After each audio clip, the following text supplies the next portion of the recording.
Hello, everyone. Welcome back to day 3 of NFT Con.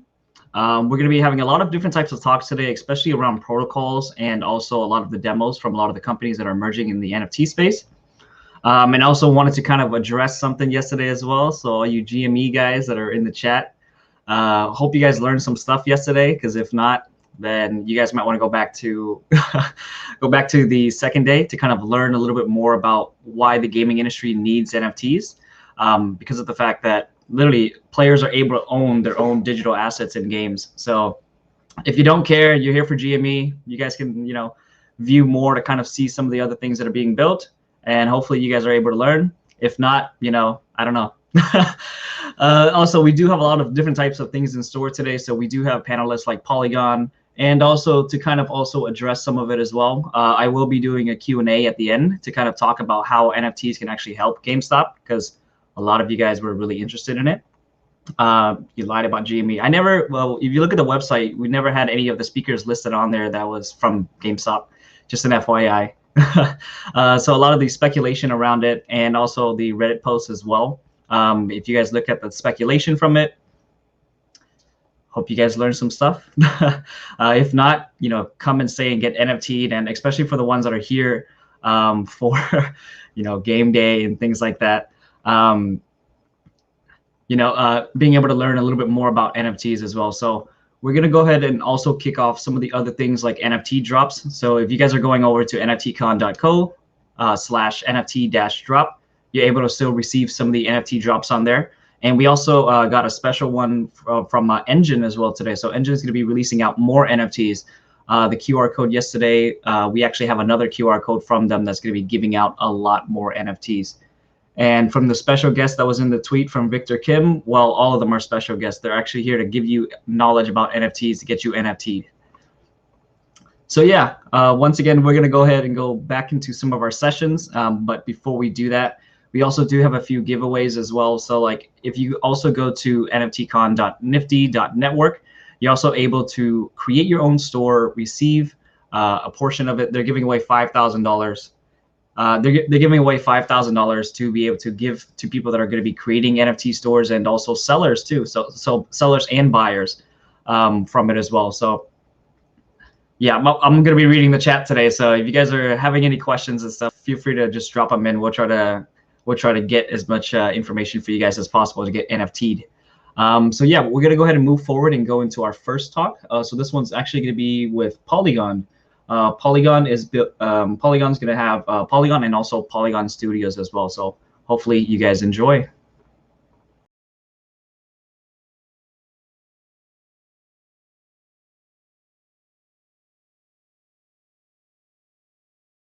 I think it's fine.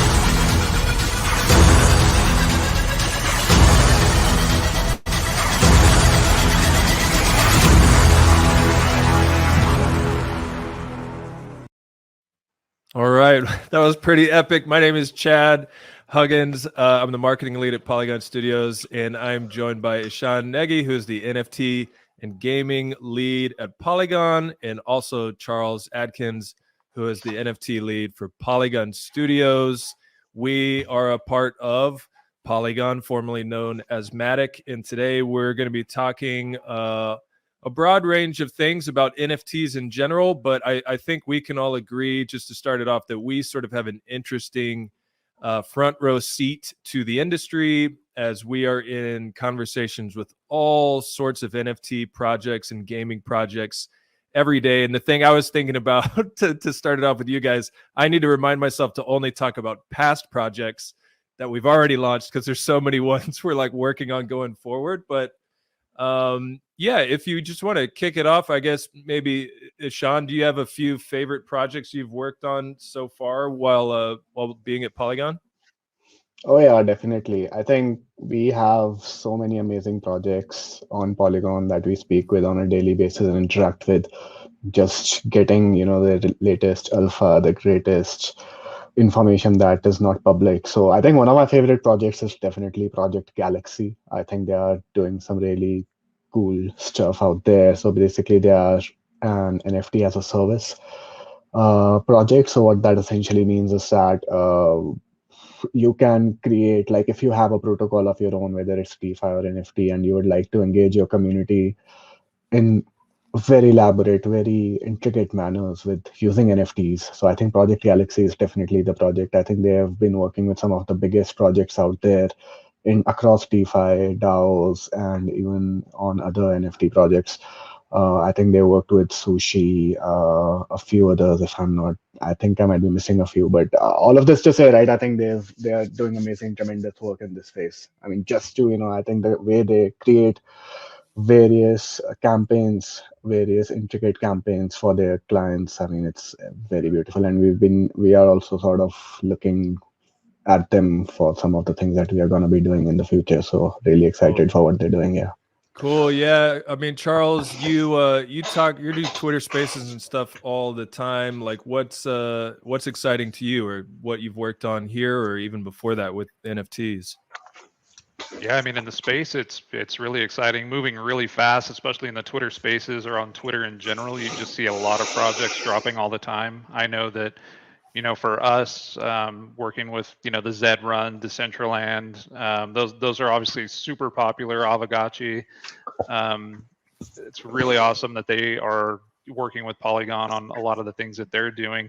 I think, we're starting to see a little bit of, at least for me personally, and the ecosystem that I kind of talk in and work with, we're seeing a little burnout on the PFP projects. People are getting a little worn out on those. So people are having to build in more complex utility, more complex tokenomics, just more rewards that actually come along with the projects, because just doing the simple, the picture profile drop is just, it's not cutting it anymore. I mean, we're already seeing a very strong acceleration in user expectations when it comes to these NFTs. So that's something I'm really keeping an eye on. And then outside of just the stuff that I talk about on Twitter, I'm getting pretty excited about a lot of the industrial use cases and supply chain tracking, authentication. There's a lot of real world gen pop uses that I think are going to be really helpful. Yeah, I was telling somebody actually about the supply chain logistics, a non-crypto person, I should say, who had to explain what NFTs were in general, and they were like, "Well, it's blah blah blah," and I was like, "No, trust me, it's more than just profile photos and stuff like that." But yeah, I mean, at Polygon. So first of all, if anybody isn't familiar with Polygon, we're an open protocol, and we really solve for a lot of the scaling solutions on the Ethereum network. Sean, do you have like a very brief elevator pitch you give projects about working with Polygon in general? Yeah, so essentially, right. I mean, you're pretty right. I mean, with Ethereum, just like with any other network, as usage increases, it becomes slow. It becomes more expensive to utilize, right? So there are obviously scalability challenges with Ethereum that severely limit its use cases, right? So obviously, Polygon is there to support. I think we started as Matic network back in 2017, and then we started off as a plasma-based solution because that was a solution of choice back then. But over time, also, we understood that just one sort of a solution will not really win out, because every solution, whether it's plasma based or whether it's roll-ups, whether optimistic roll-ups, ZK roll-ups, all of them have their own pros and cons. So essentially, what will win out eventually is not just one ecosystem, but like all different sorts of solutions, because each solution could be geared up better towards other solution, towards the use cases. For example, ZK rollups might be better for NFTs, while optimistic rollups might not be. So that is how we basically rebranded from Matic to Polygon, not just in name but also in scope. So now we are not just a plasma based solution, but we are an aggregate of L2 solutions, bringing various sorts of tools also on board. So just now, I think you might have heard, we completed a few acquisitions like, Hermes Network, which is a ZK rollup team, and they are doing some amazing work. They are one of the best ZK rollup teams out there. So that sort of an acquisition, well, rather we consider it to be a merger because I think we believe in similar ideologies, and, it was really more like a merger rather than an acquisition. So just those sorts of strategic moves are a step in that direction, where we are also now going to come up with our own sets of ZK rollups, and those are going ZK and optimistic rollups, a data availability layer, which could be utilized by any scalability solution out there. And all of these are EVM compatible. We are strongly aligned with the Ethereum ecosystem. We are strongly aligned with Ethereum as we believe that it's going to be the decentralized, it's going to be the mainstay, or rather the settlement layer of the decentralized future going forward. So, I mean, that's majorly about Polygon. You can, just to keep it simple, and this is something that we usually, just to explain how Ethereum rather Polygon works, is like you can look at it like, Polygon being a highway on top of a congested road. We are basically there to take off all the scalability, all the congestion problems that Ethereum has. But at the end of the day, all roads lead to Ethereum. There you go. Highway on top of a congested road. So Charles, I know you talked to, like I said, we have this front row seat. My literal first day on the job, somebody was like, "Oh, you've got to lead a Twitter Spaces with Dolce and Gabbana." The first time they've ever had a Twitter Spaces from the official Dolce and Gabbana handle. Like, okay, here we go. So basically, we get all sorts of projects that come to us, but we also get lots of legacy brands, Fortune 500 companies, publicly traded companies. As Ishan was sort of highlighting the different use cases for Polygon, like what do you see? What are the conversations you get into where you're like, this is the market case for why you need to work with on the Polygon protocol? And I should also mention, I'll let you do it, but Polygon Studios is a more recent initiative of Polygon to basically facilitate and accelerate projects on the Polygon protocol. But as one of our main business development guys, maybe you can give people the Polygon Studios pitch.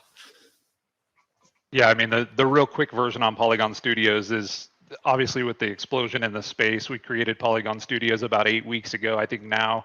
And it's really to facilitate the onboarding onto the Polygon network for a lot of larger brands and key accounts. I always tell people my job's really easy because being a public protocol, I am never asking people for money. So that's great. As somebody that works with large companies in business development, that's very rare and that's a real treat. So I tell people that, we can help out on the investment side with, a handful of things in smaller check amounts. We can help out on the technical side, either migrating contracts or helping with audits or whatever it may be on that side. We can help walk their in-house developers through that process. And then thirdly, we help out obviously a lot with your team, Chad, is with the marketing side, is we get the word out there once you're kind of on the system to really promote your project and let people know what's going on. And yeah, I mean, talking to some of the larger brands out there, I think a lot of them have the same concerns that any of the general population have in the NFT space outside of large brands, and that's the eco-friendliness. Obviously, the larger companies have a major lens on this because they have shareholders to report to, executives that are highly concerned about their carbon footprint. So Polygon's a great solution for that because of the low fees and the proof of stake. The way that works is obviously much more eco-friendly. A lot of them have some curiosity around brand security and security in general, and having decentralized nodes and a high number of them is different than a lot of other blockchains out there. So that's helpful.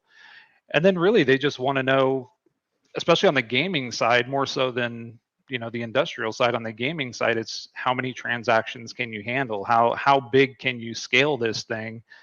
And then just kind of thinking about their overall in-game economies, because like I like to explain to people is, Web 1 was read. You could go online, you could read a newspaper, that's great. Web 2 is read and write. You could read, and now we had social media, you could write your own thoughts down, which were great.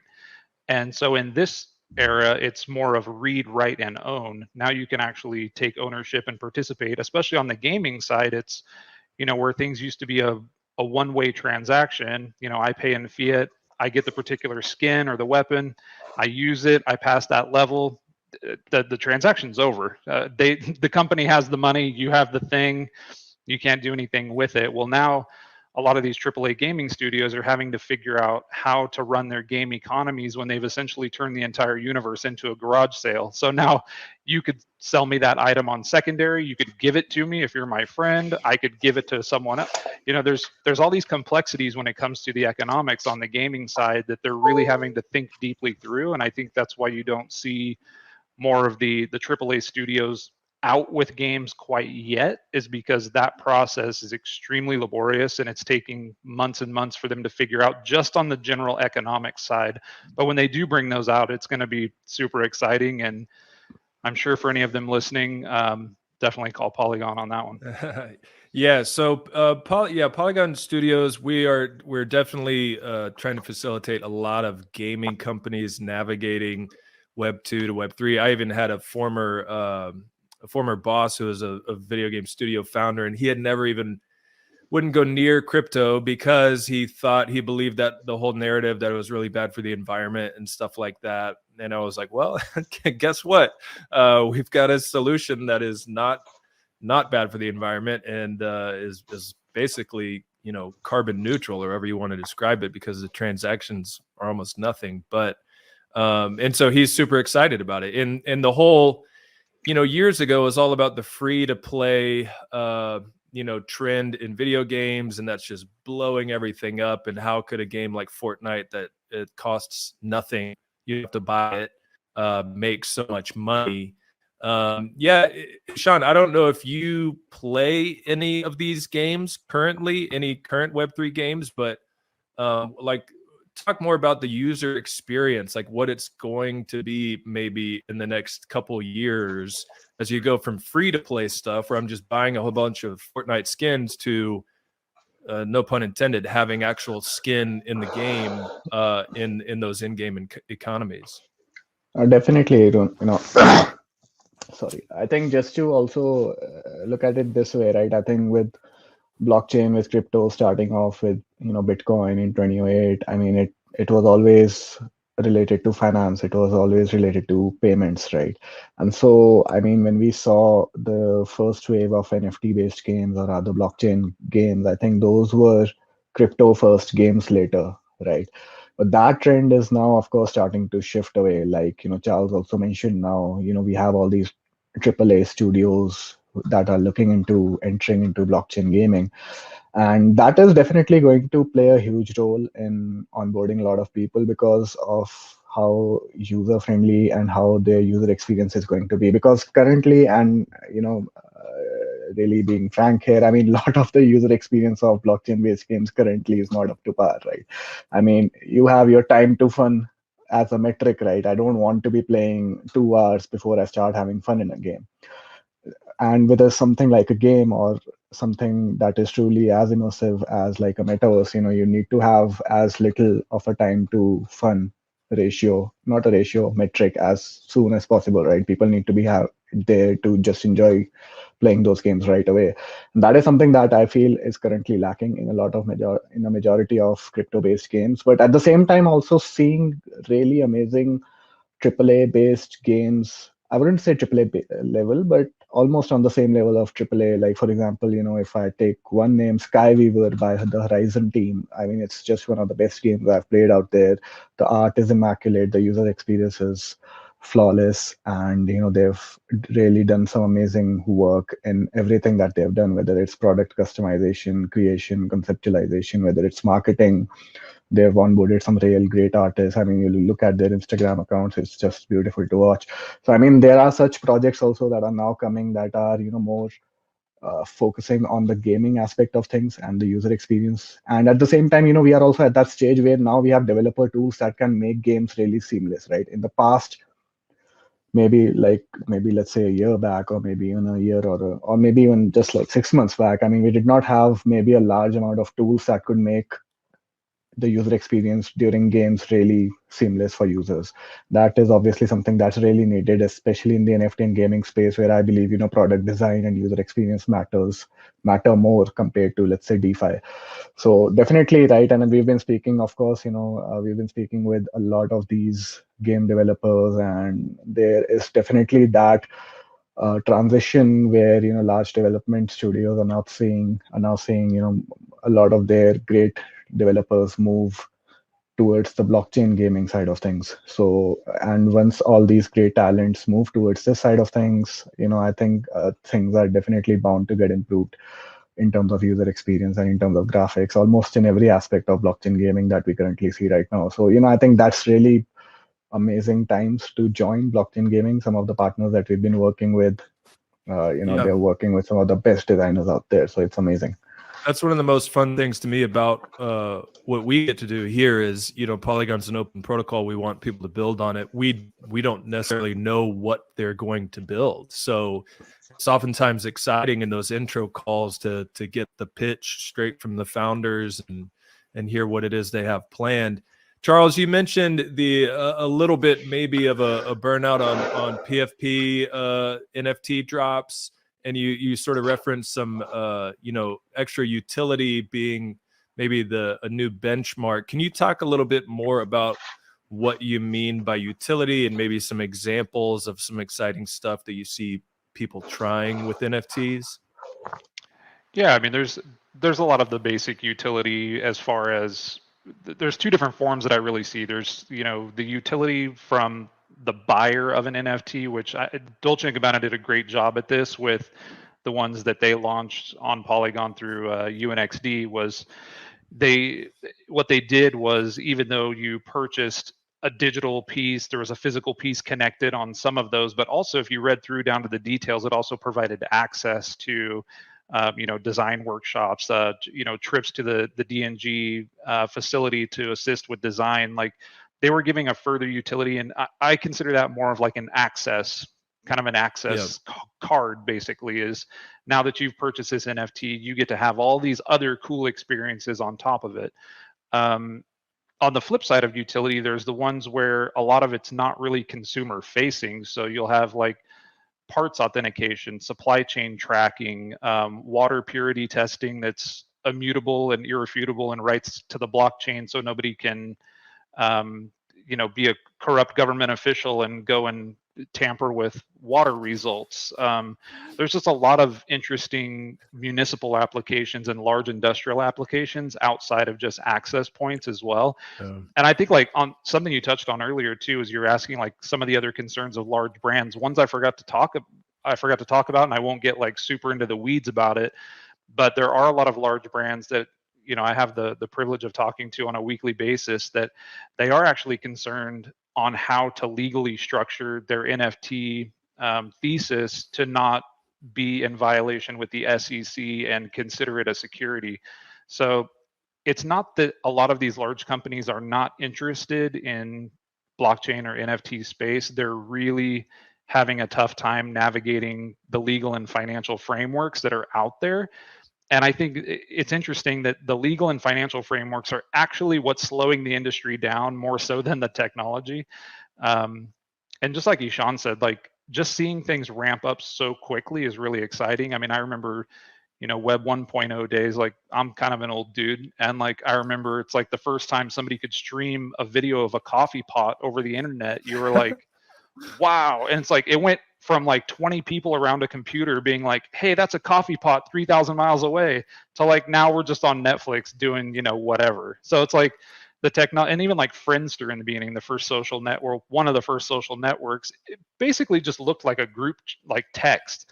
And everyone was like, wow, we're all talking to each other on the same thing. And it's like, but it just ramps up so quickly. Yeah. As far as the speed, I've never experienced an industry moving this quickly.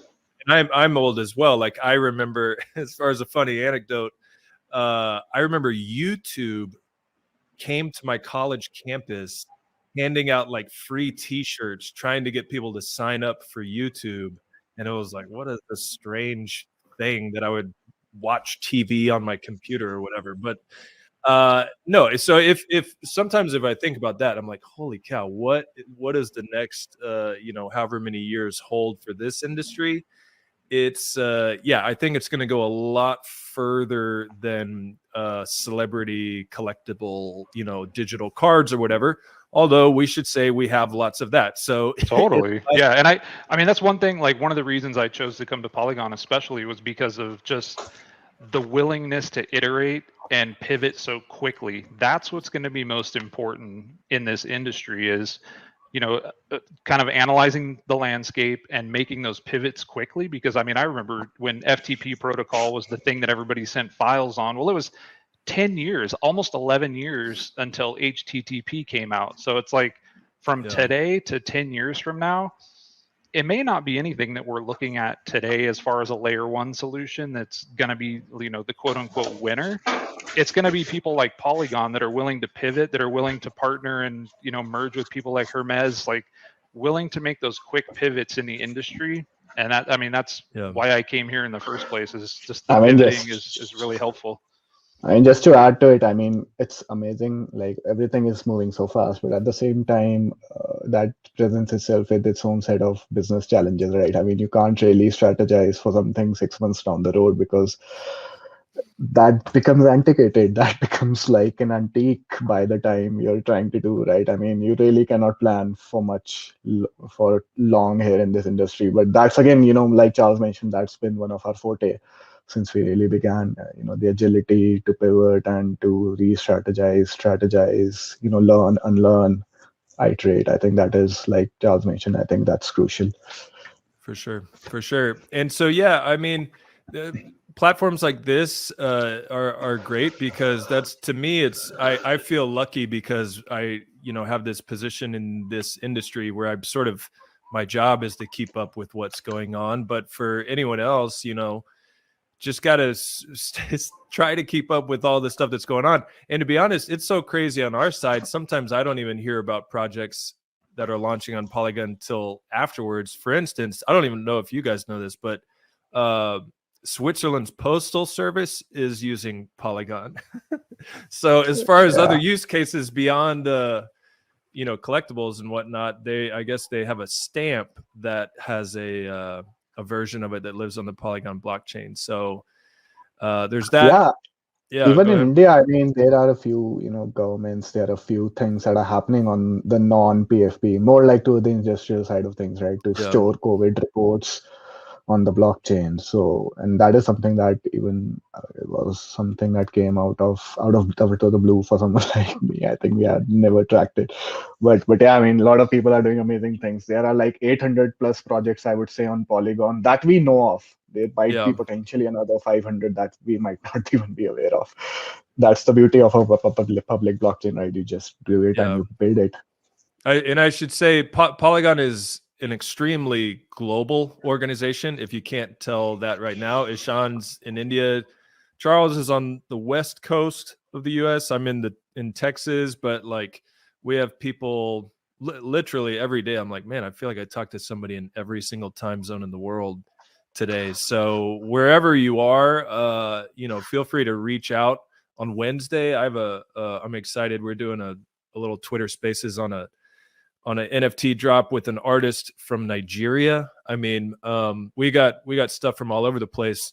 But yeah, I guess as far as who's gonna win, that always happens in NFT conversations as far as protocols and like mainnet versus all these other solutions or whatever. But my personal theory is it's gonna come down to where are the creators going, where are they most interested in, who are they interested in working with, and yeah, I don't know. Maybe a short pitch or something, Charles, to anybody watching this, as far as like whatever project they may have going on, what's in it for them if they come over to talk to you at Polygon Studios or somebody at Polygon. Yeah, I mean, just kind of putting a pin on that point you just made. An old Sony executive had told me, it really does lie with the creator and the IP, and that is a very important piece of this entire puzzle. Because if you think about, when you go on Netflix or when you go on Hulu or whatever it is, you don't just say, oh, I'm going to watch Netflix. Like, you actually know the show that you're going there intending to watch. And that's kind of the equivalent of a celebrity or a sports star or an IP or a brand. They have the ability to build wherever they want. They are the important ones in this space. I say for Polygon Studios, I do feel obviously biased, but I have done a ton of research over a long time that we're the best at migrating those people into an ecosystem that's open, fast, highly secure and can really take their brand to the next level. We really try to support that as much as we can. And we really do believe in the creators and the IP overall and whatever the brands are behind the project. Awesome. I mean, just to maybe add on to it, right? I think what is also really important is the community, right? Behind that artist or behind anything for that matter. I mean, we look at Ethereum, for all its problems, right? It has such a huge community, right? I mean, it's ridiculous how much, despite its problems, despite its scalability challenges, a lot of it is directed on Ethereum rather than any other chain.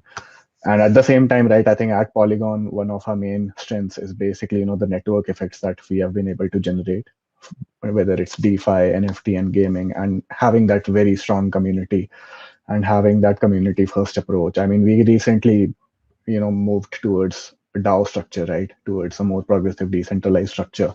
So that is another way for us to showcase that, we are very community driven, and that translates itself not just from a protocol level, but also towards the projects, like Charles mentioned, right? I think artists are amazing, their IPs are amazing, and at the same time, having that very strong community is also really important. And at the end of the day, I think really having that community will be a huge factor in determining, which blockchain gets adopted the most, where you see the most transactions, where you see the best of the projects out there.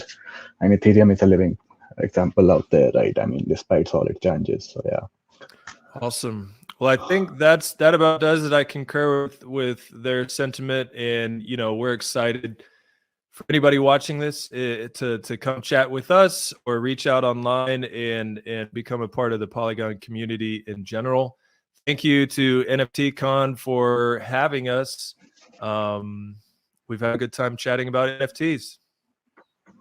Yeah, great chat. Thanks to NFT Con for having us. Thanks, Chad, for hosting this, and Charles for being a great counterpart in this thank you all. discussion. Yeah, thanks a lot.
Ever wish you could have your own NFT store? Wish no more, since Niftyify is here. Create store instantly with no coding required on multiple chains. Freely customize store design, add your native token, or even have your own store domain. And so much more. All comes at an insane zero development fee. Reimagine what's possible with your own NFT business. Create your free store on Niftyify today. Niftyify. Fuel the rise of NFT economy. All right, guys, welcome back. That was a great discussion from Polygon. And for the ones that are kind of wondering in the chat, kind of like what NFTs actually represent. So NFTs can actually be more than just JPEGs. It can be a form of art. You can actually have NFTs as tokenized collateral for physical assets as well. The kind of limitations are infinite. So for example, just think of NFTs as any type of data that can be represented on the blockchain. It can either be a supply storage type of thing. It can be, tracking. It can also have like social impacts as well. So just kind of, for the ones that are joining in now, our slogan is get NFT'd. So you actually understand a little bit more about what NFTs are going to be used to create. Also music, fashion, there's so many industries that NFTs can actually disrupt, even games as well. With like all the talks that we had yesterday, you can kind of see a lot of the different innovations that are being built within the gaming space alone. And we're going to be going into a little bit more as well. So our next panel is actually going to be with me and also Mickey from Dapper Labs to kind of talk about a little bit of the craze of CryptoKitties and kind of like all the other styles of NFTs from this like basic core foundation.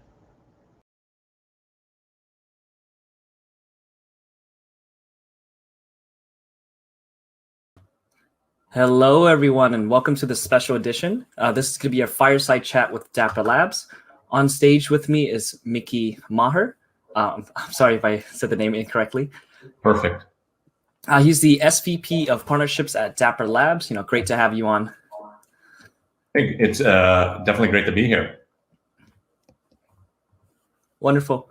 Also, could you kind of like, for the audience members that don't know a little bit about you, would you be able to kind of like give a quick introduction of like what you do at Dapper Labs and how you came to Dapper Labs as well?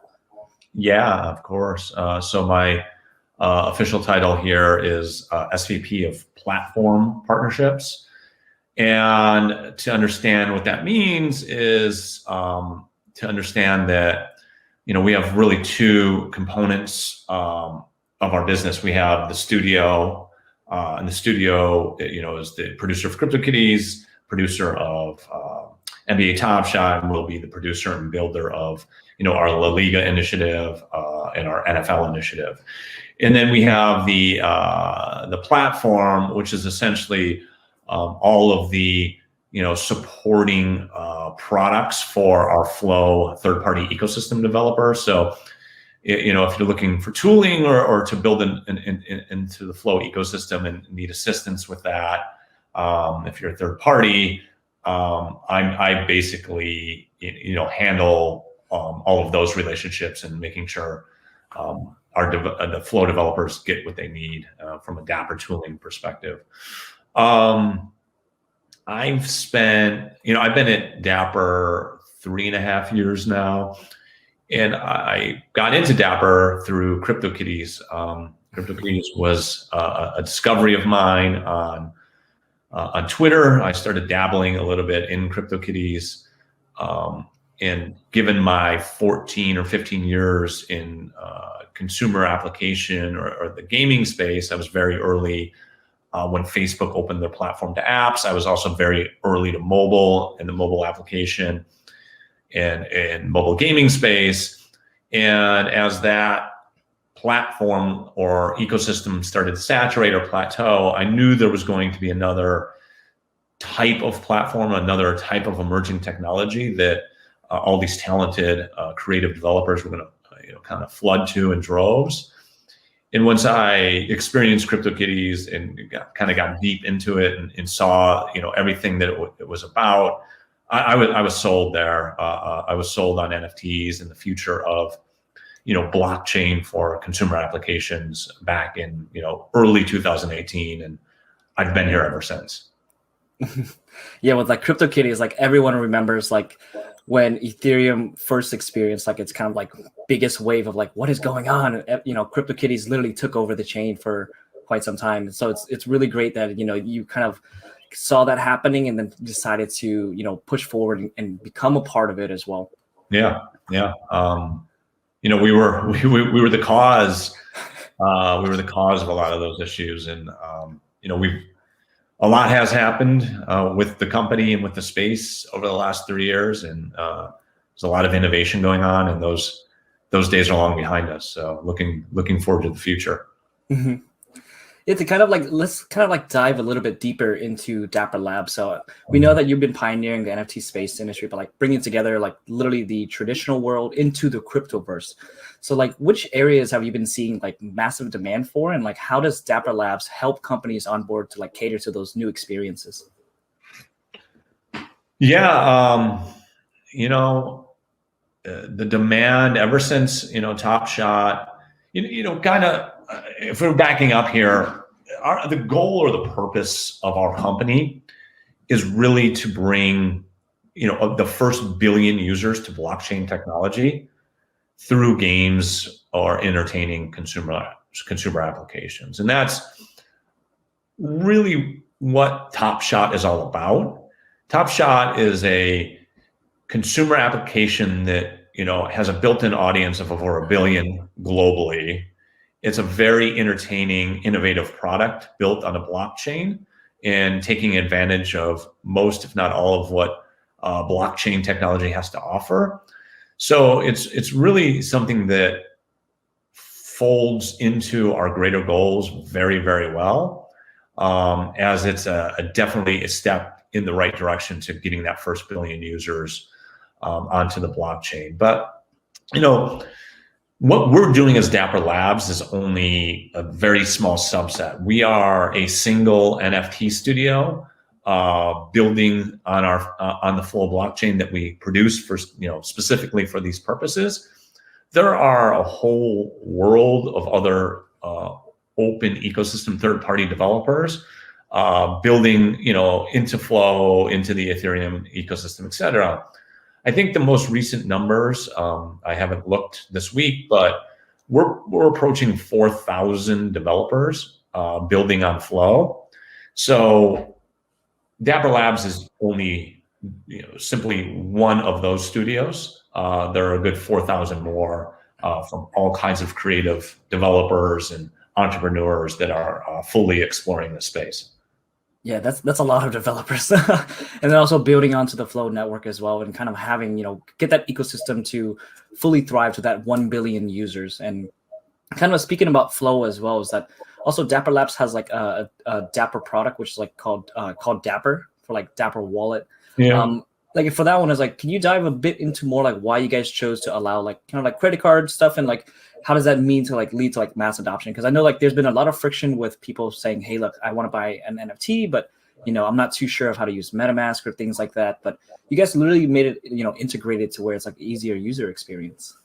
Yeah, look, Flow was created by real application developers who built products at scale on the Ethereum blockchain, and multiple products at that, and multiple different types of products.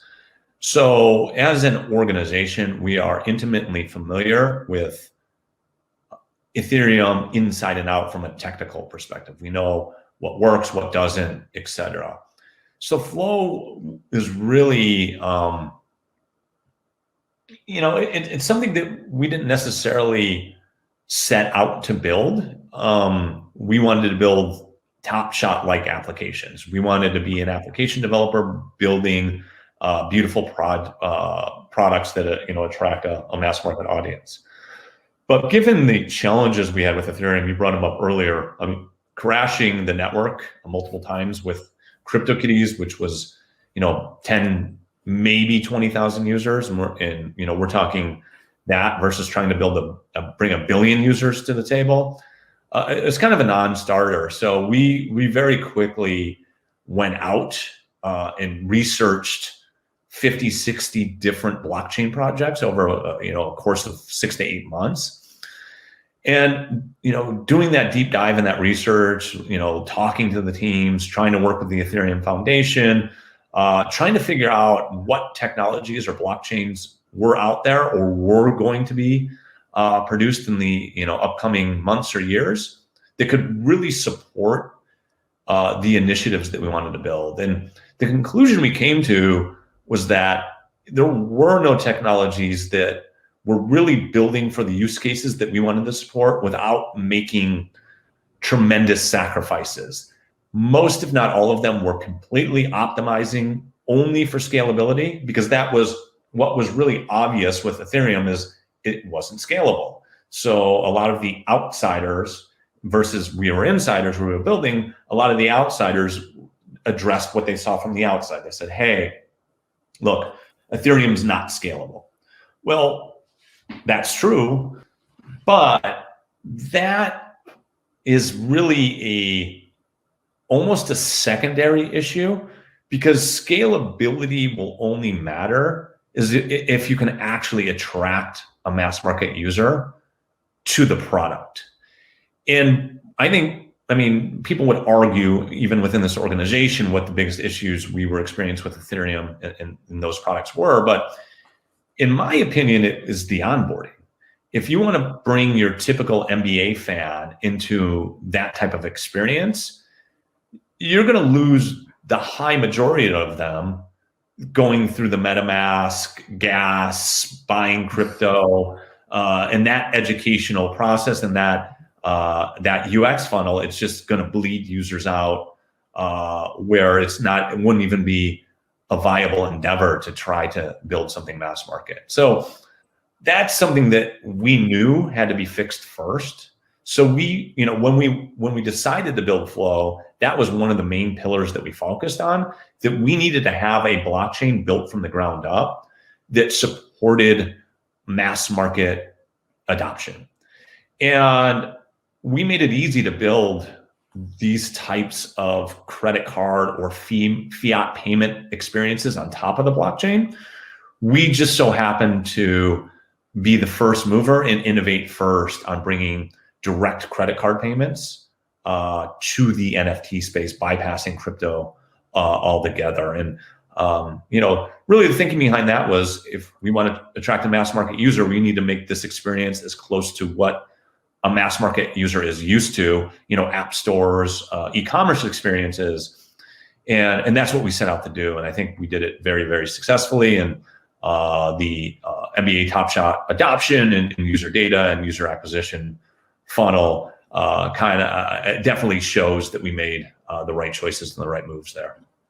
Yeah, and I remember when it was like my friends were coming to me, they're like, "Oh, I got this pack," and I was like, "Oh, you bought an NFT?" And they're like, I was like, "Oh, did you buy like Ethereum or anything?" They're like, "No, I just used my credit card." And I was like, this makes it like so much easier for them to kind of really onboard, because like for them, they're fans. They're not technical people. They didn't want to have the integrations with like crypto and everything, but they were still able to partake in the ecosystem.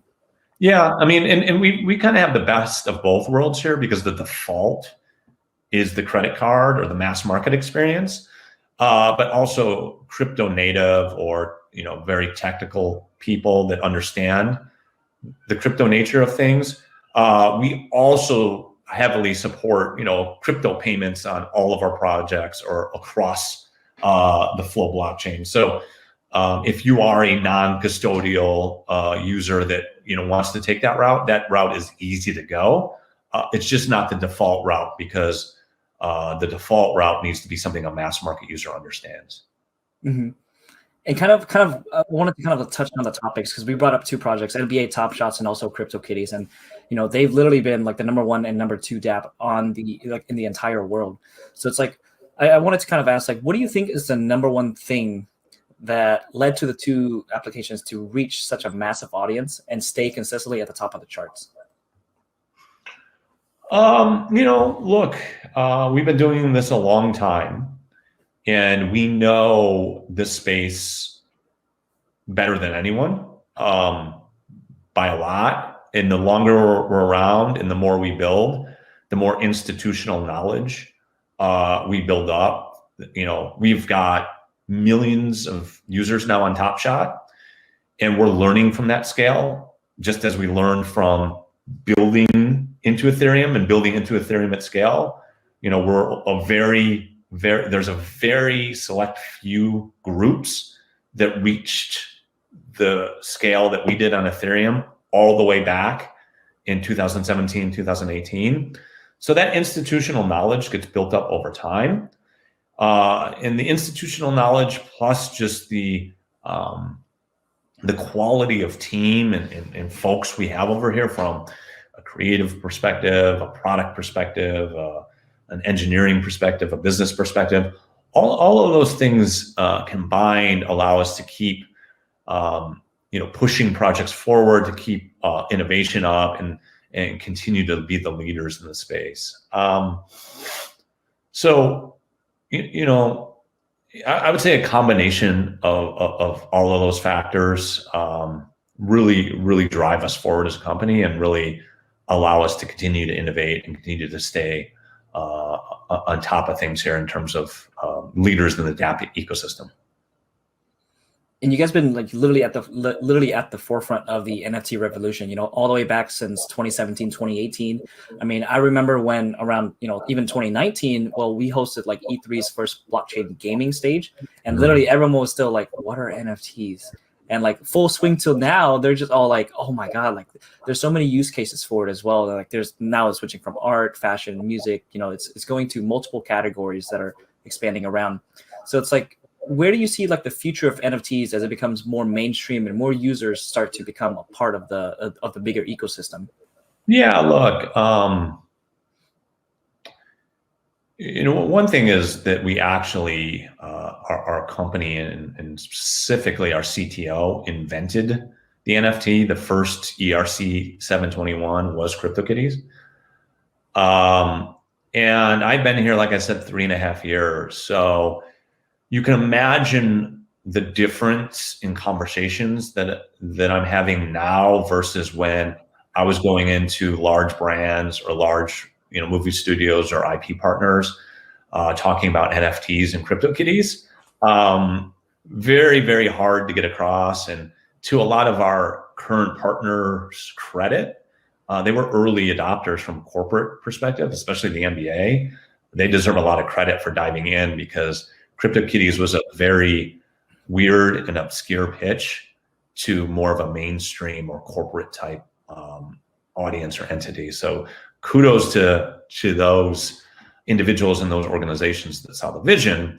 But as we're here today, I've got my door is being beat down by everyone and anyone in all types of genres or business lines. So I don't, you know, look, I don't know where this is going. It's going somewhere fast and somewhere that's world changing.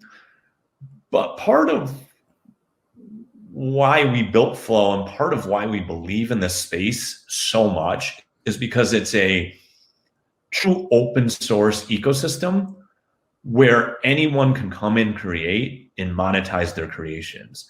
And frankly, they can use previous creations, smart contracts, technologies that have been built to accelerate the development of their creations, right?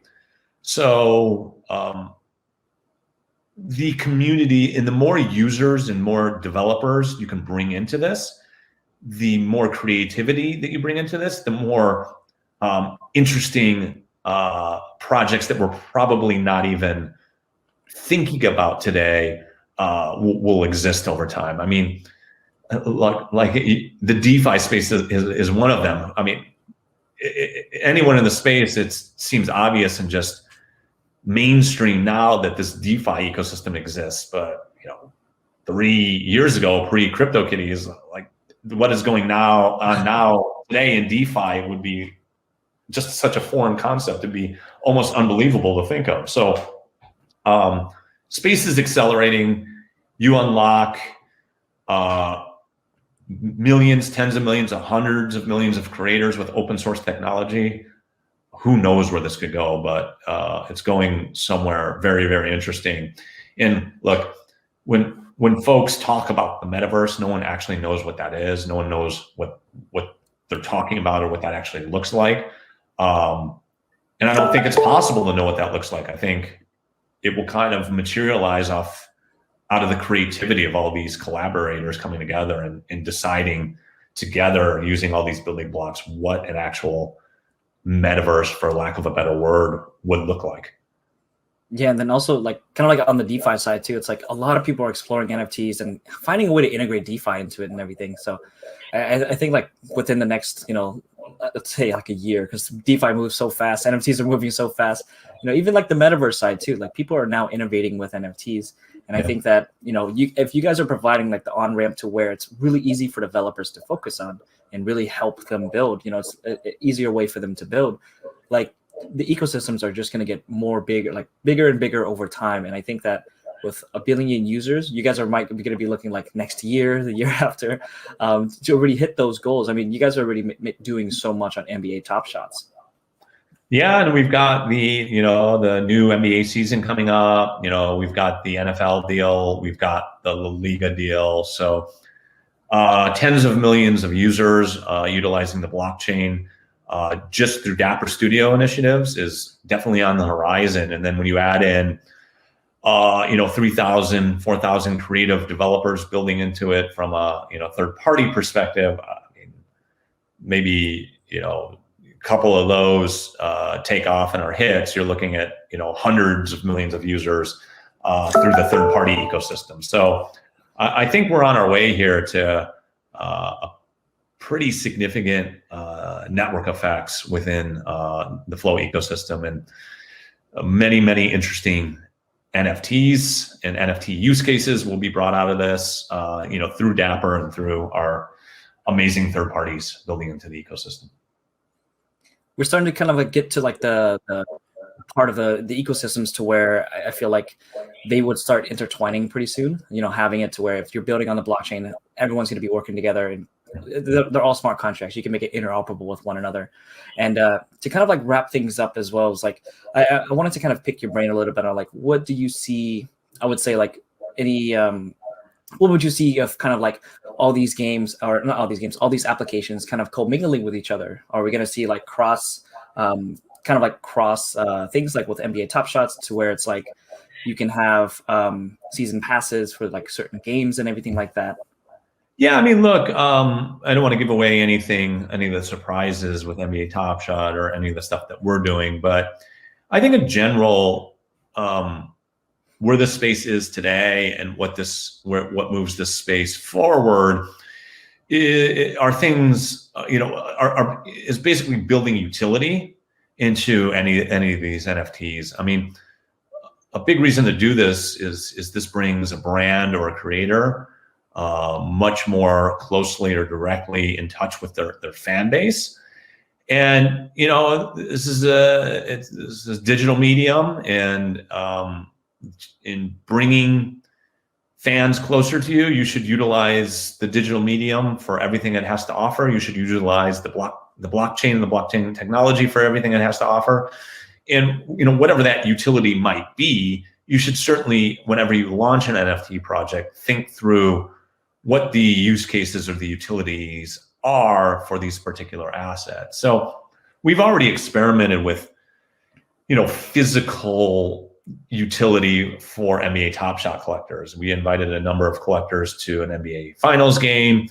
We invited a number of collectors to the NBA draft based on certain criteria. And those types of things will continue to happen and probably get much more interesting. I think, when you start talking about getting even closer to the game or closer to the athletes or teams you're fans of, maybe you start, maybe a collection of NFTs of a certain player starts to get you access to that, more directly to that player somehow. So those are physical digital tie-ins, but the digital to digital utility tie-ins, I don't know, that opportunity is endless. And the more and more community creators or community members you have building on top of these specific these specific projects, the more and more interesting use cases NFTs will have moving forward in the future.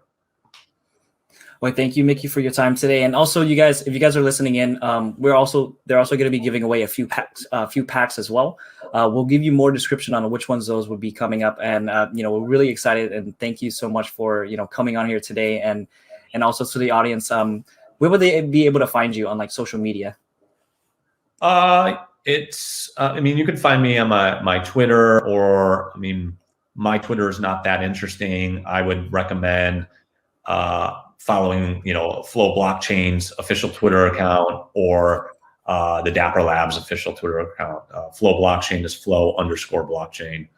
And I think the Dapper Labs is just Dapper Labs. All right, perfect. All right, thank you, Mickey, and thank you for your time today. Hey, thank you for having me. It's a pleasure. I've got to hurry up because I want to pack. I don't want to miss it. All right, won't keep you too long. All right, thank you. All right, cheers. Thank you. Bye.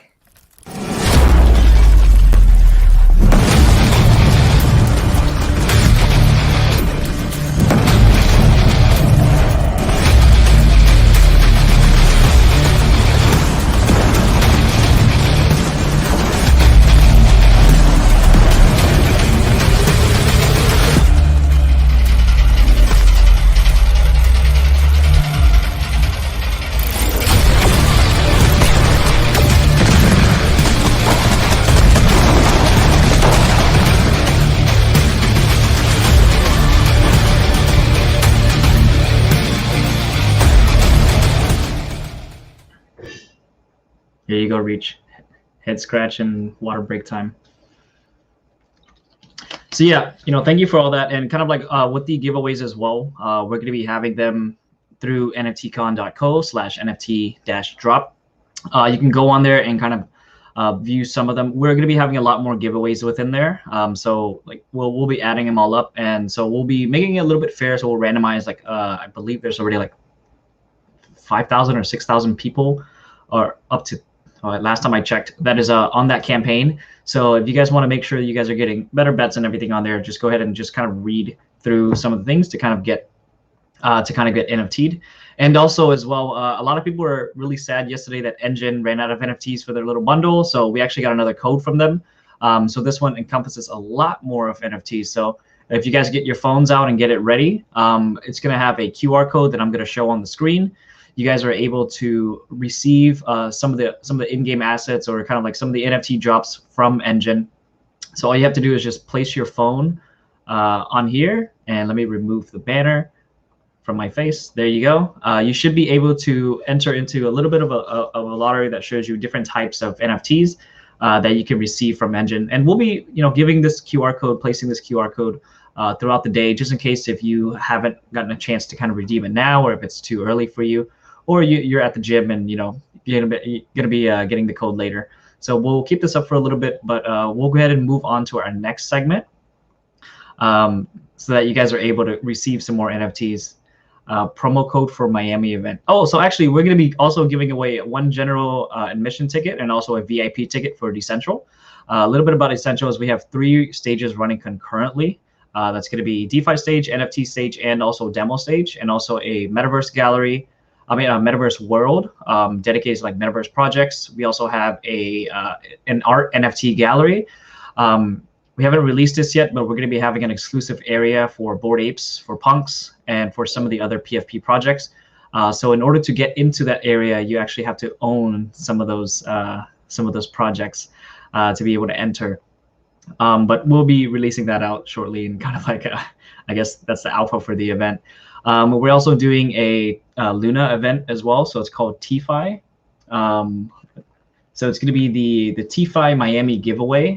If you go to decentralcon.com, you're able to look at some of the different types. We'll be releasing out kind of like a lot of the different types of areas for you guys shortly. If you guys go onto Twitter, I believe the Terra Punks already released it out to kind of the Punks in the Terraverse for the Galactic Punks. So we actually teamed up with them to give away. Let me go ahead and share my screen to kind of give away some of the tickets so that you're able to attend the event. So it's actually going to be for 2 winners. It's actually going to be also giving away 1 Galactic Punk, also flights and hotels paid up to 1,500 UST, and also VIP tickets for Decentral. But we got a lot of cool different prizes on there as well. So we do have a lot of Luna projects going away to kind of give away stuff. So we have the Galactic Punks, Luna Bulls, Hero NFT, Delphi Digital, Angel Protocol, Orion Money, Sonic Protocol, Apollo, Midas, Terabytes Podcast, and also Loop Finance. So you guys are able to go find this out at decentralcon.com/Tfi Miami. So I'll go ahead and place that into the chat for you guys. If you guys want to look at how to, potentially go to the event for free and also receive VIP passes as well. All right, and now we're going to be switching into our next panel. So this panel is actually going to be about, are NFTs worth the investment? Once again, these are not financial advice, just from some of the investors within the space and how they view the NFT space. Hi, we're live. So welcome to our panel, Are NFTs Worth Investing In? I'm Radhika Iyengar. I am founding partner of StarChain Ventures here in Silicon Valley. We're a venture studio focused on the convergence of advanced technologies, blockchain, AI, IoT, and then some, in key sectors and areas like NFTs and Metaverse, healthcare, fintech, sustainability, among others. I'm also the author of a book called Enterprise Blockchain Has Arrived, published in 2019. So without further ado, I would like to present my co-panelists, Harrison and John. Harrison joins us from Sweden, and John from Hong Kong. Harrison, would you like to give a brief intro about yourself? Sure, absolutely. My name is Harrison Comfort. Originally, I'm from California. I started my career in investment banking and private equity in New York. In 2015, I had the opportunity to join an enterprise blockchain firm as one of its first employees as its director of commercial strategy. And after a few years working there, to me, it just became clear that the pace of innovation was far greater in public blockchains relative to the enterprise space. So I transitioned to focus more on public blockchains. And given my background in investing and data science, I started building valuation and volatility-based models for different token projects. And it was clear that there was really meaningful alpha to be had in the space. And crypto and the token economy is also a lot of fun. So that evolved into co-founding Address Capital, which is a Web 3.0 investment firm that invests in decentralized finance and the metaverse. Hi, I'm John, previously the CMO of GBV and Genesis Block. Now I founded Run the Chain. We are a MarTech education and investment company. We cover a number of different verticals in the crypto space, but yeah, happy to be here. Super. So I think I wanted to kick off the discussion, and I know we've got a lot of believers among us, and it is NFT Con after all. But I thought I'd throw it out there because when I think some people in the mainstream who don't really know what the all the buzz is about and what the great opportunities are in this space, we've read comments on blogs or talked to various people who might be more skeptical. And the two things that keep coming up time and time again when I'm looking out at what people are saying is, oh, well, NFTs it's just because of scarcity and collectability. There's no real value here. It's just market demand that's driving all these crazy prices. And actually, there's no real value. And it's just something for the super rich to do something else with the other super rich. And that keeps coming up a lot, time and time again. And especially, it's not uncommon when you start seeing such enormous prices that some of these NFTs and so on are able to secure.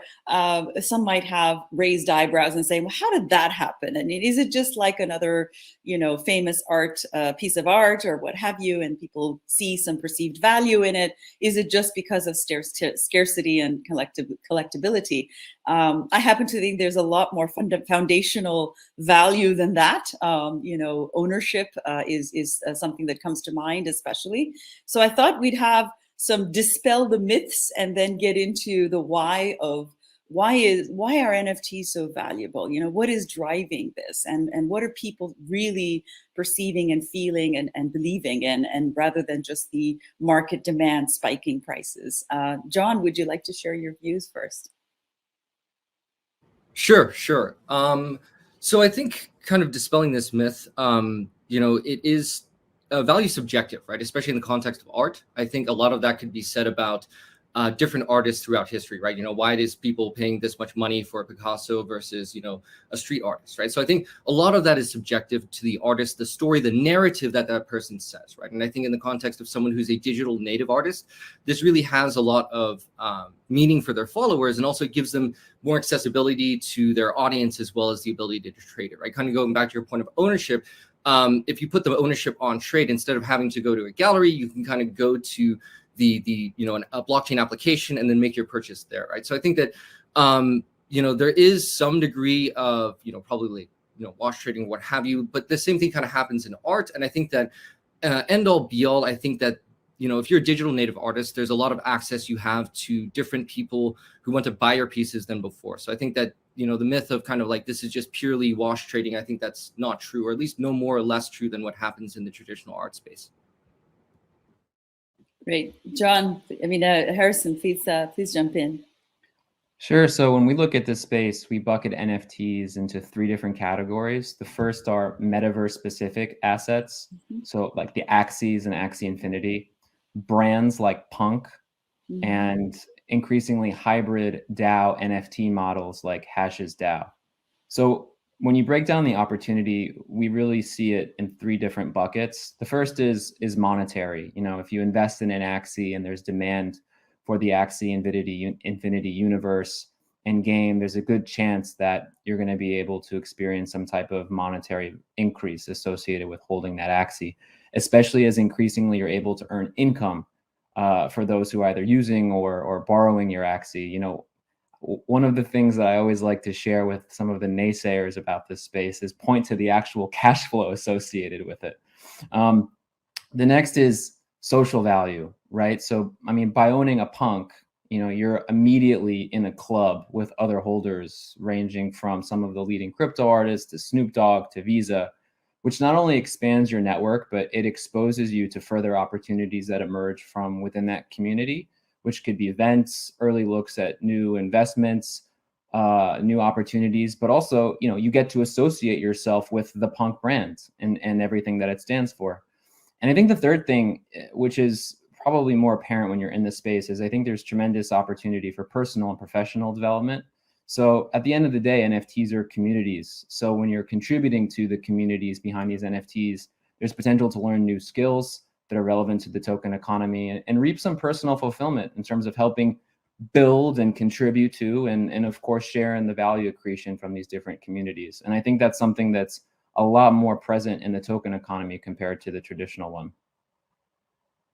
Well said, because I think there is a lot more than meets the eye, right? I mean, I think the great thing when we have emerging technologies of any kind come about is that new models are created, right? And so the old models, and yes, John, you alluded to, this could be like a Picasso or a Monet or Matisse or whatever, and there's inherent value in that, and inherent perceived value as well as tangible value that people feel I'm owning one of these things, or a museum that is able to display a rare work of art. And certainly there is that from a connection to the traditional world, so to speak. But I think that when we look at the landscape of opportunities coming up on the horizon, it's really pretty exciting for me. I mean, I'm looking out and saying, what are some of the new investment opportunities? And Harrison, you were touching on a few of those as well.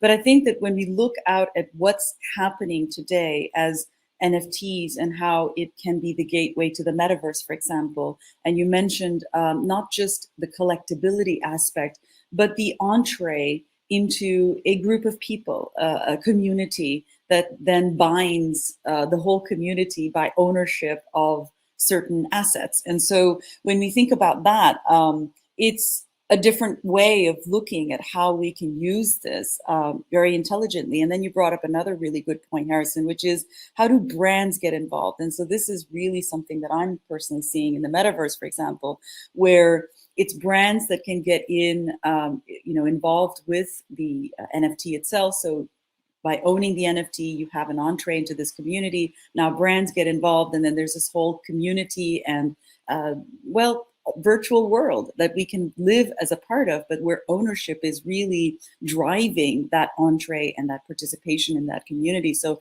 I think, Harrison, you brought up a great point for that. John, do you have any thoughts on this? So the question is basically what are the investment opportunities? Yeah, so I mean, honestly, I think that the collectible space is quite crowded at the moment. I definitely think that there's an opportunity for people to invest in art, or like you said, kind of like the access, right? Like I think Apes was really driven by the access to their Discord, right? There was alpha in there for what NFTs were next. But personally, I think on the investment side, at least, we're looking at more kind of like you guys said, metaverse kind of plays. So I think what's really exciting to me and what I thought would actually be leading this instead of collectibles was GameFi. So I think if platforms like Star Atlas can deliver on AAA rated games, that completely changes the space, because then we can compete with the Fortnites of the world, right? And I think that that's something worth looking at. I mean, beyond that, I think that social platforms, create to earn platforms like Only One, they're doing really interesting stuff. I think that the concept of creating one of the new kind of tools they launched was the INO Launchpad. So that's kind of using an NFT for other projects outside of the context of NFTs to kind of have a new fundraising tool, new ways to kind of get create funds and kind of access for the community. And I think also, yeah, I mean, I think there's a number of different ways, especially in the context of like data. So if you could kind of sequence data and then pass that off to a researcher, then you can kind of burn that or kind of like create a new NFT with the sequence data, the interpreted data, and then you can have a whole marketplace for researchers and sequence data. That's actually something that we're incubating in-house, working on. And I think that we're just scratching the surface as far as what the kind of de facto, this is how you use NFTs will be. None of what I'm saying here for anyone listening is soliciting financial advice. I think it's important for everyone to do their own research and, you know, invest based on their own appetite for risk. But that's kind of what I'm looking at, what I'm thinking. I think that we don't really know what the real form factor for the best use case for NFTs are yet, especially with the introduction of 1155. Good points, John. And I think I just want to expand on that and just say that, you know, with the Bored Ape Yacht Club, for example, there's a community token, right? And so I think this, and John, I mean, Harrison, you were kind of alluding to that as well, where, you know, belonging to a community and having the community generate a token, basically. So this is an NFT generating a token. I just think that there are these great interplays of how NFTs are being, you know, spurred on by new ways of doing things. And so to have that capacity to generate a token, I think that's pretty interesting too. And I think a lot of people are going to be excited by that opportunity. Harrison, you have any thing to add on that particular topic? Yes, I think there are so many different pockets that you can play in this space, whether it's a collectible or a brand. I would also want to point out that there is an emerging number of projects that are infrastructure for the NFT universe. So people who perhaps want exposure to it, but maybe don't necessarily feel comfortable picking any one project. There are some great projects that are infrastructure for the NFT universe, if you will. I'm not currently a holder, but one example of this would be like IMX, which is a layer 2 scaling solution for NFT trading on top of Ethereum. So I think that is that type of line of thinking could be something if you're interested in exposure, but provided that, you know, you're never investing more than you feel comfortable. I honestly think that the risk of not participating now is actually quite high in terms of the benefits are not necessarily obvious right now. For example, if 10 years from now we move to a world where your Ethereum wallet is your identity and the activity of things that you've done in your Ethereum wallet is evidence of how you've contributed to the economy or engage in different projects, being able to say, hey, you know, I participated in this community, I held this NFT, I voted, you know, I participated in the Discord, you know, that's gonna be meaningful in this cross-border global digital world. So yeah, again, I would just point to potential application infrastructure for NFTs as a potential way to gain exposure to the space, and also the fact that a lot of the benefits associated with participating in it might not necessarily be obvious right now. Well, I think, you know, absolutely. I think this is just the beginning, I feel, and it's a pretty exciting, explosive beginning, I'd say. But nevertheless, I think there's a lot of new ways of looking at how we're interacting with a virtual world even. There's so much capacity, I feel, as we're moving into the metaverse. And I know some who are extremely excited by what this means, because my colleague, for example, is an early metaverse virtual worlds kind of person, and he's been waiting for this really long time. And so when this was coming about, he's like, wow, I couldn't be more excited. We're back into this, and this is really big. It's not something necessarily new, but I think that the way that we are approaching it now and the capacities that we have technologically to make things happen is really important. And I do want to reiterate what John said, which is none of what we're talking about should be construed as financial advice. You need to do your own research and you know, be more informed when you're making these kinds of financial decisions. What we're trying to talk about is just overall the landscape of investment opportunities with NFTs, and what does that really mean?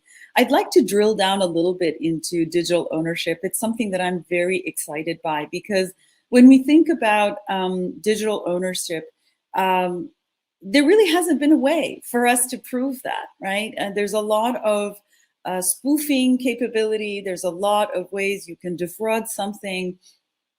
And that just, you know, even in the tangible world, the world of forgeries and so on. So I think that as we're looking at blockchain, not just being able to prove provenance, but then also to be able to attribute identity and ownership to a digital asset, I think that the far-reaching implications are much more than a collectible item or a piece of art or something that is a piece of music, for example, or any other digital asset.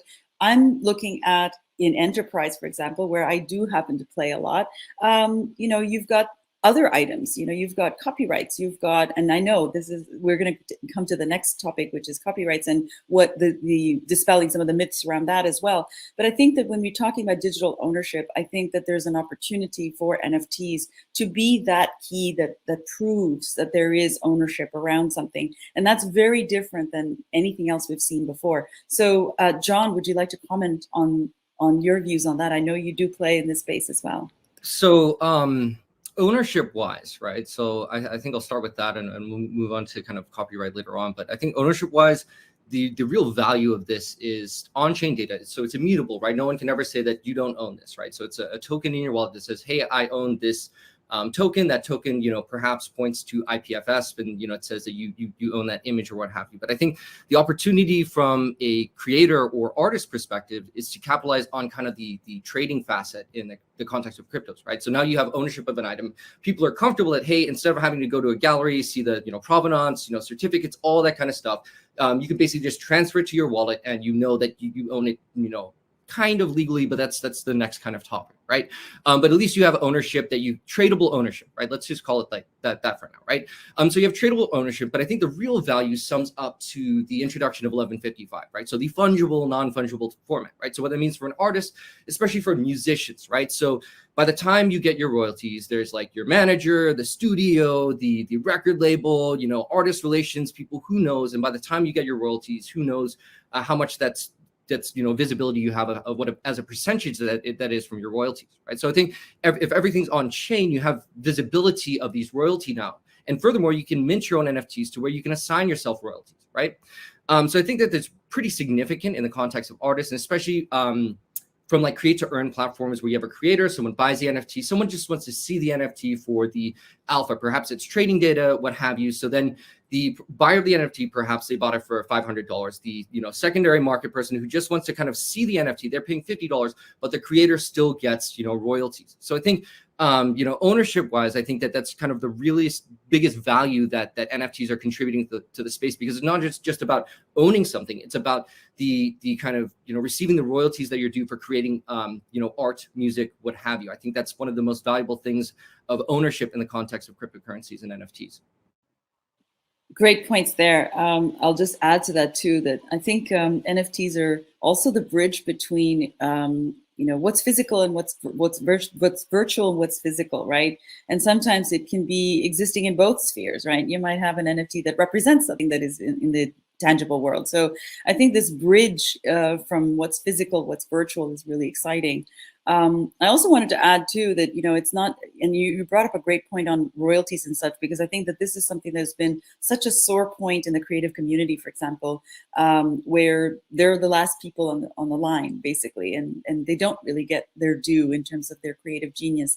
And so that's, I think, a very exciting point. But in addition to that, think about patents, or think about other types of tangible assets that we can have that prove out other ways of, quote, owning something or innovating on something. So I think that there's tremendous opportunities for all creators. This is the creator economy. So all creators of anything really can actually prove out something and saying, this is something that I produced, and so I'm due something from this. If you're going to use it in some way, like a patent, like any piece of music or art or whatever you produce that is a creative asset, the creator of that should get something as a part of this. So this is democratizing, I think, what creators are due, and I think that this is something that has been the holy grail and it hasn't been achieved. It really kind of paves the way into what we're seeing even in the metaverse, right? And what does it mean in the metaverse to have deeds of ownership, for example? So this is something that I think I'm looking at. Harrison, would you like to expand on that? Absolutely. I mean, it's all about economic agency and being able to control your work. And I'm not sure this is unique to NFTs, but this whole idea of digital ownership is so powerful because it frees you from centralized organizations and governments, right? It's not like you got to go through customs holding a painting. You know, you can go anywhere in the world and you aren't reliant on another organization to prove that you own something. And beyond the creation of those assets, I think the liquidity is a huge thing, right? You know, you can, with a lot of the AMM and marketplace infrastructure that exists on chain, it creates liquidity in assets that currently there really isn't much. Well, and you know, I think on the fun side, as we've been talking about digital ownership, and I think that's huge. This is what I feel is really propelling the expansion in this space, and the explosive expansion in this space, is finally being able to grapple things around digital ownership. But I think that in terms of investment and where the opportunities lie, Harrison, you touched on that with brands, but look at the metaverse, for example. We can own anything in the metaverse, right? It can be what we usually have in the tangible world, the physical world, now can exist in the metaverse. So you can have, you know, deeds on, you know, a car or whatever other accoutrement that you have, clothing, anything that's branded, for example. And so here too, I think as we're developing a metaverse community, I think there's opportunities for brands to get involved. And it's brands, consumers in the metaverse.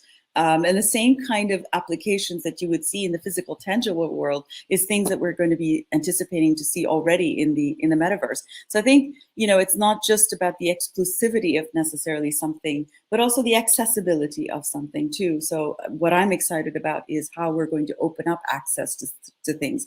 Now, you know, if prices just ride really, really high, that prevents certain people from participating. That's a different aspect altogether. But I think what's really cool is this whole concept of avatars, for example. You know, we can have fun with it. We can be other people that we're not normally, maybe in the physical world or the tangible world. We are a certain way in our professional lives here. But let's say you wanted to take on a different persona, you wanted to have fun with your avatar. I feel like this is kind of a whole new way of expressing yourself. So to me, you know, the metaverse is also unleashing other kinds of creativity for consumers to be able to express themselves in different ways. And that's a different type of creativity that is unleashed. John, do you have any thoughts on that? So as far as like creativity and kind of expression, absolutely, and the metaverse and what that means in terms of investment opportunities. So, I mean, metaverse in the context of investment opportunity, I think that it's really gives users the ability to, you know, have unique ownership of whether an item or property. So it's kind of like before, if you had an item in game, yes, it was special to you, but it wasn't one of a kind, right? Now it's a one of a kind, and there's a dollar value for that, right? And I think the opportunity to kind of lend that out to your friends. Hey, I'm going to be out of town for a couple of weeks. I'm going to lend my friend my in-game assets. They can kind of like, you know, use it for, or rent it out to a stranger, right? Or when you're done with that game, you can sell your items, get the money back, and play something else, right? So I think that's like one of the things that you know, NFT really brings to the metaverse. It's the transferability, the tradability, the kind of like value you're assigning to items before that meant something to you, but you knew that there were other assets in the world. So I think the unique one of a kind or like 10 of a kind limited edition, it's kind of like that hype beast kind of mentality of once you add exclusivity and there's like defined value, it's almost clout for owning the item as well. So there's all these kind of great you know, things that you can do with NFTs that kind of accentuate what's already happening in the video game realm. But I think it ties everything together, especially when you see these video game platforms having partnerships to where they make their items tradable across platforms. I think it's hard to kind of get the traditional gaming companies on board because they have these walled gardens. Why would they let you bring their money out of their ecosystem, right? Whereas I think that the crypto ecosystem players are a little bit more flexible, and they're like, hey, you know what? Like if we can keep it in the crypto space, you know, we all win, right? And I think with that kind of mentality, it's you know, the best is yet to come. I think that there's a lot of really great metaverse platforms coming out there. I mean, personally, I really liked Wilder World as a more recent example. I think, you know, I just minted my wheels. Oh, nice. Awesome. But yeah, I think Metaverse is really the next direction of both the art side as far as like purchasing items, but also as a place you can kind of showcase your art, right? Because it's not as cool having a TV on the wall with your NFTs as like showcasing something at like, you know, a high footfall place in a Metaverse. No, that's exciting. Virtual galleries to be able to engage with your NFTs, absolutely. But I think also coming back to just a little bit about ownership too. I think certain things are very, very new. So take, for example, in the physical, tangible world, we have the ability not only to own something, but maybe to rent something, right? You can have a lease or a rental agreement on something. But in the metaverse, I think there's something that is even beyond that, which is fractionalizing things, right? So it's multiple people having fractional ownership of something. And I think that's something that it's much more difficult to achieve in the physical world, which I feel is exciting as a new way of doing things. So I think in terms of democratizing access, I see that as a way of, you know, multiple people coming together and saying this fractionalized ownership concept is something that is unique to tokens, and it's unique to NFTs, and it's unique to this metaverse that we're going to be a part of, or that we are a part of. So Harrison, did you have anything else? Because I know you're pretty excited on what John was talking about, so I thought I'd let you add to that. Thanks. Yeah, just I guess the way that we think of it is we think memes are more valuable than land. So if you take aside the gaming universes like an Axie Infinity, where your Axie you can utilize in some sort of gaming capacity, to us, we think that there'll be a lot of metaverses and they'll be used primarily as events. You know, if you've been to Decentraland, like when you go there, unless you're going to a specific event, it's kind of lonely. I don't know. I find it very lonely. And, you know, I try going up to people and interacting with them and nobody talks to me. However, I think that some of the brands that might drive you to a Decentraland, I think that's really where the value is going to be accruing. And I don't think we think that, you know, 10 years from now, 5-10 years from now, when you look at the world's biggest brands, you know, Nike, Adidas, LVMH, there will be some NFTs in there. CryptoPunks is going to be up in there in 10 years. So really for us, we think the value is going to accrue to the brands. I couldn't agree with you more. I think brands are going to create a lot of value. On the gaming side, I do think Axie has an interesting approach, and I think they're having some cool things going on there. So I think in general, I mean, I know we don't have very much time left, so we kind of have to wrap up. But some final thoughts on investing in NFTs, and what does that mean? You know, how does I think NFTs add to the metaverse? How does it make the metaverse more valuable? I wanted to kind of close on bridging the two together. John, would you like to share some final thoughts on that? Yeah, I think that you know, collectible platforms or any kind of you know, platform that isn't thinking about being agnostic, so cross-chain, multiple platforms, et cetera, is going to kind of limit themselves. And I think that's the real opportunity with Metaverse. We're not just talking about on the front end, kind of like a universe where everyone can kind of collaborate, but on the back end as well, you know, projects integrating with each other, integrating with different chains, making it something to where we don't create walled gardens like in the traditional space. We create kind of new ecosystems. And yeah, I think, you know, fundamentally, you know, any, you know, final sense on, you know, investment advice is invest with conviction, right? Something that you're passionate about, you can kind of understand, invest with conviction. I think that's the most important thing. Go ahead, Harrison, chime in and then I'll close in. Yeah, I think it really comes back to economic agency. John, I think, made some really good points around the transferability and the liquidity of some of these assets. But if you're looking to get into this space, I don't know, don't listen to us. Like, find something that you like. And even if it's kind of weird, or you don't, if you find something you like and you don't see 100 people posting about it on Twitter, that's probably a good thing. I agree. Finding something that excites you. For me personally, it's on the technology end. I'm looking at interoperability on the back end being something that is definitely going to be needed, just like with everything else. And so I'm on the tech side of things, and so I tend to get very excited about that. But I think that as we go forward, I mean, what I'm really excited, and this is kind of the whole point, is, you know, consumers and brands and how they have new ways of interacting with one another, much like we have in the physical, tangible world, but now in the metaverse. I think that's probably one of the most exciting things that I'm seeing out there. And I think fractionalized ownership and capabilities that we can actually explore and express creativity with as well. These are some of the things that I'm very excited about in terms of NFTs, and I think that presents investment opportunities for everyone. But as we mentioned before, none of what we've talked about should be construed as financial advice. You know, explore and have fun, to quote you, Harrison. I think that's what this ride is all about. So on that, I'll close out. John and Harrison, such a pleasure to be with both of you, and look forward to meeting up in the real world and in the metaverse as well. Likewise. Thanks Likewise. for watching. All right, Thank you for the time. Bye.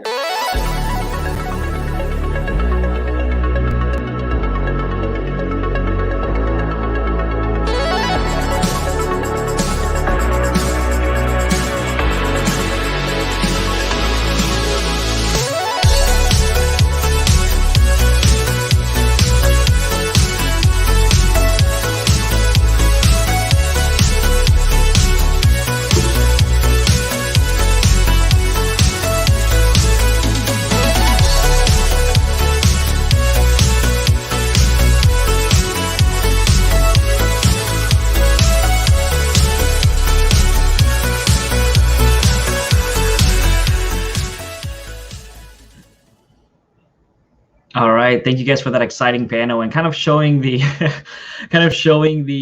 know, some of the viewers, like there's different ways to kind of also go into it as well, like especially with investing. You know, you always got to do your own due diligence. Make sure you do your own research. Don't take anyone's advice for it for their own. Make sure that you actually understand what you're going into, and none of this should be considered, you know, financial advice. And even with like NFTs and kind of like how a lot of the big brands are looking at it as well, is like they are looking at it from everything that we've been hearing from the past 2 days and even till now.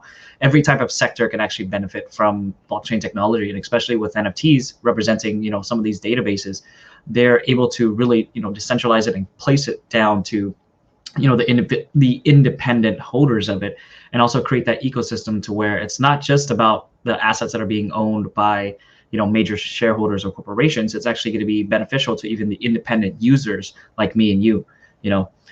So also for that too, it's like, you know, if you guys do have questions, you know, feel free to leave them in the chat. We are going to be kind of like going through them and kind of like replying to some of them while some of the moderators are talking. But also just a reminder, make sure that you give the moderators time and kind of like, you know, give them your time, so that all of this information is really, really valuable, especially if you're trying to look into what NFTs are, how to get into the NFT space. And also, we had a question from one of the guys earlier that they wanted to see the QR code again. So I'm going to go ahead and place up the Engine QR code. Once again, if you download the Engine wallet, it's compatible on iOS and Android. You're able to set up your own wallet with that passphrase. Remember, that is your personal private key. Do not share that with anyone. If you do, then they're able to access your wallet. So please be careful. But you can scan this code right here on screen, and you're able to receive an Engine reward for some of the Engine NFTs. And with that as well, it is kind of like one code per account. So if you guys want to spoof accounts, that's all up to you. I don't care. But you know, this time, you know, get your phone out, get it ready, and yeah, go ahead and scan the QR code that's going to be up on the screen, and you're able to you know, effectively earn, you know, own your first NFT if that's for some of you. Or even if you're watching this on replay, like this code will still be up. There is 10,000 NFTs that are in this code. So that, you know, even if you're watching the live stream afterwards, because it's not your time zone, you're still able to receive the Engine NFT as well. So go ahead and scan the code on the screen, and we're going to be going into we'll show this code like throughout the day and stuff. Also, a few more other things as well. So we have the NFT drop at nftcon.co /NFT-drop. That's going to be a whole bundle, including Snoop Dogg's VIP passes for his party, and also 1 sandbox land as well. We're also giving away, I believe it's 10 packs of the Cool Cats from NBA Top Shots, plus one of the women NBA packs as well. We're also going to be giving away a lot more cool things, so stay tuned for that. And then also, if you guys are interested in the TFI side, for all you lunatics out there, you know, currently where I'm at, kind of like on the moon. But with that as well, so for TFI Miami, it's decentralcon.com /TFI Miami, and you're able to kind of see all the different things that they're going to be doing. They're going to be paying, all of these companies are getting together to kind of give someone a VIP pass and also pay for accommodations to kind of fly over there and have fun at the event. Once again, the event does have multiple stages, and it's going to be going for 2 days on November 30th and December 1st. And if you just want to make sure that you can secure a slot, our ticket sales, so the early birds actually ends tomorrow. So after tomorrow, it'll be going on to regular pricing. So if you guys are interested, you know, hop on to decentralcon.com and go ahead and secure your tickets. We're actually going to be partnering with a few different companies pretty soon for like accommodations and things like that. So we'll keep you guys more informed once that comes in. And right now we're going to go ahead and switch over. We're actually going to be talking to Bruno and Tegan, from the Graph, and Bruno from Remark. So let me go ahead and switch over to that room really quickly.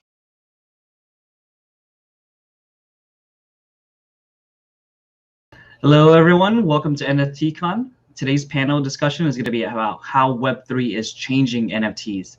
And today I have two special guests, Bruno from Remark and also Tegan Klein from The Graph as well. And she's also part of Edge of Node, which is the founding team of The Graph as well. Welcome, guys. Thank you. Thank you so much.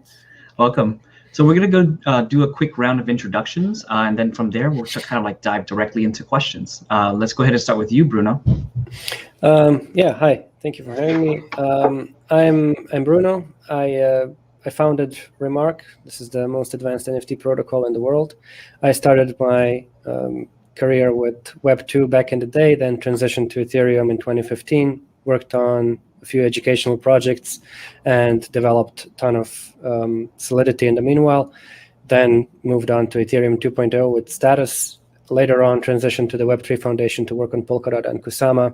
And in August last year, I founded Remark, which became a full-time thing in June of this year, but also kind of became a team thing in January this year. So it's effectively a serious thing for 8 months now. Excellent. And love your shirt, by the way. Thank you. Also on stage is going to be Tegan Klein as well. Tegan, would you like to introduce yourself? Yeah, absolutely. Thank you so much for having me. So my name is Tegan Klein. I'm the co-founder of Edge and Node. I was among the initial team behind The Graph.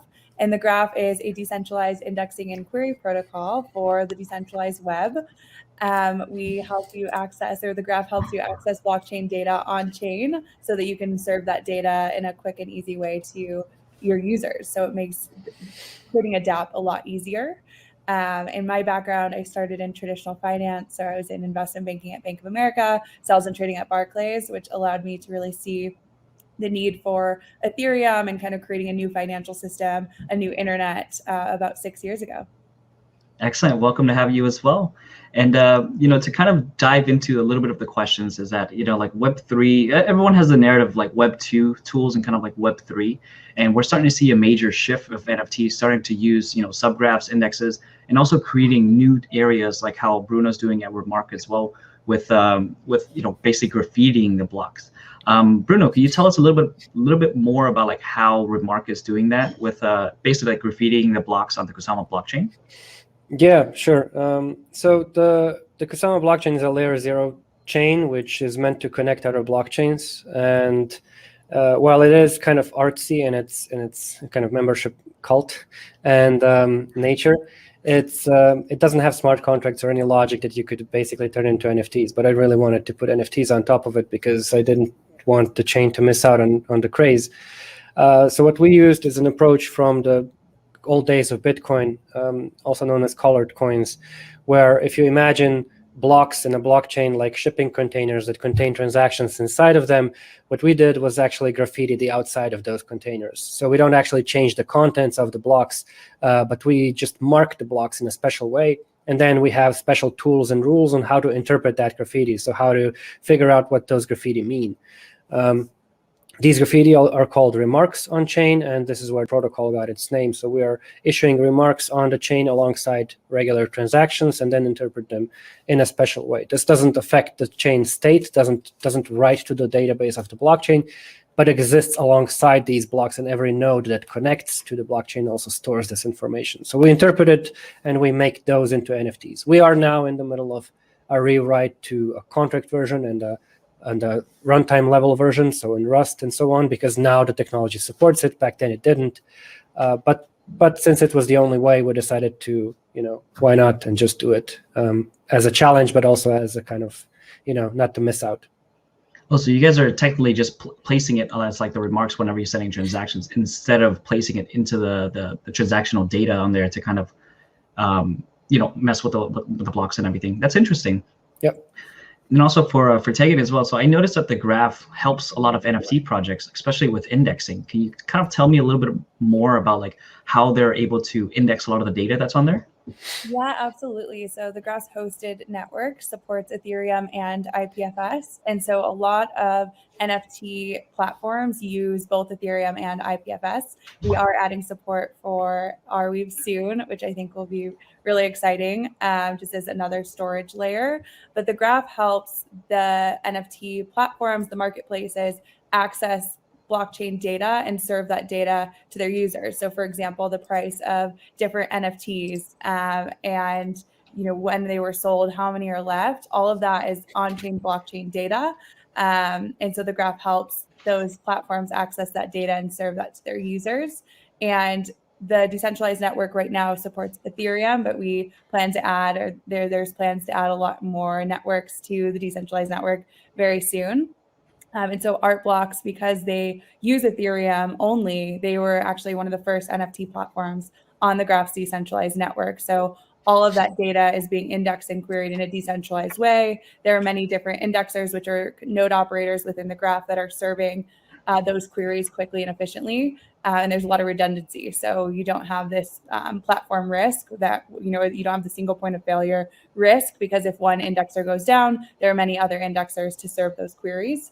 So it's super exciting. It's kind of the beginning of that movement to the decentralized network.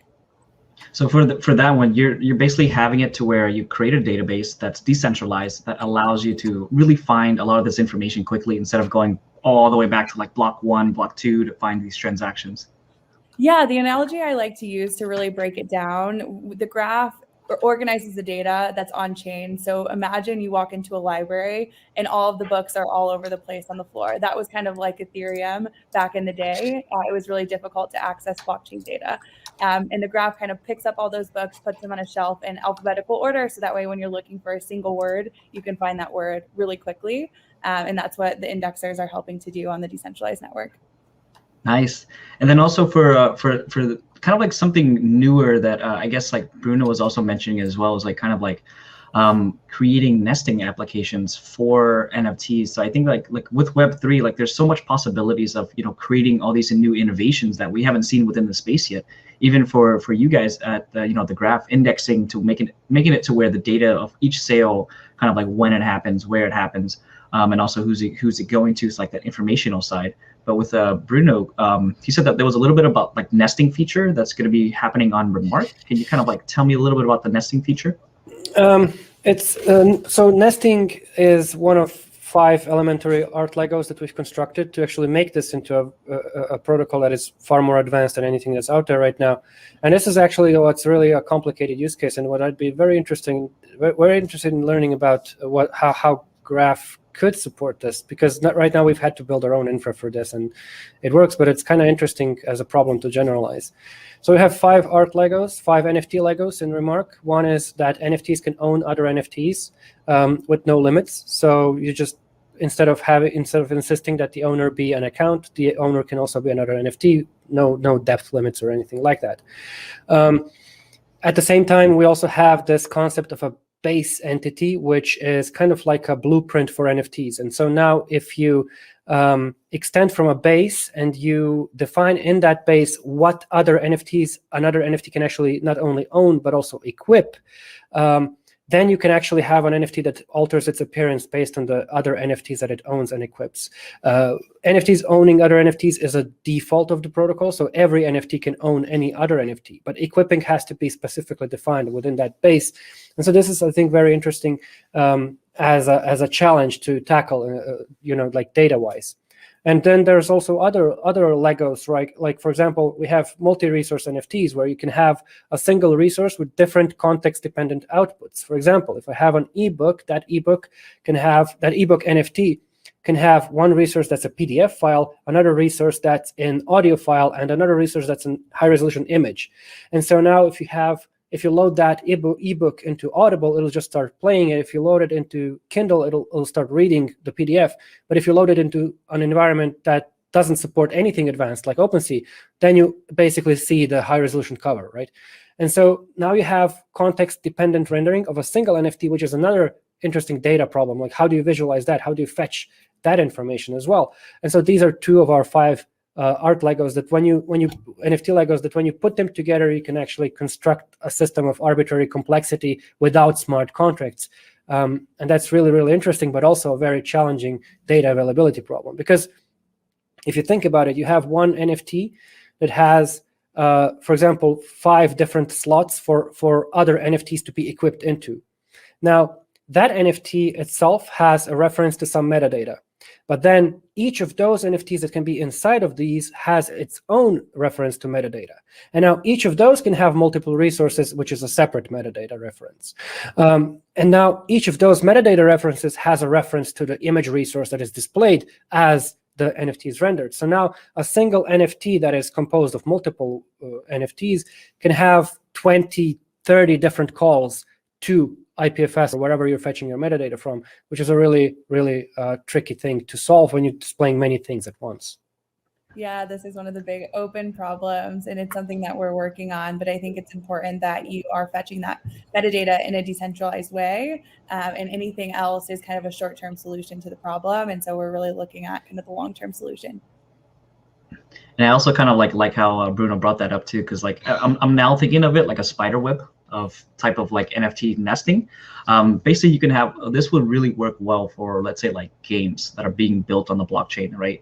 Like you can have a character that's owning a sword, but then within that sword, you have like, in order to create that sword, you have to have 2 ore, you know, like a handle and things like that. But then that would technically be able to be upgradable to like a gold sword or something like that. Like I think that type of nesting feature is really, really interesting. Because like if you look at like kind of like Web 2 right now, like everyone's going into like ERC 1155s to try to do almost technically like almost nesting, where they have like characters that can be equipable. But also for that too, it's like, where do you guys kind of see like Web 3 changing from Web 2, and like what are the current bottlenecks of what's currently out there and the infrastructure that's needed in order to reach this next level? Yeah, I think the Web3 stack is still coming to fruition. I think we need to decentralize the entire stack. And at that point, Web3 will be ready for mass adoption. Right now, we're seeing NFTs being adopted by Twitter, by TikTok, a lot of Web2 platforms. But I think that's also kind of a short-term solution. I think what we'll see is that a lot of social networks will actually spin up on Web3 once that decentralized stack is ready. And then what will win will be the platforms that are truly open source, truly permissionless, truly trustless. And we haven't seen a lot of that just because the infrastructure isn't ready yet. And I think give us about 6 to 12 months as an industry, and I think that infrastructure will be ready. Yeah. I would mostly agree with that. I don't see this changing a lot unless we start seeing a lot more bans and takedowns from the centralized parties, because right now all of this, the entire NFT industry currently is driven by a laziness in a large degree. People will just copy paste existing projects. They will host their NFT information on centralized servers, anything to get it out before the next guy. Nobody really cares a lot about decentralizing the UI, decentralizing the metadata, decentralizing the information that you have. It's all about shortcuts, which is understandable. In a bull market, you just collect money, and then you spend that money during the bear market to actually build some useful things. So I think we're in the accumulation phase now, where teams will start caring about this important stuff when the next wave of crackdowns comes and brings the bear market with it. And then we can see some changes. In terms of adoption and everything, I think, so Michael, like you said, with gaming, I think that's it would be absolutely silly to ignore an industry that is bigger than sports, movies, and whatever else combined. And that's essentially gaming. And this is why we are also focusing on the metaverse angle with our Canaria project, and which is why we focused on deploying the Remark 2 logic on that Canaria project. So this is a live thing that we have running today, where people actually do have these NFT birds that they can equip with different items. We have a very vibrant item economy going on, and we're launching new projects that are automatically compatible with that item economy from before. So all of your NFTs are forward compatible with unrelated projects into the future. They have basically eternal liquidity, no more collecting dust. What is the biggest hurdle, what will remain the biggest hurdle for years to come, is the onboarding friction into Web3. So there is nothing we can do right now to make it easier for people to join the Web3 ecosystem without taking custody of their keys. And this is something like, this is a problem that deserves to have many millions of dollars of money thrown at it in terms of research and solving it, because I think that's the number one barrier. So on one hand, we can have the Twitters of the world take custody of our keys and control users' wallets for them, and then we've accomplished nothing other than flexing our NFT swag on our avatars, which is cool in its own right. Or we can go the full decentralization route, but there's no it's simply a problem of educating an enormous amount of people in the very basics of crypto and financial hygiene, which is not an easy task.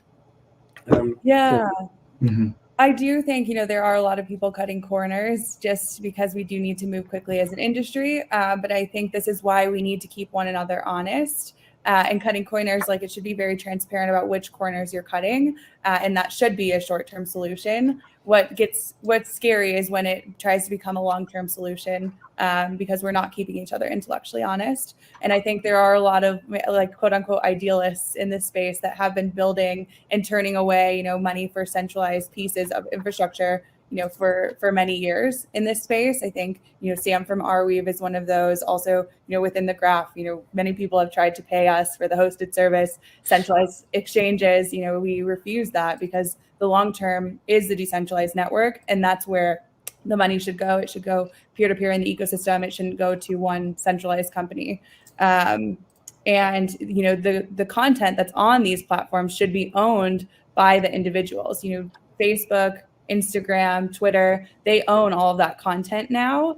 And that's not what it should be. Imagine the Instagram platform was decentralized and all of your images there were owned by you. And then say, someone wants to come across and buy your image. Well, you could actually sell that to them as an NFT. And I think that's really exciting. And that's really what the end game is. It's that entire infrastructure decentralized so that the users can own their identity and own their creations. And we also saw recently too that Facebook, Instagram, WhatsApp, they all went offline for a good almost day. Even with these services too, it's having centralized servers. There might be an opportunity for them to save on costs, but in the long term, what happens? A whole day, and then kind of their stock prices go down and stuff. But with that as well is we need to create an area to where we can effectively own our data. That's the main thing about it is owning our data and not allowing third parties, unless you enable them. That might be a feature that some people might be interested in, allowing them to see certain types of data, and not all the data though. It's kind of what if I want to be anonymous on a platform and be private, but I want to allow them to see my email or something for an email list. I think that would kind of change the narrative towards it. Another area that Bruno and Tegan also touched on as well is the a lot of projects are cutting corners, and they're trying to make it for the efficiency of just getting it out there, getting it launched. But in the long term of a lot of it as well, it's if you're cutting corners in the beginning, later on, and you don't solve the issues, it's just going to lead to another area of, I would say, another. It's opening up a Pandora's box. More problems are going to be coming on, and I think that they need to kind of build first with the intention of decentralizing and also making sure that they're not vulnerable in the long term as well. Yeah, and I'll also add, imagine you just spent, $1 million on an NFT and the platform is centralized, and then fast forward 2 years where the platform, goes away, and then your NFT is gone, and you thought, you're new to this industry, you thought you own it, you thought it's there forever, and then all of a sudden it's gone, and that $1 million is also gone. And so I think we as an industry need to educate against this so that people don't feel burnt by the industry, kind of like what they felt with the ICO bubble in 2017. Yeah, that's very true, and it's also. But it's also a very, very difficult problem because people just generally don't recognize the value of censorship resistance before they're threatened with censorship. So unless somebody tries or does take away what they own or think they own, they're not going to appreciate the ability for that to not be able to be taken away. So this is a very, very difficult thing to communicate, that, it strongly resonates with people who have been afflicted with censorship or loss of data, loss of possessions in this digital realm. But it is completely foreign to people who are just used to 100% uptime, reliability, and a normal banking system. So it's just, it's a strange thing to communicate to people. I echo that. I do think one of the powers of this ecosystem is the token piece, and tokens kind of being used as the next evolution of the business model, so that people can be compensated commensurate to the value they bring, because it is peer-to-peer. And so maybe that's one carrot we can kind of pull people over with, on the more optimistic end of the spectrum. Yeah, and then even for that too, like how Bruno was like mentioning banks, like banks close on Sunday, by the way, so you can't even go to banks. Well, in the US, I'm not sure, but like in the US, banks close on Sundays and they're like, we're not open, we're not available for service. Like imagine an infrastructure that already disallows you to not go to, receive your own money, right? Like your money's in your bank account. And even with like digital printing as well, it's like a lot of the circulating fiat is not like even the main supply. A lot of the supply is through digital printing. And another thing I wanted to also ask Bruno as well is like, I remember when Remark was having like the emotes, and you guys actually broke Kusama. Can you tell a little bit more about how you did that? Yeah, so our NFTs also have this ability to accept emotes. So like in any social media messenger, you can send them emoticons, and this is a great social mechanic for sharing, but it also serves as a fantastic gauge of value, and at least relative value. Like if two similar NFTs, one has thousands more reactions than the other, this one's obviously more valuable because it evokes some sort of reaction. Our Canaria project started out as digital NFT eggs, which people could emote on, and then whatever they emoted most influenced the life of that bird when it hatches. So if you emoted with like 10,000 tennis rackets on a bird, there was a high chance that the bird would be born with a tennis racket in its hand, or something like a sweatband or whatever. And so people were really going all out on this. And then we organized an emote contest where the top most emoted eggs would actually get secondary art. And this is where that multi-resource NFT stuff comes into play, where you actually have a composed SVG version of layered elements that make up our NFT bird. So this is the dynamic rendering where you can influence it by equipping different things. But we also added secondary art that was custom commissioned by professional artists to kind of render that bird in a really beautiful, stylized way.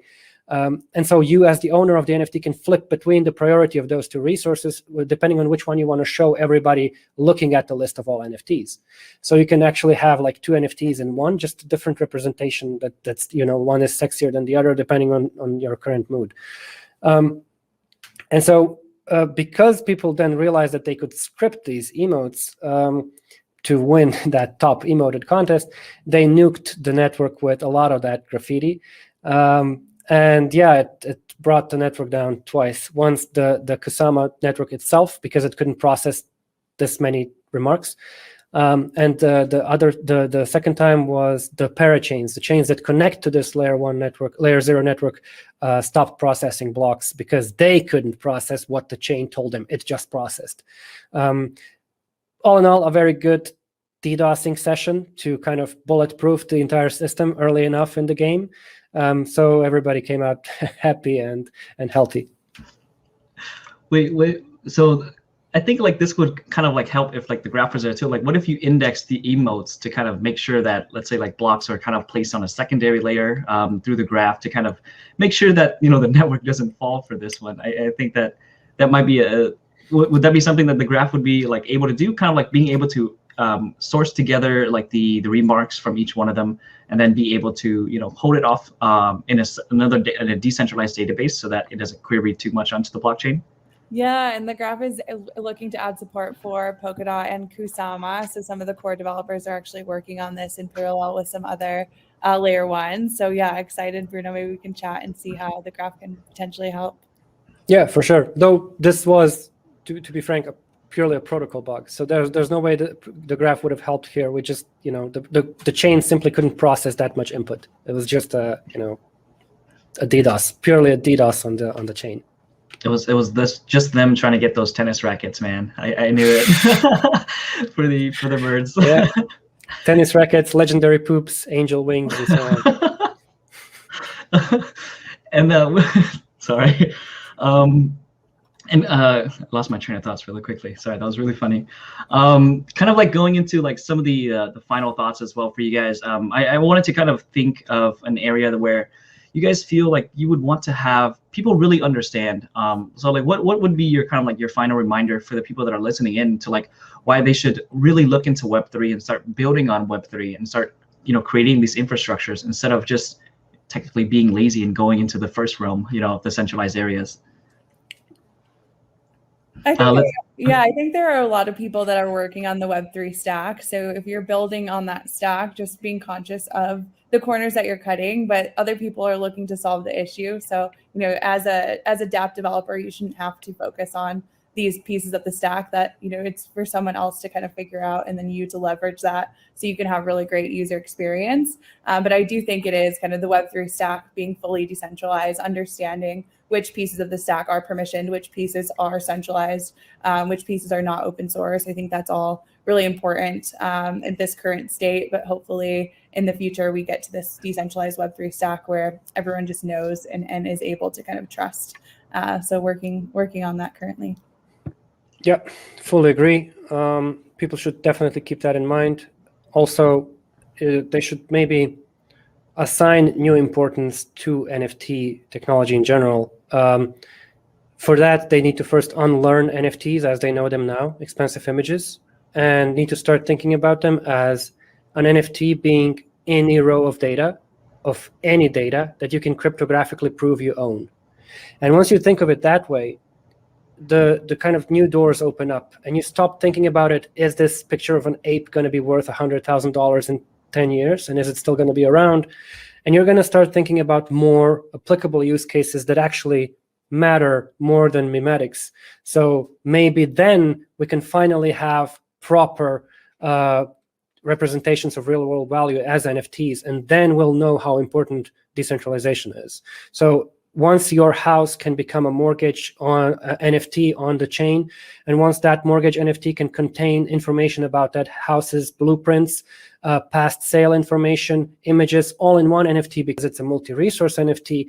And once you can actually nest other NFTs inside of it, because you can then upload, you know, receipts, bills, repairs, testimonials, energy certificates, and everything else, then you start to realize that, wow, we actually have a fully robust, resilient global database of content that is not worth sacrificing, you know, for like 6 milliseconds of latency through a centralized server somewhere just because it's easier right now. So I think people have to just unlearn the triviality of current NFTs and learn to see them as something much more. Yeah, and whenever people ask me, as like, Michael, what is NFTs? And I was like, you know, it's technically a representation of any data you can place onto the blockchain. And they're like, but I can go on OpenSea and these are all the NFTs I see. I was like, no, there's more use cases to it. Well, you look at like gaming, you look at fashion, you look at, you know, the point of NFT Con is to kind of also show you guys all the different verticals that NFTs can also integrate. And how Bruno was saying too, like really for like the real estate market too, having it to where you can have the house's deed on there, and also for like cars. I mean, you can look at any supply chain type of infrastructure and also have this hosted as well. For example, if I have a bottle of wine in Italy, I want to know who made it, you know, who's the people that are behind it, where did it ship to, did it stay in this warehouse for 2 weeks, why was it here for 2 weeks, did certain temperatures of certain areas, like all this information and all this data can be provided to, you know, users. It's just that we're not demanding that information right now, but we should, because all this data helps you as an individual know where it's at, what has it been through, and even for your personal data as well. You want to make sure that your personal data is secured and not being out there and you know, being used for malicious acts or anything, or you know, just even privacy in general as well. So I think that, you know, users should start switching and learning and switching that gear in their mind, how everyone on this panel is saying too, is switching their mind to the use cases of NFTs and the data that's going to be revolved behind it, and how to kind of make sure that data is safe, secure, decentralized as well. And yeah, we're starting to go to like the wrapping part of this panel. Quick, do you guys have any like final remarks on like where they can find you guys, or how they can also get connected with you guys as well? Yeah. Just go over to rmrk.app. All of our links are there. Just hit any of them. There's a bunch of explainer videos, teasers, and very cool stuff that you can look at. new site just launched, so it should be pretty sexy to look at. I'm always available at bruno@rmrk.app, so shoot me an email, or just on Twitter @bitfalls. You can always find me there. Amazing. You can find me at The Klein Venture on Twitter. Also, my website is just takenklein.com. You can reach out to me there. And then the graph, you can find the graph at thegraph.com or Graph Protocol on Twitter. And then Edge and Node, which is the initial team behind the graph, at Edge and Node on Twitter. Excellent. Thank you guys for attending today. And also, if you guys are listening, you guys are a developer, make sure to reach out to these people, because like for us, we want to always build within the Web3 Foundation and kind of like the Web3 infrastructure to make sure that everything is moving towards the decentralized future. Once again, one more thing. We are running a hackathon, a $50,000 hackathon, where we want people to build interesting things on and with and for Remark. So just head over to rmrk.devpost.com and check out the categories if you're interested. There you guys go, developers, start making that money. All right, thank you guys for being on today and providing your insights. And hopefully you guys will be able to work together and kind of have the graph on Remark and kind of make sure those birds get those tennis rackets. Indeed. Thank you. Right, thank you guys so much.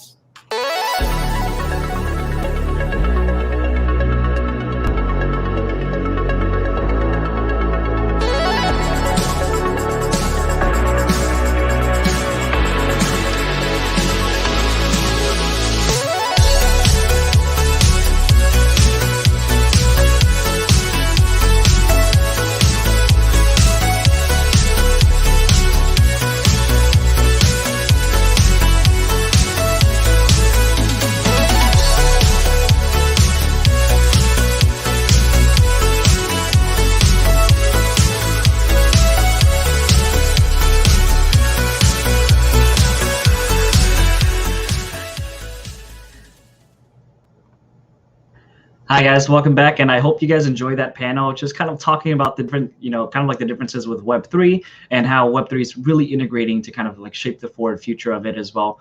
And yeah, so just kind of like opening your minds to kind of like the case, the different possibilities of NFTs, especially with the Web3 components, graffitiing part of the block so that it doesn't have congestion. And then, just kind of like going into the other areas of it to like decentralize your data as well. And I'd like to welcome on stage for our next panel. So we're actually be going into a little bit of a legal topic. So it's going to be the legal impacts of NFTs. And we're going to go ahead and bring on Mark Powers, Dr. Justine, and also Jacob Martin onto the stage right after this quick countdown video.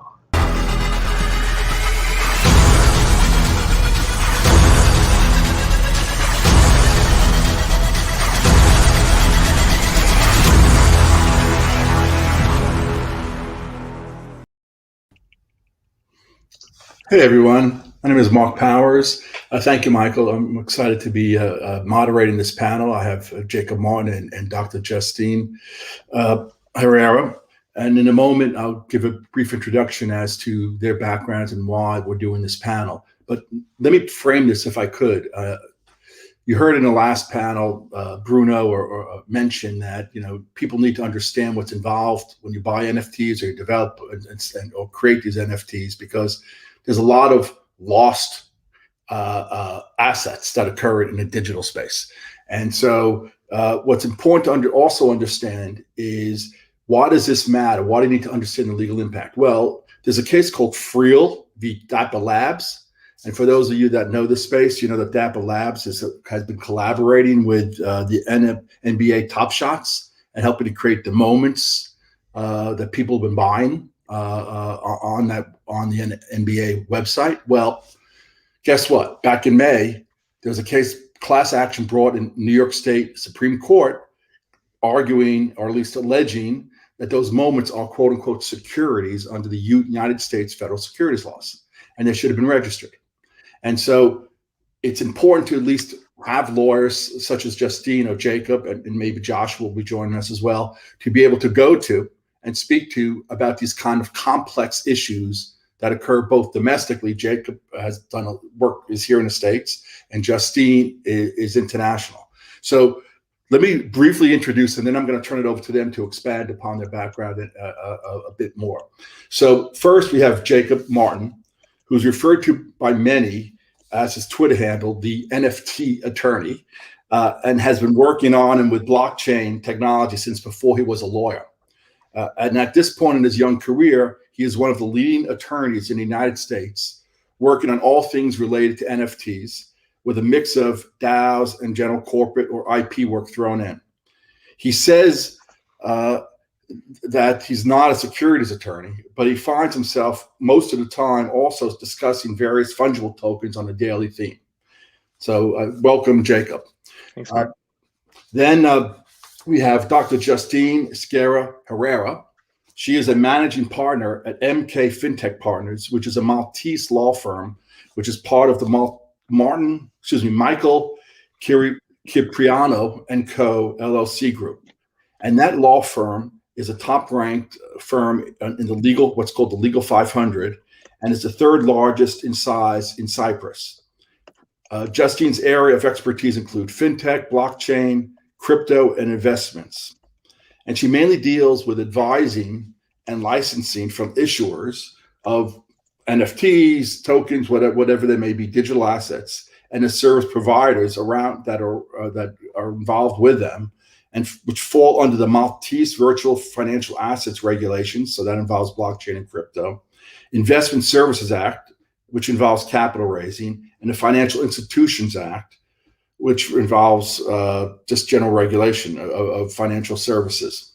Her past work experience gives her the ability to apply her diverse knowledge in a holistic way, and her previous work experience includes working for Exante, an international bank and a leading criminal law firm. She has been chosen to be a member of Malta's think tank, which was a digital economy task force set up by the government of Malta back last year in June.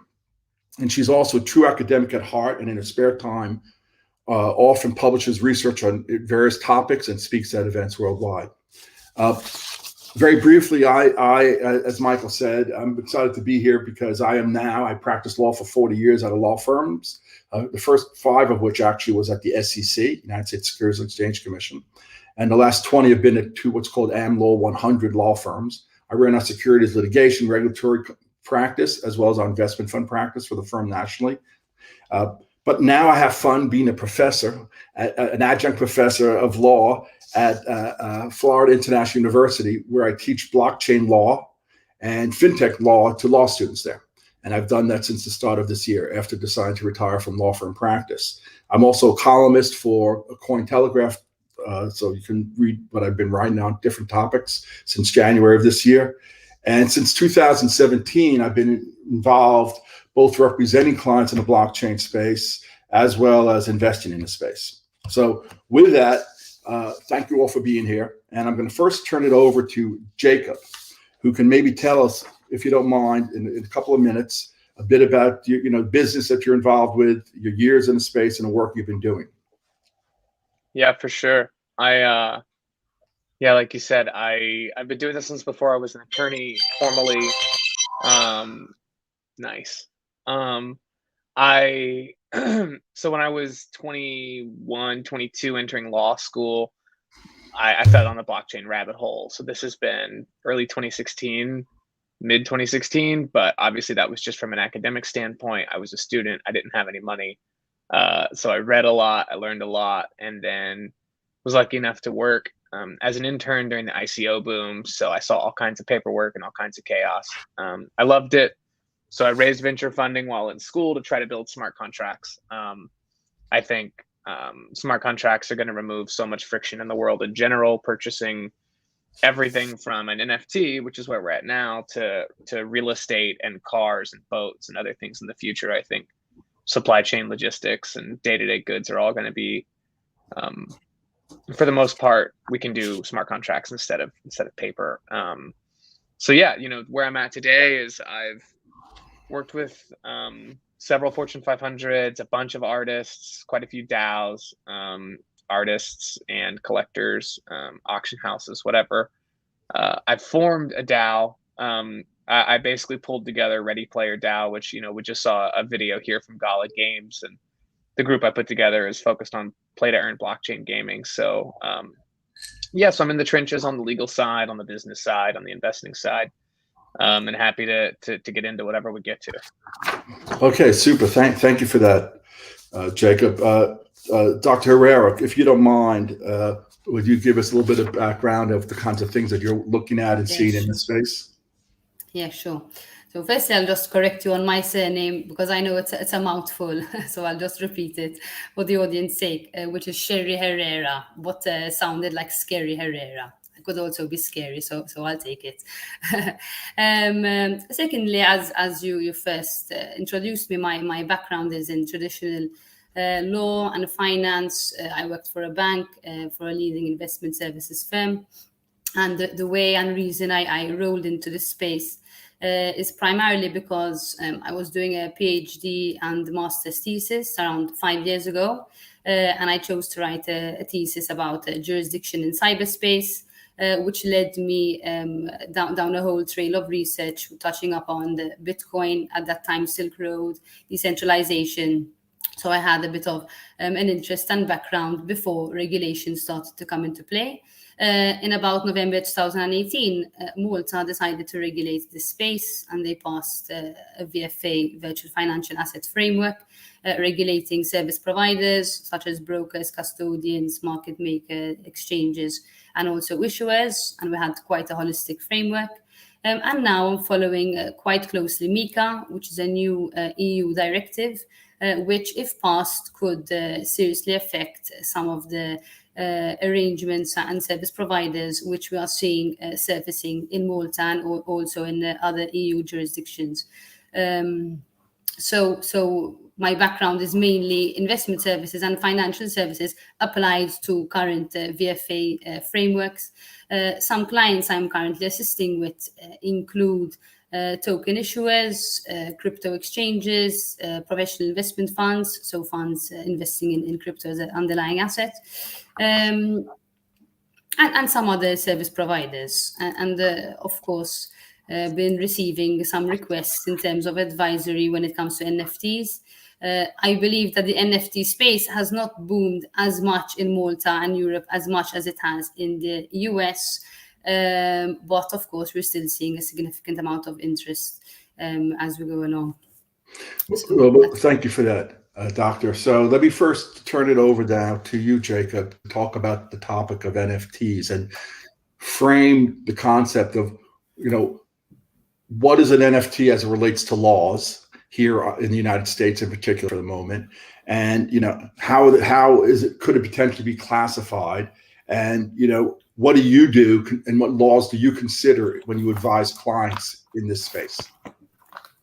Yeah, so I think NFTs, you know, as a whole, it's not like everybody uses the same definition for NFT or for DAO.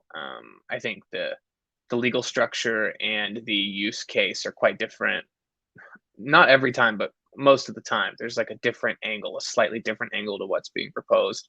So, you know, the way I look at it is if something is like art or a collectible and there is generally no expectation of it going up in value or anyone going, you know, anything specific happening next, you're just buying a non-fungible thing, you know, a unique anything, that is not a security. It's not an expectation. It's a security. But this is why I say I'm not a securities lawyer, but often I have to tell people when they've firmly entered securities territory. So in my experience, NFTs bring about IP considerations, securities considerations, technology considerations, payment processor considerations, sales tax and jurisdictions, right? Like I could rattle through the 30 things. I often have to say, which Mark, you're a 30, 40-year expert in like one thing. I have to say that I'm like pretty good at like 15 different fields of law. And I'm only really good at like a couple, right? Like smart contracts and how they apply to things, DAOs and some of the early structuring. I'm one of the only people doing those things with quite a lot of experience. But yeah, I think it's quite a general, each conversation is like a fire hose coming at me with 12 different angles, and we want to do royalties with this, and we want to share money like this. And So yeah, when something is firmly out of my range, I start recommending securities counsel, whether that's Fenwick or Cooley or Skadden or Latham or whoever. I just send them straight to the top of the chain and say, if you've got the time and energy and money to deal with a potential securities offering, then just go do it the right way. If not, Mark, you're muted, by the way. You're muted. Let me ask you, with the context of, you said payment platform, like, what are the kinds of issues if you're an artist and you're setting things up and you want to, for example, start offering, some sort of design or otherwise? Two things. One, what kind of organizational structure will you indicate to them, maybe think about setting up? And two, what kind of laws apply to the payment systems, like money transmitter laws and the like? If you'd explain those. Sure. Yeah. I mean, so, for the average artist or creator that's selling something, like, they don't have to really worry about how a platform operates from a payment processor perspective, right? Like, OpenSea partnering with Visa, though, is going to cause OpenSea to have to pull certain projects off of their website, right? There was a project this week called Turtle DAO that had or DAO Turtles, whatever it was, had a very specific payment mechanism that OpenSea and Visa deemed to be securities-like, to the point that they pulled it off. They just took it off the platform. That's quite a big step for a centralized entity for a decentralized concept. But then for an individual artist, there's usually a way in which an S Corp or an LLC just makes a lot of sense for them personally, for expenses, income, protection, limitation on personal liability. I say for anyone who's making more than probably 10 grand a year on art or collectibles, like, you're in business territory. You're a business now. You need some kind of protection beyond just what you'd get by being an artist. You don't want somebody to take your house. No, I guess not. No, so right. So you've identified, like, securities, IP, payments, and corporate law. Obviously, those are some of the high level ones. Justine, let me turn it over to you, if I may, to speak to us about some of the projects that you've been involved with, the EU and the MiCA law that you referenced a few moments ago in the introduction, if you don't mind, please. Sure. So MiCA, for those of you who perhaps aren't so familiar with European Union laws, is a proposed directive, so it's not law yet, regulating all crypto asset service providers and issuers. And this regulation also makes reference to other prominent regulations, such as Fifth AMLD, which is the AML directive. So basically, this regulation categorizes tokens into three main categories, which are securities tokens, so financial instruments as we know them, e-money tokens, so money which is offered, which is fully redeemable and has a claim over the issuer, and then other tokens, which are not e-money and which are not securities, basically. And for the time being, they are proposing that the issuance of these tokens are exempt from registering white papers. So, for example, NFTs, the non-fungible tokens, would be exempt from registering white papers. However, they may fall within AML regulations. So as Jacob mentioned, the 10K mark would also apply here. So we have a directive called Fifth AMLD, and if you are basically brokering or selling valuable goods which amount to more than 10,000 euros, then you'll need to do some sort of KYC compliance considerations. So we sort of have a similar way of dictating and regulating assets in terms of categorizing them and also applying AML considerations, I see from an overview and from what you've said so far. No, Justine, we're all lawyers, so we use KYC, we use AML, yes. every day, right? Yes, but maybe there are a lot of listeners that aren't really, people that are viewing this that don't really understand what those laws are. One, the purposes behind them, which would probably be useful for people to understand, if you don't mind. And then how they apply on an international basis. And then maybe we'll switch to Jacob at some point to talk about it, what implications they may have here. Sure. So, for example, imagine you have a marketplace where you are encouraging or facilitating the buying and selling of NFTs. And if on this marketplace you have persons listing and selling tokens for more than 10,000 euros, there'll be a KYC trigger. So it could be less, it could be 1,000 euros, but as a minimum 10,000 euros, there'll be a KYC, know your client trigger, which is basically which the purpose is basically to see and verify who the buyer, the purchaser is. So where the funds are coming from. So a verification exercise where they will collect certain documentation like proof of identification and proof of address, and this will have to be applied to marketplaces even if they are working on a decentralized fashion. So they will have to apply some sort of off-chain KYC verification and then store the transaction on chain. So eventually, if marketplaces such as NFT marketplaces, which are brokering and facilitating valuable transactions, will also need to apply these considerations. So I think, unfortunately, it will just be a matter of time. Yeah. So how do you make sure that, how do you deal with this, Justine, in terms of making sure it's decentralized and won't be deemed to be a quote unquote security, perhaps, right? Because if it's centralized, Sure. it looks closer and more like a security. How are people structuring these transactions? So we don't deem a security by if it's centralized or decentralized. Basically, how we in the EU classify a security is just doing something called a token classification test, which is a financial instrument test. So basically, sort of a bond, equity, commodities, these are financial instruments and would be called securities. Other cryptocurrencies which still have value, like Bitcoin or Ethereum, would not be classified as securities, even though they are traded on secondary markets. So basically, I think in terms of securities, we don't just classify everything as a security, and only if the underlying asset is a financial instrument from that point of view. Mm-hmm. But what about, here in the States, it's similar, like where Ethereum and Bitcoin are generally considered to be commodities, right? At least by they're not for us, so they're not considered. They're like a whole other. They're called either just other crypto assets. Actually, for now, they're not called anything because this MiCA regulation didn't pass yet. So it's basically what's happening in Europe right now is there's a lot of fragmentation. So I can easily tell you from a Malta perspective what Bitcoin or Ethereum or BNB would be classified as. So in Malta, we have security, so financial instruments. We have pure utility tokens, which are not traded on secondary markets, which are completely exempt from regulations. We have e-money tokens, and then we have a sort of basket of tokens, which we classify by default. So if they are a utility token, which can be traded on secondary markets, such as BNB or Ether or BTC, these would be classified as VFA tokens, and we have a specific regulation regulating VFA tokens. So we've sort of gone a step further. Now, MiCA, this EU directive, which is not law yet, is regulating them in a similar fashion. Which will either be exempt or have some other specific law regulating them, or if they are security, obviously be subject to securities law. So Bitcoin wouldn't be considered as a commodity and then as a security. We treat them completely different in that respect.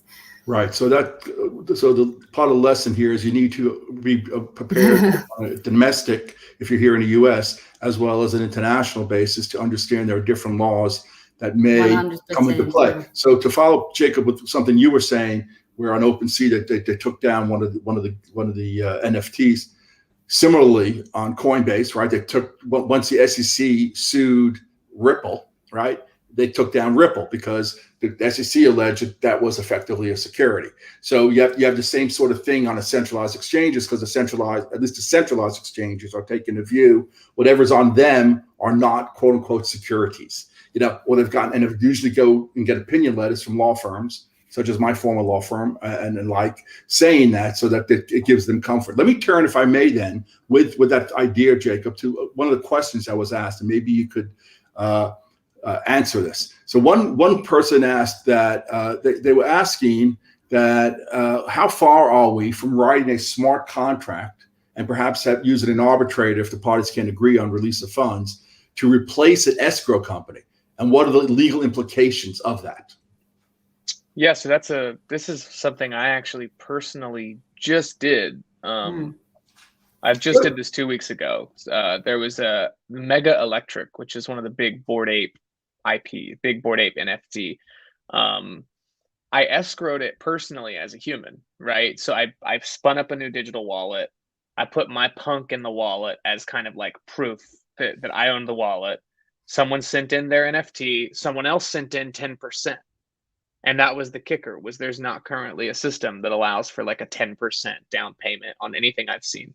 I've been told that it's buildable, but I have yet to have a Solidity dev tell me, hey, I'll build it, or hey, I can. So what I did, right, so we did 10% down, ape in the wallet. We waited 48 hours. And if they didn't send the rest of the money, I was going to send them back 5%. We had it at 5% non-refundable. Instead, they sent in the full amount. So now we've got $1.3 million in ETH, the ape NFT, and my punk. So I send the ape where it goes and the money where it goes. And that was it. That was kind of the middleman service, which is obviously not as smart as a smart contract, but there's not a down payment option on anything I've seen. So I don't actually know how far out we are, because I haven't talked to a dev that told me I can and will build that real quick. Like, I haven't had that happen. I've actually got a call later this week on the topic, or next week on that topic. But it's a great question. I personally believe everything is going on chain at some point. I think real estate will go on chain, and there's no way you're going to have to buy a house in cash every time. So a down payment mechanism is going to have to be key, in the same way that I don't like paying rent by writing a paper check every month. There's no reason I can't just click a button or have like an automatic pull from like my ETH. So it's a personal topic that I like a lot, actually. So let me ask another question, which I'll throw to you. Then I want to have Justine pick up on, because it's probably different in Europe. Motto for Crypto asks, is NFT subject to copyright law? So if you don't mind, first give us a little bit of why is it copyright? And I know from the times when I had to kind of work with my copyright partners, it only generally is good perhaps in the US, and then if you want to do it internationally, you have to do something separate. So and a new copyright. But give us a sense on what's involved with that, and what do you think it is now and where it's going to go? Yeah, so I think it was Primavera de Filippi, who's an attorney, who has made the theoretical argument that when you're buying an NFT, you're just buying a transaction hash, right? You're not buying an image, you're buying a token, and that's a transaction hash on Ethereum. And so I think we're going to see a copyright litigation at some point where someone says, you took our image. Let's say it's Disney. You took our image. And the creator is going to say, no, I sold a token. It just happens to point to an image on IPFS in the cloud somewhere. But I didn't sell that image. I sold the token. Frankly, I think it's going to be one of the more fun and nuanced topics, is going to be copyright litigation. So what do you think that's going to come out? And what do you think? Client says, do I have to copyright what I'm doing here? Yeah. You say yes or no? Well, I think obviously we've got natural copyrights, right? So you don't have to. Correct. You don't have to like file everything just to say you have a copyright, right? But it's obvious to you, but I want to make sure the audience understands. Yeah. So there's a thing, at least in the United States and everywhere else, who's signed the Berne Convention, which is this general IP agreement, is that if you create it and you put it out there as though you created it and you were the first to do it, you're given a natural copyright, as in you created it.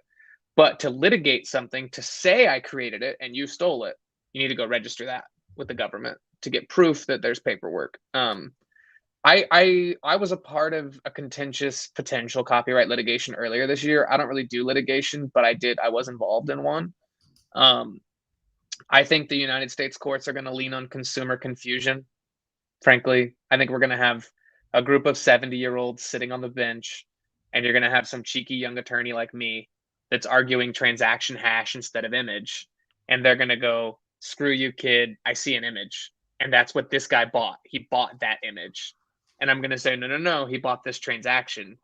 And they're going to be like, nope, that doesn't work here. I think it's going to be more, Jacob, because it's Disney against your small client. That's exactly. I think it's going to be fun. Honestly, I would love to do it. Like, for me, very interesting. I don't have 30 years of copyright experience, but if I were to take something to the Supremes, I think that one would be a fun one. And I like the appellate style of conversing with intellectuals, basically. I would like to help argue this one. I think it will be argued at the highest level, and it will get like a voice argument. It won't just be on briefs. So let me I think turn it's an to interesting Justine, topic. if I may. Thank you, Jacob. That's really insightful. Justine, can you tell us a little bit about the copyright laws or otherwise abroad, if you don't mind, and what you think they should be and they are. Sure. So firstly, I'm just reading some questions in relation to what we're speaking about, and perhaps maybe we should simplify a bit because they're Please. asking. So when you say copyright, we're saying sort of register a patent or get a relevant license or register the copyright with whatever authorities there are. So it could be a piece of music, it could be a piece of software, it could be whatever it is. So that means you are the owner of the asset, and you have all rights to that asset. So obviously, when we're speaking about NFTs, we're just speaking about digital representation of these physical or of these physical assets, really. So, for example, most of the time, creators of NFTs will not be the creators of the underlying asset. However, not always. There are instances where the creator of the original asset is also the creator of the digital representation, such as LeBron James's basketball cards, where he himself is the creator and the issuer. So, of course, there are legal issues, and there are persons discussing things such as exploitation, saying, should it be allowed for someone to sort of use someone's copyright and then create a digital representation, even though they don't own the underlying asset? So I think that is very much open to interpretation. And it's very interesting that you mentioned litigation, because unfortunately, in those instances, we will be in the hands of the judge, and in terms of how they see it and how they interpret the laws. Would they apply the traditional laws to the digital representations or not? Will it be narrow? Will it be broad? Of course, how good will your lawyer be at arguing these points? So we have the same, basically, we have the same instances where someone can register their patent and copyright their work over here. Until now, to my knowledge, we haven't had any contentious issues regarding NFT stealing persons' copyrights. So it would also be interesting to see what stance the judiciary would take in dealing with those matters. So time will tell. Yeah, and actually thinking about it just a little bit, that's a really good point, Justine. Let me first, so we don't lose it at the end. Justine, what's your contact information, if you don't mind? Sure. So either LinkedIn, Dr. Justine Sherry Herrera. I mean, that would be the best place, because I mean, my email is not online. Fine. Great. And Jacob, your best contact info? Yeah, so my Twitter is at the NFT attorney, and my email is gm, like good morning, gm at jtmtechlaw.com. So let me go back actually to the point that was raised, that this is maybe just a transaction hash and not someone else's property, Disney's. I mean, that argument in a different way, by analogy, it sounds like was argued when Andy Warhol took the soapboxes or took images of other persons, and he basically lithographed them and put different colors around them and duplicated them in different ways to create art. And so he ended up winning those lawsuits, right? So I would speak for the older generation that with they're not the 70-year-olds, I'll say that, but I will say to you that I actually believe a lot in the judiciary, particularly here in the U.S., where you have the legislators and the executive branch regularly fighting with each other, and I'm a big believer in the arbiter being the judiciary. So I have confidence in that they'll kind of ultimately get it right. Maybe from a perspective of a 30-year-old, you don't think that that's going to be the case, but but from my perspective, being told or being given the arguments, they can adapt. There was one question which I'll take the first shot at, but I'm happy to hear someone else on. Jank Wonk, is that okay? Will the U.S. change the definition of the Howey test? My view is no. I view the Howey test as being flexible enough to be different situations. So, for example, when I started my legal career, when I was a young little pup at the SEC, among other things, we sued a group of people for sales of geographical dental licenses, which we argued were investment contracts, were therefore under the definition of securities under federal securities laws. We won. It went up to the Second Circuit, and it was the law for maybe a dozen to 20 years. SEC v. Aquasonic Products Corp. That case more recently got a new life to it because in a Telegram case, the judge in the Southern District of New York, which is a pretty influential court for securities laws issues, he cited back to that case. So there is a lot of flex. I know a lot of people don't think they need. I'm not saying there should be need for legislation or clarity. Don't misunderstand me. But to answer that specific question, definition of Howey test, it's the Howey test. Do I think that maybe should be modifications for sandboxes like Commissioner Hester Peirce has suggested, and an exemption from registration for a period of time, which I'm sure some other people can speak about at some other time, or I could happy to discuss with you, someone else at some later point in time, but that's off topic. What's really on topic are the NFTs and understanding that there are securities laws that are implicated here. Jacob, why don't you kind of tell us a little bit more what you'd like to talk about? I mean, with that topic, right? So the two things that I think crypto and decentralization are going to challenge the most is going to be accredited investors rules. From a securities perspective, I know plenty of people who aren't being Ponzi'd into anything who would love to put $20,000 into investments with their friends, right? DAOs have this promise of a decentralized group of people all putting money together and then going and doing things. And I've seen it happen quite a few times already. That doesn't mean that what they've done is technically legal or has any paperwork, but the use case is already there and provable that a lot of influence and decentralized group decision-making, I guess, with group funds can move mountains. I mean, 500 people all putting 10 grand on the tables, probably the quickest way to raise $5 million, right? Start adding zeros to each of those. 5,000 people, $10,000. 5,000 people, $100,000, right? Like, you shouldn't have to be worth $3 million or make 500K a year or whatever just to make a bet like that. That should be a personal decision. Who knows what the lobbying on that looks like, but that's my take. And then secondly, I think, the Howey test, I mean, I feel like it'd be ignorant to say that the Howey test will change, but I think what could potentially be on the table is carve outs for certain asset classes or purchasing of certain things with certain expectations. Right.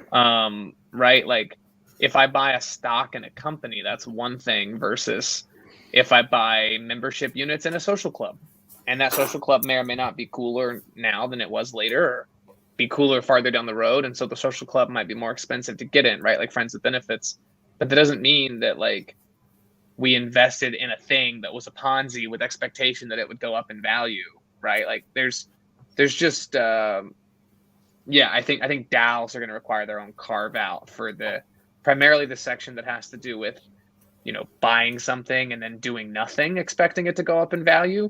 We need to get more clarity around what happens if you buy something and then you actually do something to help increase the value, right, of the thing you invested in or bought. I don't think there's enough there yet.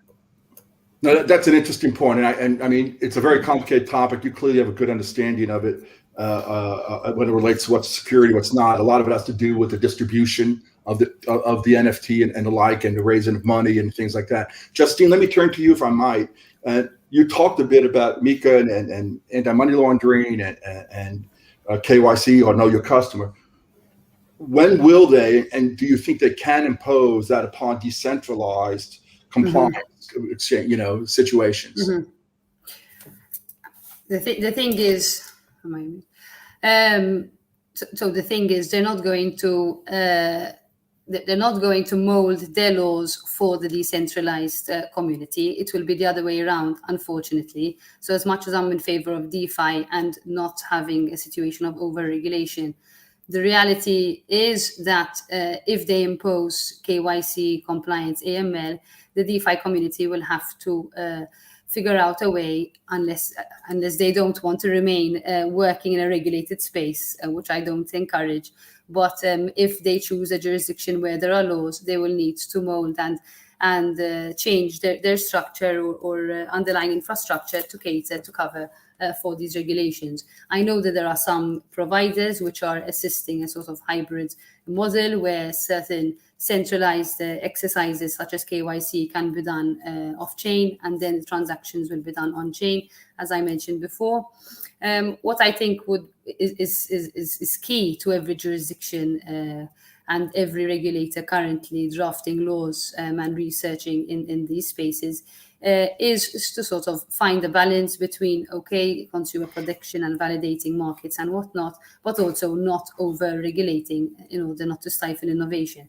And that is the sort of chicken and egg we are facing right now. And where do you come out? So let's bring this towards like try to do two more questions, but where do you think things are going to go, and where is it going to land, focusing specifically like on NFTs, if you don't mind, Doctor? Sure. So in terms of NFTs, till now, the MiCA regulation doesn't specifically state that NFTs should be regulated. It actually exempts them from regulation. So it specifically states that if there is a token which is unique and transfers value and is non-fungible, then they will be exempt from issuing and registering their white paper. And then if you have marketplaces which are facilitating listing and selling and buying of NFTs, of tokens, and are dealing with money transfers, they will need to abide by AML laws. So till now, the MiCA crypto regulations regulate a lot of crypto service providers and issuers, but have left out NFTs.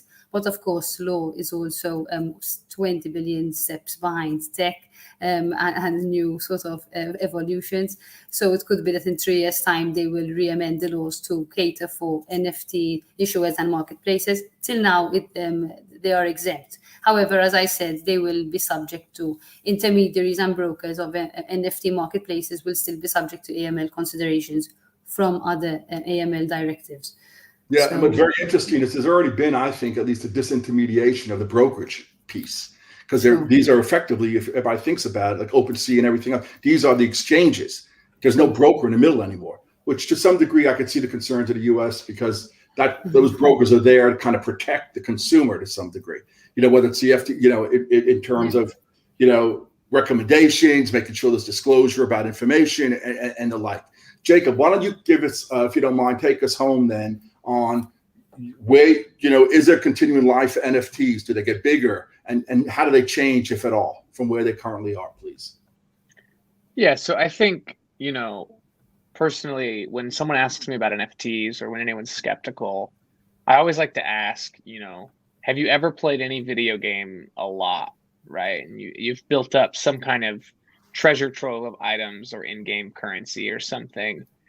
And then you felt bad leaving that game to go to another game because you had done so much work in the first game. Once you realize and your mind is open to the idea that every game you play and everything you do moving forward, all of those things you earn in game are going to have some kind of built-in scarcity and secondary marketplace and the ability for you to carry them around with you from game to game or from game to digital location, then we're truly in Ready Player One territory. And I feel like Spielberg's Ready Player One was somewhat of a Spielberg pipe dream, when it came out, and it felt 30, 40 years from now. But it was really only 4 years early, right?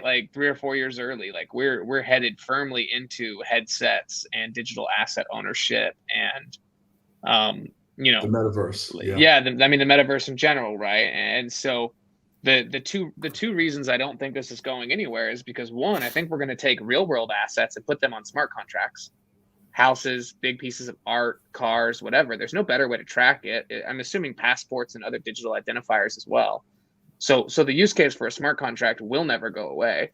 Mm-hmm. And then if all digital goods, in-game collectibles, digital locations, Twitter profile pictures, whatever, if those are also scarce and ownable, I honestly can't see a world where they slow down at all. And I won't be surprised if we do $10 billion worth of NFT transactions this year and see at least $50 to $100 billion of transactions next year, because the gaming market alone is $1 trillion market.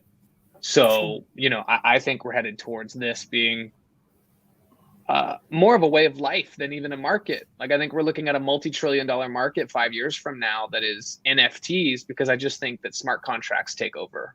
And you think gaming is kind of like the engine or fuel for this to some degree? Yeah, I think gaming is going to be the reason that 80 million teenagers playing Roblox who already know how to buy skins and buy digital in-game assets, they're going to buy NFTs and not even know it. They're just going to know, I own that. I just buy the stock of Roblox. Sorry, I'm an old school guy. Yeah. What can I tell you? But a 14-year-old who can't even buy the stock of Roblox can buy a skin in Roblox and can have a digitally scarce good, and they say, that's mine, and I can take it with me wherever I want. Right. That's the allure. That's so interesting. So Jacob, one more time, your contact information on Twitter is? Yeah, at the NFT attorney. It's cheeky. It's obviously not a real designation, but it's fun. Right. And Justine, if you don't mind, again. Very boring, unlike you, Jacob, but Dr. Justine Herrera, just on LinkedIn. Right. And I'm Mark Powers, MD Powers 2020 at gmail.com. And you can also read my monthly columns on Cointelegraph, where I get to pontificate and have fun in this space and talk about different things that are going on in it. If there are no more, I think we're just about out of time. You guys are amazing. If anyone needs any kind of counsel or thoughts or want to bounce things off of the best young minds or minds alone in the industry in this space, please contact Jacob or Justine. And I thank you all for listening. I thank you for your questions, and I hope you all got something out of this panel. And thank you for moderating, Mark. Yeah, my pleasure. Okay, ciao.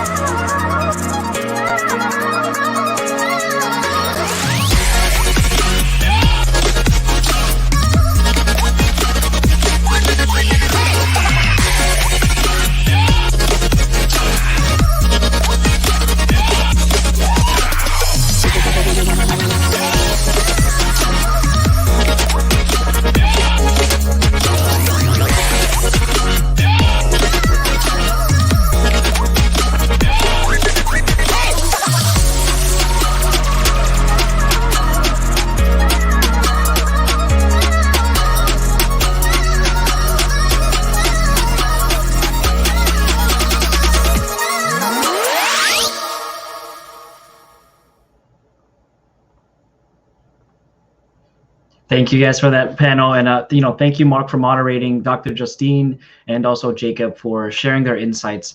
Up next, we do have another panel as well. This one's going to be about the intersection of NFTs and intellectual property.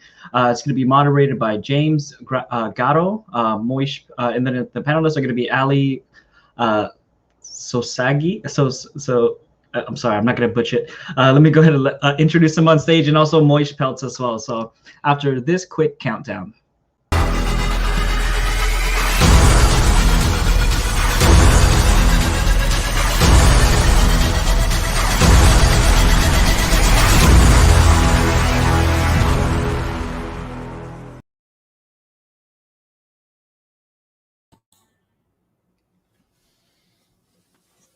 Hey, Jim, good morning. Good afternoon. You're on mute, so.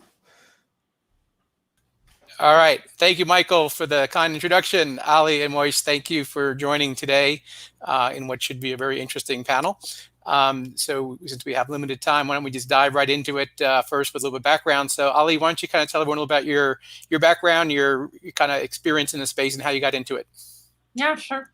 My name is Ali Sosa, Sosagi on a lot of social media platforms. That's, I think, what Michael was trying to pronounce. I started off in investment banking, worked at Credit Agricole, Goldman Sachs. From there, I moved into law, worked at a securities boutique firm in New York, went in-house at a couple of fintech firms. Fintech then led me to blockchain, graduated in that space, and crypto blockchain. Then the NFT movement was happening. Decided to start my own firm since I was getting so many clients, and now I'm principal of Meta Legal and serve as an advisor and counsel to blockchain and NFT creators and platforms. Great, awesome, and Moish. Hey, good afternoon. So Moish Peltz. I started out of law school as an IP attorney at an IP boutique. I had worked in entertainment before that, and starting about 2014, I had a buddy of mine that said, "Hey, I'm working on a blockchain project, doing some crypto mining. Do you want to get involved? I don't want to hire some other attorney. I want you to help me." So I started in 2014 doing that, and all the while kind of working on my day job of IP law. Again, 2017 kind of ramped up a little bit with some crypto work, but again, was more of like a side project. And then, beginning of this year, here we go, right? Everything that I'm doing in terms of interest in crypto and intellectual property all of a sudden merges, and it was kind of off to the races starting in about March, where I'd say the majority of my practice has been intersection of IP and NFTs, leading to our topic today. Great. Well, welcome. My background briefly, I'm Jim Gatto, I'm partner at Shepherd Mullen. I've been doing IP work for almost 35 years, a lot of work in interactive entertainment space and digital media. Got into blockchain back in 2012. One of my clients actually became general counsel of the Bitcoin Foundation, and he kind of got me involved and started going to the conferences, meeting the people, and it's been a great ride ever since. And been doing a ton of work in the NFT space, and it's certainly accelerated in the last couple of years. And one of the areas that I focus on, in addition to the IP topic we're going to talk about, is the tech regulatory work around this, which is another topic for another day. So today we're going to focus on IP and NFTs, and maybe I think just to set the level set, I think most people probably understand what NFTs are, but I think that people have different definitions or understandings of them. So maybe Ali, if you kind of take a crack at kind of your view on what NFTs are. Sure, I'll give you the more technical one. It's basically a non-fungible, meaning it's a unique assignment of numbers, data, that has something linked to it, whether it's artwork, photos, audio, whatever it may be. It's linked to an owner in the blockchain. It's unalterable, unchangeable, and it's stored on the blockchain. For purposes, I think, of this conference, we're going to mostly be speaking of JPEGs or NFT in the art industry. It's being used. Great. Moish, any comment or anything you want to add to that, or any other aspects of that? Yeah, I mean, I was listening into the last panel and just thinking about that concept of, right, it's ultimately it's a hash, it's a record on the blockchain that refers to some, other item, potentially like IPFS kind of file, right? It could also be on the blockchain itself, right? You can have some of these NFTs are like the entire NFT, right, is stored in that hash itself. So there's all sorts of things that I think we're seeing now in terms of the JPEGs, right, being the basic example of NFT, but I think the fundamental technology allows for an unlock of all of these combinations of, you take these assets with you and you combine, IP embedded in one NFT and you import that into a video game, for example. And so when you start, using these NFTs in kind of like thinking in the future, like second level type gaming transactions and combining them, it starts getting really complicated and really interesting, I think, from an intellectual property perspective. Yep, absolutely.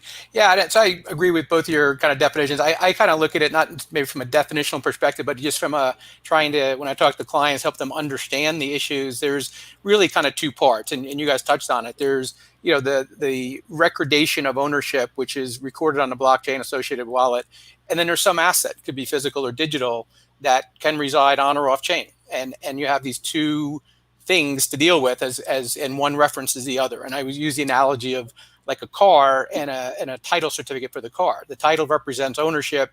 It has a VIN number. The VIN number references the VIN number of the car. It gets stored in a database, but the car is out, on the streets, right? So the two are separate but linked, and one is just a representation of ownership. It's kind of a simplification of what's there, but I think it's helpful to look at it that way as we kind of look into the IP issues, because the NFT itself, which is the recordation of ownership, is what it is, but there's still going to be, for purpose of today, a digital asset, and there's going to be ownership or license rights in that, and that's kind of where most of the IP issue arises. You can have IP in tokens, but maybe we can just kind of pause there for a second and focus on the kind of there's various structures out there as we kind of all know with respect to ownership versus licensing of the actual digital asset that's associated with the NFT. I know, Ali, we spoke about this. You have a number of clients that are artists. I know there's many different models that artists use when they're creating an NFT around their media. Maybe you could speak to some of the different models that are being used. Different models for like as far as the rights associated with the digital media that's associated with the token. So anything from, in some cases, straight out ownership, in other cases, licensing of limited rights, and various things in between.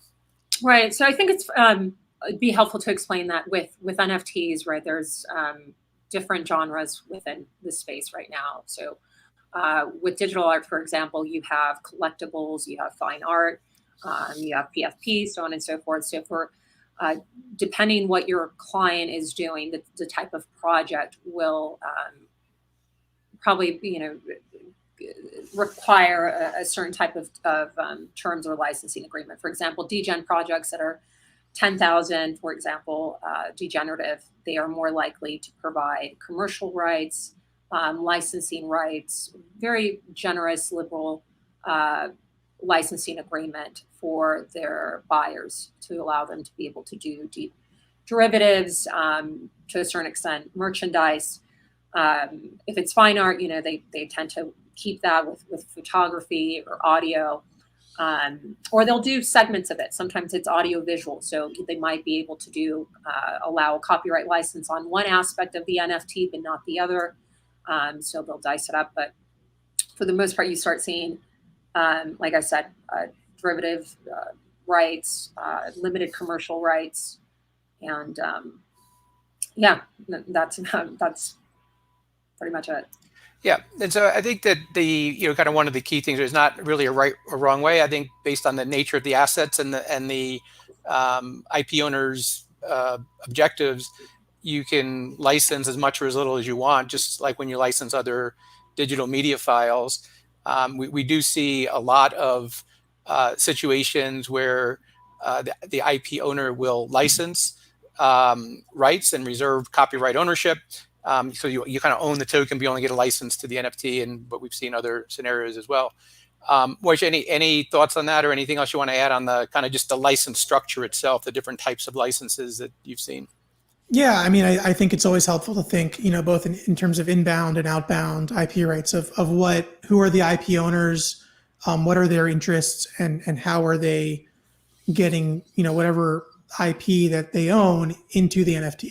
So, there's all sorts of, the degen projects, as Ali said, where, a lot of these things are being made up, or you're hiring an artist off Fiverr to develop traits, and then they're being generatively put together, or there's a coder developer type team that is like an art blocks type thing, right? So there's things that are generated basically for the NFT, and then there's a whole world. And Jim, it sounds like you've been doing a lot of this work, and we all have, right? Is there's legacy brands that are figuring out what's the safest way to get my valuable IP from from the NBA, from everything else into an NFT, but also in a way that is going to make the stakeholders of that IP comfortable with licensing that IP into this context, right? Because it still is, even in, kind of, a year here, a year into this, there's still a lot of questions that people are having going forward. So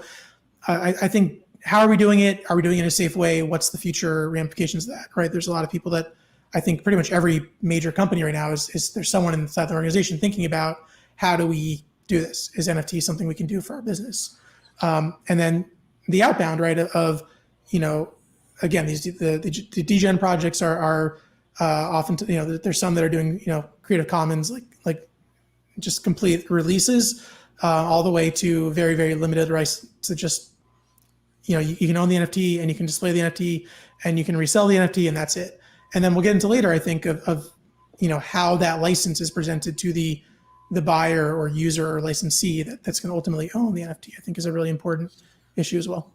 Right. I think it's, if I'm Please, Ali, go. I think it's important to understand that when you're providing a licensing agreement for derivatives, it almost always goes hand in hand with the right of publicity, some commercial rights to a certain extent. Otherwise, the derivative right doesn't, for personal use, it's not compelling to the community, right?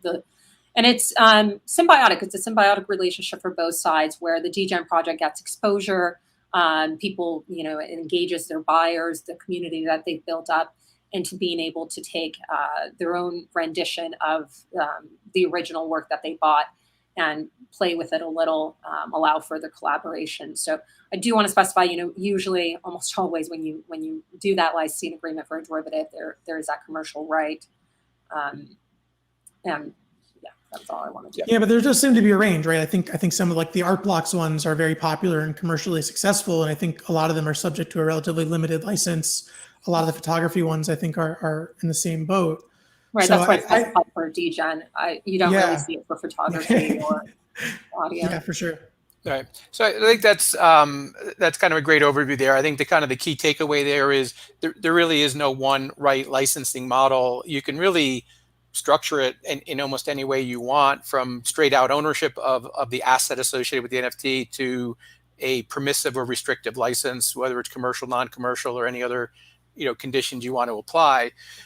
So one of the key issues, and Moish, you kind of touched on this, and it's a great segue into the next kind of topic here, is, okay, so you've decided on the license that you want to apply to your NFT.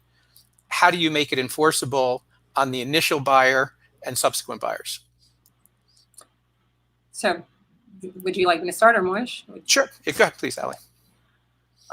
You have all sorts of issues as far as notice to the buyer. The very nature of the NFT, you're not really able, theoretically, you could incorporate an entire licensing agreement onto the smart contract, but it would run very slowly. The transactional cost would be very high, and the environmental cost as well. So most people either recommend attaching it via IPFS or AWS.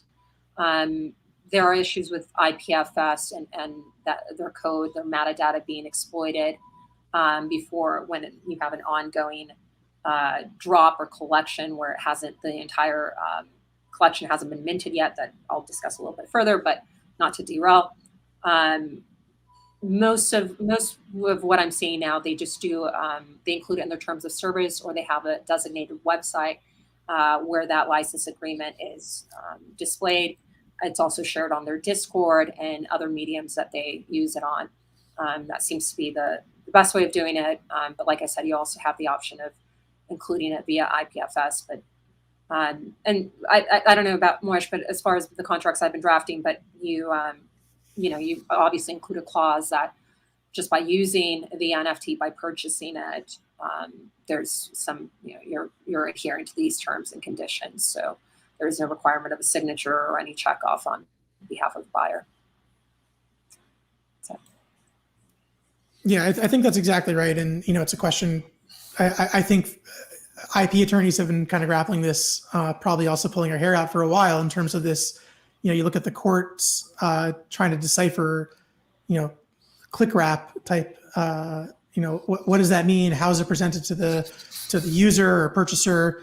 And I think, I would have imagined that these things would have been solved 20 years ago, but I think courts can still be confounded, I think, by some of these things.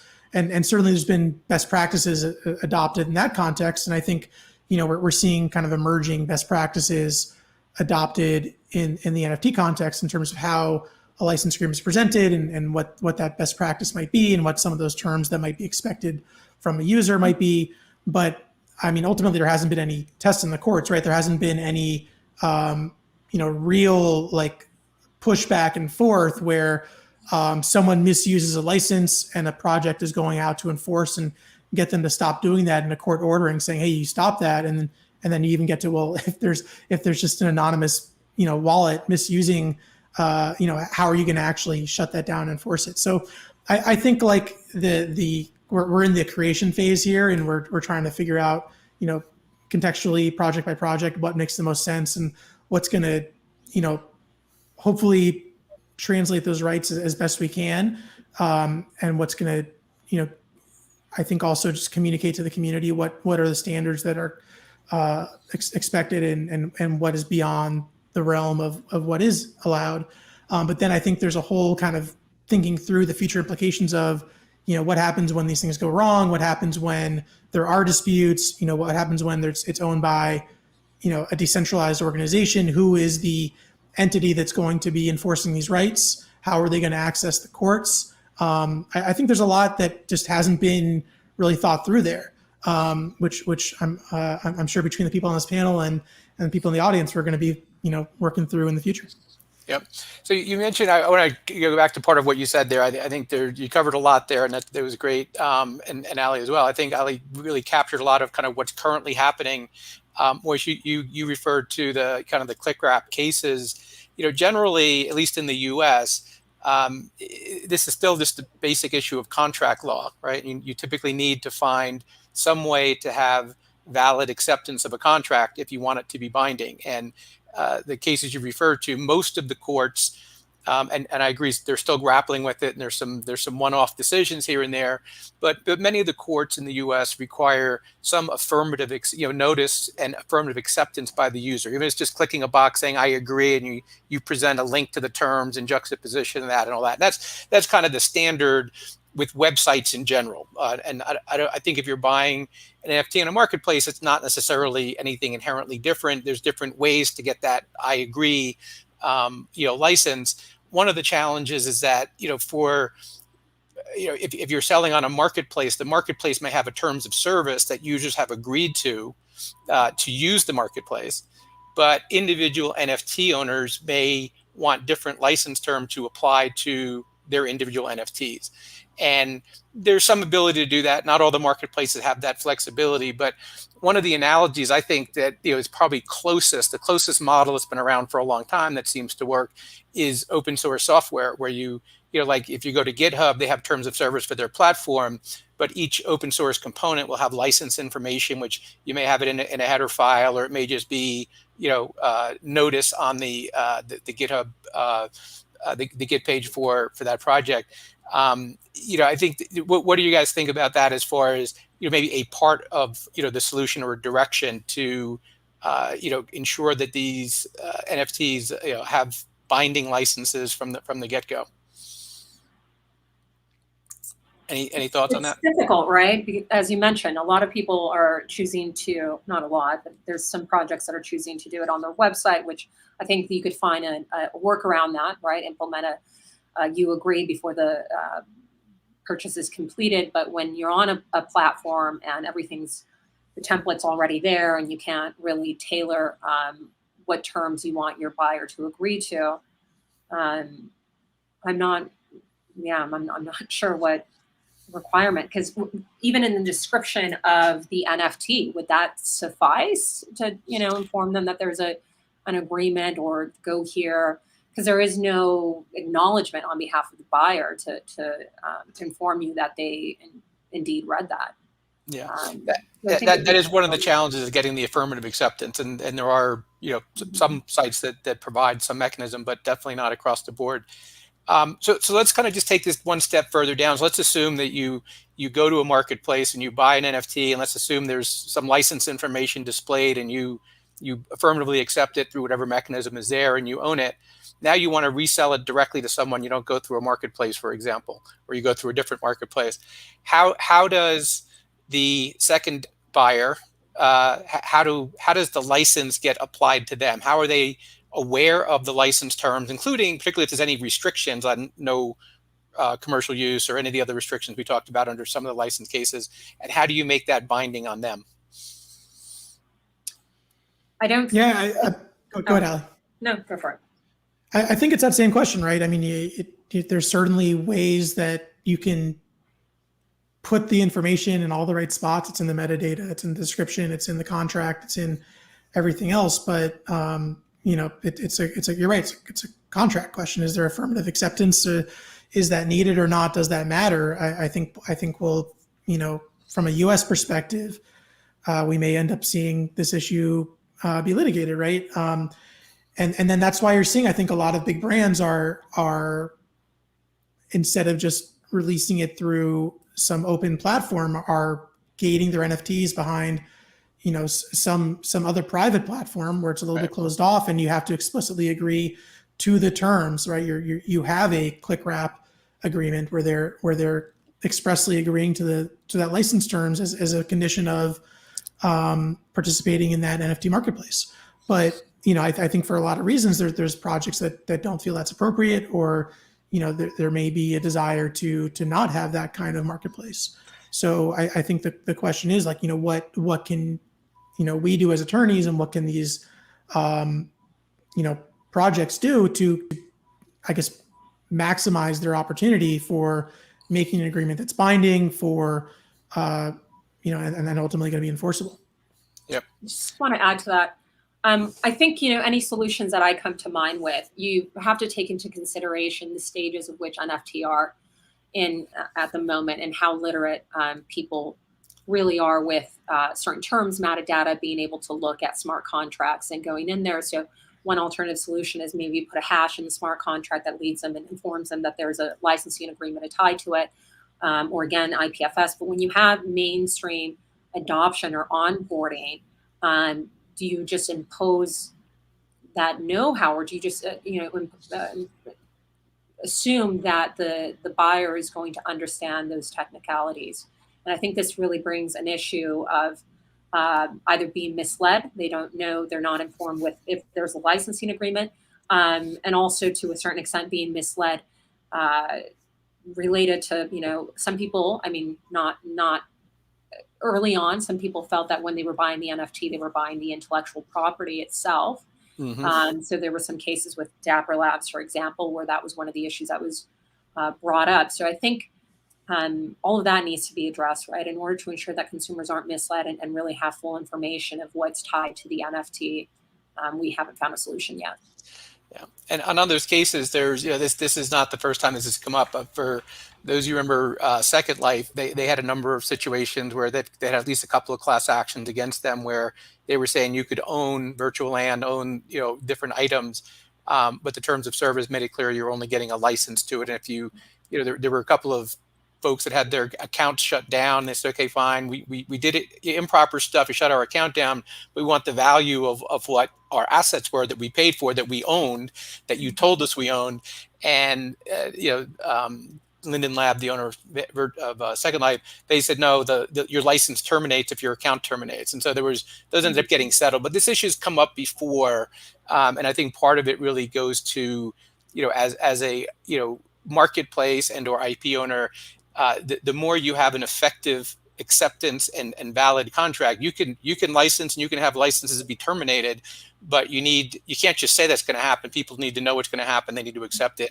And to your point, Ali, which I think is great, is your marketing needs to be consistent with what the legal realities are. And there's definitely a bit of mismatch of that on some of the public marketplaces that say, hey, you can own this, and when it's not in fact the case. Let me get one more topic in real quick, and let's try to be brief on this. I know there's a bunch of questions. So what are some of the unique... Just one quick point, sorry to interrupt you, but I mean, that just really made me think of, I know it was reported that Vitalik Buterin said this week that one of the reasons he developed Ethereum in the first place was because he was playing, I think, World of Warcraft, and they took away all his in-game items, and he was like, well, screw that. So I think we have to recognize also that some of the what's going on here is a desire to like explicitly avoid that and to own assets decentrally and not have the ability for them to be taken away by some centralized organization. I think that's kind of what's going on here as well. Exactly right. Great point. That's a good kind of macro view of kind of where we are and where we're going with some of this. So the other topic I wanted to cover real quick before we get into some of the questions is just from the enforcement perspective. So let's assume you've licensed IP as part of a NFT. You've got some valid license out there. I think you touched on this earlier, Moish. I mean, if you have an anonymous wallet, how do you go about enforcing rights if someone has either used your IP without permission or exceeded the scope of a license, for example? Or there's other scenarios for IP infringement, but what are your thoughts on some of the key enforcement issues that people should be aware of? Yeah, Ali, if you want to start. Ali, go ahead. Sure. Yeah. There aren't that many, unfortunately, right? The nature of how the platforms are widespread, there's Anon, so a lot of anonymous wallets and buyers, so you actually don't know who you're dealing with. So if they end up breaching the license or infringing work, how do you come at them when you can't retrieve information of theirs?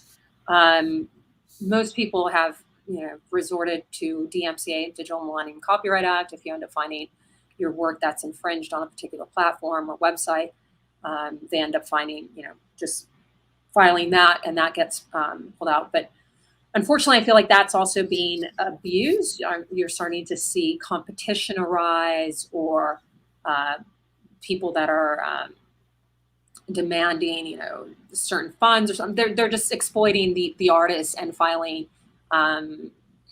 false DMCA suits just to pull that. But to your point, that's one of them. If you don't know the person's information, unfortunately, there isn't much recourse you could actually have to enforce your license. Yeah, I mean, I think the other point is just thinking through again from a U.S. perspective. If you're going to initiate a copyright infringement case, you need a copyright registration, and if you're a decentrally owned anonymous organization, like how are you going to get that?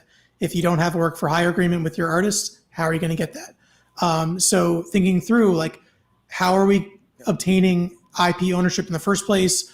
Who's owning that? Is it an entity? Is it a DAO? How are we going to access the courts if for some reason we need to in the future, right? So that before you even get to enforcement, it's like we gotta get ownership, because you're not going to be able to enforce unless you can prove your ownership, and that's what the courts are going to make you do.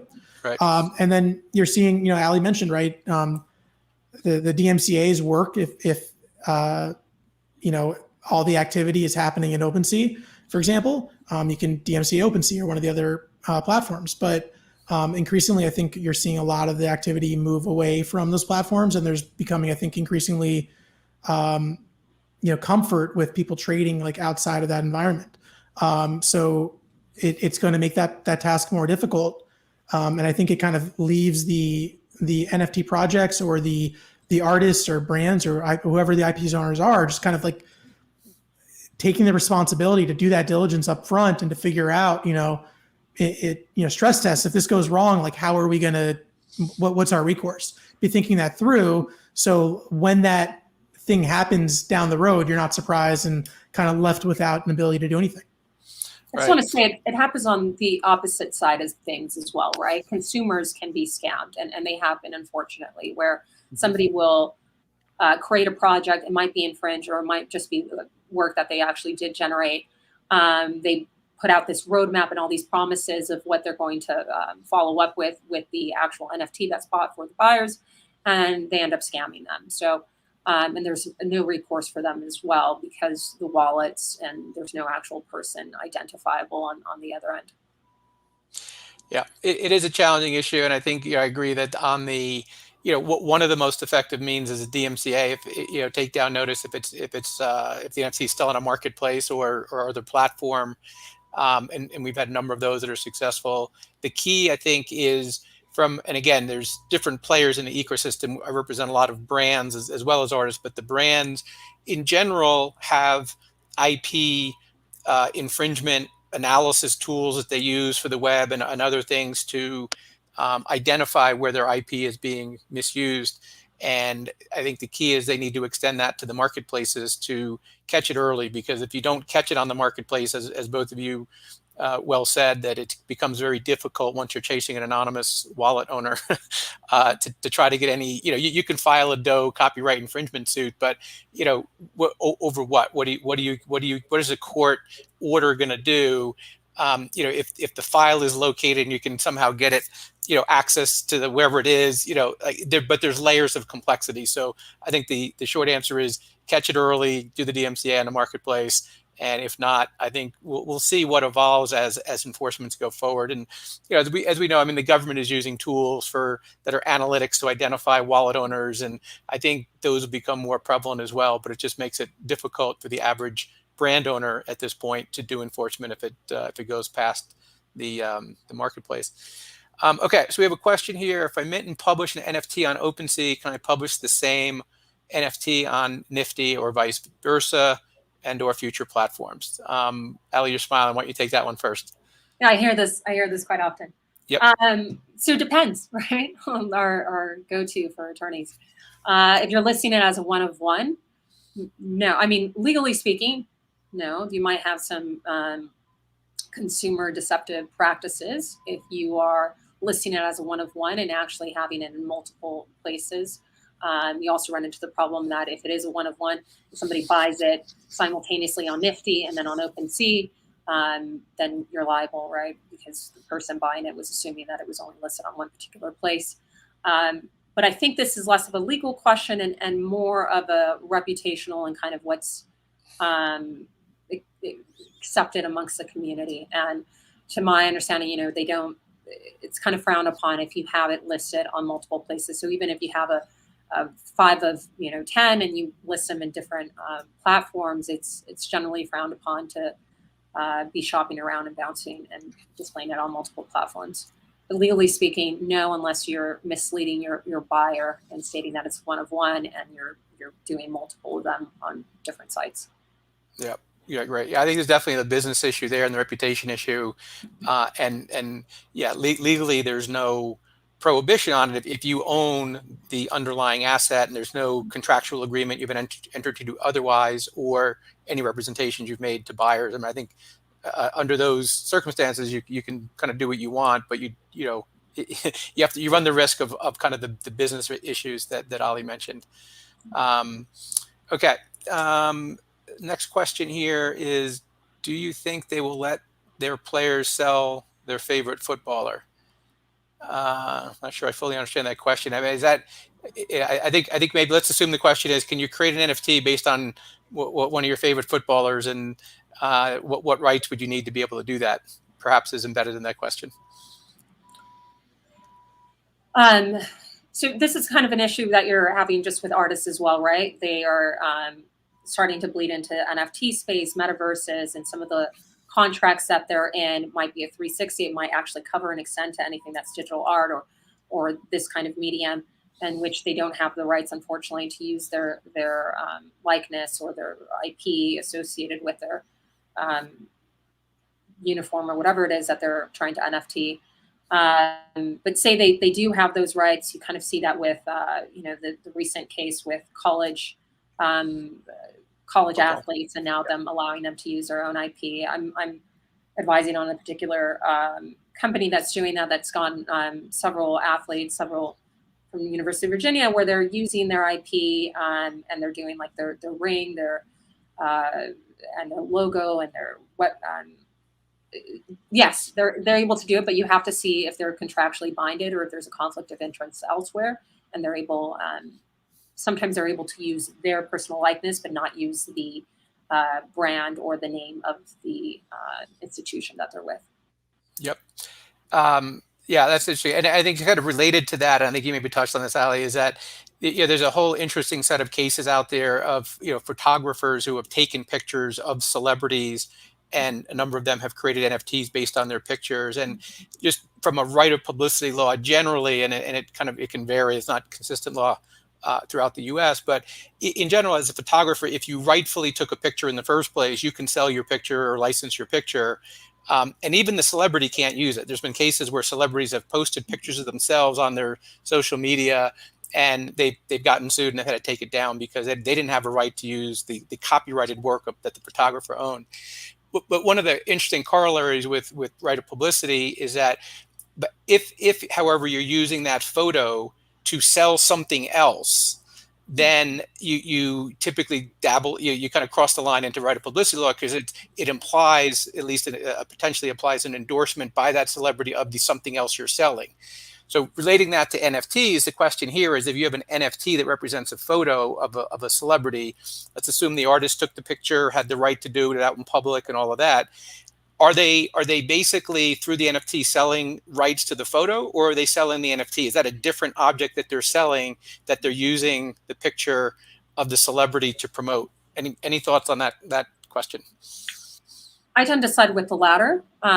Usually that they're at that point you're making a profit out of it, right? So maybe you have the right to the copyright within that picture and everything that's held, but once you start making NFTs of it and making a profit, I feel like that's no longer protected.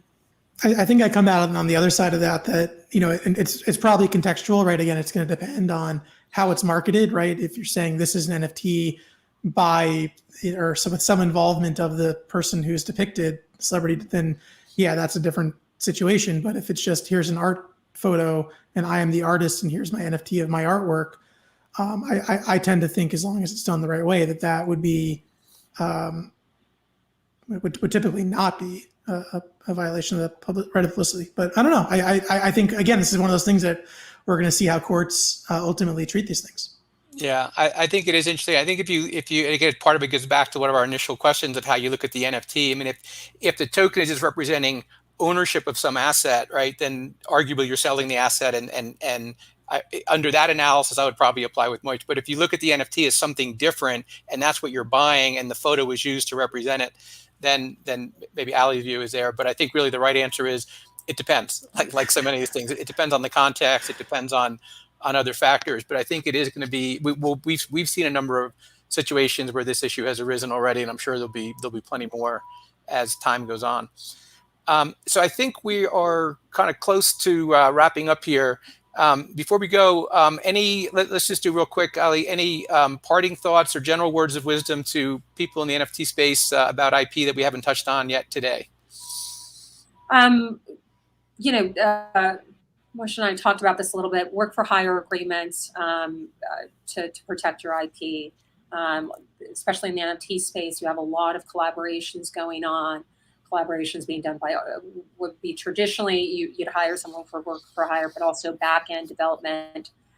Make sure you get those in place. Make sure you have clauses that stipulate that the end product and the copyright all goes back to you, just for added protection. But yeah, be careful with, I think most of the space is concerned with SEC law, which is great because that's my space, but also consumer protection. Just be sure to properly disclose things to your consumers so you're not being a reputational cause or even an unfair and deceptive practices claim. So that's it. Great summary. Moishe, anything else?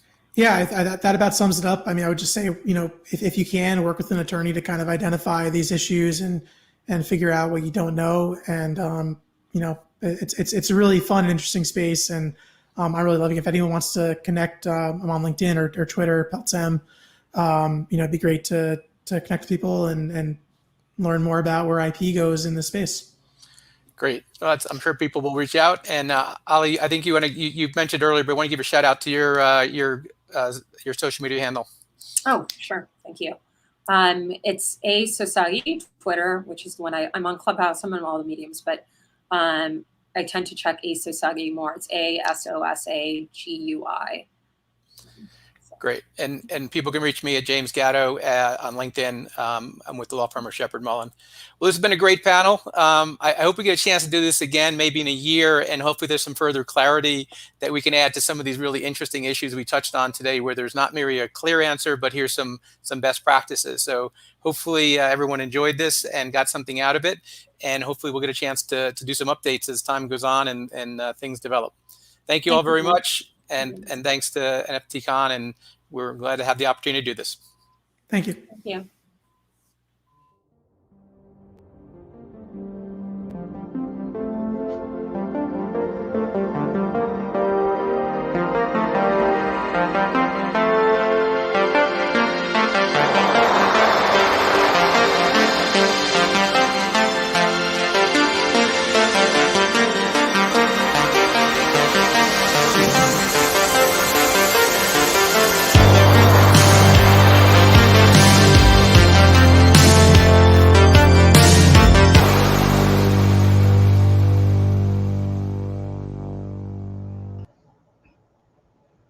Thank you guys for such an insightful panel, especially around kind of like a lot of intellectual property. A lot of artists do have these questions. And, once again, thank you guys for being on here and providing the insights to the community. Up next, we're going to be having another kind of a panel as well. So this is going to be about augmented humanity, creativity, and love in the metaverse. So we'll go ahead and bring on some of our speakers to this live panel as well.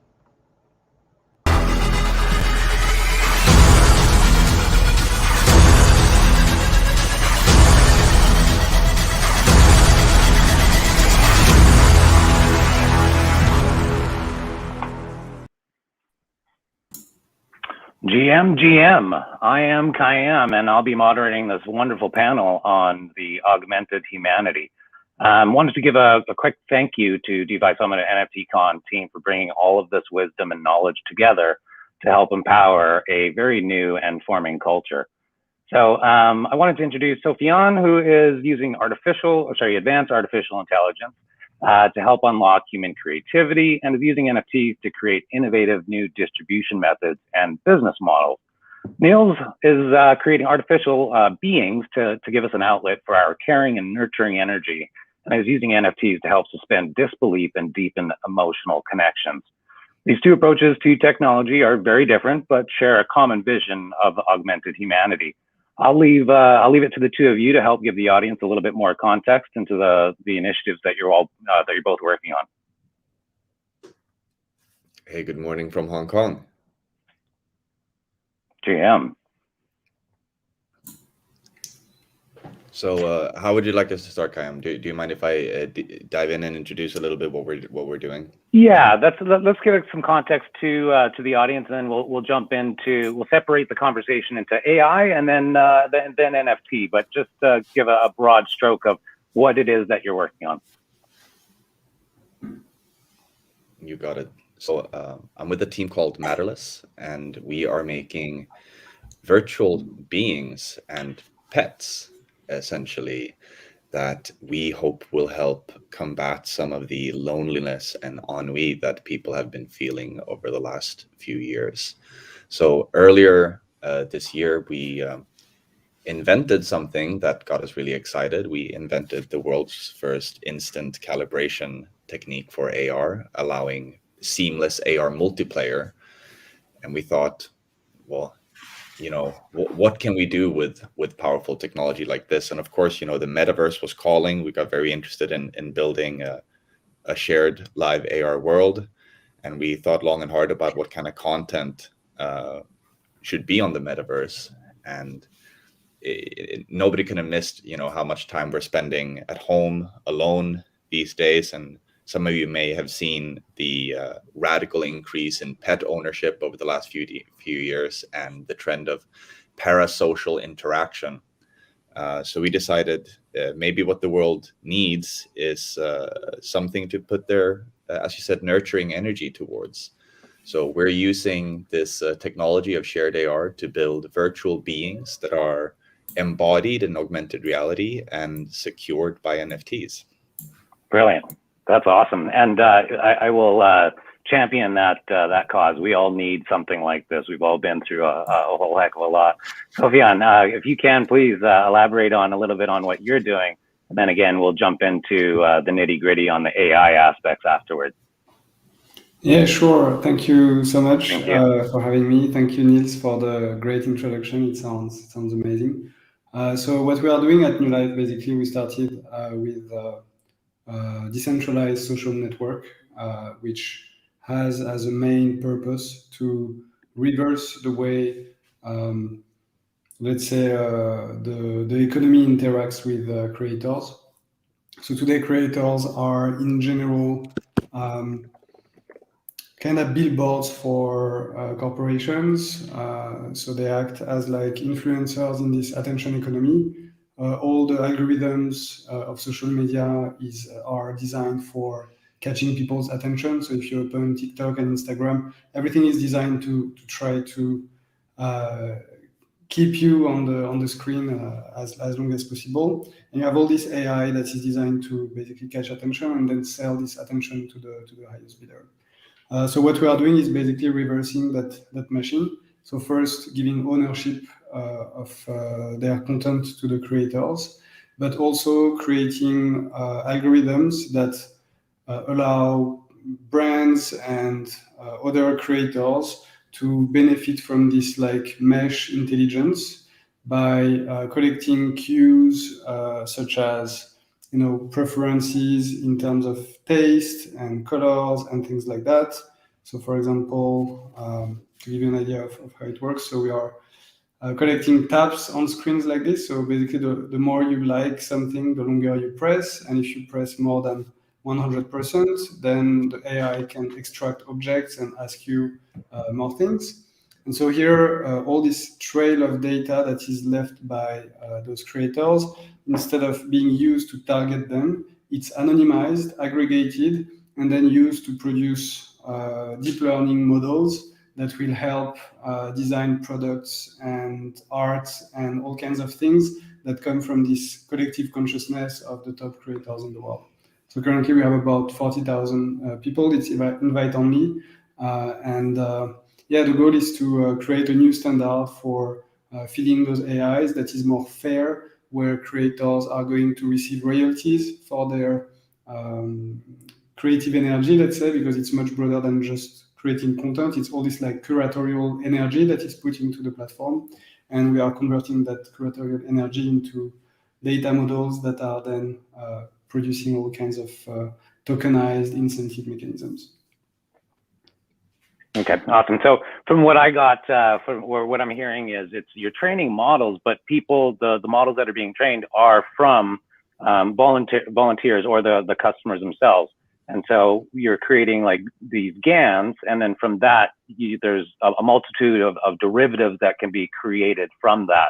And so this gives, the opportunity to even, let's say, create your own clothing line by liking all of these things and eventually building, your personal style or look, right? Exactly. When you look at social networks, they have a big trail of data, all your history of likes, of place you visited, all the things you did, and so it creates your avatar, basically your data avatar in their data set. And their goal with this data set is to target you with products that have been already manufactured, already designed, and so it's just the last mile where they try to push the products in front of the right people. While here, what we are doing is using this collective consciousness and this trail of data to actually feed in the future potentially supply chains that will learn how to design the right fashion garments, furniture, but also it can be used by the video game industry, for example. So if you want to design characters that please the mind of the contemporary, let's say, cultural zeitgeist, and you want to do it in a way that follows the trends, the contemporariness, or if you want to generate NFTs, and all kinds of things can be done with this data. And that's the only data set today that is voluntary, as you mentioned, and where there is an actual reward mechanism, because some competitors who are not using blockchain and who are just scraping data from Instagram are selling this data to companies, and people don't even know about it. So you have a lot of brands that purchase licenses of data that have been appropriated by private companies that scan billions of pictures per day on Instagram and TikTok and things like that. Yeah, understood. Following up on these panels, or following after the panels on IP and copyrights and so forth, I'll get into that conversation after I hear Nils and how he's applying AI to his applications. So what we're doing is essentially we're trying to make believable and lifelike beings that allow you to suspend your disbelief and channel your social energy towards something. And this might sound a little counterintuitive, right? But if you have been following the success of platforms like Twitch and OnlyFans, you may have come across the term parasocial interaction. I grew up online myself. Like by the time I was 14 years old, I thought in English instead of my native language, because most of my interactions were with people online, people that I had never met in person. So ever since I was a kid, I've known that, you can have very deep, meaningful relationships with people that you have no physical relationship to. And in fact, the first time I played DSX and Paul Denton died, I cried. And that was such a formative experience for me that I realized that, you can have meaningful experiences even with fictional entities. If you've ever read a book that you didn't even want to finish the book because then the characters will be gone, then you understand that you can have a parasocial interaction with beings that aren't even real. And I like to ask this question, when I talk to people, how does OnlyFans make money when pornography is free? A lot of people have been very, very surprised that a platform like OnlyFans can make so much money. They've done seemingly impossible. They've produced a product that was abundant and got people to pay for something that no one would have said they wanted to pay for. And I think the secret there is what people actually pay for on those platforms is the same as what people actually spend money on Twitch. They pay for the parasocial interaction, the feeling of having a social interaction with someone else. And this is what we're trying to do with our artificial beings, give you something that you can put your energy towards so that you feel better. Trying to design for oxytocin instead of dopamine. Yeah, absolutely. I mean, I started this chat with a GM, and if you're onto the Twitter space or any of the DeFi or Web3, that is a way of participating in something from around the world all together. We don't have that normal. We walk into an office, hey, good morning, good morning. So this is that gateway, so to speak, and now we move into the XR AR realms, where we have a lot more impact and retention of the experiences. I'm curious to know, so how do the NFTs get thrown into this?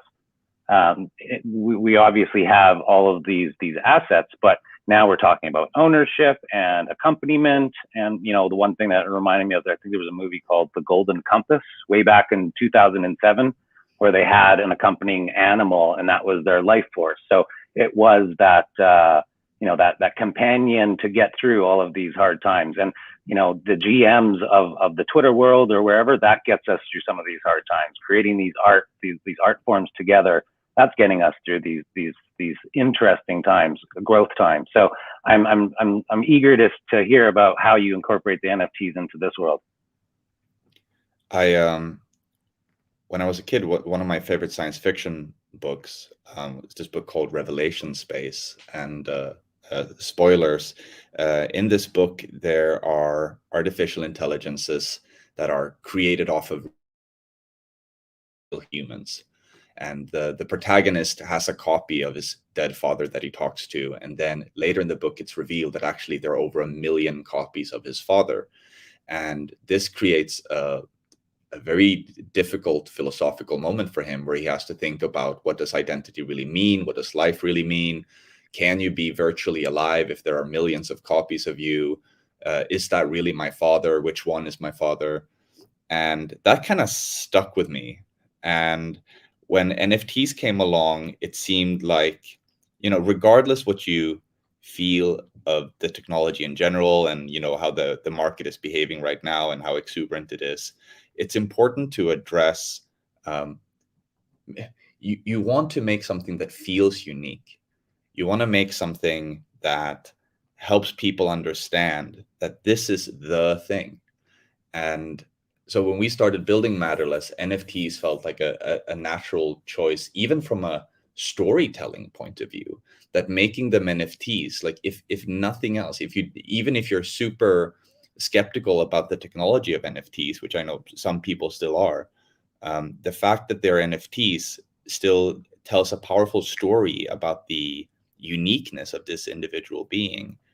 And something that we're very excited about with the technologies, of course, it opens up really exciting opportunities for secondary markets and potentially interoperability with other metaverses, things like this. And all of that's very exciting. So that's why we chose to make these companions into NFTs, to help suspend disbelief, to help you form a deeper connection, but also to allow this virtual being to have a greater range online, to have access to different places. Yeah, no, it's fantastic. It gives you that insulating warmth of not being alone while kind of navigating this new frontier.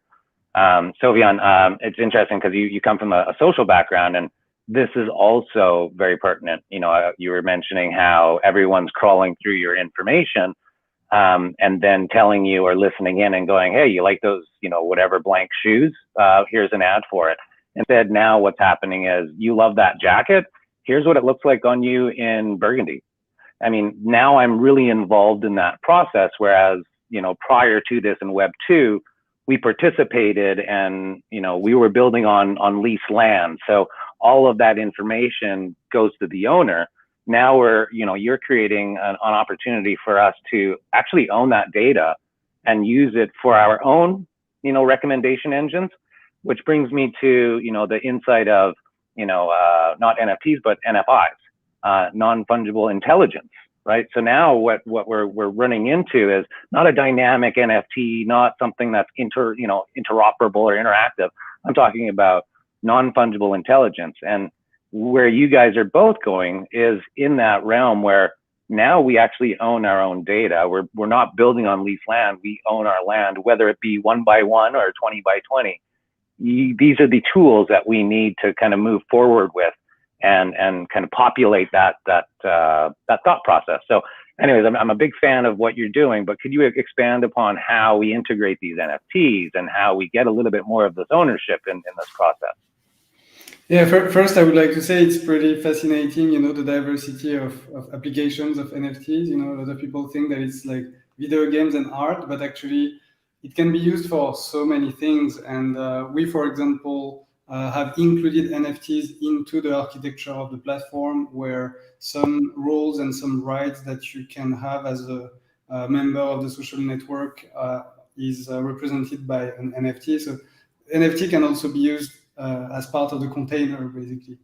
The main use case for us, I would say, is what you just said. In the new social media paradigm, which we call social 3.0, is this idea that you own your assets and the app developers are providing a service to you. Like your operator is providing a service, the operator connects you to other people, but it doesn't own your life, basically. It doesn't own your voice, it doesn't own, so you just use a service. And today we feel like in centralized social networks, it's kind of the opposite, where the social network owns us and we kind of have to obey or to accept whatever rules they create.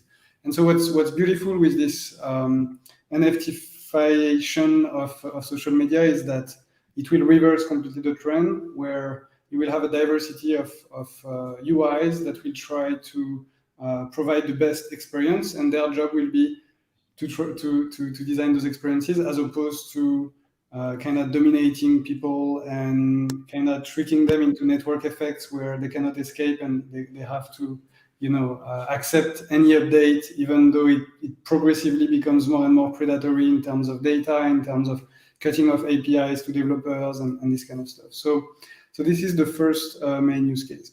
The second one is, we believe that the first phase of NFT art has been a lot, basically turning internet content into unique art pieces, a bit like the way art galleries work today. And we believe that with scalability and data and all those like more, let's say, granular models to royalties and to property rights, we are moving towards the musification of intellectual property, and we could even say the musification of cognition, meaning that in the music industry, you have songs that are owned by their authors and their interprets, but you also have melodies and samples and beats, and all those little things can produce revenue sharing models that used to be done through contracts between labels and between different institutions that were enforced by the court system. So it places the bar very high for people to receive this kind of protection, trust services.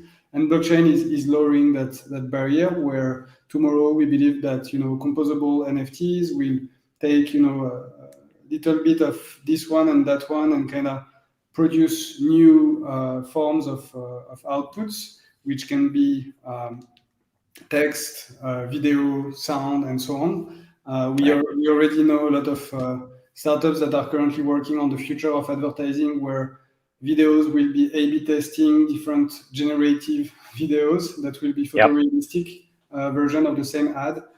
So all those things are coming and are going to augment the creator. And so once the creator is augmented, we want to make sure that there is a reality in terms of who owns what, at what point, who did what, and to have this whole traceability, chronology, and property of those ideas. And therefore, NFT is a standard format, and we love standards. We are trying to work with Creative Commons as well, and all the things that have been already done before in the internet that didn't really work because of the hegemony of those tech giants that is now currently being broken by Web3.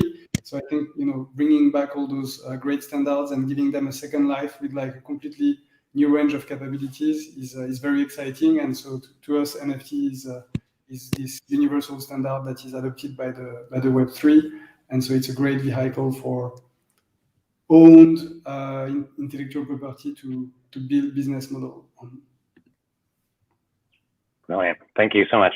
Nils, that brings me into your, like, how do we train our animals, our companions? I've always wanted a lemur. I'm not allowed to. It's very difficult.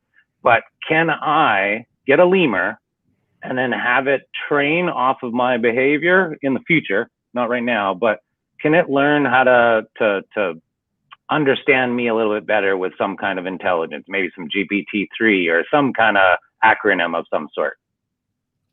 So we're working with some pretty cool people, both in the commercial space and in academia, to map out, the grand 10 to 20-year vision of how do you simulate a pet. Like one of the things we realized, about parasocial interaction is, if you could make an AI human to chat with you, that would be fantastic. But we have very high expectations of how humans interact with us.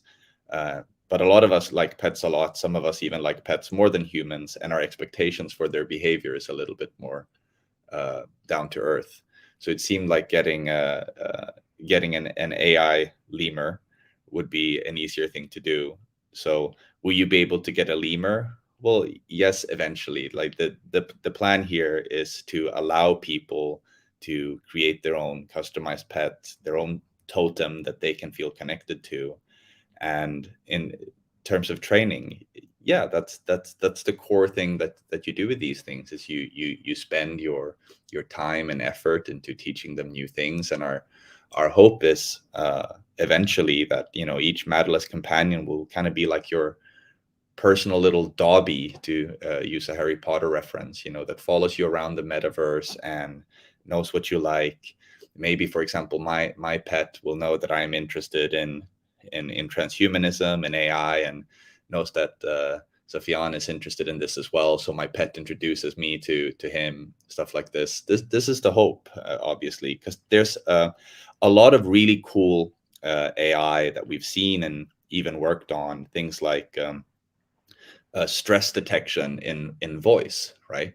But the problem with those kinds of things, that can spot if you're suffering from post-traumatic stress disorders. Like, how are you going to use that? Am I going to download the Do I Have PTSD app and like talk into the phone to check? Like, of course not. Like, a lot of AI actually needs a better kind of interface. And that's where we saw an opportunity for these companions embodied in AR to be the interface for a bunch of different artificial intelligences. So in a way, the long-term vision of Matterless is not even focused on just our own AI, but to be a vehicle for other AIs that need a more meaningful interface to interact with people. Yeah, no, it's phenomenal. I look forward to the day that we're able to do these things. The technology is close, but to have that trainable moment. When I was a kid, I always grew up going, what do I want to be when I grow up? A kid. And so now I'm actually having some of these tools and toys to play with, but they're very profound. And so I've been on a mission, and I think you are as well, as to tap into that joy of when we were kids, when we were experimenting. We're moving into a realm where we don't know anything. We just have a bunch of Lego blocks and some sand and some friends. And we just kind of get together going, hey, you got some blue blocks, I got some red blocks. Well, what can we make with that? And, where we're at with what you guys are putting together. I have hope for the future. Like, it's fun. It's not dystopian where everyone's disconnecting. I work with a nonprofit that works specifically on emotional intelligence, deploying that through XR, AR, and VR, and any other Pirate Talk initiative.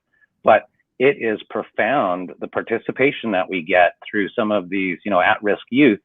They wouldn't normally go through these kinds of modalities, but it's starting to become easily accessible or easier to access. Sorry, and just the content itself, it's no longer blocky and chunky. We're now creating that emotional connection, and like you said at the beginning of this talk, it's very much a moment for that kind of content, infrastructure, and forward movement and thought to move forward. So I just want to celebrate the two of you for going all in on this.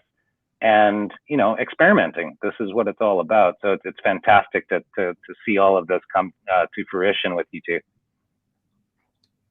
Well, it's cool being here, and it's been really cool learning about what Sofian is doing as well. I think a common thread here, is the transhumanist endeavor of trying to use these new technologies to amplify what's great about humans. And yeah, it's an exciting time to be alive. Yeah, absolutely. Sofian, you were mentioning it earlier on, people only, I'm not going to say that. People will, with frequency, say NFT, art, NFT, asset. But from this conversation, I've said it many, many times, but this validates, the saying is NFT is an experience, right? We are purchasing into an experience. If I buy a very expensive JPEG, I don't buy the expensive JPEG. I buy the experience of telling everyone, oh man, it was 11:57 p.m. and I only had till midnight and I didn't have enough gas, and oh my gosh, and I pressed and I think I bought it 50 times, but then nothing happened. Then in the morning, right? So they have this lore that is attached to whatever it was that was previously thought as an asset, previously thought as artwork, but now it's an experience because now I have a story to tell. I've now joined a club, a group of fellow, believers in a new sports team, essentially. And now, because of that association, I have new opportunities. So when I look at what the future is with social and companions, guess what? I'm taking my companion to AMC, and then I'm going to earn some tokens over there for watching this cool movie. Then me and my lemur are going to go to a Live Nation concert. But since I go to so many movies, I'll be able to transfer my AMC over to my Live Nation and get a really cool seat for me and my lemur. Like, that's something that we're going to go. And oh, by the way, the person I took is a professional fan. That's what they do as their vocation now. So the world that we're jumping into is one of those, bizarre sci-fi movies, but we're actually making it in real time and together. So when I look at NFTs and where we're moving, it's an experience through and through. We've been through that experience economy and still in it. And I believe this is just that catalyst to move out of the experience economy into the ownership economy. Completely. And I feel that what NFTs are bringing is somehow a new, very deep capability. So sometimes you have capabilities that are added on top of something, but sometimes, and I think the whole blockchain movement is about revisiting exactly everything that has been done since the beginning of the internet, but doing it with much more integrity in terms of the design and so on.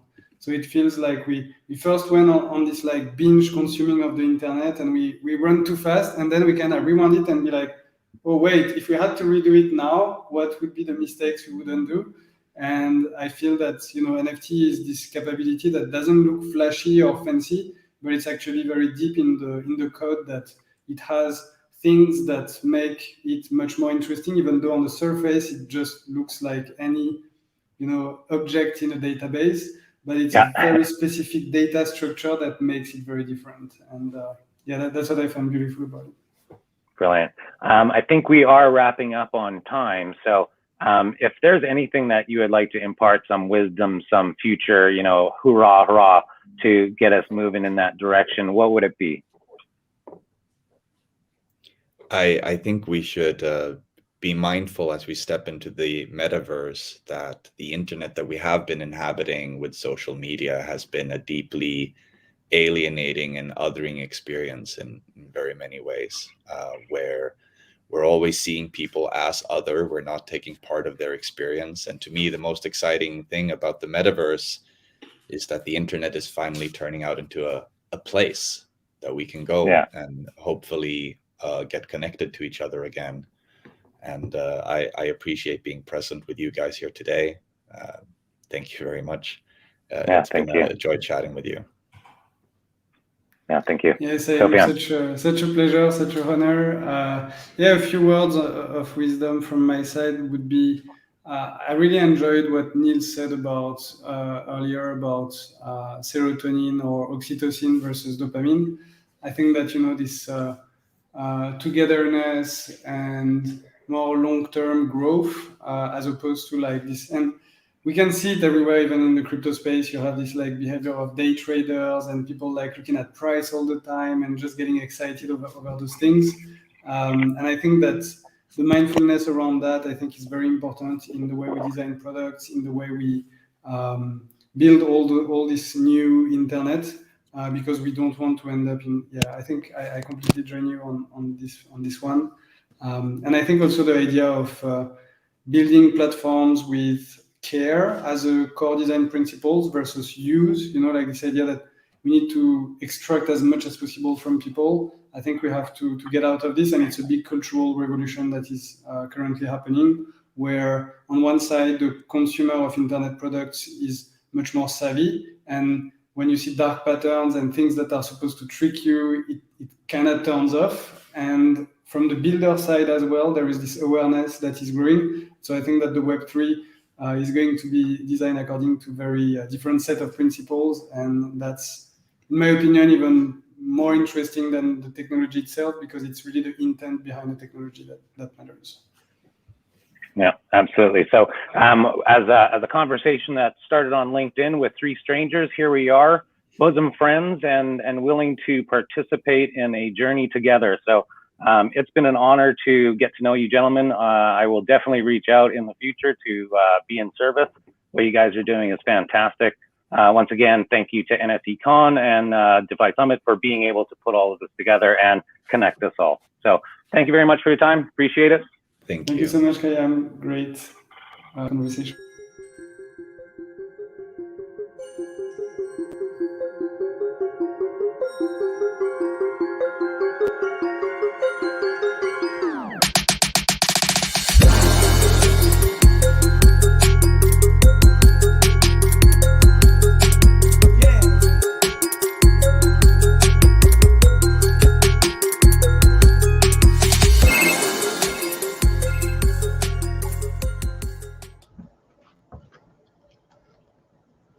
All right, thank you guys for that panel, and kind of like diving a little bit deeper into AI, like how kind of they were kind of talking about, it's not like that dystopian type of mentality, and kind of like making it to where, you know, you can have it to where companionship actually really bridges a lot of factors.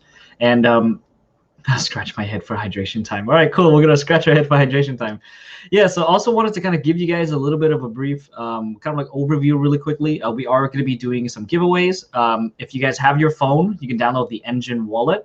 From there, you can kind of create your create your wallet. Once again, you're going to be receiving a passphrase for that. That's to your personal wallet. Think of it as like your password. Don't share your password with anyone, because then people will be able to go into your account and take your NFTs. But we're going to be placing up a QR code right now so that you guys can scan and then receive some prizes from Engine as well. So you can go ahead and scan the code on the screen, and you'll be able to receive some of the NFTs from Engine.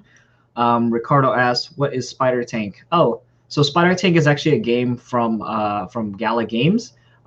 We are going to be giving away 5 whale shark spider tanks, which are not on the market.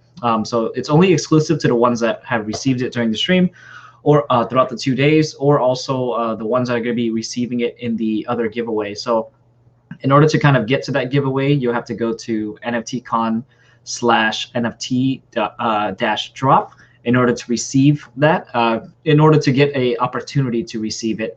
And also, if you guys haven't already and you guys enjoy the conversation and kind of like how the chat is, you guys can also go to our community. So we do have a Telegram community on Telegram, which is going to be called DeFi Summit.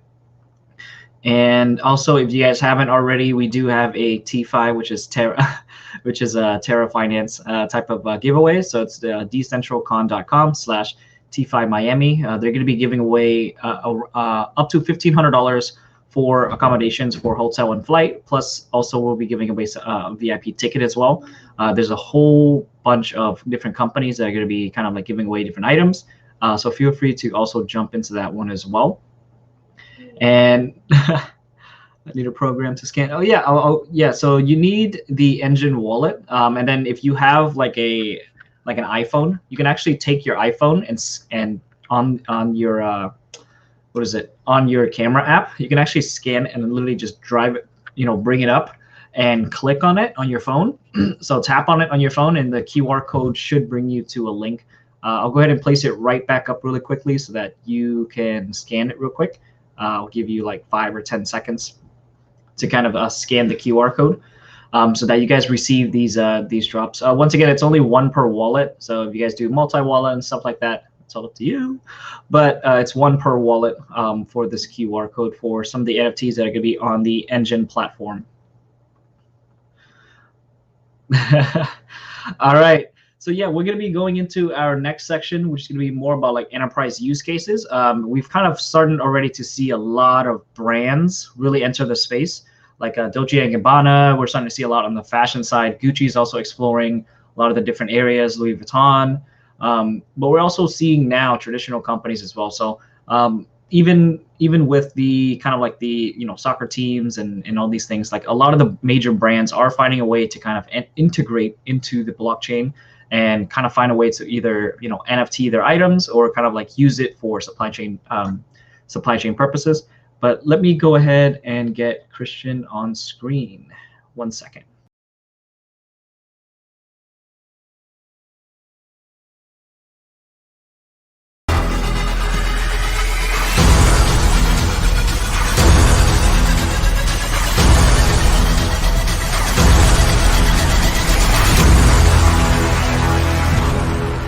Hi, everyone. My name is Christian Ferry, and I am the co-founder and CEO of NFT Pro. NFT Pro is a white label solutions for enterprise brands. We work with some of the category leaders across automotive, fashion, luxury, and sports. And myself, I started in DLT about 9 years ago. Prior to NFT Pro, was a practice lead at PricewaterhouseCoopers, where I managed several product innovation projects for some of our Fortune 500 here in Silicon Valley. And then our first project was with Walmart back in 2014 with Food Trust. So quite a long history. It's been great, kind of fascinating, being part of the space, obviously. And we started kind of getting into NFT very early on back in 2017. And I'm very pleased to be here with you all today and share a little bit about the experience that we had here with NFT Pro, some of our clients, some of the case studies and use cases that we see in the enterprise NFT space. So moving on to the presentation, as I said, NFT Pro is the #1 white label digital commerce solution for enterprise companies. And before we delve into that, I really want to kind of do a primer around why NFTs. First off is we know that they'll power the future of commerce. Back in the 60s, when the Department of Defense created the internet, it was meant to be a communication tool. So something that helps us communicate, right? I'm in Russia, you're in China, we can talk via data. It was never meant to be a commerce tool. Back in the 90s, with the advent of the adult content, e-commerce started. But again, it's a proxy to physical commerce. To have real digital commerce, we need authenticity, we need digital scarcity, we need trackability. And that's why we believe that in the next 5 years, companies will have 2 sides of their website. They will have an e-commerce site where they will sell physical merchandise and a v-commerce site where they will sell digital digital products for the digital life, such as gaming, metaverses, augmented reality, virtual reality, collectibles, avatars, and so on. So it's NFTs will power the 3rd wave of commerce, right? Another reason why NFTs are so important is because there are multiple use cases beyond just commerce. And some of these use cases are enterprise use cases. We see here, for example, that besides gaming and collectibles, from an enterprise standpoint, we're looking at certifying authenticating identities, customers' identities, partners' identities, employees' identities, contractors, but also tag physical assets. So have a pairing of physical and digital. Media files, such as PDF or video, music, documents, as we said, and also real estate. On the government side, you can think about how NFT can actually power taxes, voting rights and identity, vehicle transactions, real estate transactions, and obviously passporting related to ID of citizens. So it's a much broader conversations that we're seeing now, which is mainly evolving around gaming and collectible. I really do believe that in the next 5 to 10 years, NFTs, the word NFT will disappear, and it was going to be just a technology, just like the TCP/IP protocol, something hidden in the back that will power every single transaction of any single digital record. So pretty powerful. When we talk about enterprise NFTs, there are some risk and traps that our customers see as a potential problem, right, when we enter this space. Obviously, because it's a new technology, security and hacking is top of mind. How do we know that our NFTs or our technology will not be hacked? And so it's one of the elements that when you talk to large companies, it's top of their mind. Why? Because their brand is the most important asset they have. In a similar lens, they see pollution, especially fashion, apparel, automotive, like very polluting industries. They really have an eye for pollution, and they know that blockchain in general is polluting, right? And obviously they're referring to proof of work. Probably they know Ethereum. So for them, using a technology that is green does not, have a risk associated to potential reputational brand damage is a very important issue. And lastly, flops. Most of the enterprise companies don't have ideas around, they don't know how to come up with an NFT strategy, how to do the sequencing or the pricing or the type of kind of sales setup, distribution channels, and the marketing associated with that. And so that's another element that, along with the technology, a lot of the enterprise clients are really looking for a methodology and a way to think about what is my strategic, overall here for my brand. Here's some examples that we found in fashion, for example. DKNY, for example, issued some of the NFT on auctions. We know that Gucci over the summer launched their own series. Louis Vuitton actually developed some sort of games with some of the NFT from Beeple. Burberry, we also know that Dolce & Gabbana recently sold about $5 to $6 million in NFTs. So there's been quite a bit of movement in the fashion space. Automotive as well. I think Porsche did some NFTs on Super Rare. We had NFT Paparazzi that did a Ferrari module. It was not officially involved with Ferrari. Rolls-Royce, they also did something with Diogo Snow and Max Jamali with this Rolls-Royce that was sold, NFT, it was sold for over $50,000. We know there's a lot more coming on the automotive space. For example, we have a couple of clients, exotic automotive clients that will be launching their NFT series in Q4 this year. So look out for that. It's going to be really exciting. I can't say any more than that. We also have hotel and travel. There's a general element of the NFT in the travel and hospitality space. It mainly has to do with art and creating some sort of kind of NFT art collection venues that can actually be explored either physically on site or digitally through either VR or desktop. So it's interesting how the hospitality and hotel space business are actually looking at NFTs and trying to really capitalize and kind of get involved into this new revolution. Wines have also made quite a bit of progress in the space. Hello Found Wine leveraged the NFT to kind of create a game, so gamifying the whole process, called early minting. So creating these kind of rare NFTs with the gamifications around that. Decentralized Wine created this kind of ecosystem of world's first collectible grape wines, where you'll be able to buy fractional ownership of the wines that obviously will produce the wine, and there's an incentive model around that. And lastly, with wine, basically create these bottles that have these unique labels on it, and each label corresponds to an NFT. So kind of create that kind of element of art plus physical digital twins referred to the bottle of wines.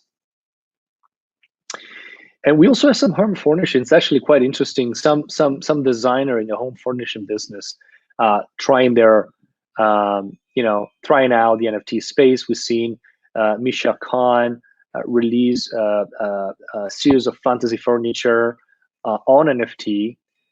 Krista Kim also collaborated, kind of creating these digital homes environments based on NFT technology. And lastly, Andreas Rezanger is a designer of 3D furniture, has sold 10 of his own NFTs. So there's been quite an interesting space also in the furniture design, which I think is very appealing. When we look at the service provider landscapes, I think a lot of our enterprise clients, they're a little confused by like who's doing what. And so obviously, we group these 5 elements, and our company really kind of sets us apart. We provide something very unique that we don't see being replicated yet. And so we see that mainly we have 5 clusters. We have mass market marketplaces, the OpenSea, for example. We have the curated marketplaces. Those are the Nifties. We have blockchain technology like the Cardano, the Polygon. The NFT studios, that's, for example, Dapper Labs, where everything is custom. It takes about 12 to 24 months to get to market. And then you have the white label, which is more of a best of both worlds.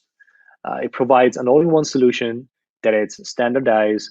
Part of that can be customized to fit the brand identity, so from a UX UI standpoint, but it gets them up to speed in a few weeks.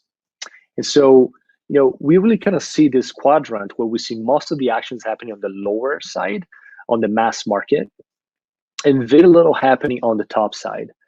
And so we're on the upper right, where we really focus on the enterprise level, on the white label, and on the upper echelon brands. So as I said, category leader across fashion, automotive, luxury, sports. Here's a quick overview of our solution. So we start with the technology. It's white label. It fits within our customer website. It launches from there. Has all the bells and whistles that enterprise wants. So GDPR compliance, KYC, AML, enterprise-grade payment processing gateway for both crypto and credit cards. And obviously, it's based on a layer 2 Palm, so it's green and efficient, just like our clients want.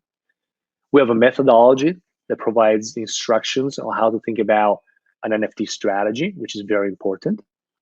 And obviously, it's a package. So it's built for the enterprise with 24/7 account management services, infinitely scalable to billions of users, and more. And lastly, obviously, we're one of the few companies out there that can really kind of link physical products to digital products. A lot of our customers, a lot of the enterprise customers really care about tagging, not just coming out with digital art, but also being able to use NFT as part of their core processes, part of their core products. So having a digital twin functionality for them is really important. Is our team, as you can see here, besides focusing on the logos, you can see here basically the wrinkles, the gray hair, the no hair. I think that's what really matters here as we enter a room with maybe CXO, C-level executives. We bring a wealth of experience, well over 200 years per person combined. And, we're really able to kind of understand how, the problematic, the issues that, C-level executives have. And so we're able to kind of really kind of help them kind of develop an NFT strategy that fits their overall goals from a company standpoint. This is some of our clients. Again, our focus is to help our clients drive new revenue, new way to engage with their customers. A lot of our brands are older, more established brands. And so generational change out represent a real serious matter for them. And so they see NFT as a new way for them to engage with new customers. And here's some of the case studies we've done with Juventus, for example. We created a set of NFTs. We're coming out with a few more sets. They're coming out with a few more sets, Q4 and Q1 next year. And we also have an integration within video game space going on as well. We have a luxury brands, can't name it. But again, one of their issues to the point was actually to be relevant to the next generation, have social network tractions, and also driving awareness and boost financials, especially high margin financials. Since we talk about NFTs, where it's a high profitable margin business. And obviously, we work with luxury fashion brands. Here's an example where we work with very established brands that was really trying to kind of expand the market from a geo standpoint, but also from a generational and demographic standpoint. Kind of go lower on the younger spectrum and focus on the engagement, especially in Asia-based countries. Obviously, it's less about revenues in this case. It's more about generational change out, switching the demographic out, getting to a younger demographics, and leveraging the NFTs for this purpose. And that's it about NFT Pro. So it's been a pleasure. And if you have any questions, feel free to reach out to us at hello@nftpro.com. Thank you, and we'll see you soon. Excellent. Thank you, Christian, for that presentation and kind of like showing the audience a little bit more about, like the use cases of NFTs. And I really think that, we were barely scratching literally like just the surface of like the capabilities of what NFTs can provide. Kind of like some of the examples that you shown earlier is like even like the wine setting, creating NFTs around wine supply marketplaces. And, now we're seeing a lot of brands come into the place as well. Like we're starting to see, automotive, we're starting to see fashion. We're starting to see, more of these infrastructures being built across the board as well. One of the questions I kind of have for you is like, which area do you think is, coming in at masses, or is it kind of like all the different types of industries coming into the NFT space? Yeah, so I think every single company out there is trying to figure out their NFT strategies, and I think that's vertical agnostic across industries. We heard folks in the gaming space, so gaming companies, right? They're realizing they have a lot of IP.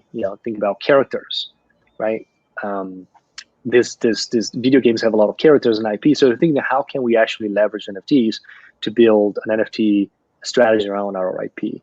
But obviously, there's a lot more than that. If you think about that, brands, companies actually are brands. Not necessarily they need to have very sexy products like Lamborghini or Dolce & Gabbana, right? It could be a construction company. It could be a water company. It could be a soda company. But what these companies are realizing that it's not about the product, it's about the brand. And so the NFT strategy, kind of the NFT element to it, helps to kind of sell the brand, not necessarily the product. Product could be as an indirect way if you think about incentive, rewards, and gift cards that you can tag to the smart contract.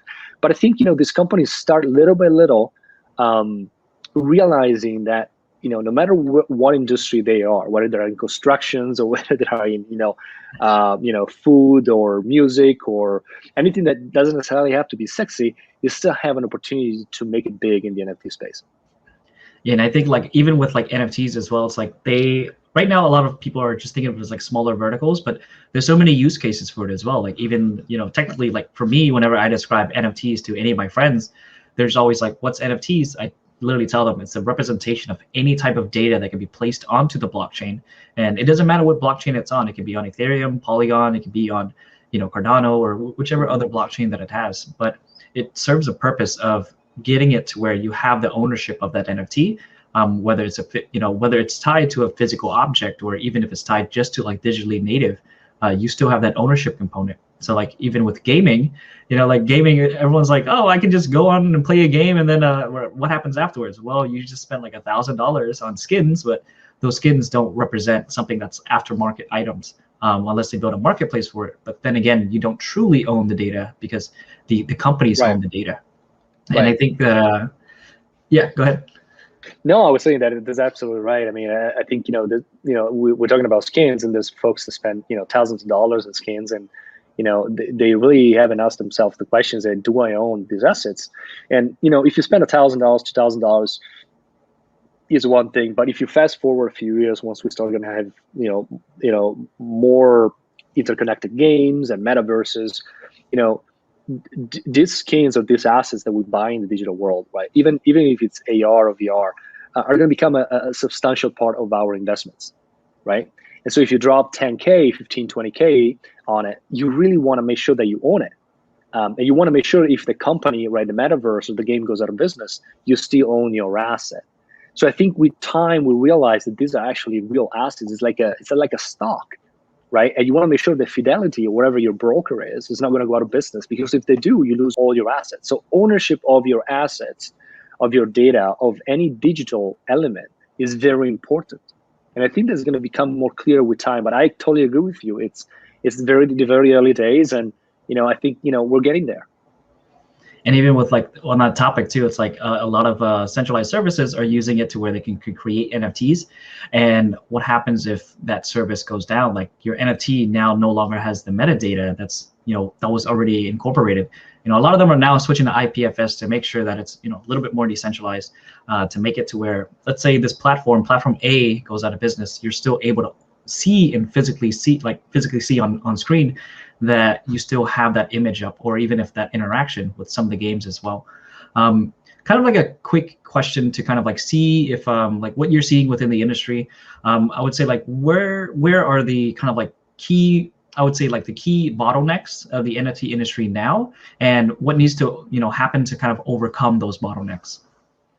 Yeah, good question. I think there are two main bottlenecks I see. First is the ease of use, right? For example, in our case, working with large enterprises, we have to build a solution that was custodial. They made it easy for both the brands and the users to sign up, to browse, to buy, to pay, and to enjoy, right? So the whole process, think about a solution that, it's more mass market. You allow anyone to enjoy the benefits of owning and trading and exchanging and bragging about their NFTs, right, their assets, without necessarily being a blockchain expert, right? If you think that only 9% of the people around the world ever heard Bitcoin, the name Bitcoin, or even know what blockchain is, means that 91% don't. And so if you want to create mass marketability of something, you really have to make it easy, right? And that's the reason why, Coinbase has been such a successful company, right? Because they made something very complicated for most people, something very easy. The second bottleneck, I think, has to do with the use cases. As I was saying before, right now, it's mainly tagging it to a picture, tagging an NFT to a picture or a video. I think as the infrastructure gets built, right, and we've seen Twitter, I don't know if you've seen, like a couple of days ago, there was an engineer at Twitter that kind of tweeted a little video of their implementation. So they're allowing people to put their NFTs on their profile pictures on Twitter, and to have some sort of kind of check mark that it's actually authentic with the chain logo. So Ethereum, rather than Matic, rather than Solana.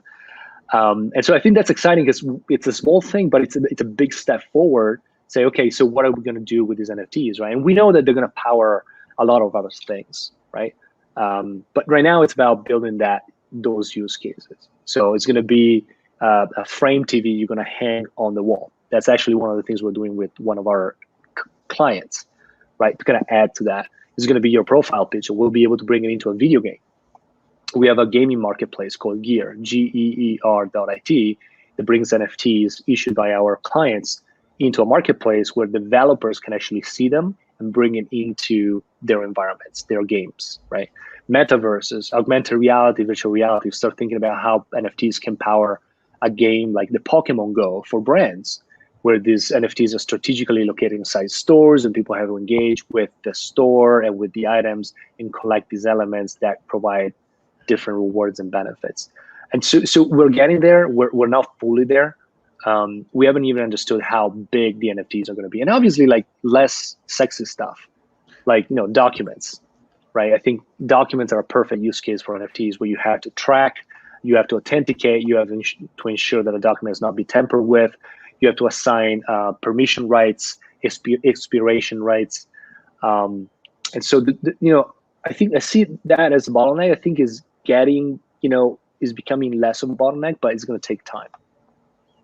Yeah, I think like the infrastructure is still young, but you know, like people should be starting, like people, like a lot of companies across the board are starting to develop these so that we can get into the new era. And like, I like how you mentioned documents as well. Like one of the things that I always say too is like, whenever they're like wanting to get deeper into NFTs, I always tell them, I was like, think of it as like a deed to a house, right? You fix one portion of the house, but that data is not translated online. So like the deed to the house can then be represented by, you know, passing it down to it without going through a middleman, because like, unfortunately for some people, you know, if they lose a house or anything, like this goes through a whole process of auctions and foreclosures and things like that, but it doesn't keep you in the loop. And just seeing all the information online and literally in one form that you can kind of track over time and just be able to view different types of things, like for example, like a will.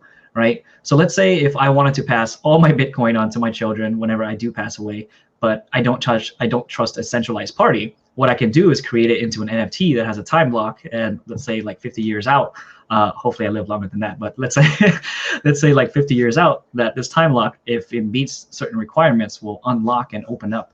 Like if I don't interact with that smart contract for, let's say, you know, 2 weeks or so, like if I'm on, let's say a month, because maybe you're on vacation, but let's say like a month, that this time block then expires, and then now it passes this information to, you know, my heir, and then from there they can open up the NFT, and it's only through their wallet that they create that they can open it up.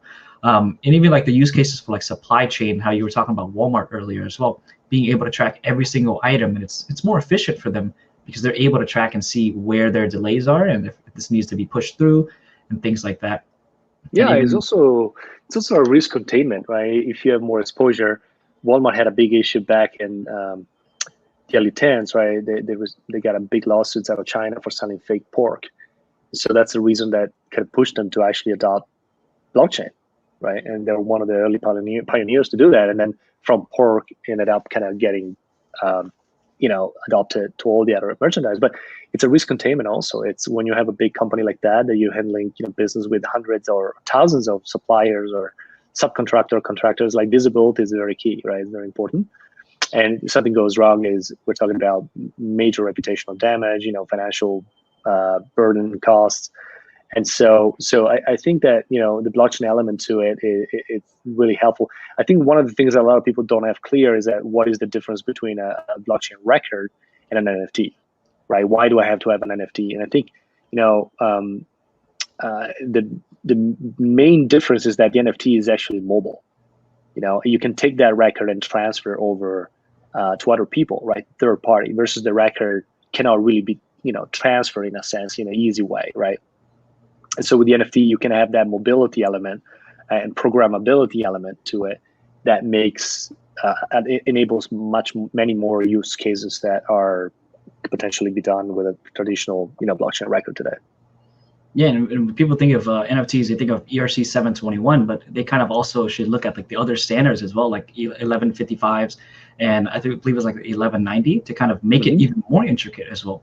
Like even with the 1155, you're able to add, you know, ERC 20s into it as well, but keeping that component of, you know, basically creating a basket. So similar cases would be like more towards like cars, or kind of like adding items into games as well. So you can have it to where, let's say you have a handle and then an ore, and then you melt those together to create a sword, right? But there's still the parent entity of that new NFT. Even for cars, you know, adding new parts, adding new wheels, you know, right? Like those use cases are. Yeah, absolutely. Kind of the parents-child relationship, right? I think it's really key there. And you, just like you said, you can create these games. Matter of fact, we're putting one together for one of our clients, launching Q1 next year. And so it's exactly kind of assembling parts of a car.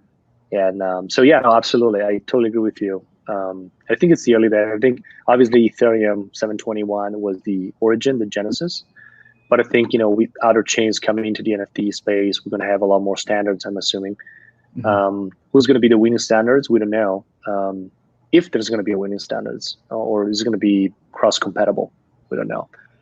But definitely for sure, there's a lot more innovations around NFTs and how these new features can actually be applied to specific use cases within this, a specific vertical or a specific function.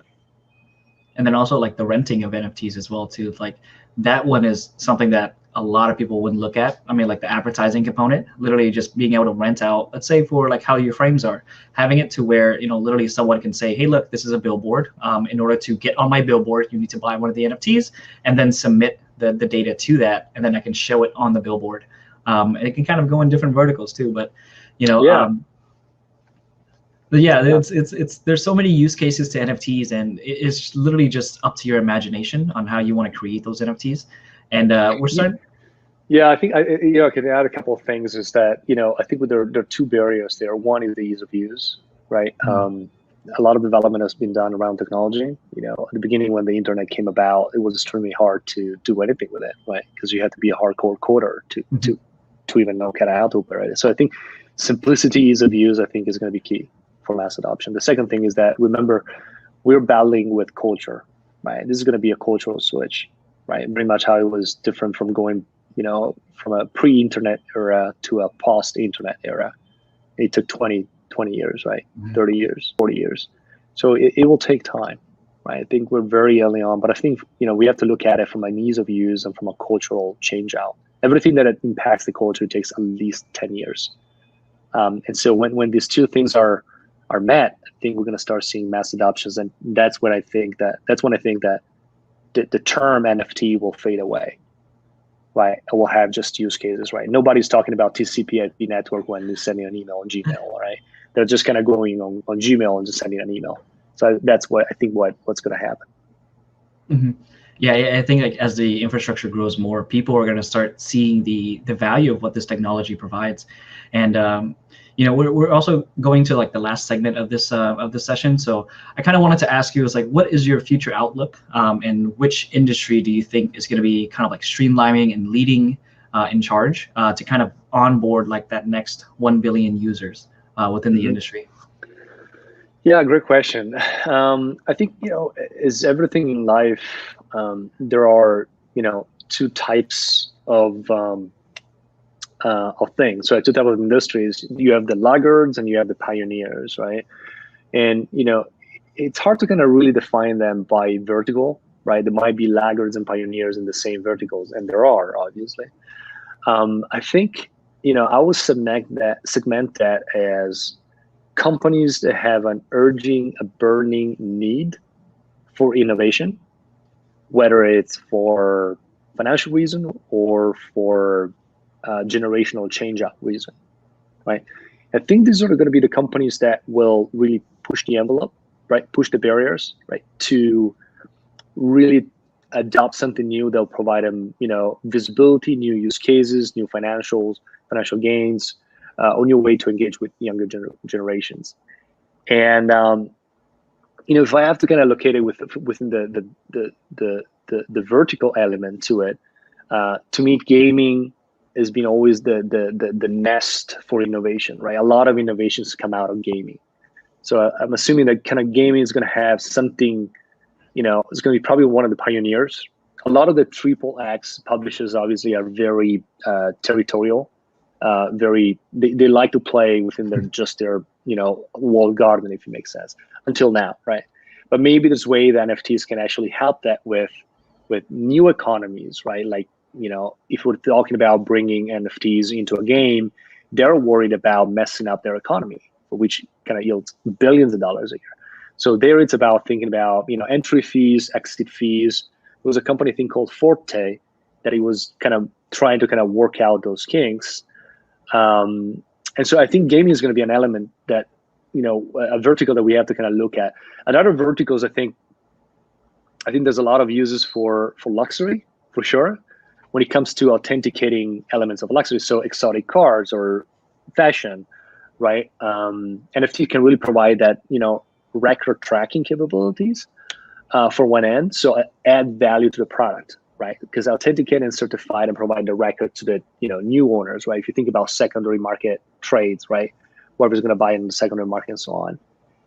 But also provide a link for the brands to know what the secondary buyer are. Because today, companies have no idea, who's going to be the secondary buyer, right? Think about Nike. There's a huge secondary sneaker market. Nike have no idea who's buying the sneaker on the second market.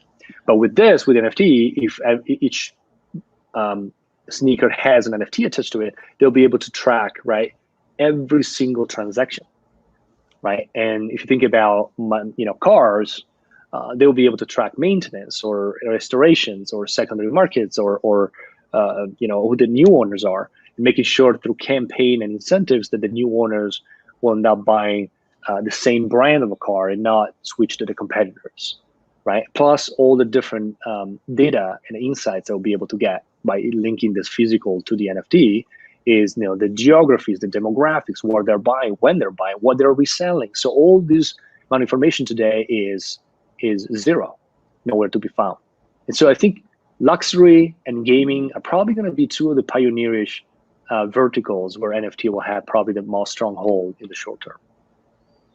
Excellent. Yeah, like I think like gaming, like we're also big on gaming as well. It's like seeing, there's already a lot of users already now playing games across the entire industry.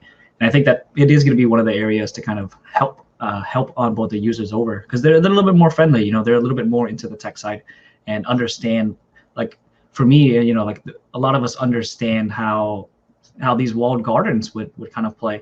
And it's just exciting to kind of see how those would play out in the NFT space. But, yeah, I think I'm very big in semantics. I think now we're talking about gaming. Tomorrow we're going to talk about metaverses.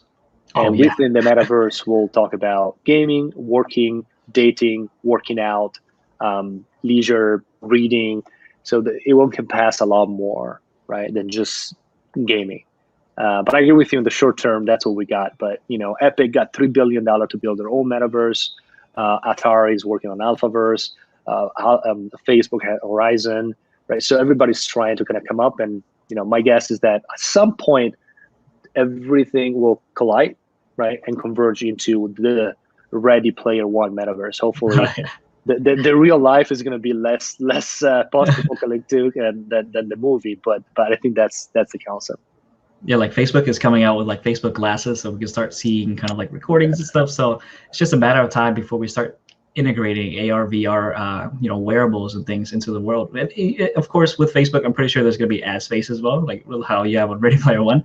You go outside, you see a billboard, it's like, taped over. Here's a new ad that's going to be on there. Just make sure not to crash the car into the billboard. Oh, yeah.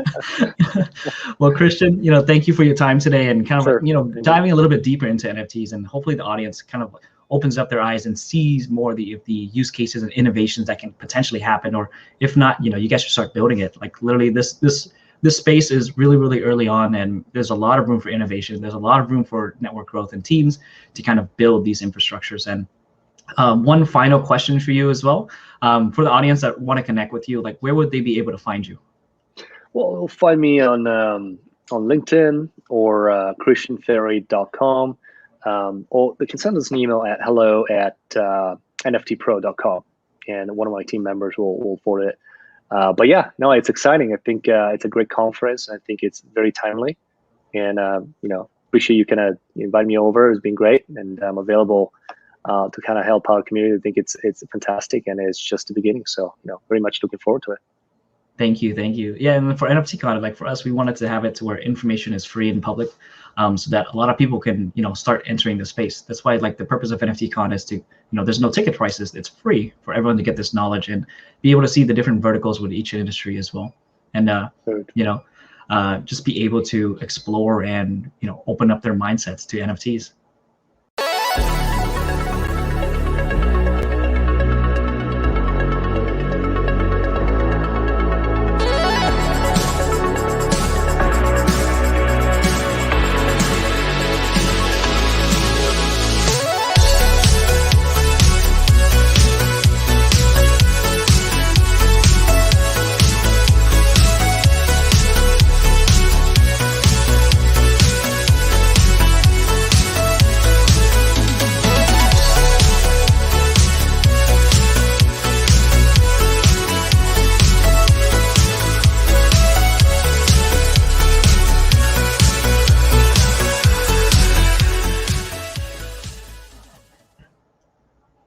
hope you guys had that good, insightful panel. Because like for that one too, it's like NFTs can represent anything, and especially in gaming as well. Like us as gamers have been suppressed for all these walled gardens from a lot of these big corporations, and for us, it's actually owning the data that we actually provide, and actually having basically like literally like skin in the game. It's because like we paid for those, so we need to make sure that we need to make sure that we are the forefront of it. Like they have to understand that they need us, we don't need them.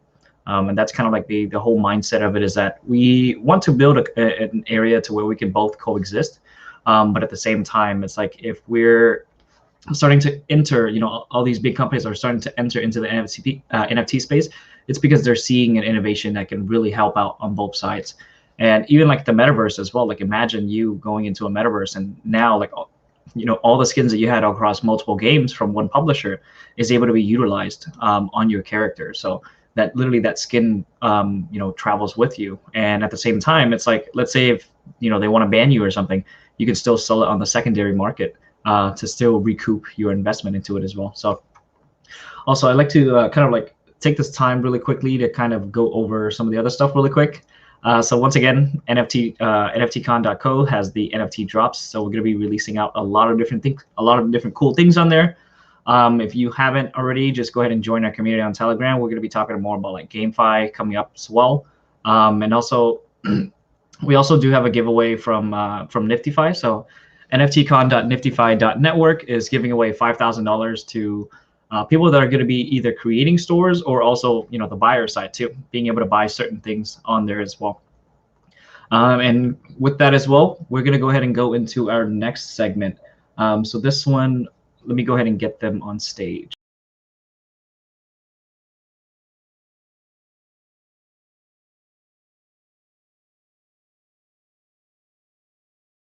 Good afternoon. Welcome to the first ever NFT Con. And the topic today is going to be powering decentralized creative innovation. I'm your moderator, Ira Liss. I work with Filmio.com, film.io.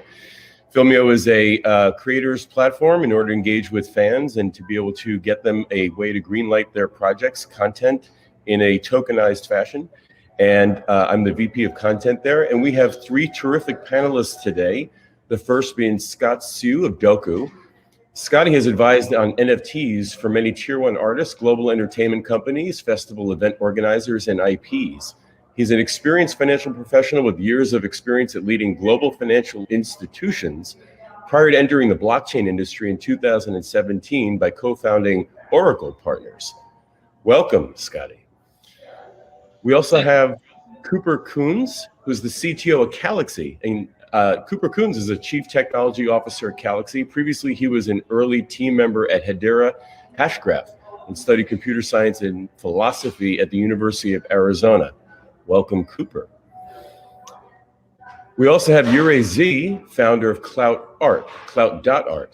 Yuri is an entrepreneur, visionary, and a pioneer in the NFT space. In 2018, he co-founded Oxart, the first protocol for certifying non-fungible tokens and the first Dapper framework for ERC 721. 1 year later, with Vibo, he built a digital merchandise e-commerce platform for monetizing fandom. Now, with Clout.art, he's building a sustainable content value model for future creator economies with the help of NFTs. Welcome, Yuri. Hey. So in the last couple of months, I don't know if anyone has been tracking what the statistics are, but we are currently up about 50% over the last quarter in terms of NFT volume. Since 2020, we're up almost 3,500%. So obviously we're in an era where not only are NFTs red hot, but it looks very much so like they're ready to stay. And one of the ideas that I think is fortifying this is the notion of community or social NFTs, NFTs that are supported by communities that have a adoption rate that is built into the community itself.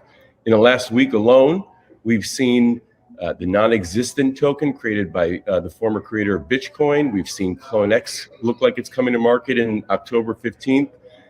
Frank Miller of Sin City just launched a coin the last couple of days, and we have something called Dirty Bird Fight Club, which came out. There's so much NFT content out there. One of the things that I think about is how does a new venture break through into this marketplace? And when I think about that, I contemplate a company like Clout.art, you guys are bringing a way for content creators to be able to monetize their content. I'm wondering how you guys are breaking into the market. What is your unique value proposition? Oh, that's a great question. And from somebody to touch on the metrics first, from somebody who's been in this space since late 2017, this is just incredible. Nobody, at least people I speak to, nobody anticipated this kind of growth in the last year. And you did mention Vibo. I'll tell you this: like with Vibo 2 years ago, we had a really hard time fundraising because very few of the investors back then believed you could sell a JPEG for $500, let alone 69 million. So the times have turned. I think we're in a very good spot right now. And with Cloud Art, I think what's very unique with us is we're seeing a lot of these social NFTs platforms pop up right now. Many of them have great value propositions. They're very unique. And what we do differently is when we say we're focusing on helping people monetize their content, it's not the content that they create right now. It's rather the content that's been on the platform, social platforms, or Web 2.0 platforms that they've been using for the last 10 years. And we're kind of trying to figure out what's the best way to transition from that Web 2.0 model to a Web 3.0. So instead of having, like we're starting with Instagram, for example, the first version of the product is with Instagram. So instead of having your posts locked in, on the timeline from 2016, you're able to basically turn them into an NFT in a proper way. I see that because it's super easy to just stick an image and mint it on OpenSea. That's, everybody can do that. But how do you really capture all that value and transform it into an NFT so that you can say, justifiably afterwards, it is worth that much? A lot has to do around some of the metrics that we kind of look at, what we measure. We kind of came up with our own score. But in general, what Cloud Art, to kind of put it in simple terms, what we're doing is we're trying to find what's the best way to turn existing content from legacy platforms and make it ready for the new era. So where, the value is democratized and it can be, transferred around freely. And Instagram is just the first use case. So I think we're going to have many more in the future. So does Clout.art, and is that how you pronounce the company, Clout.art? Yeah. Does it exist on top of Instagram, or is it a separate destination? The goal is to have it sit on top as a layer on top of Instagram, on top of TikTok, on top of all these other social media platforms we use today.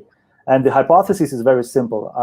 I've known a fair share of founders who've built their social networks in their lifetime.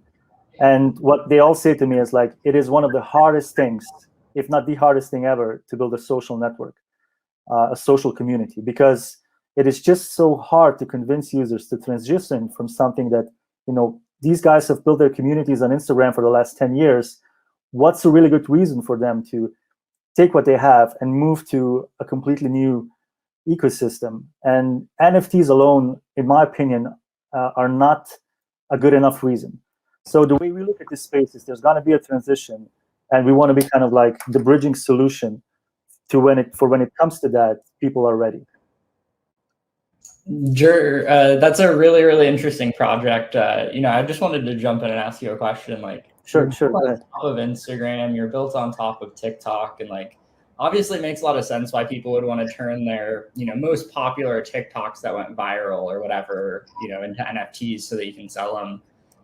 What's your plan for, deplatforming risk, right? Like, I think these legacy Web 2.0 giants have, a historical record of kind of turning off API access rather arbitrarily.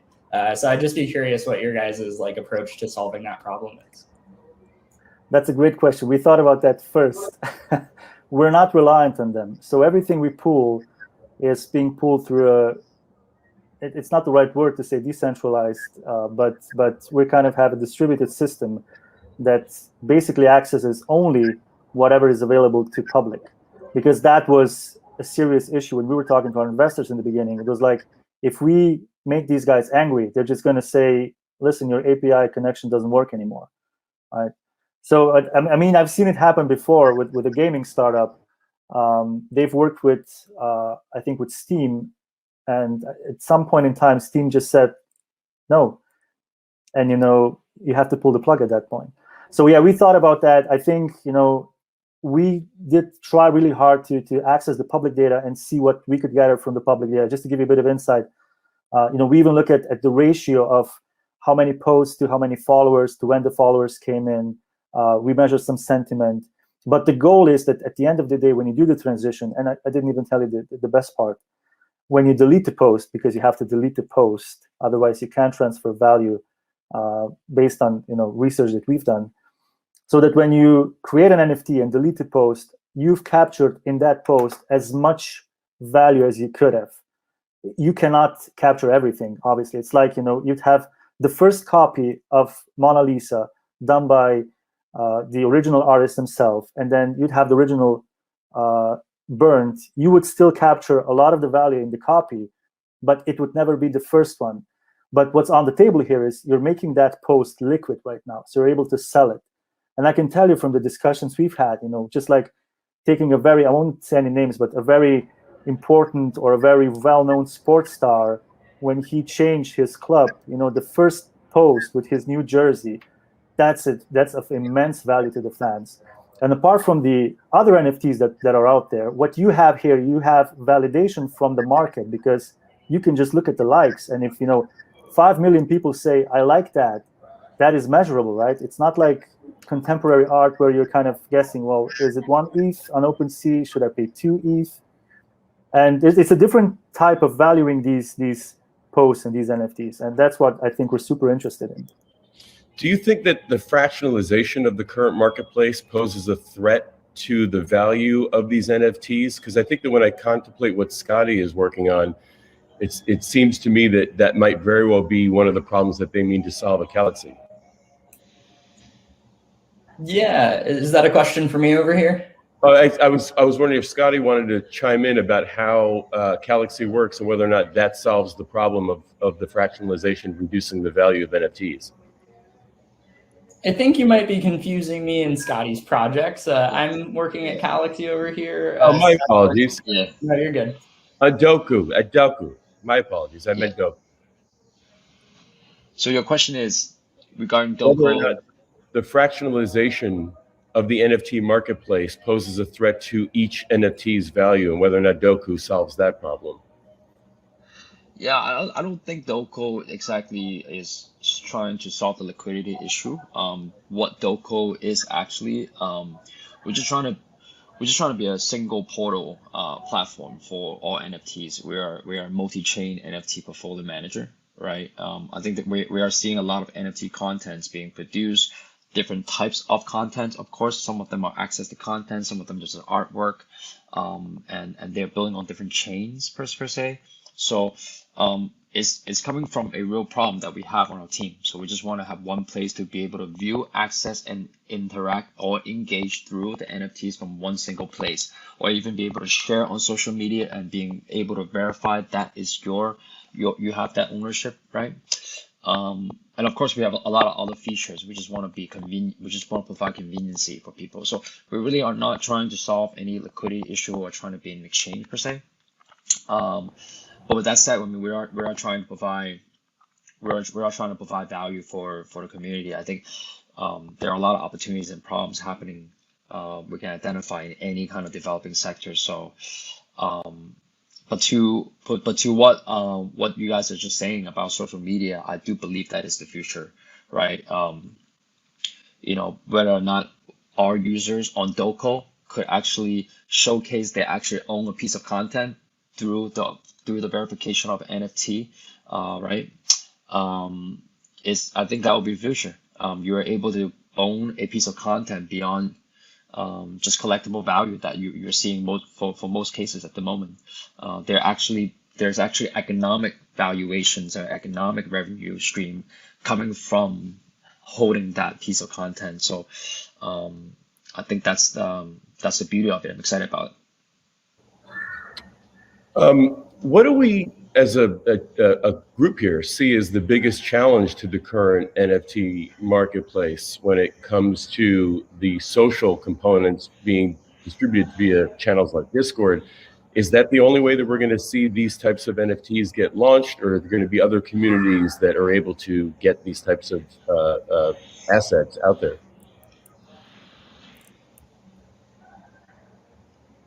Scotty, you want to take this one?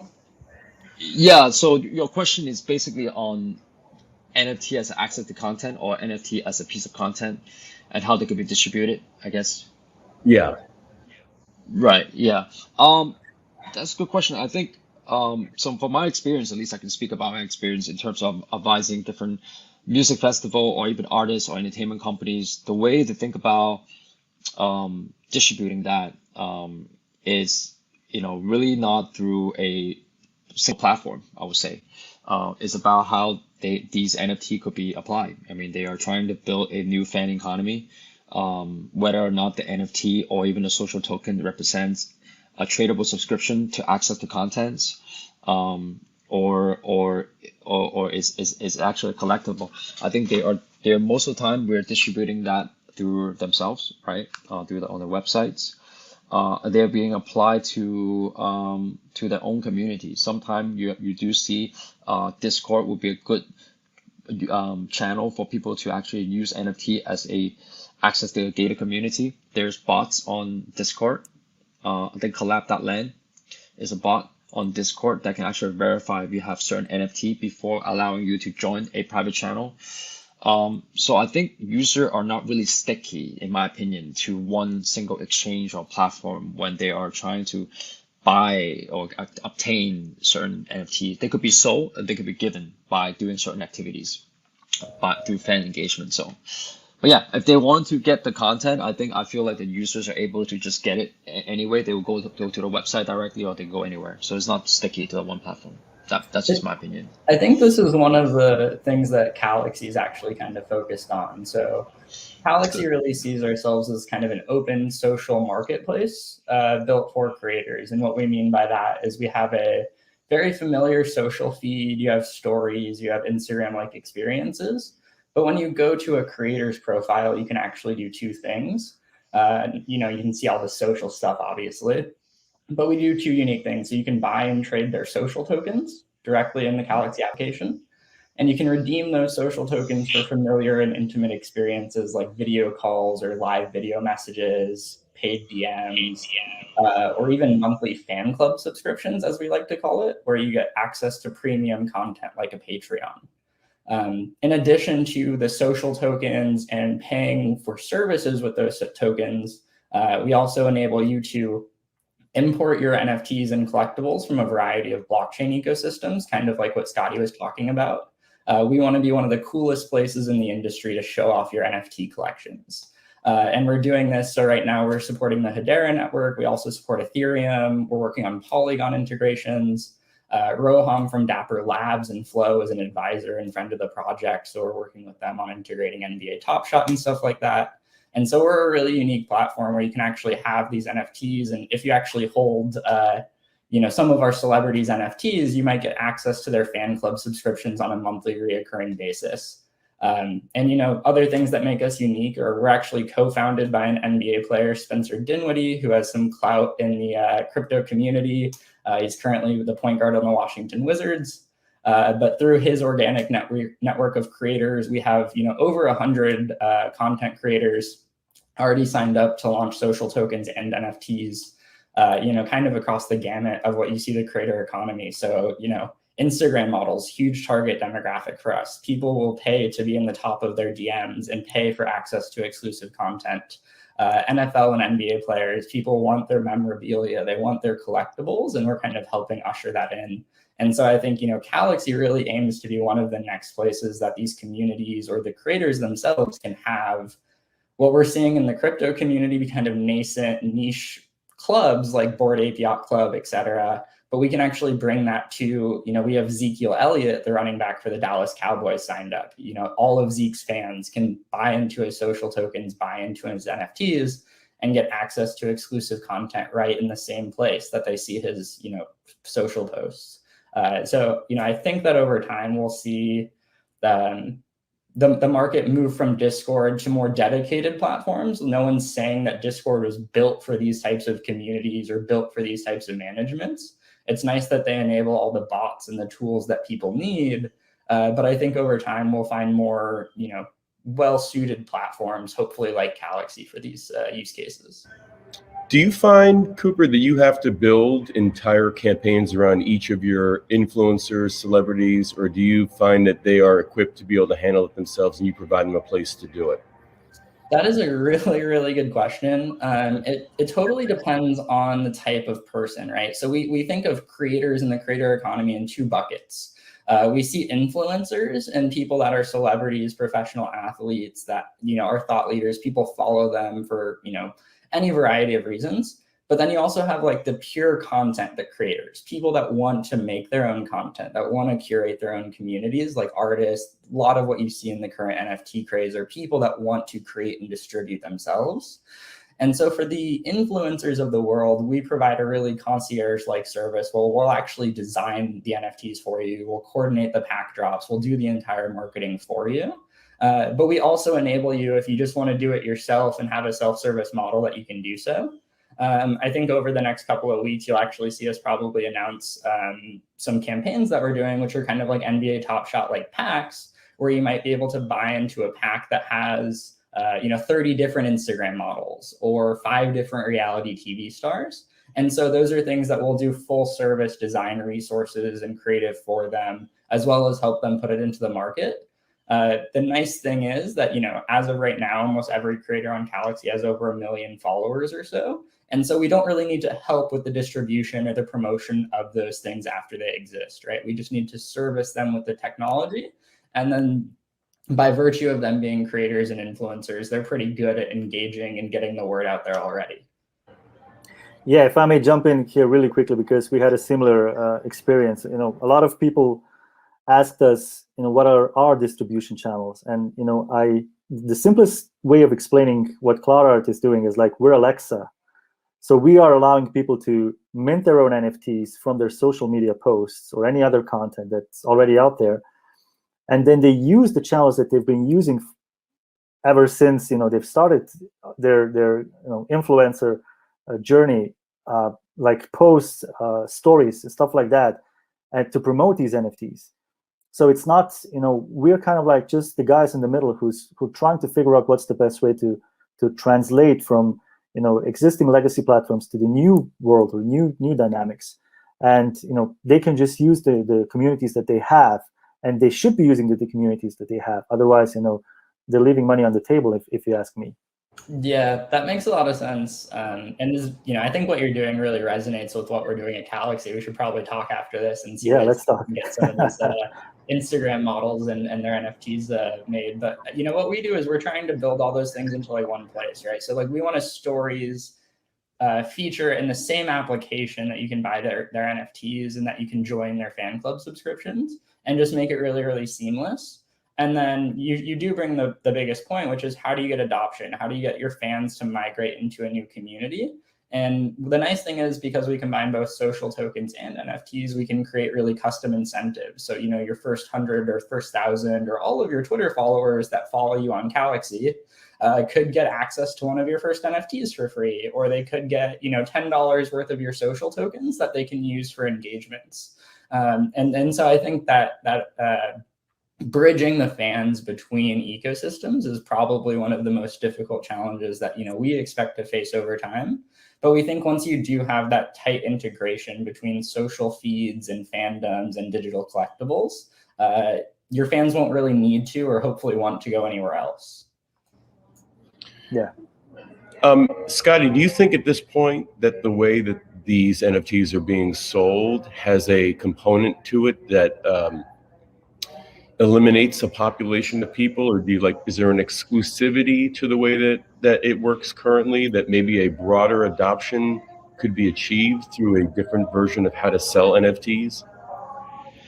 Yeah, I think that's a good question. I think, aside from a technology limitation to certain geographics, I think what both of you guys are doing is right. I think the most seamless transition and adoptions for the general public to go into blockchain is allowing them to just, being on the same platform, or allowing them to actually, transition from the same place, right?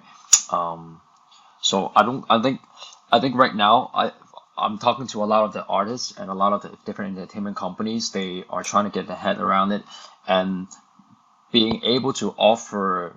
They're not trying to think about offering a new product.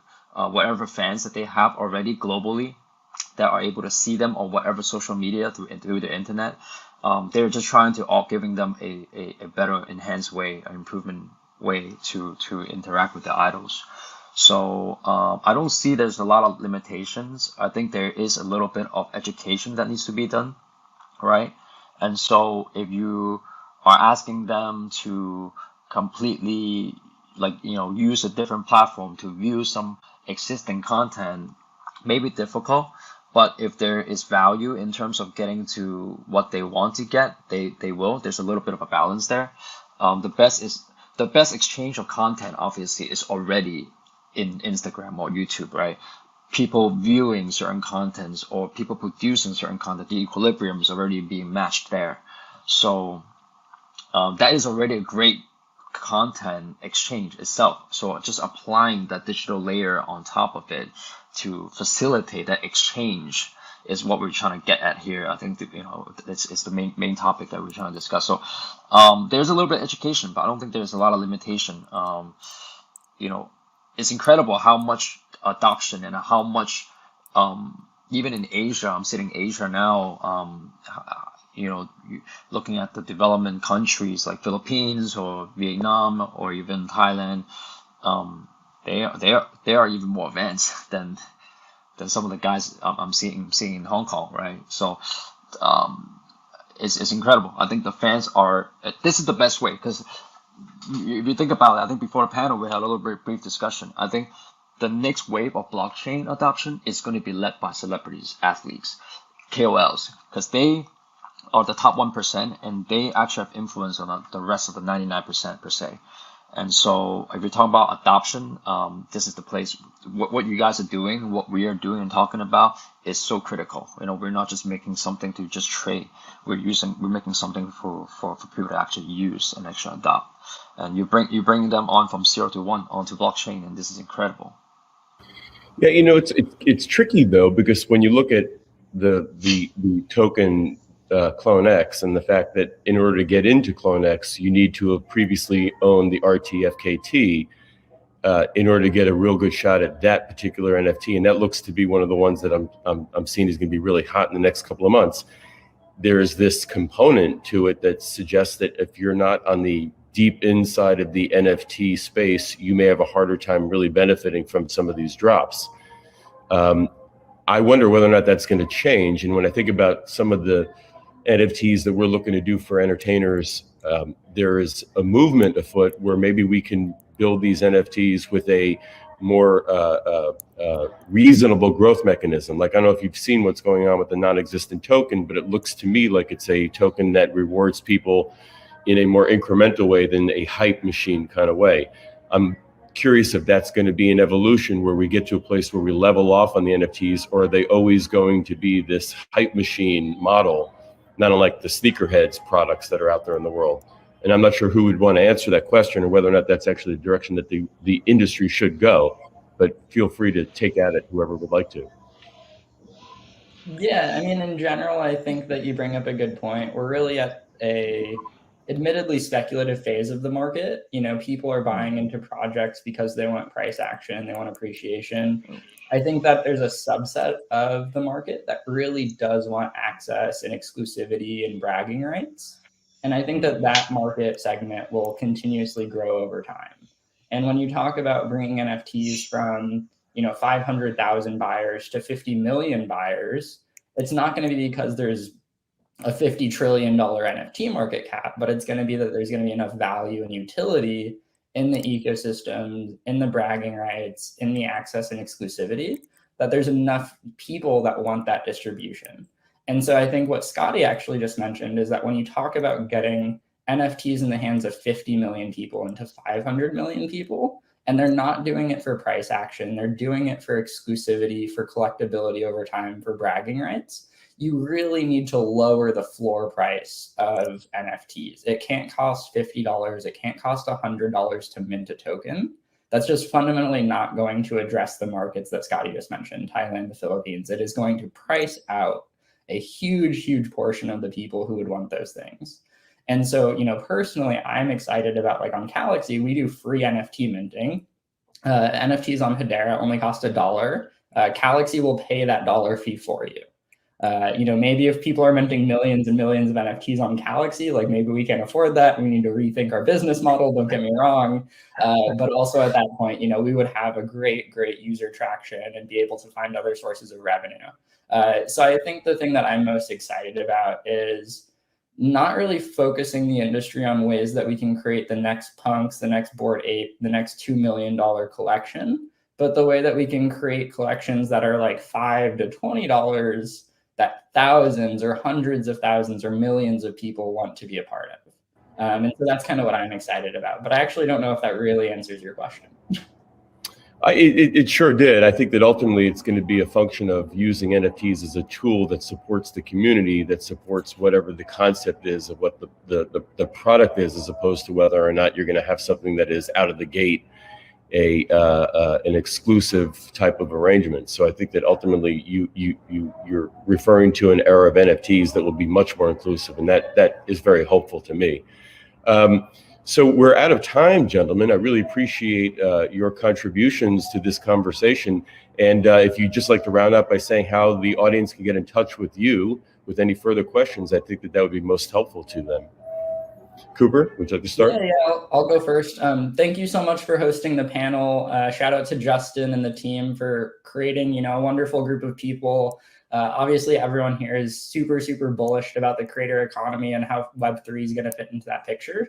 So it's wonderful to be among colleagues. If you want to stay up to date with Galxy, you can sign up for early access on Galxy.com. We're live in beta right now and expect to move to a more public beta over the next couple of weeks. You'll also see us doing NFT drops and campaigns with a number of professional athletes, content creators, and celebrities over the next couple of weeks as well. If you want to follow me on a personal note, it's on Twitter at Cooper_Coons, and you can see me posting all the Galxy updates that you might want to hear. But yeah, thank you again for having me on the panel. Thank you. Scotty? Second. Go ahead, Yuri. Sure. Yeah, thanks. I really enjoyed this. I'm so happy to meet both of you, Cooper and Scotty. Let's connect afterwards. I'm super bullish about this space. I think, like we've already figured out, everybody's talking about the right thing here moving forward. If you want to follow Cloud.art, just type in Cloud.art in Google. You'll find us. We're on Twitter. We just did a very successful token sale a couple of days ago in token launch. But yeah, same as with Cooper, we have a platform that is live, and we are slowly onboarding users who are early to sign up. And we haven't publicly launched yet because we're still finalizing some of the deal with the big big names that are coming on board. But yeah, shout out to Esther and the organizers. This has been great. Terrific. And how do we get in touch with you, Yuri? Just look me up on Instagram. It's JUREZ. Terrific. All right. Thank you. And Scotty. All right. Well, thank you for the time, and it's great to be connected with you all today. Shout out to Esther as well. Esther introduced me to the whole group here. But if you guys want to stay in touch with me, I'm on Twitter. Oracle Skull is my Twitter, or you can find Doko. Just type in Doko, D-O-K-O, NFT, and you will be able to find us on Twitter. So if you have any NFTs at all, and on Solana's, on ERC or whatever, and you want to be able to plug in all your wallets into one place and be able to kind of see and view and access, try us out. We're still in beta mode, but Doko.one is the website. You can find us on Twitter, like I said, and check us out. Join our Discord, because we have a Rarity bot that is for free for projects to integrate and for you to actually use it. So just in 3 days, we already have integrated with 95 projects, and we have a lot of traffic on our Discord. So, and we're going to be having more features coming out. So join our Discord, find us on Twitter, and it's all free. So check it out. Thanks. All right. And with that, we're a wrap, gentlemen. Thank you so much. Have a great day.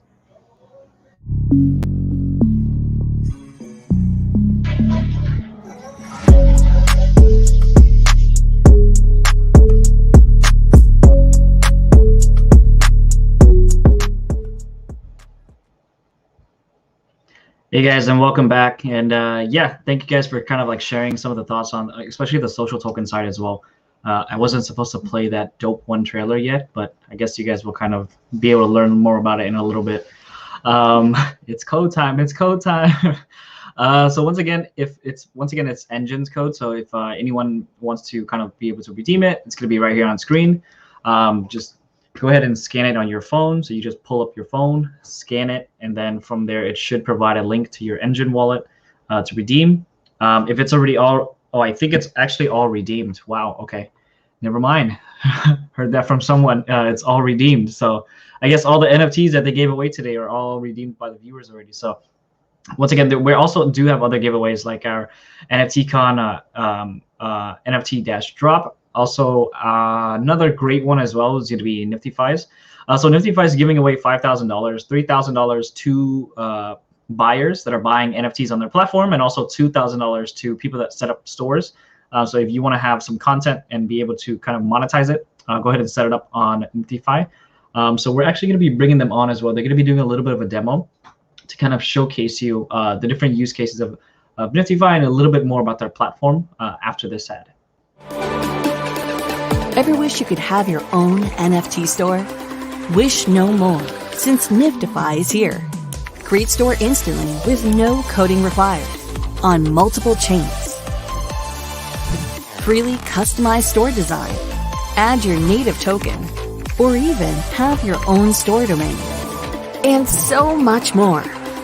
All comes at an insane zero development fee. Reimagine what's possible with your own NFT business. Create your free store on Niftyify today. Niftyify. Fuel the rise of NFT economy. Hi everyone, I'm Ellie, business analyst from Niftyify team. It's my absolute pleasure to give you a quick demo of Niftyify platform in NFT Con's event today. Niftyify is built to enable anyone to create their own customized NFT store without any coding or upfront costs required. Having true ownership and freedom to customize their NFT stores are unique values that Niftyify offers to sellers, which can hardly be found in any major marketplaces. In this demo, I will walk you through all the steps to set up your NFT store ready for selling in no time. Those steps include store creation, NFT creation, store customization, and NFT selling. For all of you who are tuning in, remember to click on the landing page that our team is dropping in the chat box to enter our special giveaway for NFT Con participants with a prize pool of up to $5,000. Now, let's jump in the official demo. 1. Store creation. To begin, I want to emphasize that it's completely free to create an NFT store with Niftyify. We want to make sure there's nothing to stop you from starting your own NFT business. To sign up for the account, you just need to enter your email, password, and verification code. Choose the store name, subdomain, and the network. Niftyify already rolled down multi-chain support, which are Binance Smart Chains, Ethereum, and Polygon, which are more than most major marketplaces. Store owners can have different stores on different networks and benefit from low gas fee, especially in the case of Polygon network. After that, you just need to connect your crypto wallet. Niftyify currently supports Metamask and Wallet Connect Gateway. The Metamask can be installed for the browser extension, while the Wallet Connect is for mobile apps. There you go, your first NFT store has been created, just easy like that. 2. Create your NFT. After creating a store, it's time to create your NFTs to be sold in the store. When you create an NFT, just fill in the information required. Choose the NFT metadata and the collection bar. The collection bar allows you to select which type of collection that your NFT items belongs to.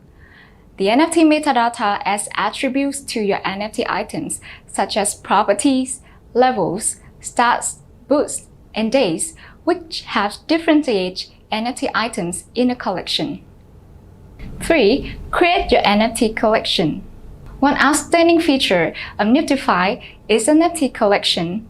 The NFT collection helps you to create your own smart contract instead of using Niftyify's default contract. From this separated smart contract, you can mint multiple NFT items to create your own collections. This feature allows you to become the true owner of your NFT items, helping you actively manage and control your NFTs. There are two types of collection. ERC721 support the NFT with single copy, and ERC1155 supports multiple ones. 4.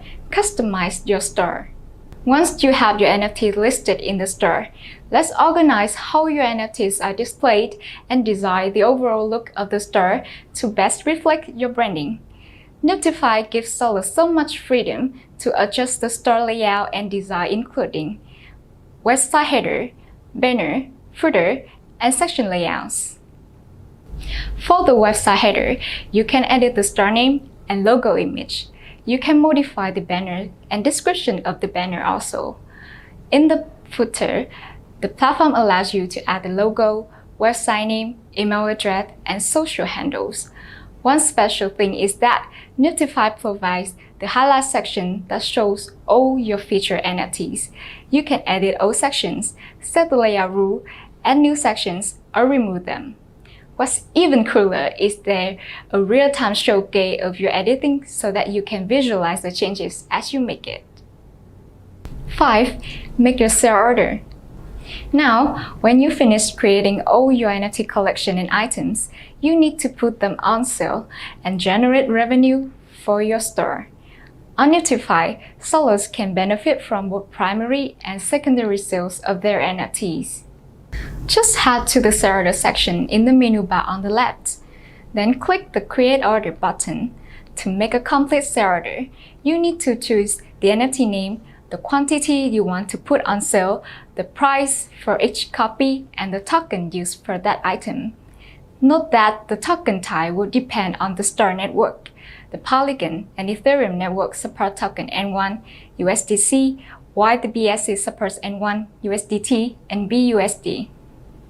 After putting NFTs on sale, buyers can choose either to buy your NFTs instantly or make offers at different prices.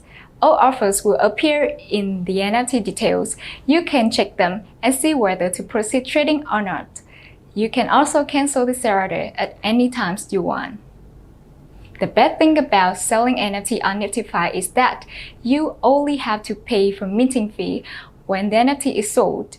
Also, our transaction fee is very low at only 2.5% and even totally free if you trade the item in our N1 token. One outstanding feature in sale order is the resell function. This function allows other buyers to resell the NFT they already bought from the store owner. For each time the NFT is resold, store owners will receive a royalty fee, which helps them to get the further profits. Store owners can conveniently see all the revenue from total resale activities in the revenue sections. The revenue table shows all your transactions with the sale date, quantity, price, and earnings to help you get a clear picture of your business operation. 6. Mini store setting. Now, all of your NFTs are ready for sale. Let's prepare to launch your store using the mini store setting. The most valuable feature in the settings section that every store owner loves is the ability to set the store's own domain name. After obtaining the desirable domain name, store owners can add it to the Niftyify store name by clicking the button Add Domain in the Domain section. Now, your NFT store can be launched and found by your unique, memorable domain name, and it really looks like your own store, not a Niftyify store. Secondly, you are capable of modifying your NFT categories. You can change the way the store catalogs your NFT and rearrange all the NFT items logically. Niftyify also supports SEO engines, enable you to freely edit your title and description of your store that will appear in the search results. Before we finish up, I want to quickly introduce Niftyify Help Center, where you can find detailed guidance for all questions related to Niftyify platform. For any issues that you can find answers in the Help Center, please reach out to us at support@niftyify.network or join Store Owner Support Telegram group. And that's all for today. I hope you find starting your NFT business with Niftyify is easy, fun, and rewarding. Don't forget to click on Niftyify giveaway link in the chat box to start creating NFT stores or buying NFTs to win the amazing prize pool of $5,000. Follow all of our social media channels to get instant updates about Niftyify listed features. Thank you for watching this demo section of Niftyify in NFT Con 2021. I'll see you around. Ever wish you could have your own NFT store? Wish no more, since Niftyify is here. Create store instantly with no coding required on multiple chains. Freely customize store design, add your native token, or even have your own store domain. And so much more. All comes at an insane zero development fee. Reimagine what's possible with your own NFT business. Create your free store on Niftyify today. Niftyify. Fuel the rise of NFT economy. And also, guys, so they're giving away $5,000. Once again, if you go on to nftcon.niftyify.network, the participation is all the way up to the 17th. So if you guys are watching this in a different time zone and feel like, oh no, I missed out, definitely did not. You can still be able to participate up until the 17th, at the end of the 17th, to kind of be able to create your own store. And if you've seen kind of like on the demo, it's super easy. It's literally within less than a minute for you to kind of set up your initial process. Once again, they're giving away $5,000, $2,000 for the first 100 sellers who creates the store that has at least 3 NFTs. And you can kind of follow some of the basic ones down here, some of the listings down here. Have a store banner, so preview image, and also full contact information on footer section, which includes email, Twitter, and also Instagram, set as published. And then after that, share it on Twitter as well with the hashtag Niftyify, hashtag NFT store, hashtag Niftyify for NFT Con. Now for buyers as well, let's say if you're like, I don't want to sell NFTs, but I want to buy NFTs as an NFT collector. So it's going to be $3,000 for 100 buyers who buys NFTs from the NFT stores. So basically have one of the highest total spends. Also write a review from the store which they purchased NFTs on. Why did you purchase it? For the creativity, you love the art on there. You kind of like love the integrations. And also share your purchase of the NFT on Twitter as well with hashtag Niftyify, hashtag NFT collector, and also hashtag Niftyify for NFT Con. So if you guys want to be a true collector, make sure that you go ahead and tweet out all your buys on there, and be able to also receive up to $3,000 for 100 buyers. That's going to be on the platform as well. All right, and then also up next as well, we're going to be diving a little bit into some of the diving into another section. So for this time, it's going to be about, let me double check. I got a few comments right here. Michael, what's up? Hey, hey, hey. So yeah, if you guys have questions, feel free to also contact Niftyify on Telegram as well. They're very supportive, and they're there to kind of answer your questions and also guide you through the process of how to create your store, and will take the time to kind of make sure that everything is there for you. Up next, we're going to be having Satoshi Women Initiative. So just basically having more women in blockchain. So let's go ahead and include them up here.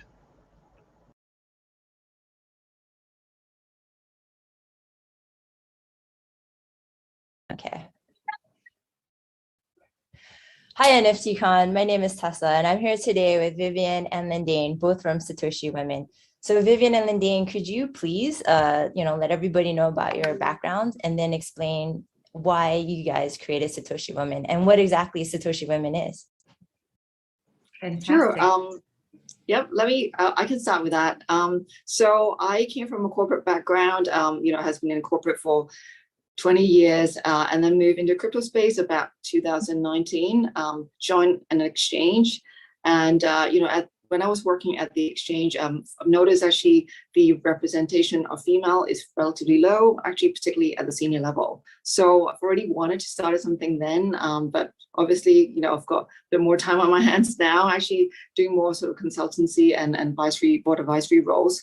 And so I actually met Lynn Danes about a year or so ago. You know, she was doing a similar job at another exchange, and we had a female contact, actually Miss Bitcoin. She is one of the earlier Japanese evangelists in Bitcoin, and got very fascinated on her posting on Twitter about all the manga arts that she has for NFTs. So got really interested. And so Linda and I thought, actually, let's try to do something that's relatable to female. Let's try to grow the community and to see if we can do something in the space. So that's kind of how we got started. And then I'll pass it over to Linda to talk about her background, and then probably give a bit more context about, you know, Satoshi women. Yeah, absolutely. Thanks for that, Viv. Yeah, my name is Lynn Dane. I'm currently the Chief of Staff for Fusang. We're Asia's first and only fully regulated digital securities exchange available to retail investors. Prior to this, I used to work at A Securities, which is a mobile stock brokerage platform, which was then acquired by SoFi, which is one of the top 5 fintech companies in the States, led by ex-Twitter's Anthony Noto. I've also worked for another fintech company called Private Technologies, which operate a wealth management B2B technology platform. So I've been in the fintech space for a while. I've also been part of several organizations sharing a common theme of supporting women in their careers and holistically improving their lives. That includes Women in Finance Empower You and also the Cherie Blair Foundation. So very similar to Vivian, I've noticed that women are underrepresented in the cryptocurrency sector. It's predominantly male in both professional sense. For example, the number of people employed and also where the number of users is concerned. I also remember when we were sort of like, you know, thinking of putting this community together, every time I go and sort of like talk to women in, say, shops or, you know, my yoga studio, and I said, hey, are you into crypto? They were like, yeah, I've heard of it, but, you know, I just let my husband do that thing. Or my boyfriend is into that thing. No, it's like, it's beyond my comprehension, right? It's too complicated. And to me, really, it can be a little bit complicated, just like any other things that's new.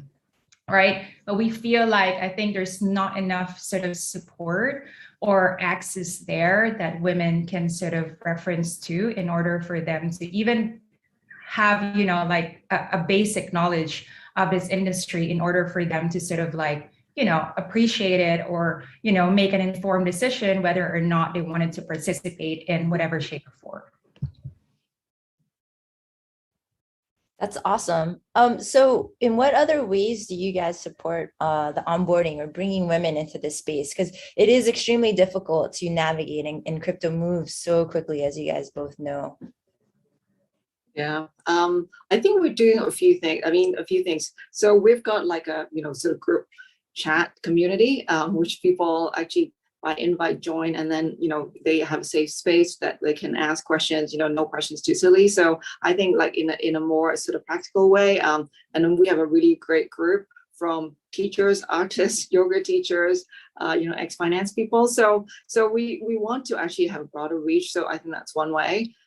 We've been actually doing seminars or webinars actually to talk about, you know, last night I just did one on, you know, fintech versus banking, like what's the difference between two. Those probably will be for like their participants would be like younger students, you know, to try to figure out actually what career they go, and also banking professionals.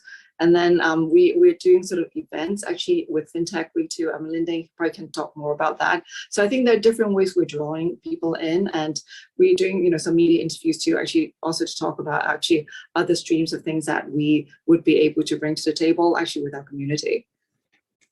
Yeah, absolutely. So Tessa, when what we would hope is that when people think about Satoshi women, what they would think is that we advocate crypto literacy to women from all walks of life.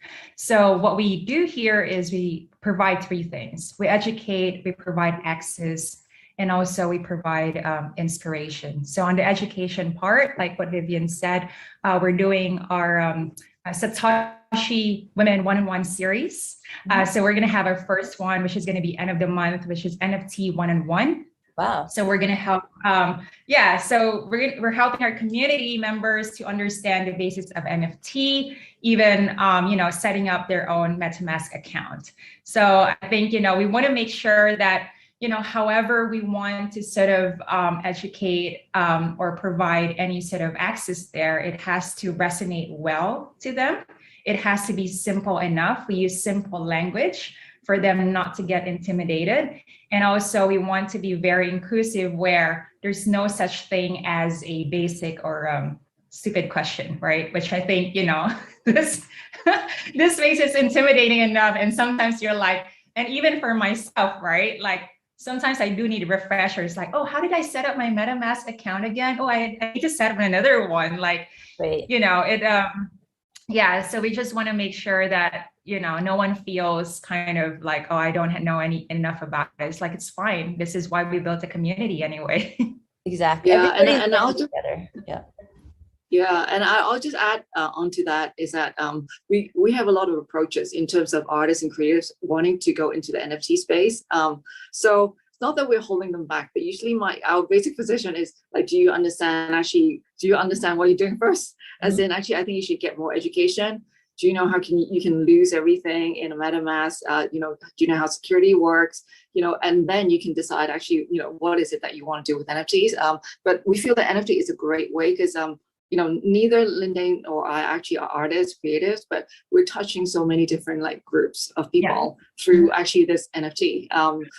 We think it's a great way to engage community, not only in art, you've got fashion, got photography, you've got filming. So I think it's a really unique thing that number one, actually, it just seems like everybody's really interested in it.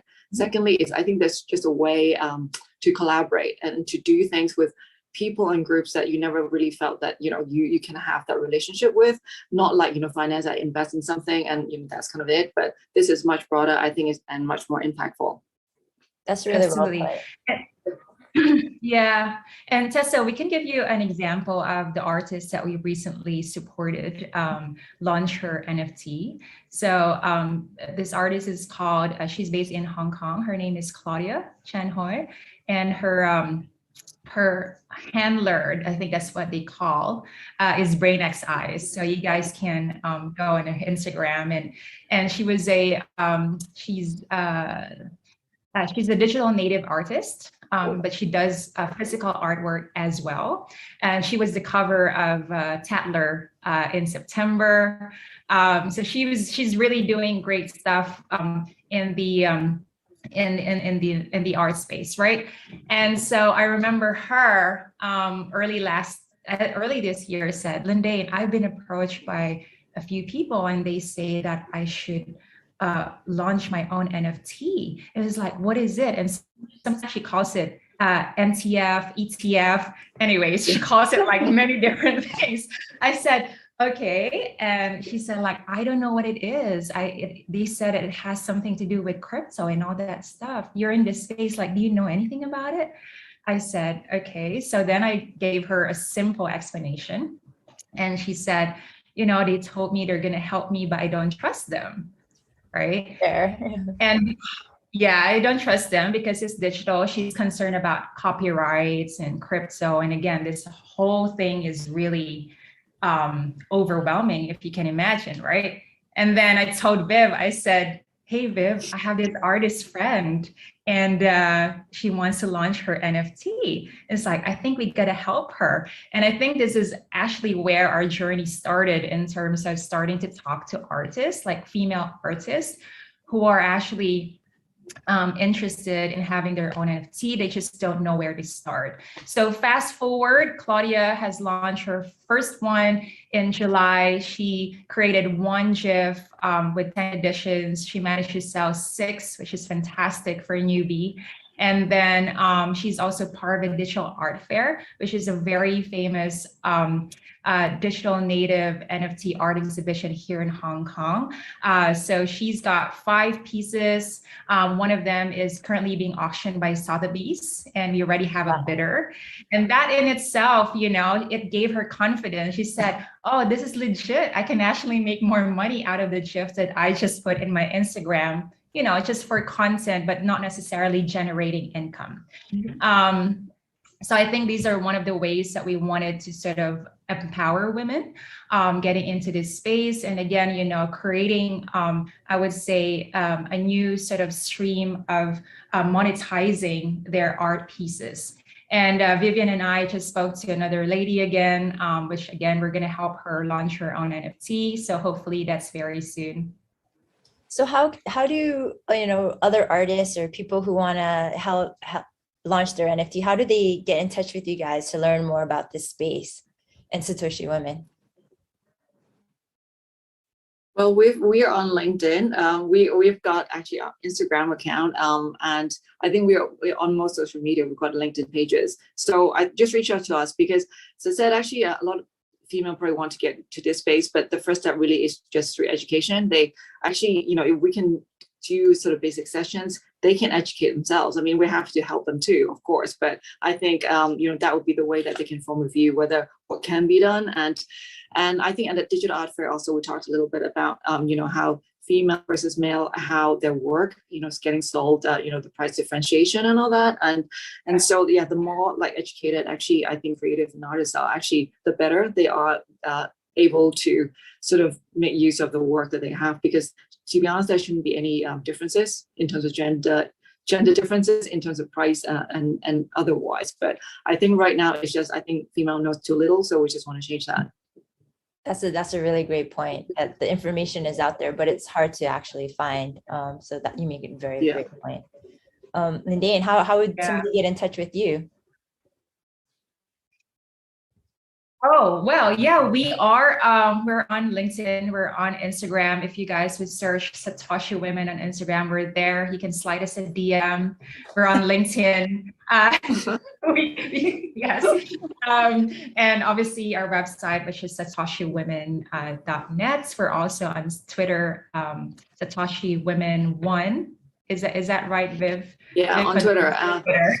Yeah, it's just the original one is taken. So anyway, we'll be posting things actually we do, I think, along the way. As I said, actually probably through sort of fun, relatable means to see, you know, whatever actually would fit into different sort of categories or different walks of life, actually, that is interested. I'm sure there'll be something for someone.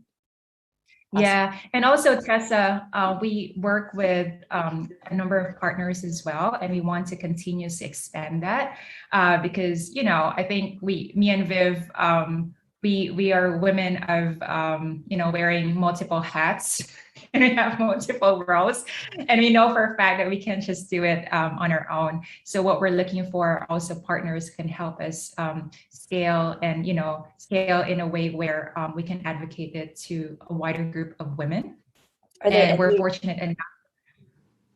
Sorry. Oh no, I was gonna say, are there any partners in particular that would be on your wish list that you wanted, like, be like, oh, you would want these kind of partners? Yeah, well, Viv, do you want to say? I mean, sure. The one that we're actively looking at, it's obviously people who actually, well, that's something we're already talking to create more formalized program on the education side, actually either via like online type of training or webinars, like speakers, actually who can speak about different topics. Because, you know, actually, you know, it's me and Lindane, and then we've got a good network, but I think we want to do broad reach. So yeah, anything I think on the educational side, actually, you know, sponsorship or panel speakers, I think that would be probably most useful. The other one, to be honest, is really community building, because we're doing a lot ourselves. You know, we have some people who are helping, but again, I think it's a broad reach. I think those two, I think, will be most important. Obviously, we're looking for others. I mean, luckily, we have a lot of male allies. Actually, you know, one, it's, you know, running sort of a crypto marketing company, PR company. So he's been great help. We have another one who's like, subject matter expertise. Another male ally actually who does investing himself, actually quite successful in NFTs. So I think we've drawn these people to help us. But yeah, the sort of more the better. But at this point, yeah, access and education and community building, I think will be our focus. Awesome. Yeah. So you guys at NFT Con, definitely, if you heard can help them in any way, let's get the community going, support Satoshi women. They're doing great things for artists, people from all walks of life trying to learn more about crypto. Thank you guys very much, Vivian and Lindane. It's been thank you for letting me moderate you guys. It's been very informative. Thank you. Thank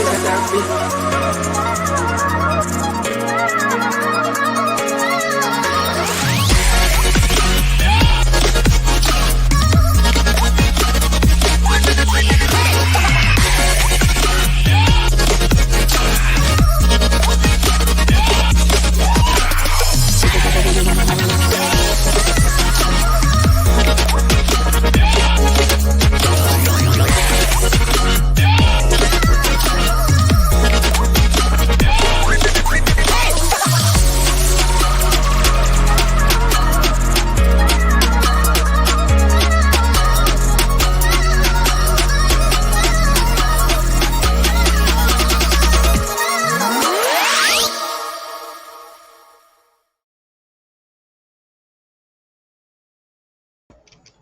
And welcome back, everyone. Yeah, so if you're looking for a community that's there to help you, definitely give them, definitely go ahead and check them out. So it's going to be satoshiwomen.net, so that you guys can also join the community as well. And yeah, we're going to be moving on to our next section, which is going to be with Wire, about launching NFT marketplaces and kind of like where to start as well. Let me go ahead and get them on stage.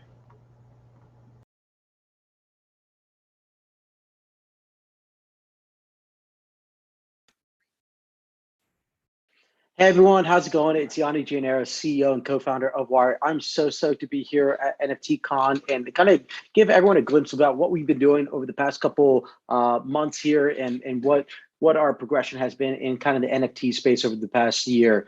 For those that don't know, we've been in business since 2012. So 8 out of the 12 years that crypto has been around, Wire's been building incredible products. And what you see today in our offering is kind of a result of like us trying a lot of different things over the years and really trying to really realizing that it's quite difficult to actually build a crypto business in this kind of climate. So what we do today is we provide developers with tools and APIs to allow them to build really compliant APIs and really interact with the fiat world.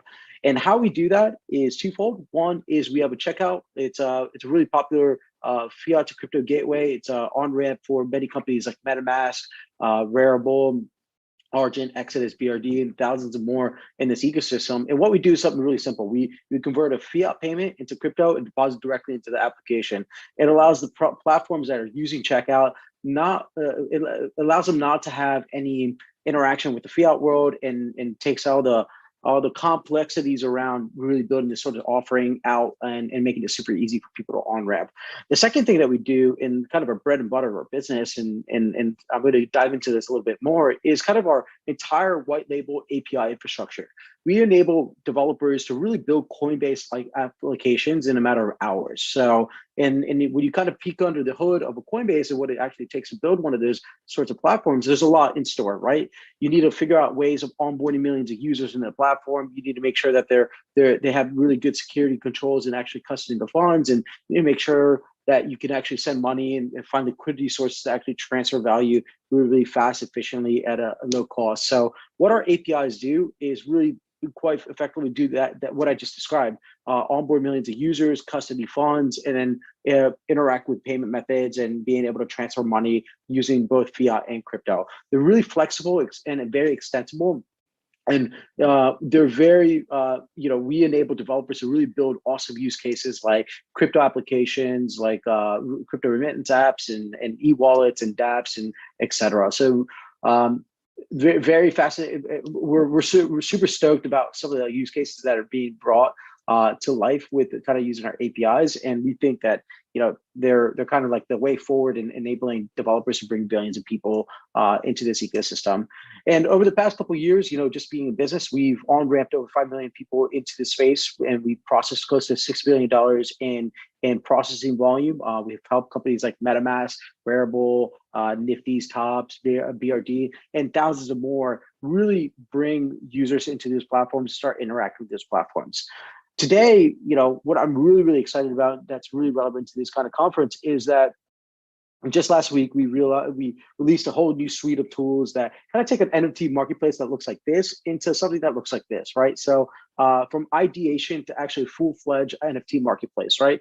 And we kind of realized the reason why we released these tools, which I'm going to go in a couple seconds of what those actually are, is we realized that, you know, 2% of all US users have purchased NFTs. There's brands that are significantly considering NFTs as a marketing strategy. This stuff is here to stay, and it's an incredible use case to bring billions and billions of people into this ecosystem. And when we think about Wire and what we do in this ecosystem is we provide tools to developers to really bring these kind of use cases to life. So we're really excited about the work that the whole NFT ecosystem is providing, but also the work that we're doing in sort of space.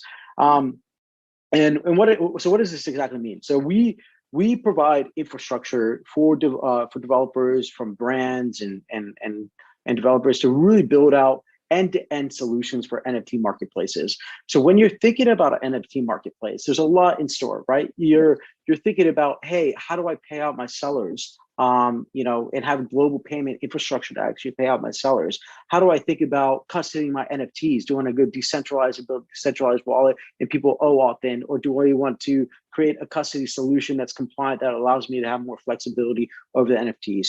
How do we think about payment strategy? So accepting funds from the US and globally, and using a wide variety of payment methods. How do we make sure that the NFTs that we have on board are fully compliant and making sure that we're adhering to local rules and regulations? And how do we support multi-currencies where NFTs are inherently global, right? And everything that you do in kind of this sort of ecosystem needs to be thought to in that kind of like multi-currency global sense. And then lastly is like, how do you support different revenue channels, right? So having like a complex revenue split where affiliates take a percentage of fees, there's revenue splits going out to different partners. What you need is a fully white labeled, flexible and compliant infrastructure, and Wire's APIs that we released last week are exactly that. We are the only set of APIs in this ecosystem that allows you to think about all these challenging things that when thinking about kind of building out NFT marketplace. And we're really excited about the work that we're doing here and really thankful that I had the opportunity to kind of explain a little bit about this sort of stuff. So once again, thank you so much for having us. I'm Yanni Giannaros. You can find us on Twitter at SendWire, or you can reach out to us on our website, or you can find me as well on Twitter at Yanni Giannaros. So I really appreciate everyone's time, and thank you so much for having us.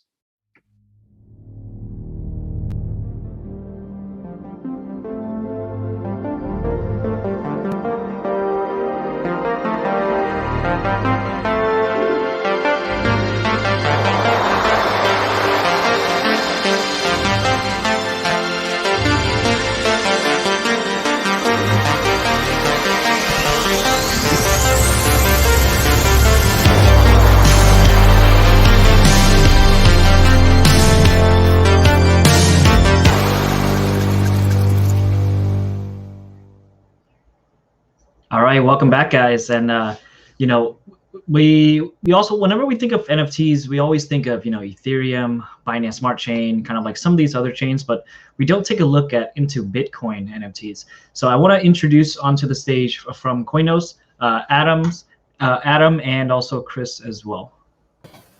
Hey guys, welcome. Afternoon. Hey Michael, thanks for having us. Wonderful to have you guys here as well. Did you guys want me to place on the screen sharing as well? That would be awesome. Okay, perfect. And I'll go ahead and hop off stage, so the stage is going to be all yours. And also for everyone that's in the audience as well, if you guys have questions during this as well, you guys can also place it. We'll also populate it onto the screen so that they can be here to answer it as well. Thanks, Michael.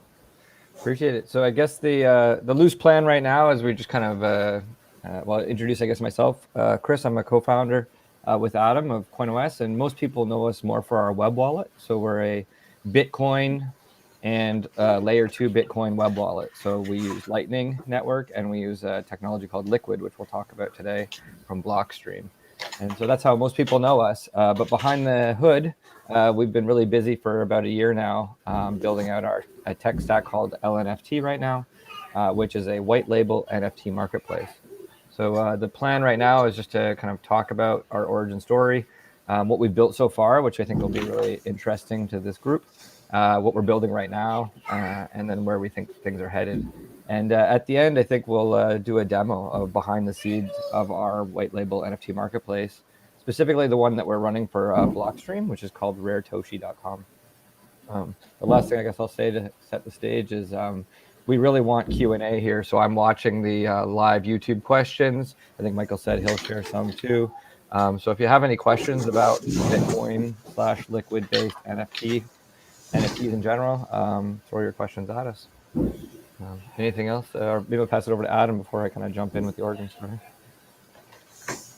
No, just happy to be here. I'm the CTO of CoinOS, so I'm the developer. I'll just mention all of our stuff is open source. So as we do the demo, I'll show everyone the links to the GitHub, and if anything you see here is all free open source software that you could potentially run yourself if you want, or you can hire us to set it up and get it running for you and help you with it. So back to you, Chris.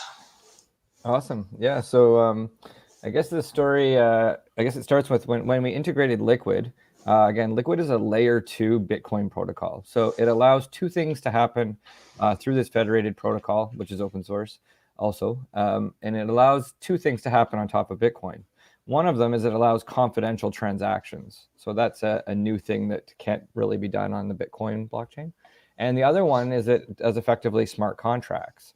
And so the folks at Blockstream had the kind of opportunity to watch Ethereum and all of these other altcoins that we've heard of over the years with all their functionality through smart contracts. And now with the capabilities of Liquid, this can all be done on top of the Bitcoin blockchain, which, as we know, is the kind of king of blockchains. And so when we integrated it into the web wallet, Blockstream kind of conversation happened with them. And they said, we think that NFTs are going to be big in 2021. We want to have an NFT marketplace. And so they asked us if we would want to build that for them. And so we had the pleasure of building Raretoshi.com, which is kind of our flagship product. And they agreed that Adam and I kind of, our values and principles are all around open source. And so we said, we'll build it for you on the condition that we can keep it open source and other people can use it. And they're progressive and agreed to that. So we've had the pleasure of working with them on that and several other projects since. From that, all kinds of doors started to open. So we've been working with really big brands. We helped Playboy magazine launch their first NFTs, which is also on the Bitcoin blockchain. And because we're a white label, the entertaining thing is most people have just never even heard of us. But yet we can't even keep up with demand right now. So we're doing something right, we like to think, but it's been a lot of fun along the way. One thing I'll say is, again, I'm just kind of watching for questions if people have them as we come up. But while we have Raretoshi and we have a couple clients that are doing the traditional image-based NFTs, which is kind of where all the hype is right now, as we've talked about, I'm really excited for the future uses of NFTs. As all of us know probably on this conference, is that NFTs are the future. Like there's no denying it. And so we're just building that technology that's going to be ubiquitous in the next 5 to 10 years. So one of the examples with that is we had a client that has a sci-fi feature film. It's called silhouettesthemovie.com. And we built the first Bitcoin-based NFT ticket engine with that site. So you can go and the only way you can watch this movie is by paying with Bitcoin or cryptocurrency. And we can check and validate that you have that NFT ticket in your wallet while you're watching the video. So that's a really kind of interesting take. NFT tickets is a whole new kind of vertical, right? Because it instantly removes the challenges with scalping because we can validate the authenticity in real time. But it also allows for resale, legal resale. So it's a fascinating use case. This one was quite successful of a project, and they're actually turning it into an entire movie studio that's going to be all NFT based, and we're going to be on the back end for that. So that's one exciting new use case of NFTs that people might not be aware of. Another one project we have coming down the road, which is really exciting in a Central American country, is around using harvest rights. So buying an NFT, you will get harvest rights to a teak and avocado plantation. And when they start to harvest it every year, you will just get dividends assigned to you based on your NFT holdings. And not only do you get that NFT dividends yourself, you can assign royalties to a local family on the ground in this developing country as well. So it's a really kind of another unique use case of NFTs that's not really been seen before. We have an NFT experiences platform that's going to launch by the end of this year. So people who want to do experiences like a dinner out with a celebrity, or a backcountry skiing trip, you'll be able to do all of these NFT based experiences, also using our tech stack. The really big one that I'm really excited in, we have 4 or 5 projects in the pipeline right now based around real estate NFTs. So, within 6 months, you will be able to take your apartment or your house and turn it into an NFT. Super fascinating use cases from that I'll let our client kind of talk about it as it launches, but it's really exciting what they've got behind the hood. We also have another conversation going with a fellow who's solved a really fascinating thing where you will be able to take equity out of your property right now as an NFT, and using that NFT, you will be able to leverage it to buy Bitcoin using the equity from your house. And so that's a really novel thing that this fellow has solved for. I think the one other one that stands out in terms of our current customers is we have a tequila brand in Mexico who has these really fancy bottles that are going to, tequila bottles, they're going to have an NFC, the thing that you tap with your phone. You're going to be able to tap that bottle to prove that you own it, and that NFC is going to map to an NFT in their marketplace. Now, what's really fascinating with that is, imagine in a year from now that he decided to fly everyone who had one of those 100 bottles down to Mexico, and that could be like, say, a $2,000 trip that he's offering to anyone who holds that NFT.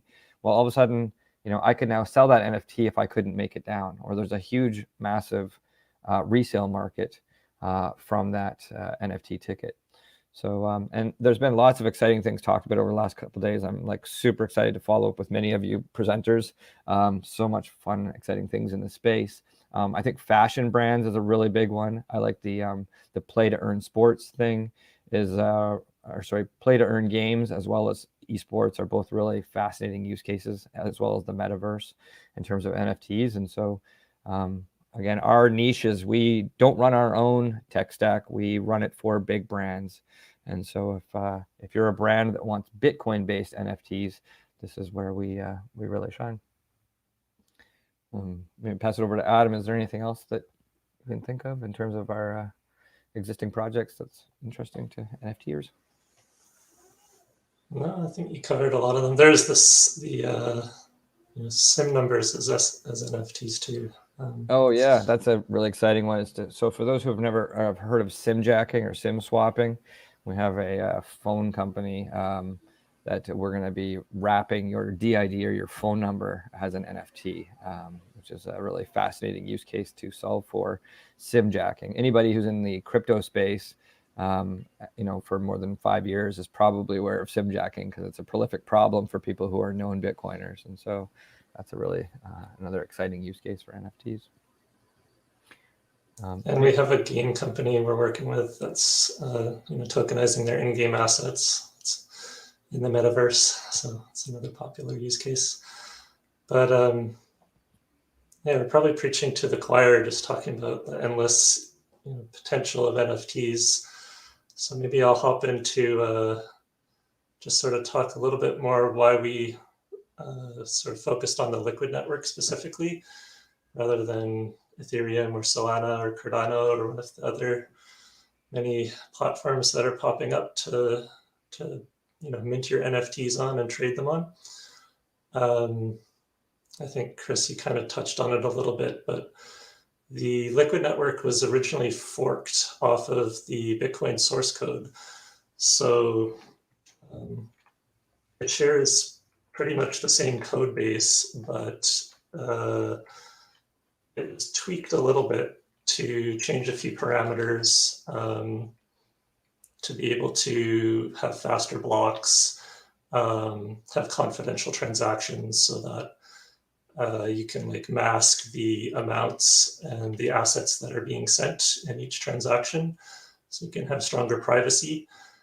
And to be able to support this concept of a sidechain. So instead of issuing a new token, like a liquid token that's its own currency that isn't pegged to Bitcoin, this sidechain was developed so that any new liquid Bitcoin that's created on this network has to be fully backed or wrapped by actual Bitcoin, or it's wrapping actual Bitcoin.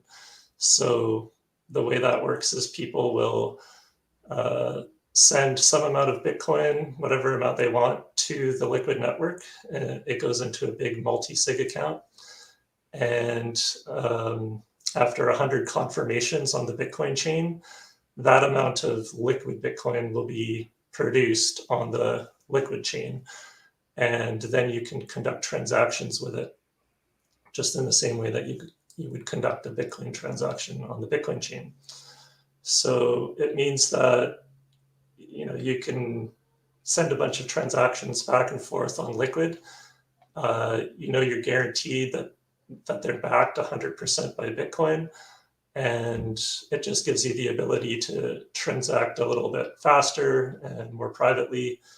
And if you ever want to get your Liquid Bitcoin back into regular Bitcoin, there's a way to peg out Liquid Bitcoin, which essentially burns it. And the Bitcoin that was locked up initially to back it would then be released. So you can go both ways. And there's a lot of exchanges and sites you can go to do that conversion.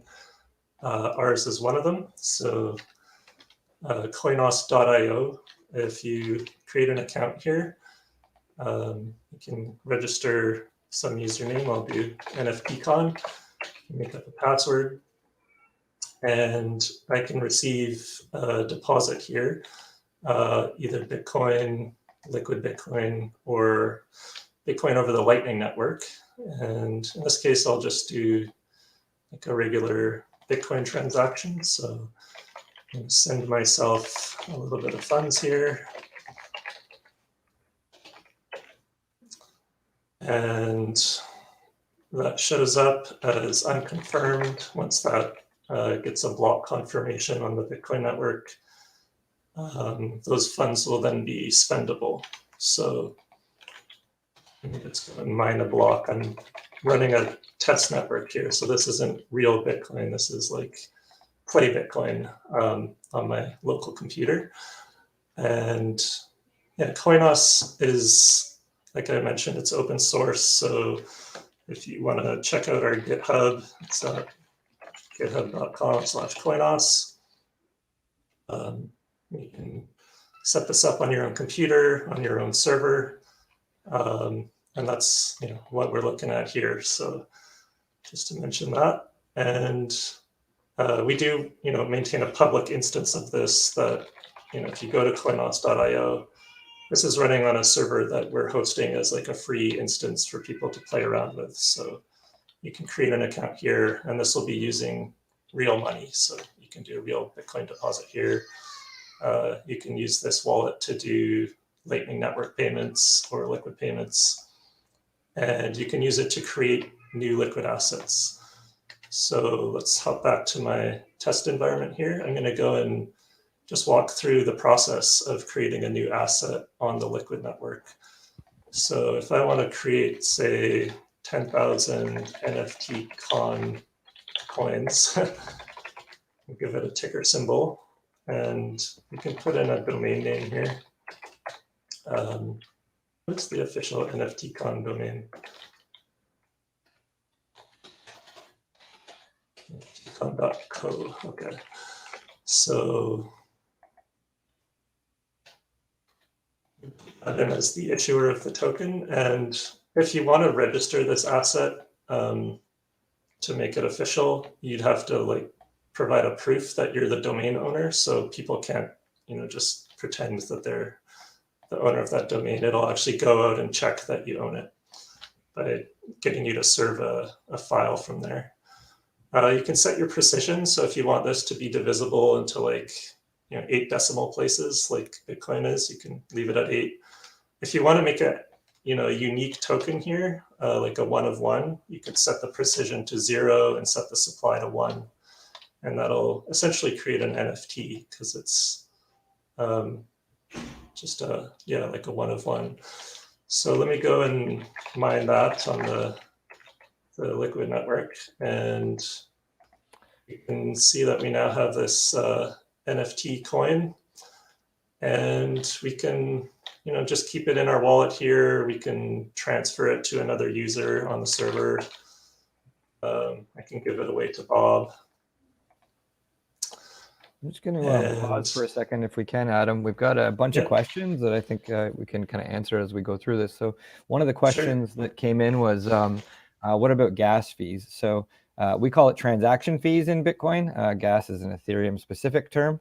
And there's the question popping up right now. And so what's really exciting is the wholesale rate that we offer our clients is 3 cents to mint an NFT. So for those who've been playing on the Ethereum network in the last 6 months, where the fees are $50 to $100, I mean, it was over $250 a couple days ago, or a couple weeks ago, I guess, a week and a half ago. It's 3 cents to mint on us. So it's literally orders of magnitude, or less zeros to mint on our platform. So it's not even comparable to anything Ethereum based. So that's and so you as a client of ours can charge 10 cents to mint if you wanted to, and you've guys got over 200% markup at 10 cents, which is again light years cheaper than what most people participating in NFTs are used to experiencing. So that's really exciting in terms of the transaction / minting fees. One of the questions is, how long have we been participating in the space? Well, so CoinOS, the web wallet that Adam just showed you, has been around since, I think, 2012. We're almost 10 years old. So we've been in the game for a long time. We implemented Lightning Network in 2018. So for those who follow Bitcoin, or especially the El Salvador news this year, everyone's kind of talking about Lightning right now on the Bitcoin network. Well, we implemented it. We were one of the first 100 production nodes in 2018. And so what that means is if you're using CoinOS and you have some Bitcoin in there, you can easily send sats to me in less than a second using Lightning Network. You could send me $100,000 in the click of a button. So it's a really useful service that we've had since 2018, and then we've added Liquid as well. And I think, as Adam mentioned, these are seamlessly integrated with us. So you don't need a separate Liquid wallet. There are Liquid specific wallets, to answer Convicted Marketer. But ours, we've seamlessly integrated Lightning, Liquid, and Bitcoin. So you just have your sats in there. So say let's just say I have $1,000 worth of Bitcoin in my CoinOS wallet. I can now send Adam $100 in the click of a button. I could also go on Racetoshi and go and buy an art piece from that same app. So from a user experience perspective, users are not used to such a seamless experience that you don't have to go and sell your Bitcoin for Liquid or understand how to install a privacy invasive web plugin, which is what a lot of people are doing. We're also a web wallet. We're very privacy focused, and so we don't want to force users to use American tech services. So if you're using like the Google Play Store or the Apple Play Store, these are very privacy invasive systems. And so we're uniquely a web wallet. That means that you can access your Bitcoin from any internet enabled device. As long as you have internet or data, you're good to go. So hopefully that answers. Oh, and so in terms of the white label NFT marketplace, that's just this year.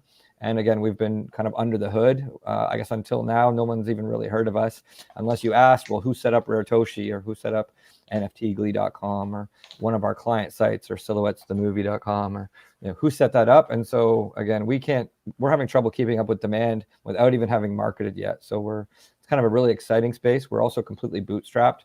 We're kind of like that we're open source and doing things our way, so we're not beholden to investors that are setting a an intellectual property trajectory for us. So that's really exciting for us.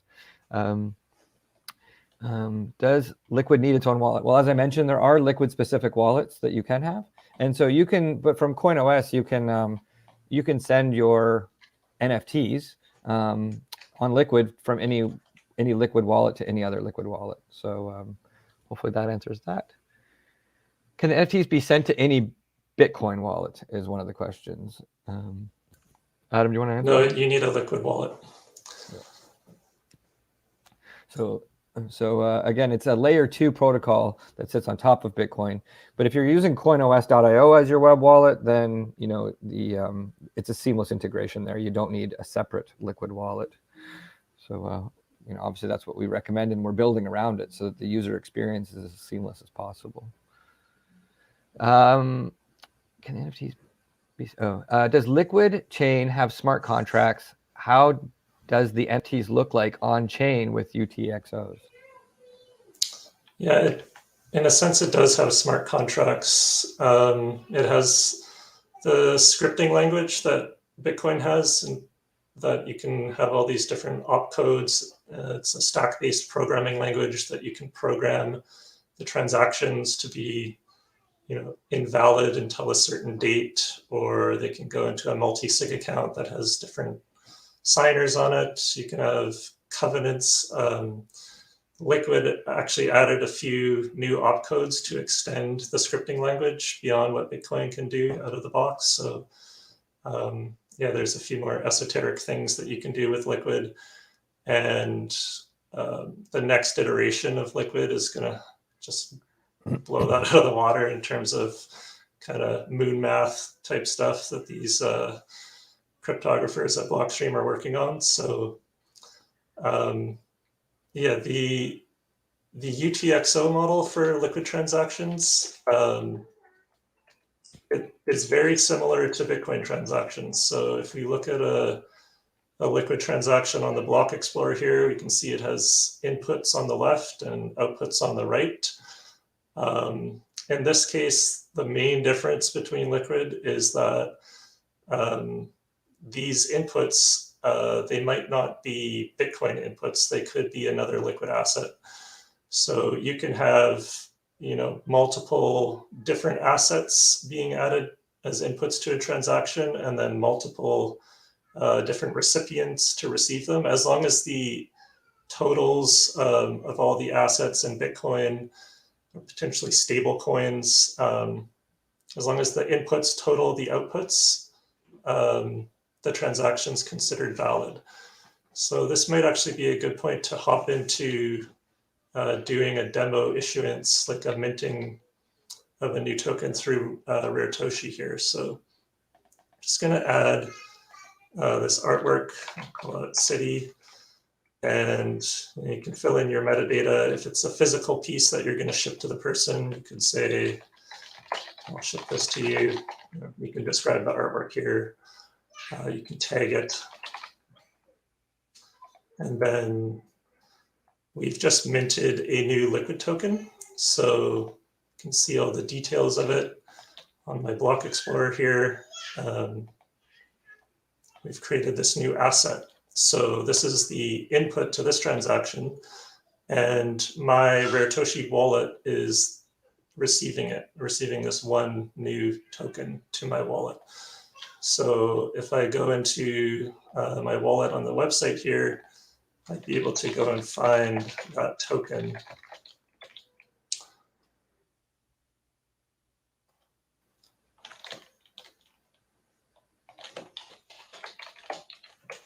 Should be able to find it.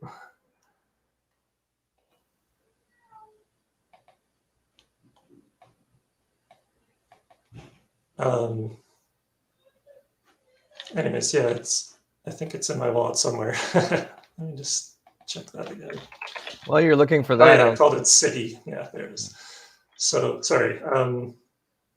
Yeah, I've received this city token into my Racetoshi wallet. I could then go and withdraw it to another Liquid address. I could send it to my Coinos address or any other Liquid address from another wallet. Or I can go ahead and list this for sale on the marketplace. So I can put a price on it. And that creates this special kind of transaction that's not broadcast yet. It's only half filled in. It's called an atomic swap transaction. So it's basically offering the token, the city NFT, in exchange for 0.002 Bitcoin, or 200,000 Satoshis. And what needs to happen next is a buyer needs to come along and fill in the other half of this transaction. And then it gets broadcast to the Liquid chain and completed. So let me just sign in with another account here.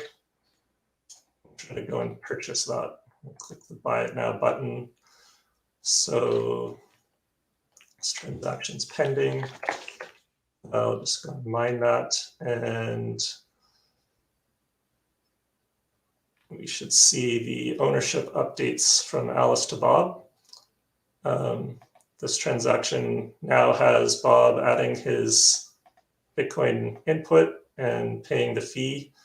Alice has received her coins, and this trade has been executed. So it's been broadcast to the Liquid network. And the really awesome thing here is that this was done just between Alice and Bob directly. So Alice has the keys to her wallet. She created the token. She paid the fee to mint it, and she set her price. Bob came and accepted the trade. At no point did Alice have to, move that token to a third-party exchange or put it up in escrow anywhere. Because this transaction is just a single transaction, it's either all or nothing. There's no risk of her having to send the token to Bob and then Bob not delivering the Bitcoin or vice versa. They both, put up their respective inputs, and it's done atomically. So it's kind of allowing a peer-to-peer transaction to take place with no third party. Awesome. So I'm going to jump. There's a bunch of questions queued up again. So one right before that one was the Tican Avocado Farm is forward-looking and available today. What have you learned from users? That one actually goes live in a couple months. So we're building it in the background, but it's not live yet. It's really exciting, though. I like the donation capability in perpetuity. Again, that you can not only get dividends from this for the next 25 years, with this NFT, you can also give to a local family on the ground, which is, that's the kind of value alignment that I like. How is Liquid different from the Lightning Network? Okay, so Lightning and Liquid are both layer 2 protocols that sit on top of Bitcoin, but Lightning is useful for speeding up transactions off the main Bitcoin blockchain. So it's really useful for doing P2P or person-to-person transactions and for using our POS. Also in CoinOS, we have a full point of sale for businesses to accept Bitcoin. While I'm thinking of it, for those who are interested, if you go to coinos.io and create an account with our web wallet, that username becomes your profile URL. So I'm KRIS on CoinOS, which means if you go to coinos.io/Chris, you can see my Bitcoin, my Liquid, and my Lightning addresses. So you can send me sats from Lightning if you want to instantly. But with Liquid, it shows my Liquid address. So you could now send me NFTs without having to know my Liquid address. You can just go to coinos.io/Chris. So you can have that on your business card or on your website. And so you don't have to remember your Bitcoin address, your Lightning, or your Liquid. You can just point people to that URL. So I thought that people would be interested in that. How much does it cost to mint an NFT on Racetoshi? Is the question. So I think, Adam, have they changed or are they? It's 3 cents. 3 about cents, 3 yeah, cents. okay. So they've hit it. So they haven't done any markup. So it's 3 cents to mint on Racetoshi. Next question. Sorry, the SIM swapping one. So how does it prevent SIM swapping? Well, so that's a client. Again, we're a white label. So we dance this line of it's up to the client if they want to disclose that we've built it, but we don't want to steal their thunder. So they're going to be launching this fancy technology that does prevent SIM swapping. But in terms of the details, I haven't talked to them to get consent to disclose the nuance of how they're doing it. But I just wanted to articulate it as a new and exciting use case of NFTs that probably hasn't been thought of or talked about before. One of the questions was why the Bitcoin blockchain? Why not Bitcoin is, I think, the better question. If you think about why you've used any network that's not Bitcoin, it was probably for a specific functionality. And I think that Liquid has solved for a lot of that functionality now. So the reason that I used Ethereum in the past was because of the smart contract capability. But now, especially with gas fees, which are ludicrous, I saw one going around Twitter yesterday if somebody got prompted for like a 6-figure gas fee yesterday or in the last 48 hours, which is just, insane to play with that level of volatility and transaction time and cost. So it's, I think, to me, I think, why would you use any other, I want to ride the Bitcoin wave with everyone, right? I want to stack sats. Bitcoin is going to be the king. It always has been the king. Why would you use another chain that has a less secure, decentralized structure behind it? It doesn't make sense to me that you would want to have your NFTs or any assets on anything other than sitting on top of Bitcoin somewhere. Not sure if there's any other questions, but we're seeing blockchain. Yeah, I think that's it for questions. If Adam, if you anything else on the demo that you can think of? I covered the basics. One thing I didn't really get to was the royalties. So people can, as an artist, if you want to set a royalty on one of the artworks that you're minting, you can choose any % you want. And the platform will take care of making sure that any secondary sales of the artwork, that royalty is going to be sent back to the artist. And the way it does that is using a multi-signature account. So when you put a royalty on it, you actually transfer the token to a 2 of 2 address with the platform. And the platform will only sign off on future sales or transactions to release the token to people if they're paying the royalty. And if they're also sending it to another address that it can maintain that control of. So another 2 of 2 address that it has a signing key on. So that's the way that we're able to kind of add royalties to the token sales. And we're working on expanding that. So besides just having a royalty to the original artist, you'll be able to send royalties to multiple recipients, different percentages to different parties. So you could have a bunch of different addresses. One person gets 2% of every sale, another person gets 3%. So there's all kinds of use cases that we envision for that. So just want to mention that. I'm just going to jump in here because I'm doing a time check and I think we're kind of getting the hook's going to come out shortly. So I just wanted to, we love answering questions. We're live on, if you're on Twitter, it's at CoinOS Wallet. You can also find Adam and I there. So feel free to reach out. I love questions. There's no such thing as stupid questions. The one last question I'm seeing is, can any artist sell on Racetoshi? So Blockstream has chosen a curated model, so you can get approved as an artist there. So it's not an open, we don't have any clients right now that have a, but again, if you're interested in setting that up, we can build the tech stack for you and you can be the first non-curated digital art gallery using Bitcoin, which again is king. So again, we're open source. You don't have to use us. You can just take our technology and use it for yourself for free. So feel free to steal our code and use it. But I just want to say thanks again to Michael and Esther for the opportunity to kind of reveal ourselves, because we're usually under the hood and head down. So it's great to kind of talk to the community and engage with the community. It's been a lot of fun the last few days watching all the talks. And yeah, thanks again.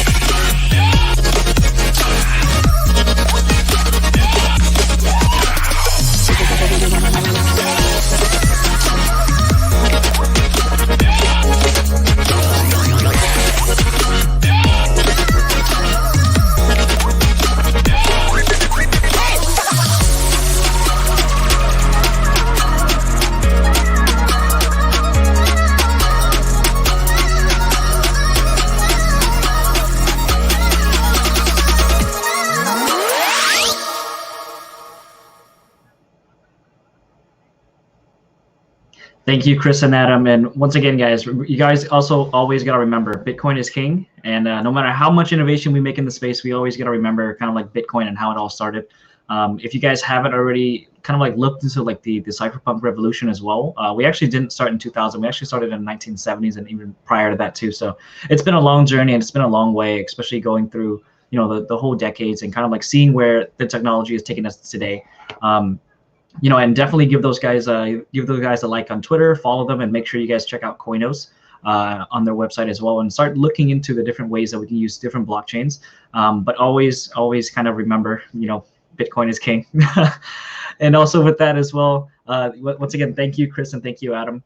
We're going to be going into another topic. So this one's going to be about NFT marketplaces as well, but this time it's going to be on Binance. So let me go ahead and introduce them on for Binance NFTs.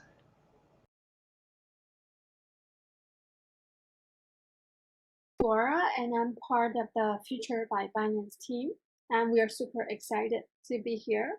For those of you who haven't heard about us, we are the decentralized NFT platform incubated by the Binance's innovation arm called Binance X.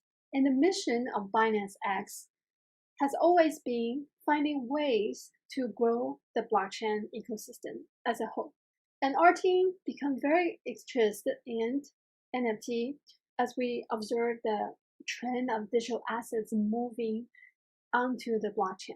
Our vision is really to provide a non-custodial on-chain platform to facilitate the full life cycle of NFTs for creators, for brands, and their fans. We're focusing on helping our brand partners, large or small, launching NFT assets with strong, unique narratives.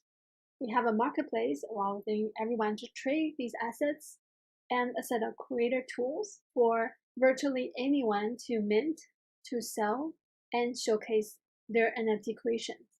As we all experienced in the past couple of years, the pandemic has really accelerated the shift into digital.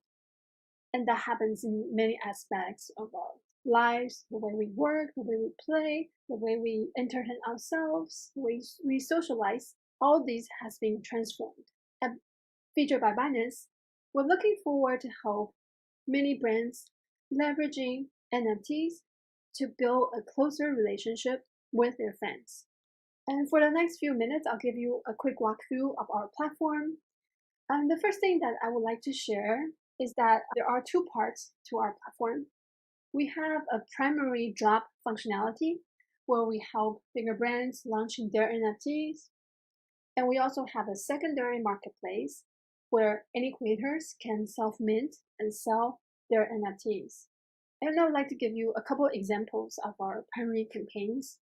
This is a campaign that we just finished earlier this week. It's a campaign with Balmain. They are the popular French fashion house, and we have turned part of their 2021 fall and winter collection into an NFT collection. In addition to being the exact 3D replicas of these runway pieces, owner of these NFTs will be able to wear these pieces in metaverses. So we partner with a company called Avatar, and they're focusing in fashion metaverses. Basically, you, or specifically your avatar, can wear these super rare fashion pieces and walk around in the different virtual worlds. As we have wrapped up the campaign earlier in the week, if you are still interested in any of these pieces, or you're very interested about the experience of how to wear them, you can really visit our collection page to see if any of owners have decided to put them up for sale.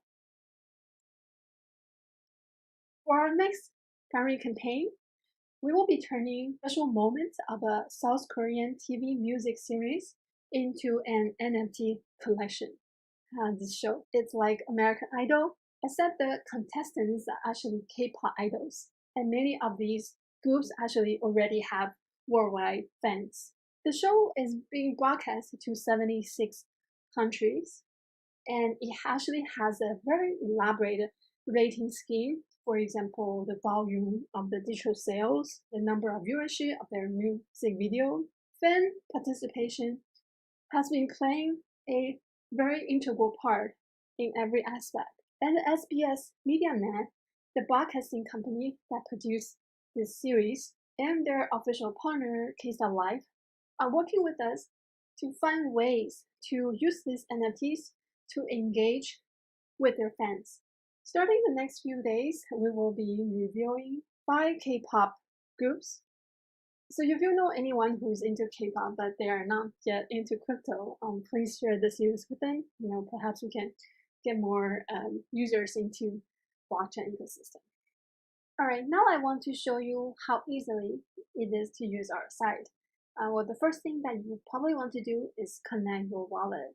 So what you need is really go to our feature.market homepage and select the Connect Wallet button on top right corner of the site. And after selecting that button, a pop-up will display where you can connect to one of our 4 supported wallet providers. You may proceed to click on the wallet providers of your choice here. As you can see, we support Taurus, Binance Chain Wallet, Metamask, and Trust Wallet. So the next thing you might want to do is set up your profile. Featured by Binance, we actually don't have the typical username, password, account situation like many decentralized apps. All the functions can be accessed by your wallet. So setting up your profile is really an optional function, but people seem to like it. So on the top right corner, click on your address. A submenu will pop up and you can find the profile menu item there. When you are at the profile page, you can proceed and click on this button says complete profile. You can upload your profile image. You can create a unique username and write your descriptions and add your social media handles so that the other creators or your collectors can contact you easily. Like I said earlier, this is really entirely optional for you. Once you're done, just click on save and your profile will be updated. And you can come back to visit your, edit your profile at any time. And the next thing that people often want to do is to figure out how to mint an NFT. And to get started, what you want to do is really click on that create button on the top menu bar. And at this time, you have to make a choice, whether just mint an NFT or you actually want to create a collection of your own. So each NFT actually belongs to a collection. And if you do not have a custom collection, then your NFT will be minted into our featured community collection. And before you proceed, you actually want to make sure at this point that you want to have some BNB. So Feature.Binance is built on top of Binance Smart Chain, and BNB is a native token there. The cost of minting NFT, of course, depends on the network traffic. Average is around 60 cents to 80 cents to mint an NFT. And the cost of creating your own collection is around $6 to $8. If you need more BNB, we actually built in 2 fiat on-ramps. So you can actually buy BNB directly with our partners using credit card and other payment methods. And the BNB would be delivered to your wallet directly. So there's actually a submenu called Buy BNB that you can look for it. Now what you want to do is really select to mint an NFT. So next up is really to add all the relevant information that needed to mint your NFT. Of course, the first thing is really to drag and drop your digital assets. And we support video, audio, image, animated GIFs. You basically want to upload assets and fill all the information such as title, description, and URL for further information. And one thing that you want to pay more attention is this royalty rate. This royalty rate actually allow the original NFT creator, which is you, an opportunity to earn a specific percentage of the NFT sales that's been made in the future. And this value is hard-coded into NFT, so no subsequent buyers or seller can actually tamper with it. And we typically recommend around 10% for the royalty, and that seems to be the industry standard. But on our system, you are free to choose anywhere between 0 to 50%. And after you have filled out all the information, just click on Mint NFT. And the platform will actually prompt you to authorize transactions using your community wallet. And once you're ready, just click on Confirm. And that's all you need to do to mint an NFT. Featured by Binance will take care of all the rest of the processing behind the scene. After a little time, you will see this yellow message. Your NFT are minted successfully. There are actually a lot of other features on our platform, such as you can actually list your NFT right after you mint it. I would encourage you to visit our documentation site, where we have more information on how our platform works, some videos you can watch and tutorial articles you can read.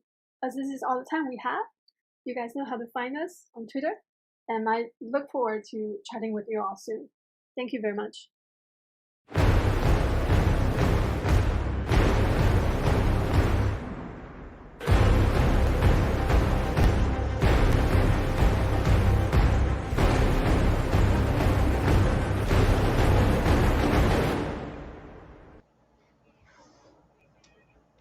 Thank you, Flora, for that, for the Binance NFT section. Now we're going to go ahead and go over to the Michael with Creatify Art. Let me go ahead and invite him.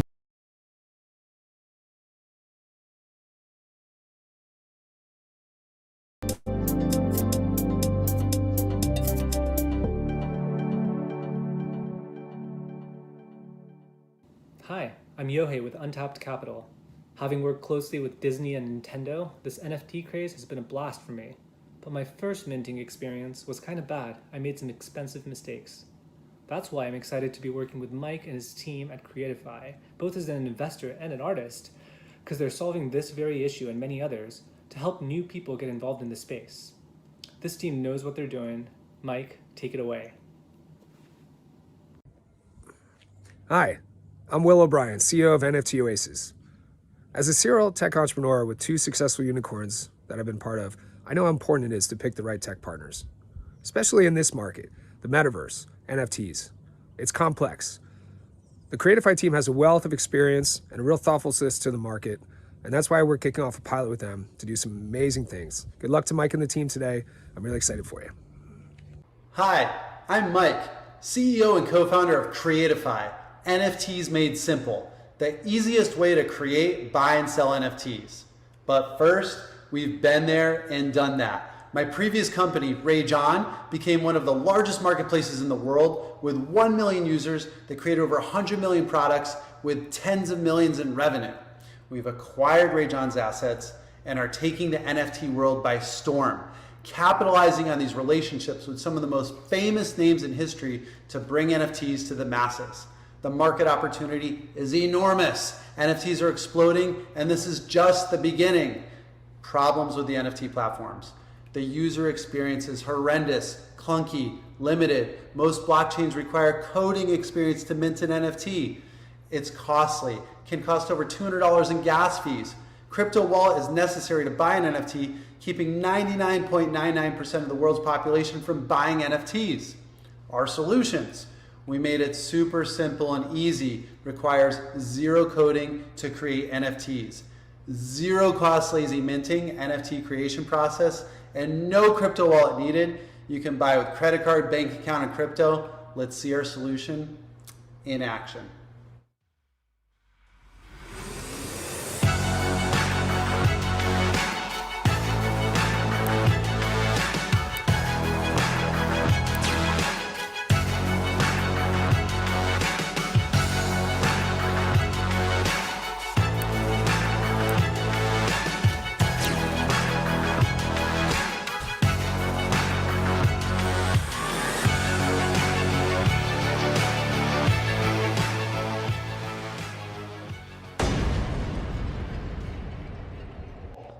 Founding team, I built 2 $30 million businesses, 2 exits, Stanford StarX and Blockchain Society, Nick, CTO, 25 years of payments, cryptography, 2017 blockchain, Reza, CPO is a serial startup founder, helped grow $2 billion to $1 billion valuation. Matt, Chief Creative Officer, is a founding member of Quirky, helped raise $450 million. And Ben is a world-renowned crypto and startup technologist, raised $33 million, age 17, and built the first search company before Google. We already have some of the top name brand investors and advisors in our pre-seed round. Gil Pinchina, one of the top angels of all times, investments in Ripple, Brave, Polychain, PayPal, Filecoin, Discord, and 15 plus unicorn exits. Maya, alchemist and 500 startups, advisor, coach, and mentor. Will O'Brien, 2 unicorns, BitGo, Fish Games, and now NFT Oasis. David Meltzer is a speaker, author, former sports executive, and producer of Office Hours TV show. Our test 10K NFT collection sold out in 27 minutes, 1.5 million. Now many others are choosing Creatify to power their NFT launches, including NFT Oasis, famous golfer turned supermodel Holly Saunders, Chevy Chase, and the second biggest YouTuber in the world, Mr. Beast, and many more. With proven tech, insane traction, major brands have signed up, 6 100K B2B SaaS enterprise deals, and predictable revenue. Even the media is going nuts, being featured in Office Hours, Bloomberg, NFT the Movie, NFT the Podcast.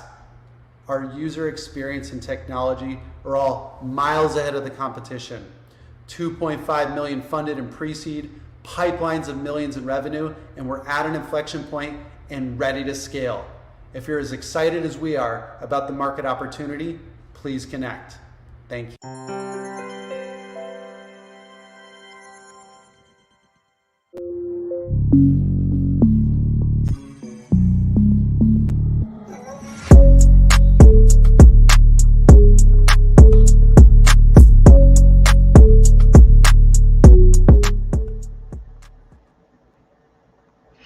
Hey guys, so we kind of released that little glimpse of that trailer just for NFT Con. So it's actually going to be a group called Dope One. You kind of saw him earlier. So this is an alpha release for you guys. So they're releasing at NFT Con, which is going to be why I wasn't supposed to show you guys the little video earlier, but let's go ahead and get Scotty on and to kind of talk a little bit more about what Dope One is going to be about. And for us at NFT Con, our team is also going to be parts of Dope One as well. Just FYI for you alpha leakers.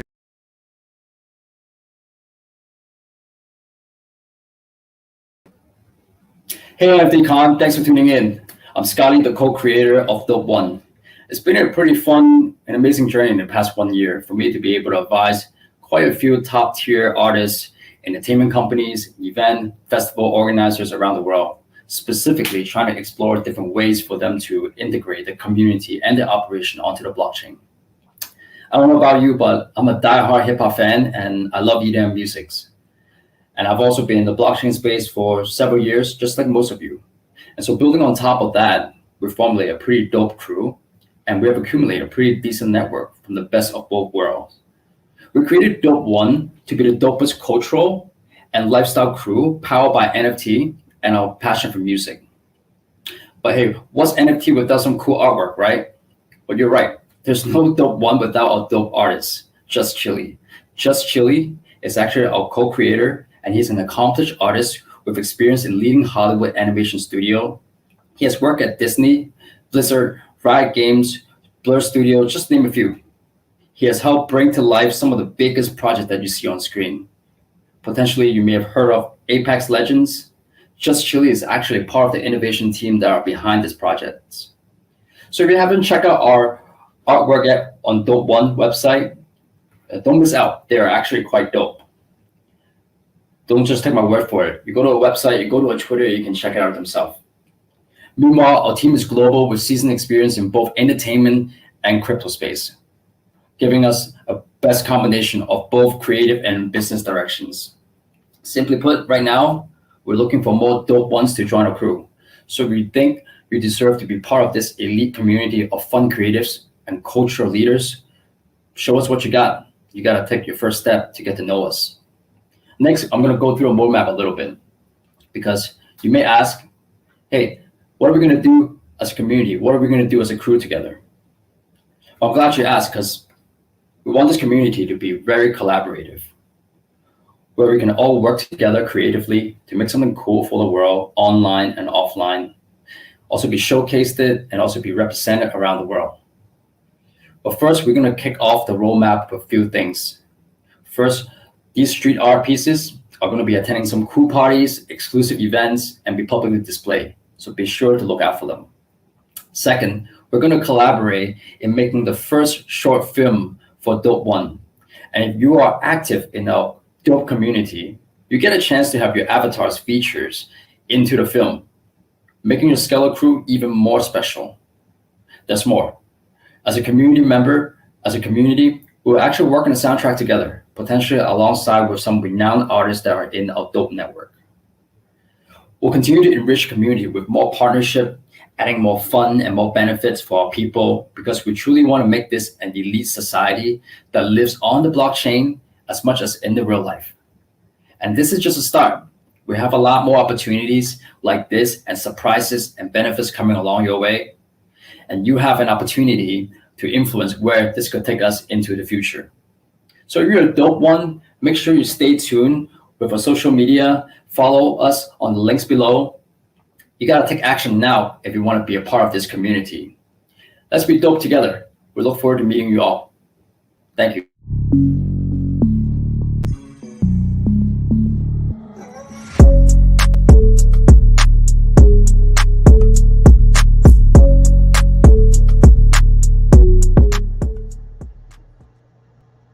So for the ones that missed it, it's going to be dope1.io. So they actually have Just Chili's, which is a really, really good renowned artist. Actually met with them the other day to kind of also talk about like some of their things as well. So we are really excited to kind of be able to kind of look into Dope One as well. Just to kind of have, this guy's like, this skull had a bad dentist. Well, yeah, it's a skull. But also for that too, it's being part of the EDM community. Scotty has worked with a lot of different types of artists in the EDM world. Even with like our DeFi Summit one, he brought on DJ Badai and a few of the other artists. So we want to definitely give him a shout out and also kind of be within that community as well. And also on top of that as well, you want to be in a part of a community similar to, I don't want to say like Bored Ape Clubs or something, but being a part of the community just to kind of make sure that you are collaborating with them. But once again, thank you, Scotty, for that. We're going to be moving on to the next one, which is going to be about, it's actually going to be about NFT marketing with Fu Styles. And let me go ahead and bring them onto the stage really quickly.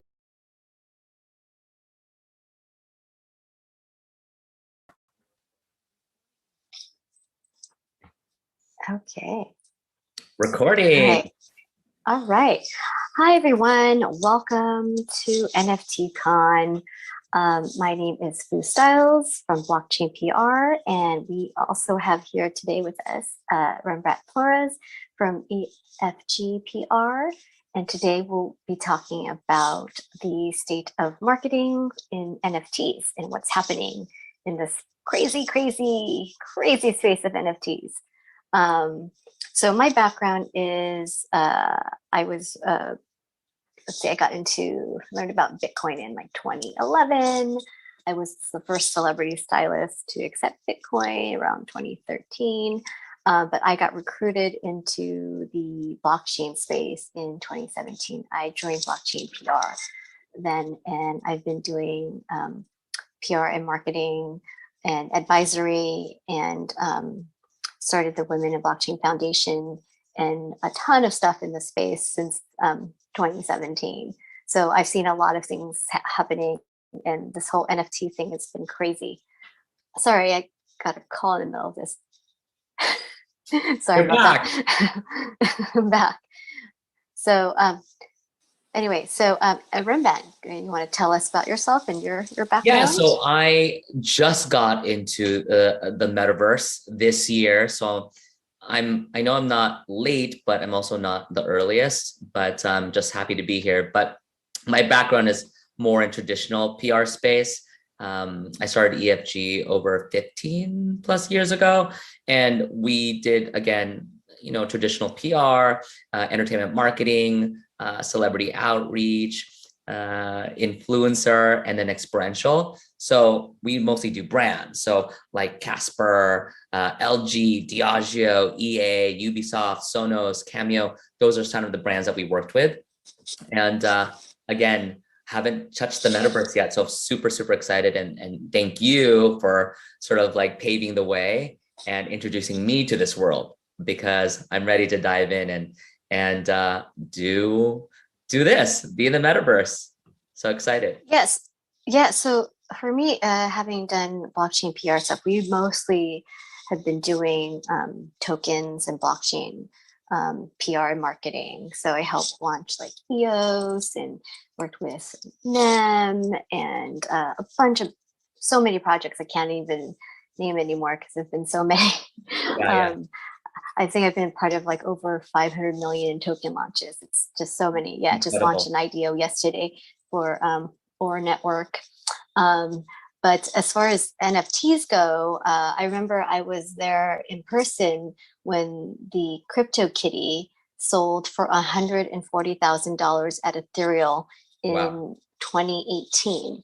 And so at that time, we thought that was big, but look what has happened over the past year now. NFTs are bigger than ever. And so for what I'm seeing on my side is I'm getting contacted literally like 5 times a day about various NFT projects. And I'm sure you're getting hit up now too, even though you're not even in this world, right? Yeah, so. I'm not. And so I'm just like, okay, I'm going to learn. I want my team to learn. So it's been wonderful to get into this space.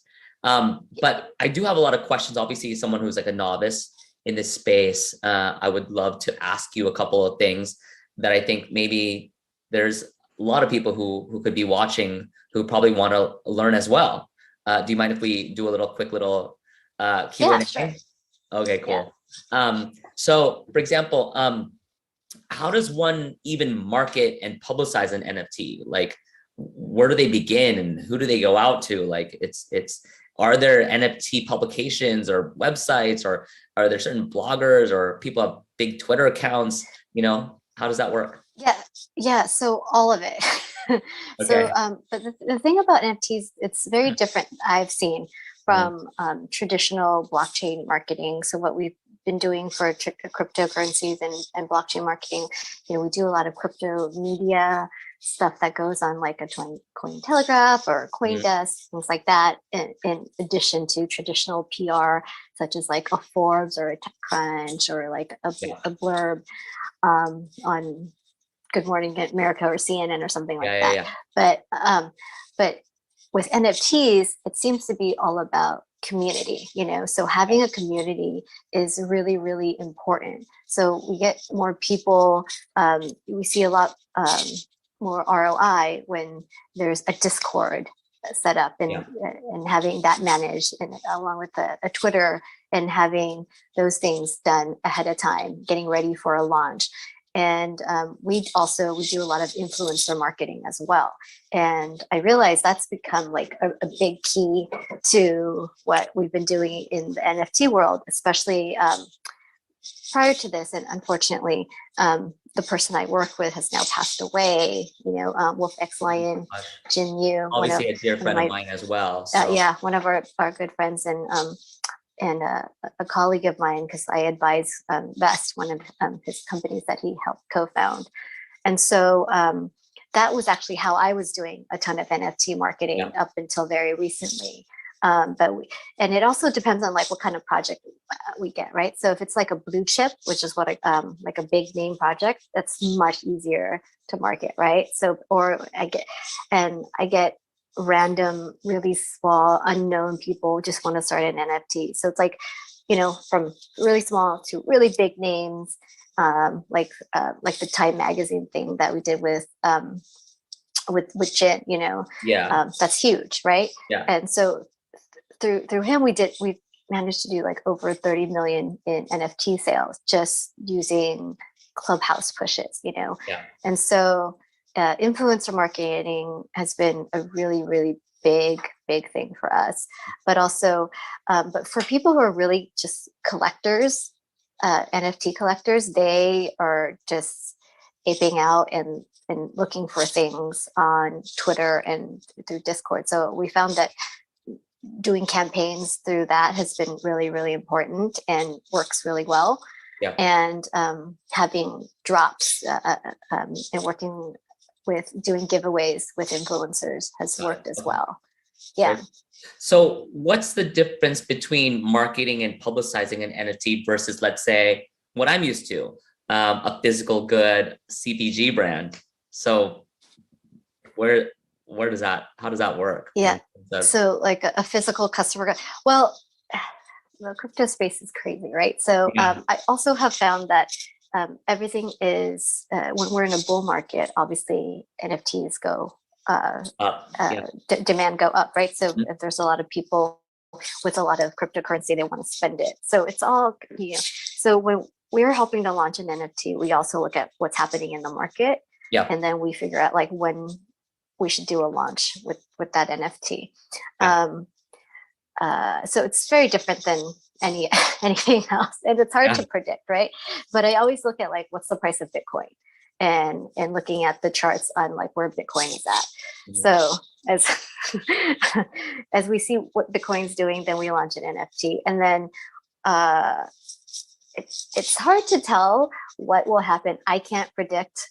Right now we're in a bull market, so it's a really good time to launch an NFT because people have a lot of cryptocurrency to spend. So right now, as we're still going through this huge rally, just like keep launching, Yeah. Okay. So what trends in the space have you been following, if any? Like, what can you tell the audience? Well, I actually don't follow any trends just because I'm so busy. I'm so busy working with so many launches all the time. I don't have time to follow trends. I guess I'm actually more of like making trends because we're launching projects, and a lot of them I just can't talk about. And I do a lot of things very privately.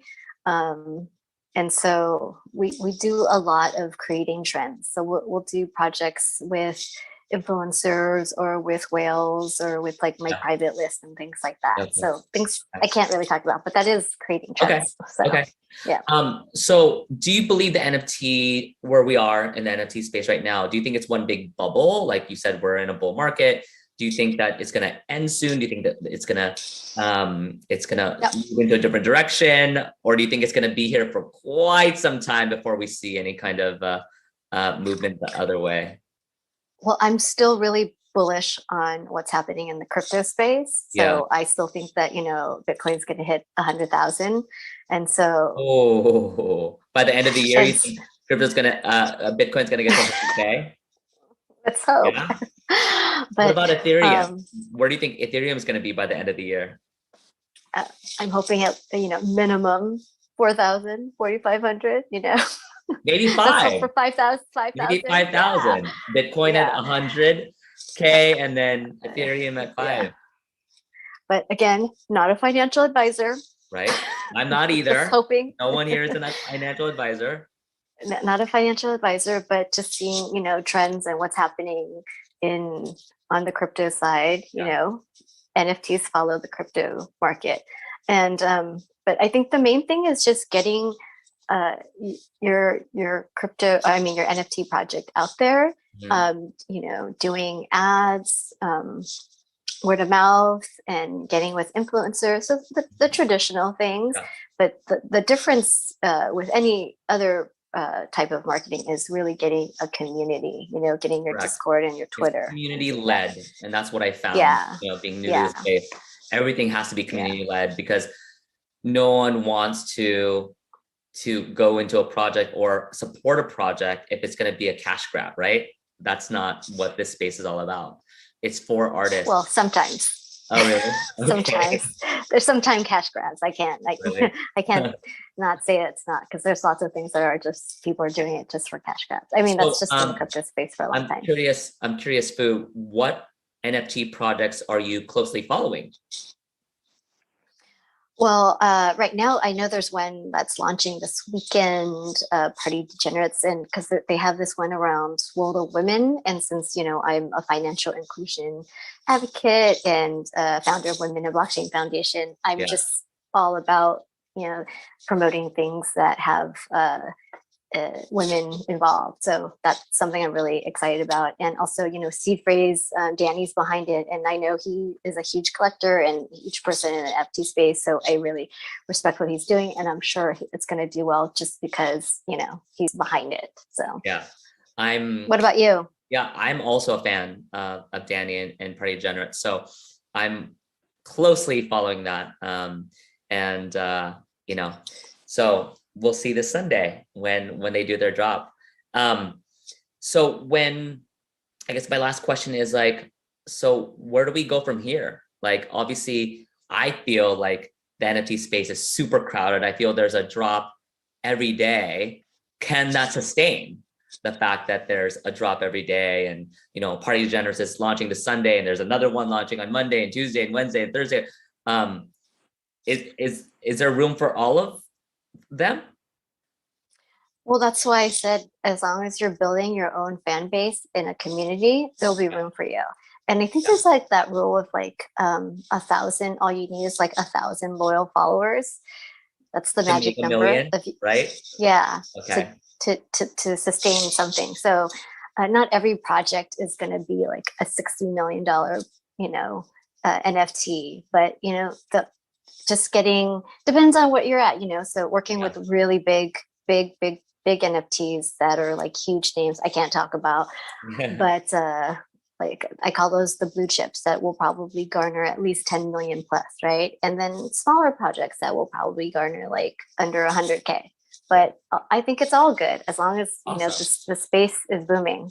And so the one tip I think it's just a plug that I'm very excited about Decentralized Con in Miami, the biggest NFT and DeFi conference. In December, right? December, yeah. The one that's happening in December at the same time as Art Basel?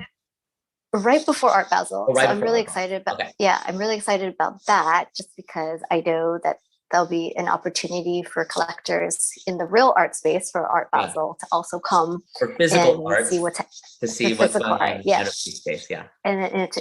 And I also, the very first NFT art fair that I went to was the LA Art Fair that also featured NFTs. I thought that was really amazing. So things are definitely changing.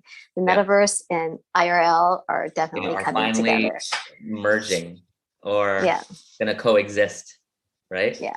Well, so I appreciate you helping a novice like me. And I know there's a lot of people who are watching who are probably new to the space as well. So hopefully this was helpful to the community. Yeah. And I just wanted to make a little announcement since we're here together. And the reason why. What announcement is this? What? Tell them. We are very excited to have Rembrandt joining blockchain PR as an advisor. We can finally announce this, that I'm going to come in as an advisor to blockchain PR. Woo!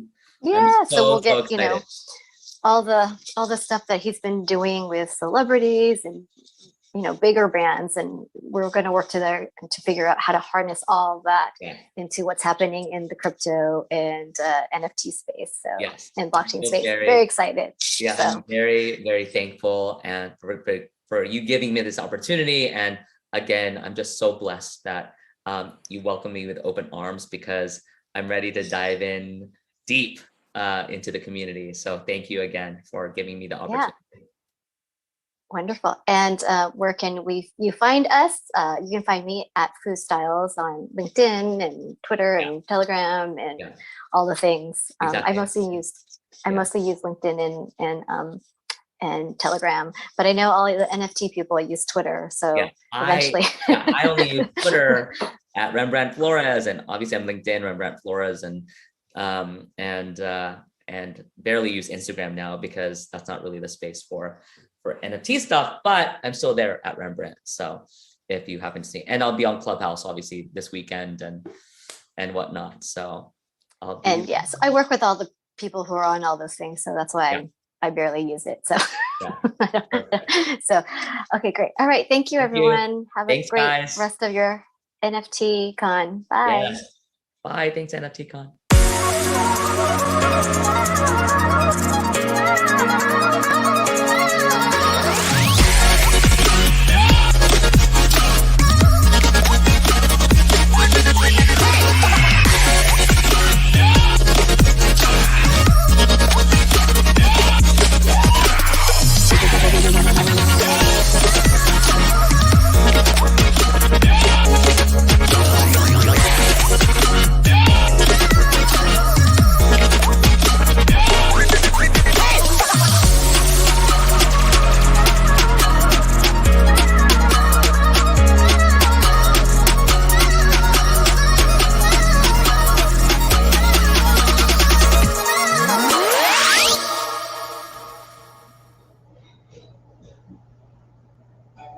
Hey guys, welcome back, and thank you for kind of like going through the NFT marketing. And we have a really special guest. He's really OG into this space, and he's building a lot of really cool things. So I want to introduce Tor on stage to kind of talk about secret network NFTs as well.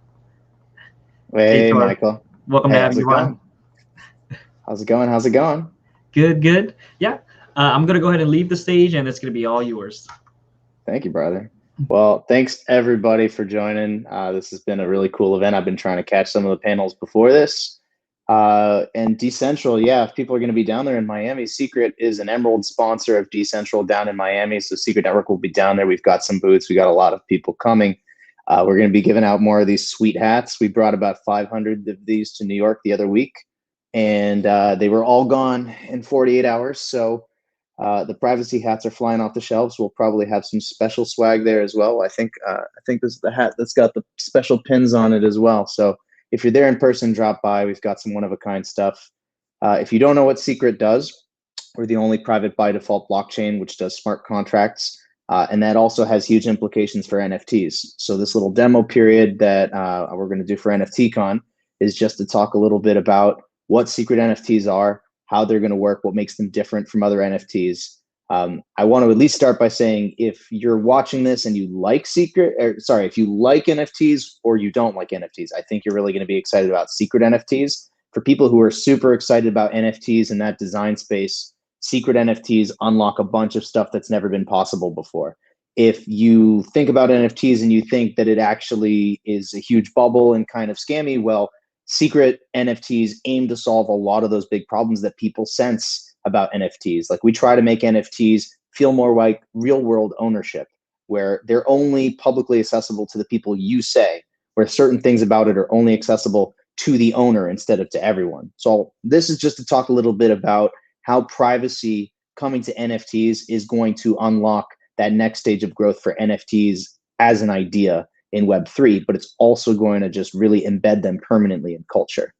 So I'm going to go ahead and I'm going to share my screen. I'll show you what I'm talking about a little bit.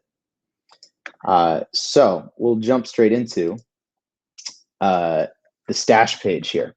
So this is actually a little bit of a sneak preview about the first NFT marketplace that's going to be launching on Secret Network. You know, Secret is its own standalone layer 1 blockchain.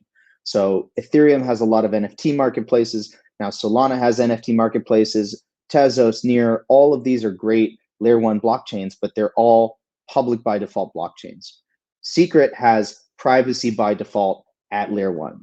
What that means is that we can build things on Secret that you can't build anywhere else. That means applications on Secret run and protect data by default, and only when the user or developer says you should share this data with somebody else does it get shared. This is a massive expansion in what you can do with decentralized technology, period. But for NFTs, it's particularly special. So right now, by the way, if you go to this site, you want to follow along with me, it's stash with 2h's.co. You can actually go and request access right now to our alpha and then the beta that's launching. But this is coming to mainnet extremely soon. So you're part of the last testing phase if you get in right now. The idea is that NFTs could be a lot more than they are today. Right now, they're good for something that's been really hard to accomplish to this point in the world, which is digital scarcity.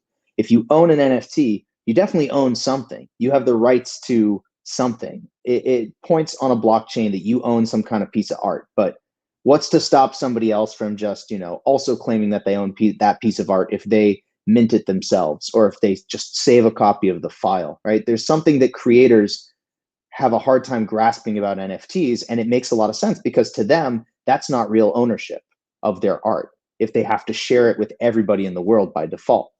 That's a major limitation. In addition, if you're a collector and you need to publicly display your collection all the time to everyone, well, maybe you do want to show it off, but maybe you actually want to sell access to your gallery, or maybe you only want to show your friends.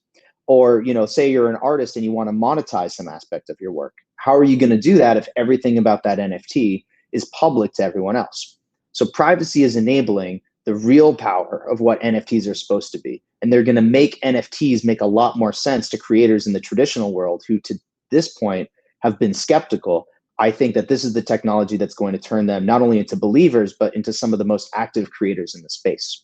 So the three things you really get with native privacy and secret NFTs in particular is you get this idea of trustless access control. So it's the consumers and the creators being able to say how somebody can buy and display and use the NFT. So this goes beyond art, right? You can imagine an NFT representing any real world asset or an in-game asset. This also means you get built-in exclusive content. You can embed right in the NFT a piece of metadata that's not only public to everybody, but just to the owner. And that's a great way to start monetizing work as a creator, putting something in the public metadata that you want to share publicly because it shows what you're going to get when you purchase the piece. Maybe it's a watermarked or low quality version of your art. But then when you actually purchase it, embedded in the artwork itself, in the private metadata, only viewable by the owner, is the high resolution piece itself or some other scarce quality that you only want the owner to have. This is also really good for community use cases where you want to be able to unlock access to a community via the metadata. And lastly, the private by default ownership. That's really cool because as an NFT owner, you start private by default. And if you want, you can make your ownership public. But it doesn't work the other way. If you start on a blockchain like Ethereum or Solana, everything starts public. You can't just make it private again. After that point, you've already revealed everything to everyone. So we're excited about the idea of starting private by default with ownership, but being able to reveal ownership when you want, or reveal certain traits or properties of the NFT that you own. There's a bunch of other things that secret NFTs can unlock, including things like loot boxes or unwrappable traits with rarities and in-game assets that have really cool properties, true randomness. But rather than dig into all that specifically, I wanted to give you guys a quick look at the Stash platform itself. So we'll jump in here. This is the alpha test version. So we've been deploying a lot of the new designs right now, but you can expect to see this all live on mainnet soon. Secret NFTs are actually already live on mainnet. If you wanted to go make one yourself, you could. But a lot of people are waiting for there to be a full stack marketplace for their first drops where they can trade, where they can display their NFTs. So all of this is going live in the next few weeks, not just on testnet, right? On mainnet, everything that you can use right now as a creator or as a collector. And we've already got a number of artists looking to do their first drops on Secret. And we also have some creators from the traditional legacy mainstream world who, when they heard about the power of secret NFTs, decided this was going to be their first step into the NFT world. And Secret was the only platform that they would want to launch on. So we're excited to share more of that in November as well. For today, we'll take a quick look at the Stash platform. So it looks like other marketplaces, as you can imagine, but when you're landing on it, you're going to see that a lot of the NFTs that you see, even though they're on sale, you might have the public metadata as representing an image that you don't have the full quality version for. And only if you purchase it are you going to unlock the high resolution version that you could see for yourself or that you could display. But you can always choose to buy it and then display that private metadata. You can choose to make it public and now have it displayed to everybody. As an artist, though, you don't have to give away that value of your work up front. You can create the NFT and then somebody needs to purchase it in order to unlock that value. It's a much better model for creators. And it also puts all the control in the hands of the collectors. So you can see there's a bunch of different, if you click through here, walkthroughs of what this means for real world applications, for the gaming space, just to walk it down. You can create your own collections. We can even go right now. If you wanted to create your own collection, you would go in here to create a collection, pops up like you'd imagine, a logo image and a banner image for your collection. You'll be able to name it, describe it.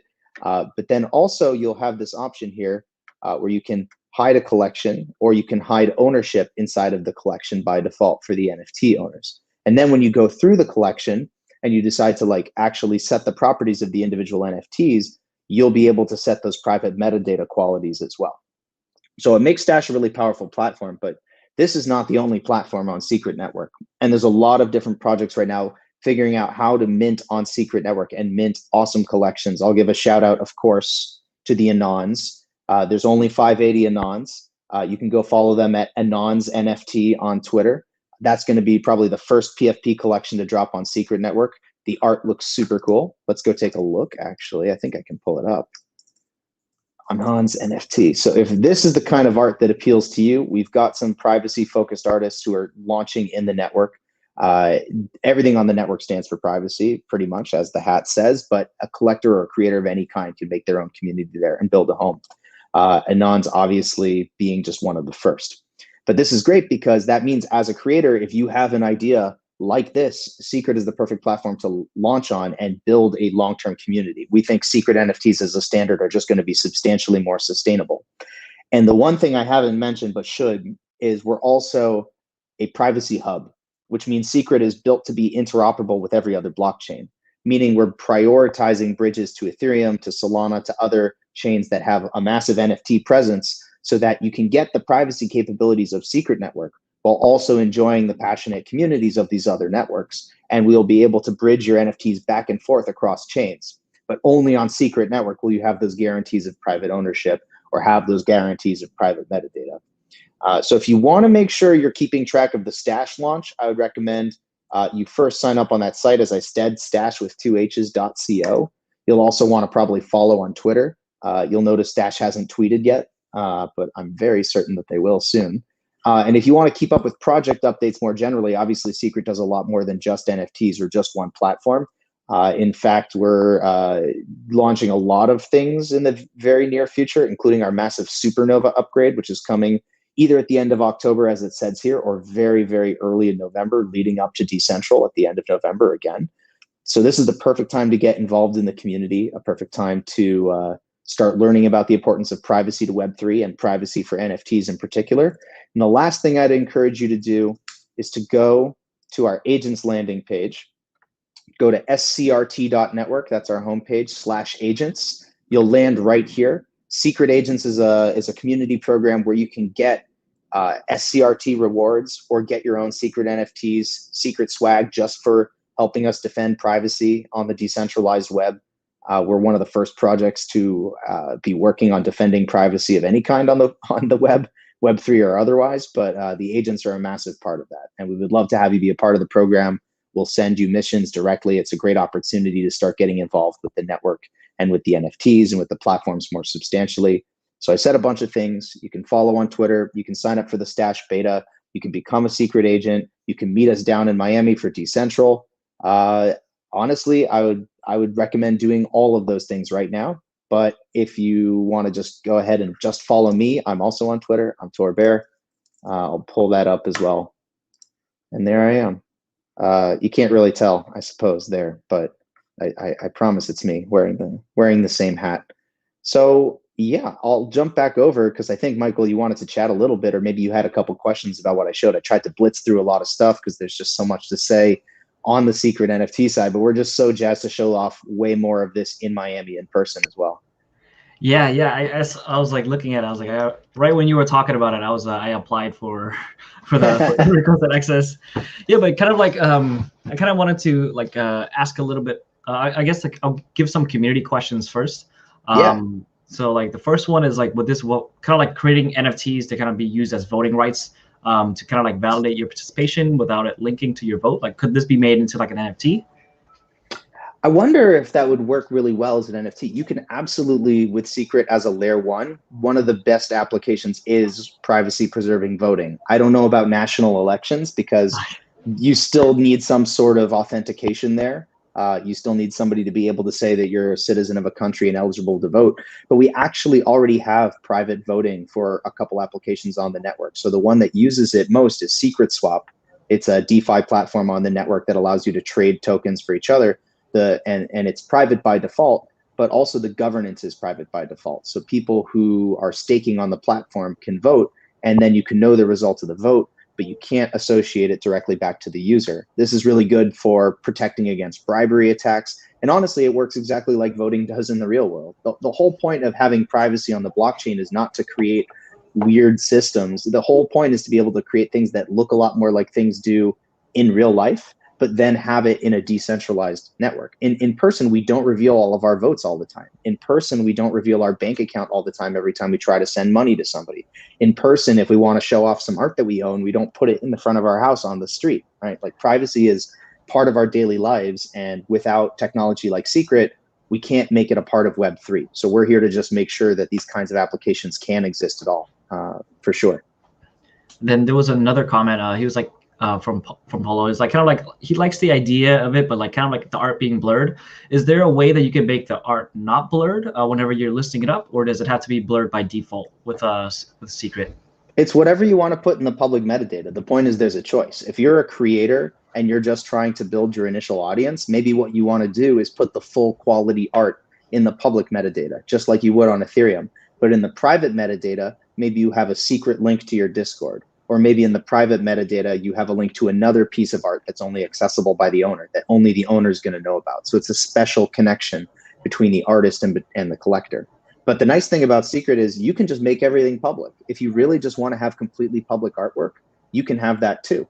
So even if you're a collector who only cares about, just getting your art out there, you don't care about the privacy aspect, we think that being able to build really unique things on Secret is going to bring in a totally different creator and collector audience. And everybody is going to want to reach that audience, whether they care deeply about privacy or not. We just want to be the platform and the network that gives everybody more choice in how they do it. Then also another comment from Sean as well is like, what are some different applications for secret NFTs beyond art? I know you went through some of the use cases, but just in case he didn't see, would you be able to kind of like go through some of them again? Yeah, I think the biggest one for me is gaming, right? And I think like the growth of play to earn gaming in the blockchain space over the last few months has proven as a huge market for this. But most games, if they're going to stay interesting, require some aspect of privacy. There has to be some shared knowledge between players, but there also has to be some knowledge that only certain players have. Otherwise, the game gets very boring. Chess is an example of like a perfect information game. You can build it on a public by default blockchain, but I don't see why it's interesting on a blockchain versus somewhere else. And I'm not sure that like play to earn chess is very interesting. But if you want to build like really, really fascinating games where like you can battle somebody, but you can't see everybody's statistics, or you want to have a game map, but you have a fog of war, so you can't see where somebody else is standing, this is super interesting and super easy to build on Secret versus building it on a public by default network. And the way that NFTs would work in that is like every game character could be an NFT. Every in-game item could be an NFT. You can have loot boxes with on-chain randomness, with Secret, with true randomness. For those drops. You can get in-game items where you unwrap them over time because the properties of those items are in the private metadata. So when you get the item, you can't see everything, but over time, you learn new traits about that item. I mean, it's a trivial use case maybe for gaming, but the point is I'm just trying to make is that's just one of thousands or millions of use cases. And I'm much more interested actually in NFTs where you would call them, I call them productive NFTs, because you're using them in a system, you're using them in gaming. I'm really passionate about seeing NFTs not just become like placeholder images that sit in a marketplace somewhere. You just kind of look at them, but then you're just showing off. Productive NFTs that are interactive, that unlock community, that unlock experiences, but that also grow with a player or grow with a community. To me, that's the future of NFTs. And to me, Secret is definitely best positioned to be the layer one platform that enables that type of innovation. Another one from Victor. So this one says, do you have any service that kind of like keep proprietary code or like idea secret and usable until it's ready to be deployed on a public decentralized situation? So I think this might be referring to kind of like the locked metadata. Yeah, I'm trying to understand it. I mean, there's a lot of access control use cases that people are building for the network, including those kind of like time release things or dead man switches or things like that. I'm not sure if this is asking like, can I start building something on Secret but not let everybody know what it is until I'm done? I mean, it is a public permissionless blockchain, and eventually the code of anything you deploy on the network ends up public because you want to know what a smart contract does. You shouldn't use a smart contract if you don't really know what it does. The thing that's different about Secret is that the data is private. So once you deploy an application, anything that you're using as inputs into that application or the outputs of that application or even the state of that application, that's what we keep private. So that unlocks a lot of different things for like the design space. It keeps usability high, it keeps security high. But I don't think, if the question is asking like, are we a platform for keeping all of your code private while you're writing it? I'm not sure that's the intent of Secret Network, but if that's the way that you like to build, there's a lot of people building in stealth in our community, and they seem to be doing a very good job of it because every time they drop something, I get amazed. Yeah, and then also for that too, it's like I guess like this one would be kind of like from my question. I know you guys are going to be enabling IBC pretty soon. So like with that, would kind of secret NFTs be able to be cross-chain, interoperable with other blockchains like Luna, or kind of like anything that's going to be within the IBC stack? Yeah, so there's the IBC right now, and this might be getting technical for some people who are just figuring out NFTs in general, but the idea, I'll start by saying NFTs are destined to be multi-chain. There's nothing that says NFTs are going to live specifically on Ethereum, specifically on Solana, specifically on something like that's not the future of NFTs. The future of NFTs, and I think some other panelists were saying this, really the value of the NFTs is going to be in their community or in their culture or what they unlock for you. On Secret, the value of what you unlock is right on the blockchain. That's why we believe in the long-term, sustainable value creation and value capture for secret NFTs specifically. But if you want to be able to use your NFTs in other ecosystems, right, and say, oh, I own this, so you collateralize them, let's say, or you just display them on Terra or display them somewhere else. What IBC is eventually going to allow you to do is those cross-chain smart contract calls where these things are a lot closer integrated. Right now, IBC is focused on like transfers of native tokens across chains. But what we're exploring with Secret, even beyond IBC, is with chains like Terra and chains like Ethereum and chains like Solana, the ability to tie things together so you can bridge one NFT directly from one to another. That's less enabled by IBC at this stage than just like the other bridge systems that we're exploring. But all the chains like us, including Terra, that believe in that multi-chain future, we're prioritizing those bridges because we know that's the only way to build a global culture and a global community, is to not say we only live on one blockchain. And then as IBC evolves past just the token transfer stage to involve more support for those cross-chain contract calls, it benefits us even more, because then any chain that wants to run private game logic on Secret can call a Secret contract on our network to run the logic, send inputs from multiple chains into Secret network. Maybe you're battling one NFT on one chain against an NFT on another chain, but the battle happens on Secret network, right? All of this gets unlocked over time as this starts to happen. So yeah, IBC is a massive inflection point for a lot of blockchains. I think NFT-wise, we have a lot going on besides that. But from the DeFi perspective and a liquidity perspective, it's massive. It's going to be massive for us, and it's been massive for the other networks that have looked to integrate it for sure. Wait, I just kind of like thought of something whenever you said secret enabled, kind of like going into secret network. So let's say if I wanted to create a database that's, let's say I create a game, right? And there's certain core functions of it, like, okay, let's say if I create a database, I want to keep it secret. I could just kind of deploy that and use that as like place all that data onto a secret network, instead of having it to where it's on other chains like Ethereum, where all the data is actually public. I could kind of be able to toggle some of that, but then have like the other infrastructures, like like any other infrastructure that I want. So I can actually use a game as a multi-chain type of for different use cases as well, right? But still being able to like the loot box section, right? Like if you're playing a game like Fortnite, and then you have loot boxes, and then all of your the user data that's being stored is then stored on Secret network, kind of be able to kind of keep that information private, and also with randomization for the loot boxes as well.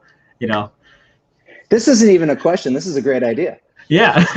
I'm just listening to you now. No, but I know what you're saying. I mean, like the way that we see it definitely is that all of this is a piece of the Web3 stack, right? Decentralized storage, that's a huge pillar of the stack. Decentralized private computation, another huge pillar, right? So once you combine all of these Web3 pillars, like people who are coming into the NFT space, I think they just think like it's a blockchain and then it lives on the blockchain and that's it. But there's so many other components, especially the access control, especially the storage. You don't think about that if you're an artist coming in first time, but where is your art actually living? What service is actually securing it? So these are things where we're trying to be more of like that access control layer for NFTs, but it happens at layer one on our network. So you get a lot more usability and composability. But for everything you're saying, like, yeah, I think that as more blockchains launch, as more of this tooling launches, and as more creators get hands-on with it, you'll see like what gets used is going to be like what ends up being valuable.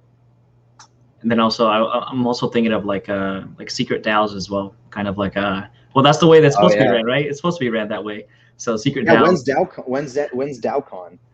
So we actually own the domain right for DAOsummit.com. So that's actually one of our alpha.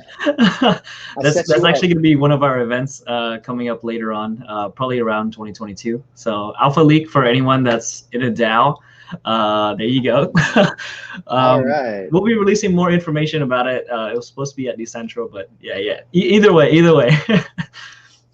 But yeah, so a lot of alphas was released today, and kind of like Tor, once again, thank you for coming on and talking about secret NFTs, and also like once again, it's going to be released within November, so like definitely check us out at Decentral as well. Tor is going to be there with the entire team to kind of show you guys a little bit more about it, and also have a really enjoyable event. We're going to be having 3 stages: NFT stage, DeFi stage, and also demo stage.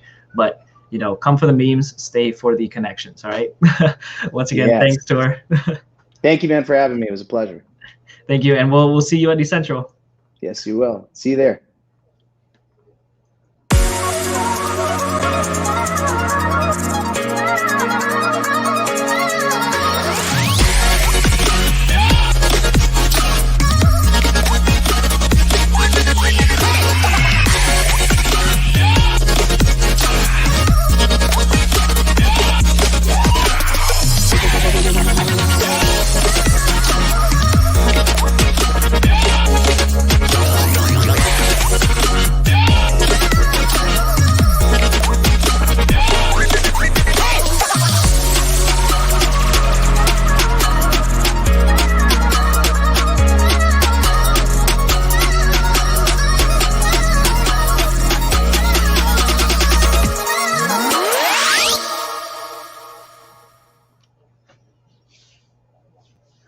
All right, welcome back, guys. It was only fair, Tor released out secret NFTs, kind of like for all you guys to kind of see. So we also did a little bit of alpha leak on our side as well. But definitely, if you guys want to be able to check us out, definitely come to Miami. And also with that as well, if you guys are kind of wanting to see a little bit more about it, you can also go to decentralcon.com/TFI-Miami. So we're teaming up with a lot of projects that are going to be released on Luna, or that are already released on Luna, to be able to provide a giveaway for you guys. So there will actually be $1,500 in UST. That's going to allow you to use for your plane tickets, hotels, things like that, and also receive a free VIP pass as well. So if you guys are interested and win the event, we will fly you guys out, get a hotel and everything, enjoy the conference for 2 days, and also win some other cool prizes as well. So once again, check it out, decentralcon.com/TFI-Miami. And also, if you guys haven't already, feel free to join our community. Like, we're going to be releasing out more stuff, and this is where we kind of gather around to be able to give each other these kind of like alpha leaks as well. We'll kind of like be a community where we can kind of help each other kind of grow within the space. And yeah, so everyone loves Tor, and we love him as well. And once again, thanks Tor for hopping on and kind of giving us the alpha leak. Right now, we're going to be going into another area, which is going to be NFT frames. So people are looking at NFTs in kind of like the virtual setting, right? But no one has kind of bridged a way. Not a lot of people have bridged a way to kind of have NFTs represent in a physical area. So like this would be geared more towards like galleries and inside your homes and everything, to be able to actually have a screen for your NFT. Let me go ahead and invite Scott on, and he's going to talk a little bit more about some of these NFT frames. And they'll also be at Decentral as well, so you can also see and interact with them at our NFT gallery. Hi, everyone. I am Scott. I am the co-founder of Lago Frame.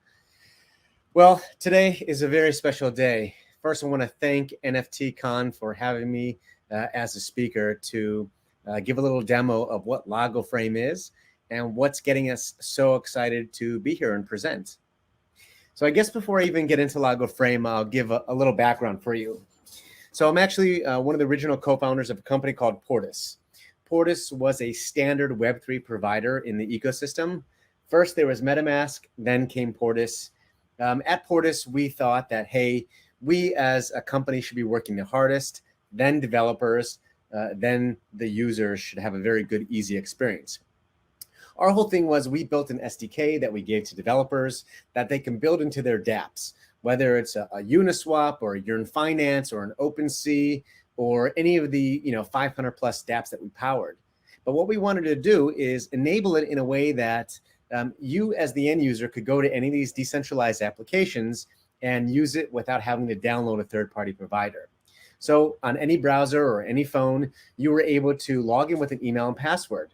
And what that did was it enabled us to create an end-to-end encryption with your email and password and authenticating the actual application.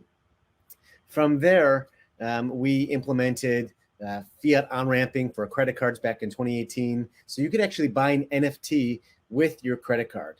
And then, before interoperability was a cool word, we supported Matic Network, which then became Polygon early on, and many other cool things. And during those years, I kept hearing the same problem over and over again. How the heck do we enjoy our NFTs? And so I thought I was in a unique position to be able to solve that problem, which brings us to Lago Frame. So Lago Frame is the frame for minted art. Lago is the most elegant frame for collecting, displaying, and sharing NFTs and minted works of art. So the three core problems we're going after in this ecosystem is that, one, there's limited ways to display NFT art. And what I mean by that is, the current TV displays in this ecosystem require tedious configuration to minted art into the frame. And that's not a great user experience for these blue chip collectors that are coming to the space. Second is that there's difficult curation and access into the space. Now, I know a lot of you watching today probably know how to navigate OpenSea and Super Rare and Nifty Gateway and Foundation. However, the adoption that we're looking for into the space and these blue chip collectors, when they go to these marketplaces, they're inundated with thousands and thousands of pieces of work, and they don't know what's what and why they have value. So what we've created within the Lago frame itself is a whole Spotify-like experience where you can have access to specific curations by different artists or curators. So we help narrow down that access points. Third is that there's no authenticity and provenance. And again, what I mean by that is I know you watching today probably know how to go to Etherscan and get the metadata from that NFT. However, these blue chip collectors don't, and it's not a good experience. So we built something that when you log into your account, we're automatically checking the metadata within your wallet of what you actually own. And we show a verified watermark on the Lago screen saying that I actually own the piece that I'm showing. And the reason why that's important is because of that whole social experience that we offer, this whole Spotify-like aggregation. Now I, as the end user, can subscribe to your gallery or my friends' galleries or maybe Sotheby's or Christie's, and I can view those pieces of work on the Lago frame at my home where I have my frame. So when I have friends over and I want to actually flex my muscle that I actually own this CryptoPunk or these Bored Apes or maybe this Ashthorpe, I want to show that I actually own it with my verified watermark. So introducing Lago. Lago is an NFT frame that's purpose-built for minted art. And Lago's designed for layered 3D motion, AR, music. And the frame itself is constructed in a way that is customizable as the digital art in the frames. What I mean by that, and I'll go into this over here, is that our core features is 2K and 4K resolution on the frame, gesture detection for generative art and interactivity, snap-on collabs ready with the frame. So the frame itself, if we want to do a collaboration with Louis Vuitton or an artist that wants to come up with their own customizable frame, we can do that. We also have premium soundbar, voice controlled, battery and plug operated, and it connects with any wallet. And I'm just going to pause here for a moment because our frame has a camera built into it. And why that's important is it enables artists to be able to think about more than beyond just displaying their work, but interactivity, gesture control. Think of art blocks, all the generative art that exists today. Now think of standing in front of your frame and zooming in, zooming out to a work, or turning it around, or diving deeper into it to find hidden nuggets that you couldn't do because you couldn't interact with the NFT. Or maybe someone wants to create a type of NFT work that changes based on my voice of how I sound, or maybe changes based on my facial expressions if I'm happy or sad. or based on the IoT in my home, or maybe the heart rate of my wearables. Artists can now think about actually creating in a whole new way that Lago frame becomes an actual canvas, not just a display system. Now, this is where we count on you to help elevate minted art together. And how we do that is in 3 core ways: with the creators, the curators, and the collectors. With the creators, we help optimize artwork from the Lago frame to ensure true artistic expression is maintained, meaning the creators don't have to downsize the quality or the resolution to fit their work into our frame. We can use the highest resolutions possible, and we give access to our open API system so that creators can use and think about art differently. With curators, we're working with tastemakers that are able to curate art drops with their auctions to their paid followers. And again, think of a Spotify dropless experience. We have that all built into the Lago frame. And then for the collectors, easily connect any wall to Lago to securely display and share your work in a home and gallery. You don't need to understand blockchains or wallets or tokens. It's literally email, set up, and go. When we set out to build Lago, it was to be an homage to the OGs of this space, but also really help with adoption. We wanted to help create something in a way that enables these collectors who are curious to come into the space, but in a way that the user experience is so simple and easy that they would be able to do it in a seamless manner. So built for digital 2D, motion, generative, layer 2D, 3D, and AR, this is instrumental for moving forward. So working with different tastemakers where there's going to be subscriber access and curated collections and frame design, we'll have different collaborations between the physical and the virtual. One of our partners is 888, and 888 has a very unique collection that we have exclusive rights to, that if you want to view 888's collection, you can do it through Lago Frame or within 888, the New World Metaverse. And then we're going to help elevate different artists and trends through the tastemakers that we're working with globally.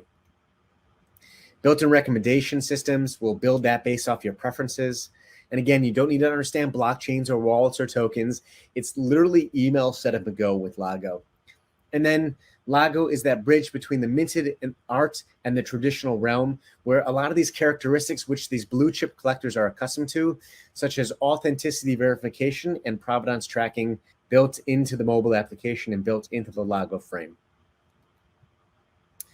Really, it's up to you. Who wants to join in? Well, thank you so much for taking the time today to learn a little bit about Lago Frame and what we're working on. We're very excited to be talking with you. If you have any questions, please feel free to reach out to us at Lago Frame on Twitter. It's at Lago Frame. Our DMs are open, and we're happy to have discussions. Look out for us at Art Basel in Miami. And prior to that, you can reach out to us at NFT NYC. We'll be there at New York, floating around at some very cool parties. All right. Thank you very much, everyone. It was a pleasure to talk to you. Take care.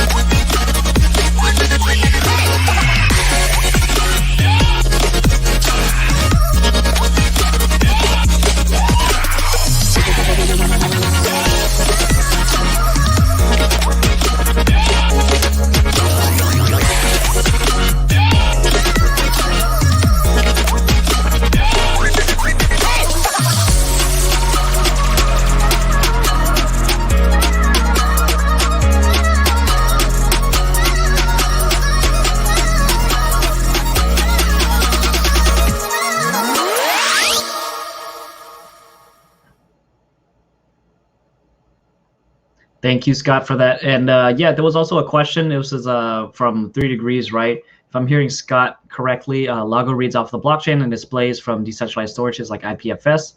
Yes, so there's Wi-Fi capabilities that's able to kind of pull the metadata from the images from IPFS onto the screen, and then you can have social interactions with it, like moving it around and things like that. So they're also going to be at Decentral, so definitely come by and also check out how they're doing it. I also like to welcome on Al Morris from Coin Network as well. I'll go ahead and add him on, and the stage is going to be all yours, Al. Hi, Michael. Welcome to my office. I'm out here on the East Coast. It's a little later here. I'm just going to tell you quickly about the Coin Network, which is a project we're working on, as well as some kind of airdrops and things people can get in on today. Here, without further ado, is a quick kind of presentation about what Koi is about. So the real nature of Koi is that we're trying to build sort of an attention economy. And what that means is basically allowing you to track and then capture the value that you're creating online as you wander around showing other people interesting stuff. We all spend a lot of time looking at our screens, and right now the companies that capture a lot of that value are really not giving a lot of it back to the people who are actually generating it. And so this comes down to, artists on Instagram who, as soon as you upload any of your content to Instagram, you're basically signing away all rights to it. And then, down the line, you also look at things like the news censorship issues and the people in, the situation in Australia where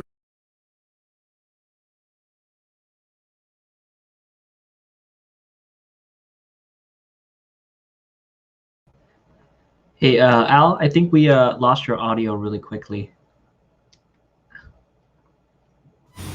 Yeah? There we go. Now? Perfect. Yeah, So go ahead and I'll go ahead and okay. So really the key thing behind Koi that we're really focused on here is this ability to create a P2P system, something that truly is going direct between you and the person that you're sending the content to. It allows you to kind of recoup some of the value along the way and remove some of those gatekeepers. And we, obviously Ethereum, IPFS, a lot of these precursors have allowed this to be, they've allowed people to think about these kinds of solutions. But we're kind of missing a greater solution to these problems, which is kind of the operating system for these new networks that will emerge. And so this is kind of like if you had a computer and you had like a hard drive and a CPU and a bunch of these other components, but you didn't have a way to actually connect them together and get them to display something like, Microsoft Word. And so what we're trying to build really with Koi is to put together these instant decentralized app templates. And so these are going to allow you to put out an entire app like Facebook or Twitter in about 15 minutes. And this is because we've taken a lot of the hard parts and we've made them really straightforward. So we've taken a lot of the content that you would generate and we've made it possible to do this with things called Koi tasks and also these chain agnostic nodes that can move this content from one network to another. So if you're using a storage network and you're also using a CPU-oriented network like Ethereum or Avalanche, you can use both of those systems inside of a single task. And then so finally, the thing that ties all these together is these atomic NFTs. And so an atomic NFT is basically you take all of the smart contracts and also all the media files and you put them together onto one thing, and then you put that on chain. And so this is really effective for things like self-contained applications where you really don't want the application logic to change over time. And so we're excited about it because it means you can do things like transparent search or you can make a social media app where you can actually see the algorithm behind the newsfeed and you're not just necessarily kind of a guinea pig in somebody else's psychological experiment. And so the thing behind these atomic NFTs that's really cool is because they're on-chain, they're actually also very sustainable. So when you're using a storage layer instead of a compute layer to generate these, you don't have nearly as much proof of work involved. And you also have the ability to store the entire media asset on there so it's completely censorship resistant. We also have added the additional feature that with a Koi NFT, you're also tracking the amount of attention that you're getting. And so you can actually get rewarded in Koi tokens if you share them with people, which we've got about 11,000 people that are really excited about that currently. So in the last probably about 3 or 4 months, we've been talking about this idea of 1 billion nodes. And so the idea here is that we need an on-ramp to decentralization. And this isn't actually a matter of having more bandwidth on blockchains. It's a matter of having more validators so that we can onboard more people and add more people to the DID networks that we're using today. And so the thing that we're really asking people to do today is if you're watching and you are at all interested in this and you'd like to run a node, if you missed out on running an Ethereum node or a Bitcoin node and you're thinking about running a node of some kind, sign up now for Koi and go to koi.me/1billion and you can join us. Basically the way this works is we'll use your phone, your laptop, any devices that you have, and we'll use them for the kind of services that they can actually offer. So instead of trying to hash over and over again to get a new Bitcoin block, you'll be contributing to things like web scraping or creating thumbnails for people's NFTs, like small operations that your phone or your computer can do. And we've got about 30,000 people pre-registered for this right now. And so the thing that your phone or your device will be doing is these things called Koi tasks. And so I'll get into what these are useful for in a second when we talk about bridging. But basically, they allow you to have a single device that connects to multiple different blockchains, so you can do several different actions in a sequence. And so today what I'm presenting is the utility of these as a decentralized toolkit. And so the reason that they're really cool is that if you have an identity on multiple different blockchains, you can actually create an interaction that occurs on several blockchains simultaneously. We've called these things like atomic swaps in the past. There's a lot of different kind of technology stacks out there that sort of accomplish this. We're trying to do it as a full framework, so it's fully out there for you, and it's essentially just one toolkit. And so to give you an idea of how the DID system works, we essentially have keys for all these different blockchains that are part of your DID. You register them all into decentralized storage as a single decentralized ID with Koi, and then that allows you to interact with all these different networks. And so when your node or your identity interacts with one of these apps, it's talking to a bunch of Koi nodes, and each of those nodes can then pick out the correct key from your DID and then use that on your behalf to interact with other networks. And so it means that you can have a footprint or a fingerprint on all these different networks, and over time, you're able to kind of continuously maintain an identity. So this is really cool for NFT artists, for example, because they'll be stuck on one chain, or they'll have an identity on one chain, a big following, and then when they mint something on a new marketplace, it's hard to establish their credibility. And we're going to see this being a bigger and bigger problem as this stuff continues to happen over time. There's a lot of NFTs being created right now, for example, that we don't really have a good train of accountability for, and in the future, people are going to probably call them copyright. And so that brings me to the DID solution. So with decentralized identities, there's a lot of people that have built these on all kinds of different blockchains. We've kind of built one that sort of bridges them all together. And so you configure this from your Finny wallet, which I can actually show you the Finny wallet right now. So the Finny wallet's right here. It works just like MetaMask, except that you have your NFT gallery built right into it. And so here we'll see all of my actual NFTs that I have in the wallet. It looks like it's downloading the latest ones right now. But we get our Koi ID in here as well, so you can configure all of this. And I've actually got mine configured right now on my Twitter profile. And so if you go to my Twitter profile, al_Koi, you can click on the link in there, and it's going to show you this link tree, which, just like any other link tree, really, it's got a few links to my Discord, my Twitter, my LinkedIn. What else do we put in there? We've got a couple of links so that you can join the node list as well if you'd like. But essentially what this is a home page for my DID. And so I can add additional information to this. I can tweak the colors. I can make it my own home page. But this is actually stored as a media file on chain, the whole thing. And if I update my DID to have a different link to a different account, then it'll actually show up here as well. And so you can get one starting in like 2 weeks. You'll be able to get one. And then we can use it to use our bridges. And so it'll allow you to, as an end user of any of these networks, be able to move content and media files across different networks, all through a single identity. And you'll be able to begin establishing your reputation and your trust with these networks over time as well. And so I guess it looks like I have a couple minutes left. So this is inside of my NFT wallet with Finny. I've got all of my NFTs, and these ones here these are the Narcissus flowers. So these ones actually open if a bunch of people look at them at the same time. So you can get one of these too if you want. They're reacting to attention in real time. Maybe we can actually pull this up on Koi.rocks. It's going to be a bit of a better link. So we had this idea a little while ago to kind of show off this attention tracking thing. And so one of the first things that came to mind was like, maybe we can show it off like a flower blooms when you give it attention. And so we've created a whole series of these. They're limited edition collectibles, and you can get one as well if you'd like. So this one's only got me watching it right now, so we'll see that ticker pop up to 1 in a little bit, and there it is. And the flower will maybe start to bloom for us.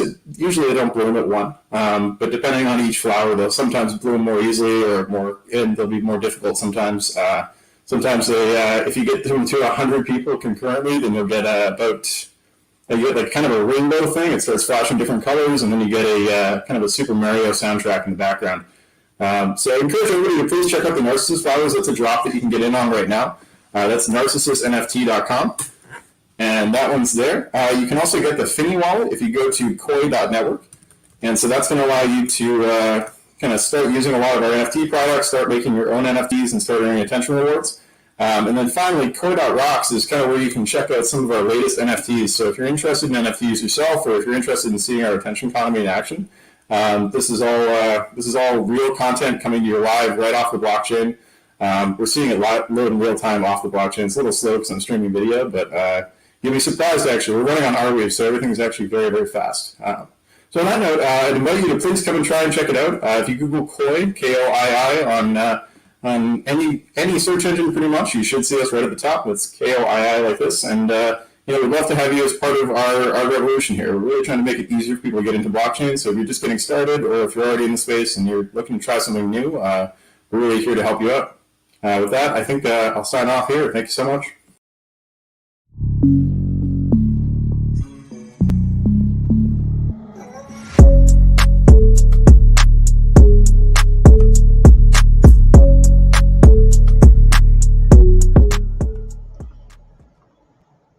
All right, thank you, Al, for that, and kind of like going over Coin Network. Next, we're going to be having NFTs in life sciences. So it's going to be about NFTs about geobanking. So this is something that I haven't seen yet. So this is going to be a little bit unique to kind of like listen to.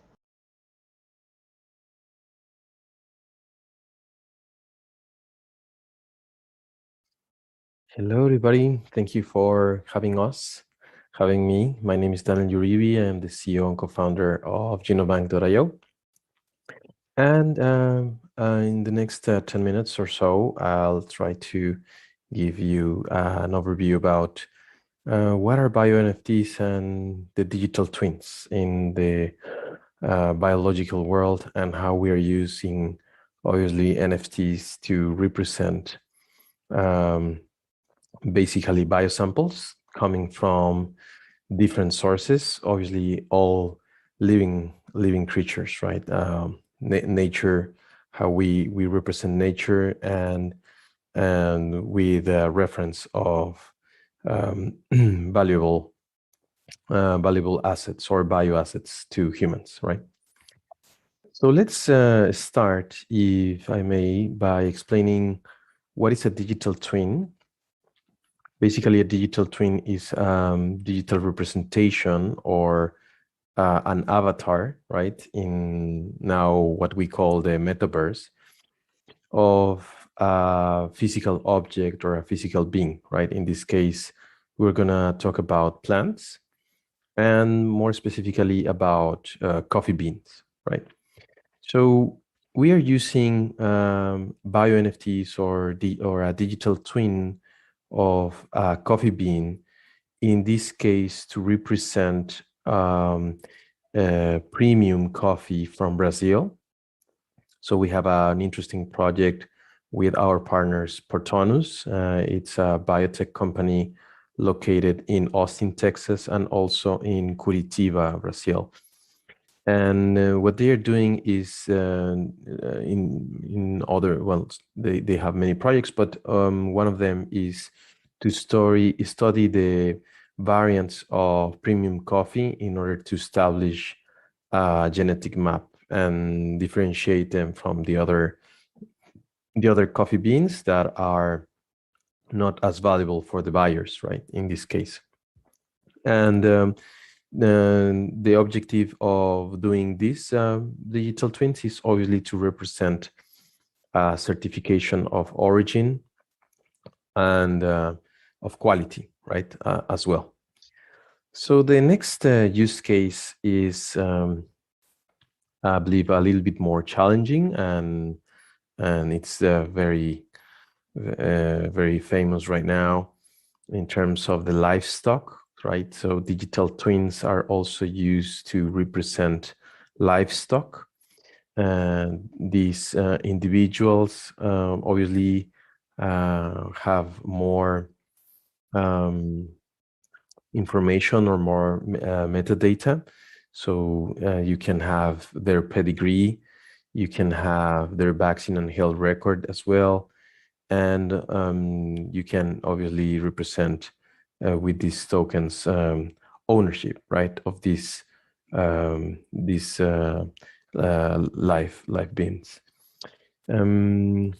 So we're expecting to use these digital twins to have, or to help the owners to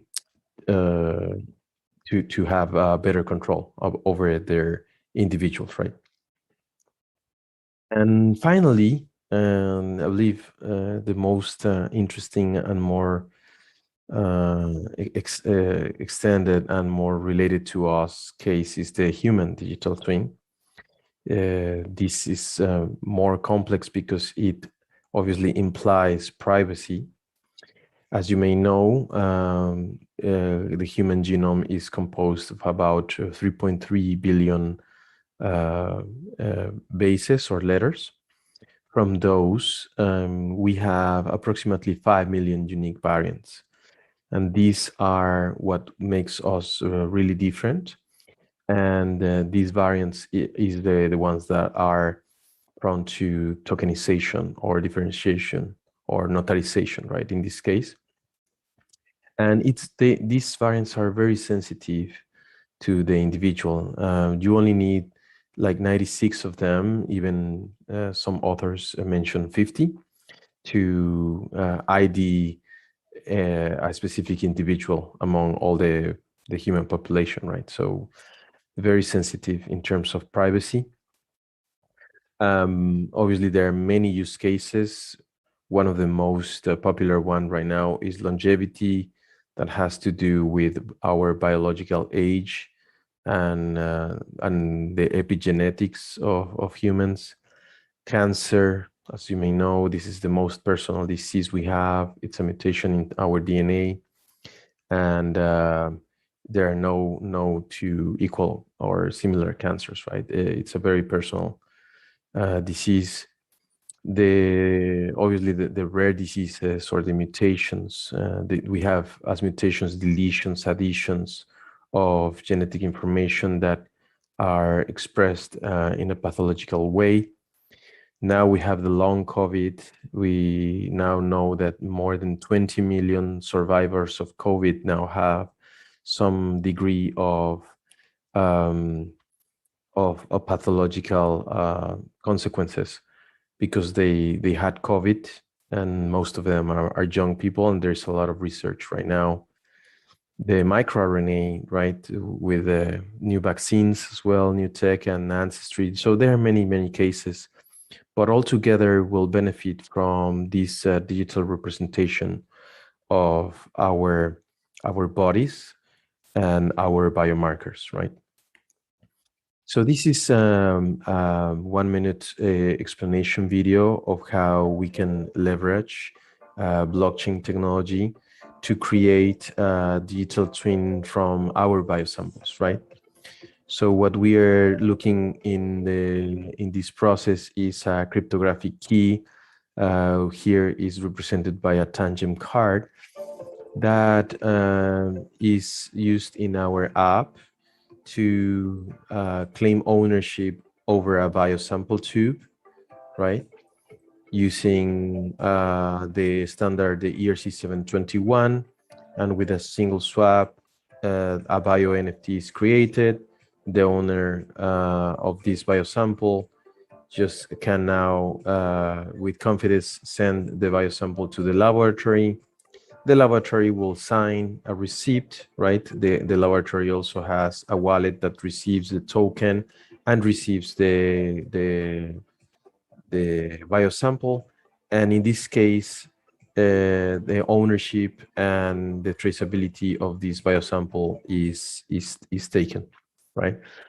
So thank you very much. This is the whole presentation, and hopefully this has been informative. If you want to learn more or have a conversation about bio NFTs and digital twins, please contact us. Thank you very much. Have a great day.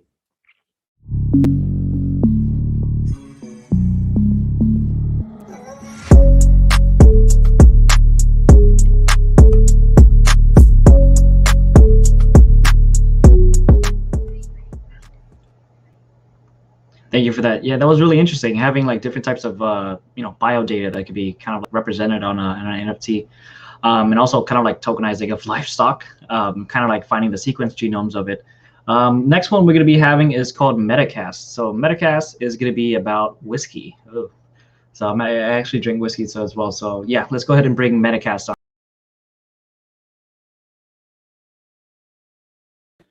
Hi, my name is Niftyify. I'm going to talk a little bit today about Metacask. The idea behind Metacask is to bring whiskey to the digital age. Right? So firstly, let me give you a quick introduction to who we are. We're a group that's made up of a bunch of whiskey guys and a crypto guy. The whiskey guys come from a broker in the UK called VCL Vintners. They basically have been selling whiskey casks as an investment and also a collectible item for the last 10 years. Stuart Thom there is the managing director, and he's also the CEO of Metacask and effectively a co-founder of Metacask. Myself, Nimsi Rodane, is the CTO and the other co-founder of Metacask. My background is mainly from crypto trading. So I was at a company called GSR, who basically did market making in the digital asset space for some time. Earlier this year, we both got together, and then we decided that this space was worth looking at and seeing how we can apply blockchain technology to what Stuart has been doing with his company for the last 10 years. And that's really effectively where Metacask was born from. So before we get into it, let me talk a little bit about the whiskey market. The Scotch market is worth nearly $5 billion so far, and this is seen to be increasing over the next 5 to 10 years. It's basically made from, made by 130 distilleries in Scotland, and around 20 million casks are maturing under bond in Scotland. And really, I guess one of the most important aspects that people have to remember is that to be a Scotch cask, it has to be at least 3 years old. And collectors and investors actually can buy these casks directly from the distilleries and also from brokers like VCL Vintners. Now, you might ask, why would you buy a whiskey cask? Well, actually, a cask is an appreciating asset. And so often, if you buy it early enough, you can see a nice return, maybe 10, 15, 20 years down the line when you eventually come to sell the cask, right? And so you can imagine that you can build a portfolio of these casks, and people often use these things to build retirement portfolios, for example, right? One of the nice things about this particular asset class is that it is appreciating, but it's also at the same time a wasting asset. What that means is that over time, the actual liquid in the cask reduces as the alcohol evaporates, right? And as a result, there are some tax benefits for holding onto these kinds of assets. Often in the UK, for example, you don't pay capital gains tax on this asset because it is considered a wasting asset. Now, as a collector, you can actually buy casks that range from, let's say, 50 bottles all the way up to potentially 600 bottles. So these are like the really big casks that are available. Often the 600 bottle casks tend to be pretty rare. When you buy these casks, they tend to mature over a lifetime, somewhere between 12 and 50 years. So for example, some of the oldest casks that VCL have are around 50 to 54 years old, and they're ready almost now for bottling. Some may be able to be held a little bit longer, but often what happens is you test the cask and check that everything is good before you actually have it bottled. Right? How does it work? Well, each cask is actually unique. There's actually a unique reference number given to these casks, and they're all held in these bonded facilities, warehouses and distilleries, right? Now, only licensed brokers such as VCL are actually allowed to sell casks. As a collector, if you want to buy a cask, what happens is that you ask VCL to execute a delivery order, which is executed by paper mail, not email, not even DocuSign, paper mail, right? And this transaction is a three-way transaction between the broker, yourself as the buyer, and a bonded facility, right? Once it's executed, then you own the cask at the facility. So it's in your name, right? And that's the gold standard for recording ownership of casks. Sometimes brokers will bypass this and they'll simply give you a proof of ownership certificate. But the downside of this is that the facility doesn't know that you're the actual owner. They think that the broker is the owner and the broker is actually managing the cask. Finally, you can't take the cask home. It's actually illegal. You cannot take the cask out of Scotland. Is it broken? Well, this ecosystem has been working for decades, right? But the main downside of it is really slow and extremely inefficient. Everything is done by paper, and there's absolutely no provenance. You have to do a lot of research to figure out who owned a particular cask in the past, because none of this information is really available, as different brokers will use different standards for, the actual delivery order, right? The broker issued proof of ownership, the proof of ownership certificate, is really only as good as their internal database. And actually in the past, there have been several high-profile scams related to this, where a broker would issue a certificate and then often would go off and resell the cask again to somebody else, right? So there are downsides to effectively using this proof of ownership from the broker. Bonded facilities, they have to maintain records of who owns each cask, and these actually have to be reported to the revenue services in the UK. And you can imagine that this is a reporting nightmare, because on a monthly basis, they've got to go and tell the HMRC in the UK, these are the people who own these casks. And as a result, it becomes really difficult to scale this particular ecosystem. And so collecting is often relegated just to like the really unique and rare casks. And did I say it was slow? Well, it takes months to buy a cask right now. If you can imagine, it's all done using paper mail. And this is where we think NFTs will come to the rescue, right? So because a cask is already a non-fungible physical asset, and no cask is the same as the other, each cask has a unique reference number, and there is currently no title of deed, we think that the NFT can actually be the new digital title of deed, right? And a transaction on the blockchain replaces the actual paper delivery order that would happen traditionally, right? Now, as a result, you can imagine a single trade will take seconds to settle, rather than the months it would take right now to execute a particular trade on a cask. And really the most important point of all of this, if you take one thing away, is that what we hope to achieve with this is this digital provenance, the idea that you can see the proof of ownership and also the record of ownership, who owned this particular cask over time. And this is immutably recorded on the blockchain. And that's kind of what we really want to get down to. As a broker, VCL, they deal with thousands of casks, right? And to do a provenance check on each of these casks is an absolute nightmare. And so if this is available on the blockchain, you're immediately solving one of the biggest problems that they have. As a result of all of these casks being recorded on the blockchain, you can imagine that the warehouses and the HMRC now have a single point of reference. They can go to this blockchain and say, Bob owns this cask. And this makes reporting a lot easier. And so we hope as Metacask evolves, we can go to these stakeholders and say, this blockchain that we built for you can actually provide all this information that you need, that you're currently getting from all of these distilleries and warehouses, just in arbitrary spreadsheets, for example. And finally, I think this is an important point to consider, is that this market is very opaque. It's very difficult to discover the price of these casks and price where whiskey trades. And we hope to make it a bit more transparent by having this marketplace in place. And this is where Metacask comes in. So Metacask is a decentralized marketplace for trading NFTs. And it's one of the first that has mandatory KYC. But the important thing is, because it's decentralized, the KYC is also on-chain. And we partner with Civic Identity to provide the on-chain KYC. So as a user, you connect your wallet into the marketplace. And once you've connected, we can basically check if you've been KYC'd already. And if not, you go through the KYC process to ensure that you've got the KYC token, which then allows you to participate in the auctions on the platform. This is built on Casper, and we're hoping to be launching the platform on the 1st of November with our first 10 Genesis casks. Now, the most interesting thing about what we're doing is to prove that this whole mechanism works, is we're actually executing a launch auction, which is happening next week. So between the 18th and the 22nd of October. And this is a very special 1991 Macallan cask, which is 30 years old and is actually 600 bottle cask. And we paired this with a one-of-one artwork from Trevor Jones. And this is available as an auction just to prove that the concept works.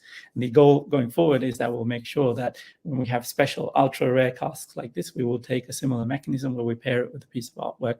So not only do you own the piece of art, which is effectively the label of the cask, you have this obviously physical asset, which is the most valuable element in this. Thank you very much for taking the time to listen to what Metacask is all about, and we hope you have fun trading casks.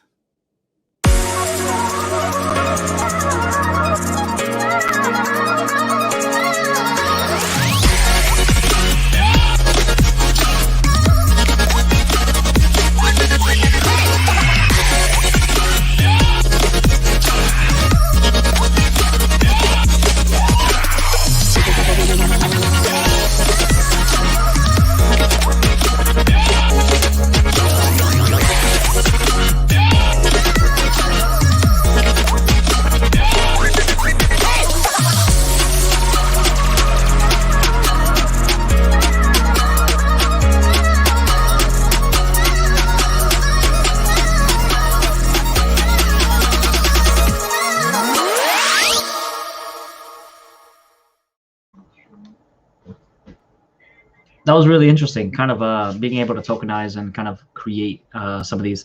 But yeah, definitely, like you would definitely need to have KYC, because then if you're selling it to someone, that's making sure that everything's going to be okay.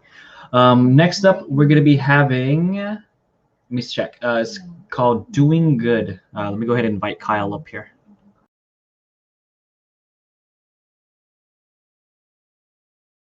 Hey everyone, Kyle Gordon here from Doing Good. I'm the co-founder and curator, and today I'm going to give you a look at what we're building. So let's dive right in.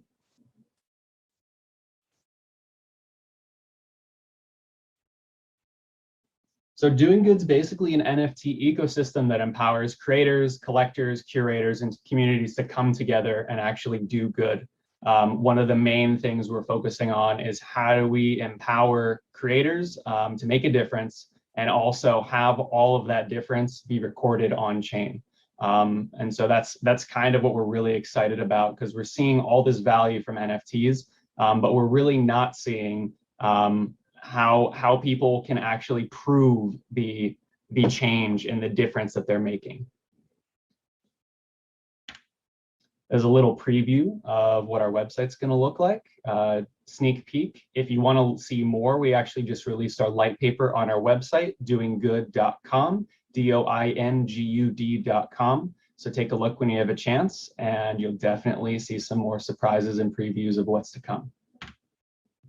Now, I'm sure most people know what NFTs are, but basically they're non-fungible tokens. They're verifiable digital assets that are secured and proved by the blockchain, meaning that you can look up the transaction history of various works and actually like the provenance as well. And this is something that hasn't been really available for the digital art space. And there's obviously tons of issues with copyright infringement and forgery in like the fine art world. So especially in the context of art and also collectibles and other digital assets, this is super awesome technology, and it's really important for creators and communities and brands in this space. So our goal is to help break down the barriers of making NFTs more accessible, and that's actually like making sure that people don't need to have Web3 technologies, a knowledge of them, or have them like readily available. So you'll actually be able to get started on Doing Good with no crypto or blockchain experience needed. You basically enter your email, that sends you a link to your email, and you'll actually be able to get assigned a wallet directly from your email that you've provided. All of our data is stored in a fully decentralized manner. You completely own your data, and we're actually partnered with Ceramic Network to allow our users to actually set up DID profiles, so that their profile actually is relevant not only in our ecosystem, but can plug into others as well. We also offer 0 minting fees for our creators, which is super important because I know minting fees can be really expensive these days. So between the minting fees, payment via credit cards and other digital currencies, and super simple wallet setup, I definitely would like to think we're breaking down the barriers of what's possible and making the space a lot more accessible to people all around the world. And so every feature that we've built on Doing Good is with the common goal of nurturing, building, and empowering creators. So let's kind of dive into what those are. Collaboration and automation. This basically allows anyone to set collaborators via username or wallet address, and actually automatically and seamlessly distribute proceeds when a sale is generated. So there's no more manual process, there's no more back end. If a gallery or multiple people want to come together and collaborate with multiple people on a certain artwork, this will automatically happen and be distributed to the appropriate parties. Sustainable and eco-friendly. So we are built on a proof of stake blockchain, which uses a ton less energy than other proof of work systems. We're starting off with Polygon as our first chain that we're allowing minting on, but our goal is to actually be blockchain agnostic, so that as we go into the future, we can actually allow our users to mint on multiple chains and secure provenance amongst multiple chains. So we will be community owned and curated. We are planning on spinning up a DAO and having a community token for governance. Stay tuned for more information on that. Resilient storage is insanely important. A lot of people don't look into like how their NFTs are stored. If the metadata or the link that the NFT media is linked to ends up breaking, At any point, whether a platform goes out of business, whether a node they're hosting for their media gets taken down or goes down, this is a huge, huge issue. And so we're working with Arweave and IPFS to make sure that we have multiple routes of our media storage and backups for our users. Cross-chain compatibility, as I mentioned earlier, we are planning to be blockchain agnostic and hopefully allow people to choose where they want to mint and send their NFTs in the future. Social impact and transparency is obviously a huge one for us. We're basically enabling on-chain social impact with vetted organizations who are formally registered and compliant. And this basically allows causes to receive funds automatically and seamlessly. And it also allows users to prove the good that they're doing for humanity. And in an economy that's becoming more and more centered around reputation and status, we think in the future, it'll be super important for people to be able to show the impact that they're making. So we think that's super great. And then socializing and connecting is something we obviously want to implement as well. We see our platform evolving into a social kind of experience. And so we will have features in the future that allow for like liking, organizing, like simple traditional social media, but also advanced features like gated content walls as well. So here's another preview of the platform and our creator dashboard. Basically, the main features for creators are 0 minting fees and platform fees for creators. You basically earn 95% of the proceeds from your sales, and that's because 5% we require to go to a social cause that you select. So if you're a creator, you can pick any social cause you would like, aligning with the 17 Sustainable Development Goals from within our ecosystem database, and actually automatically stream those funds to that cause. And that can change for every single artwork as well. We obviously talked about the collaboration. So you'll be able to collaborate with many, many creators, whether that's 2, whether that's 10, whether that's 200. The option is up to you, how many collaborators you want to see integrate with. We will have featured drops as well. We're looking at ourselves less as a gatekeeper and more of just a community who's kind of curating based on narratives and stories, at least to start. We'll get in a little bit more shortly about how we're actually going to open up these features for anyone in our community to actually curate and basically have a say in like what work is featured on the platform. We went over the positive impact, and we also reviewed the conscious creating using less energy than other blockchains. So there's a little bit about our collaboration system. I think we covered a little bit about it, but this just kind of shows you like what it would look like, how you can designate your collaborators and also set up your royalties and collaborator splits. So all of this is done automatically, and all of the payments from the primary sales until all future sales as well will automatically distribute funds to whoever is verified as a collaborator on a single work. And this includes social causes too. Here's a little diagram of the flow of money. We won't spend too much time on this because I think we reviewed it, but basically creators can pick their social causes and collaborators. Then they can either post their work or they can submit it to a curation pool. The curation pool, they will have in the future the opportunity to get offers for drops listed in a gallery, pay the gallery fee of 2.5% to the gallery who's hosting them, donate to the social cause and then receive their funds, or they can self-host and do their own sales themselves and receive up to 95% of the revenues. Collectors will be able to pay with credit card and cryptocurrency. We're super excited that no crypto experience will be needed. You can either plug in your pre-existing wallets, or you'll actually be able to plug in your email address and be assigned a wallet as well on the Polygon network. So we're very excited about that. We'll basically have a pretty diverse community of curated works.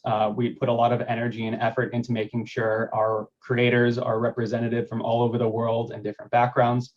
And we also make sure that the NFT media is stored in a fully decentralized and future-proof way using IPFS and Arweave. This is the flow of money for collectors. And then basically the big thing we're working towards is actually opening up the ecosystem and allowing institutions, brands, curators, tastemakers to come in and basically use the tools that a platform would have in order to host their own drops, host their own exhibitions, and actually earn a percentage of these sales. Galleries will be able to earn 2.5% minimum from creations sold. They'll be able to curate and discover and submit proposals to creators and their favorited creations. They'll also be able to host and manage their existing talent, and they'll also be able to coordinate their own drops, and in the future, unlock additional features like customizing their pages, exclusive sale mechanics, etc. Social causes will be able to sign up on our platform. We will have a flow for verifying and vetting causes. So please stay tuned for that flow. For now, if you are interested, please reach out to us. But basically, once you're on the platform, you can actually be a recipient of funds for all creators and actually start coordinating your own exhibitions externally and having people stream funds to your cause.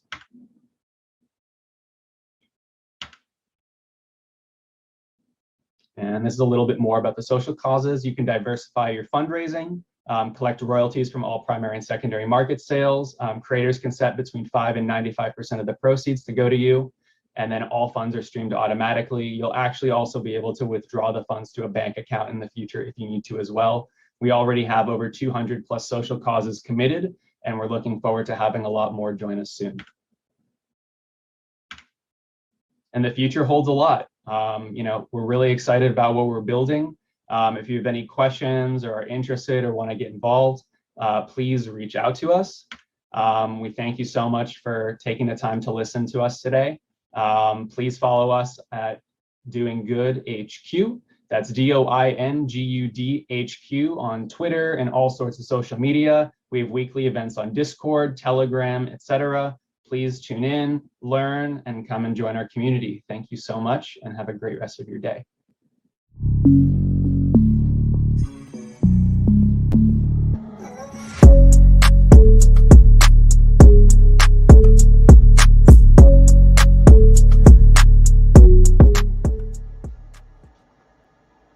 All right, and up next we have Step Finance. So they're going to be doing NFT visualization of Solana assets, so you can kind of be able to view different types of Solana assets for the NFTs.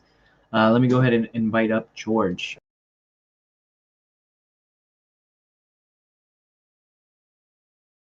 Everyone, my name is George. I'm the co-founder of Step Finance on Solana, and today we're going to talk about NFTs. Essentially, a little bit about background about Step. Step is kind of like your portfolio manager, the one place where you want to see all of your portfolio across all of these different dApps. That might be tracking coins, yield farms, but also NFTs are a very large part of anyone's portfolio. So here at Step, we're actually one of the first places to be doing this, and we have some pretty cool stuff to show today. So what I'll do is I'll do a bit of a demo with one of our test wallets, and we'll get into it.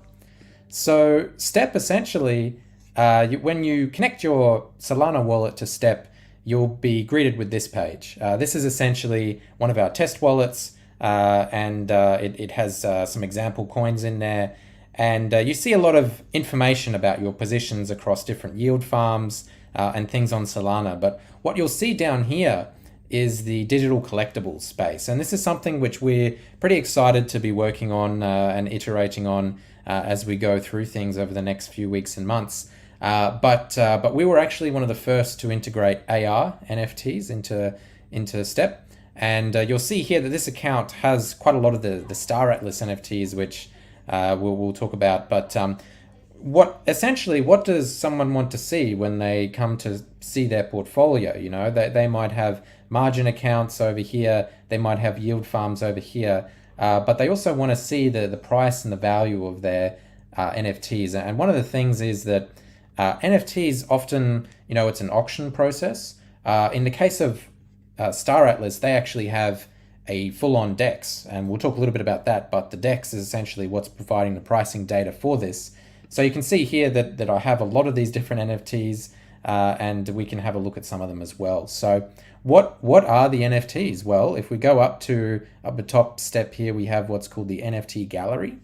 And when we press that, we see that our collection value, we also see the collection that it is. In this case, it's Star Atlas, which is based on the Metaplex standard, which is an internal standard at Solana. And you'll see some of these Star Atlas themed NFTs, all with their own price and value. And this is live information coming from the DEX right now. So if I was to want to trade one of these, let's say the spaceship here, I would be able to do that, and there are bids and there are asks on an order book for it. So that's one of the cool benefits of something like this.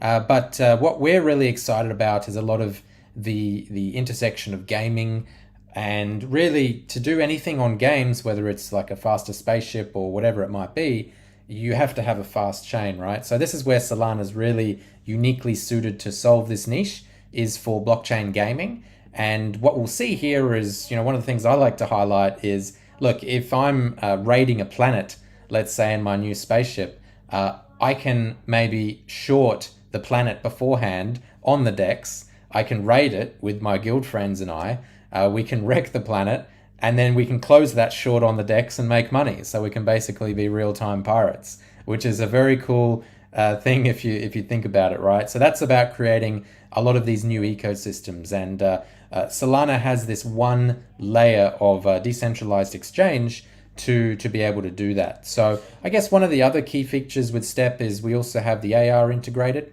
At the moment, you probably won't be able to see this hooked up, but if you have an Instagram or Facebook, you'll be able to see some of these NFTs in their AR form as well. So what is this sort of one layer which I'm talking about, which is quite different to how things work on Ethereum? Usually on Ethereum, one of the larger NFT markets, you have one marketplace, right? And people go there and they have an auction. And that's kind of where the liquidity is, but there also might be other marketplaces. Well, on Solana, there's generally just one liquidity pool across the entire chain. No L2s, no walled gardens. It's just the one place to go. And that place is essentially the Solana DEX. So you can access it through, say, Aldrin is one of the places where you can have a look at that. Or Radium is another example. And here, one of the NFTs I have is this HOSA NFT. And you can see here the market depth for it as well. So we have different increments, pieces of this NFT essentially fractionalized in a different supply here, and we have bids and asks. So just like any other market, I am able to interact with this NFT on this DEX that is super fast and across the entire chain. So when we're talking about liquidity pools for a lot of these NFTs and doing the kind of space pirate stuff that I was discussing before, well, that's something that's very much possible. And it can start with having it on a DEX. There's options protocols working on things soon. There's lending protocols, collateral. There's all these different things, right? Which we've seen a lot in the DeFi world, but crossing that over to the NFT world is kind of a work in progress. But I do think that work is probably furthest along on what we're seeing here on Solana. So full operational DEX with pricing information.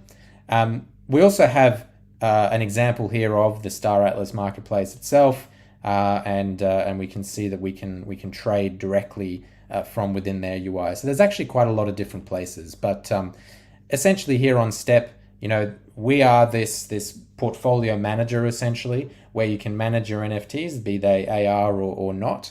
And we have some exciting things coming up soon where you can essentially see more information about the individual collection, rarity, floor prices, a lot of these different things. We keep it all in that one place. So as part of this idea of being this one dashboard, we also have transaction histories and a bunch of other options, including the ability to send NFTs as well from within your wallet. So Step being this one place where you can access liquidity, as well as make sure that your NFT portfolio is also part of your entire portfolio, be it DeFi or other.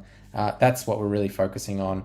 We have a lot of new things coming out soon in partnership with Star Atlas and other guys, where it's, look, we want to increase the amount of liquidity available on chain, and we have some marketplaces and some new integrations happening soon. So very exciting. Thanks very much for this quick demo, and I hope you've got a better idea about the place that you go to on Solana to manage your NFT portfolio, and that's here on Step. So thank you very much, and have a great rest of the day.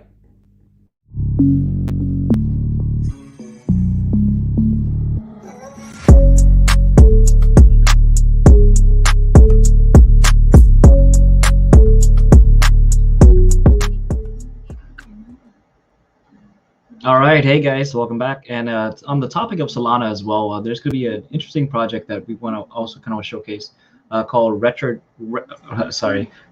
Waters as well. Let me go ahead and bring them up.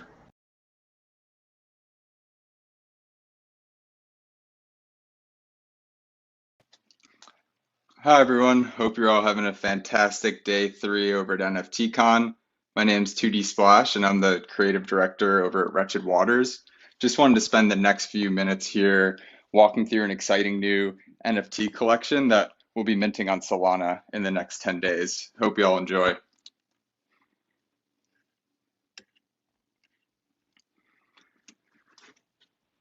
So, wanted to take you all down the hatch a little bit here and welcome you aboard Wretched Waters. Really, we're pictorializing a collection of 7,777 wretched sailors who are escaping an AI gone wrong dystopian society dubbed the Carbon Black Fog. And we'll get into some of the details here around the components, everything we're doing from a DeFi perspective, community growth, and ultimately talk through our broader 2022 visions of what we've got in store on our CMAP as far as the metaverse.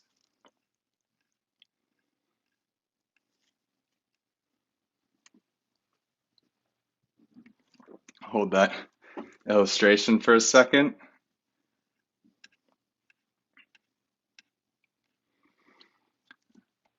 So obviously we're recruiting wretched sailors right now, and really our goal here is to ultimately build a submarine in the metaverse where we create experiences where players essentially vie for control and takeover of the Solana seas. And how we're doing this is, we're starting with this collection of, as I mentioned, 7,777 sailors. It's got, it started with 100 plus unique hand-drawn components. I think it's getting to over 250, but we've really been putting a lot of time and effort with our illustrative team and our developers to really create an amazing high fidelity collection 1, which will be minting in the next 10 days on October 24th, and then have a lot of exciting things in store from a scalability perspective on Solana, and we'll chat through that as we move further down the presentation.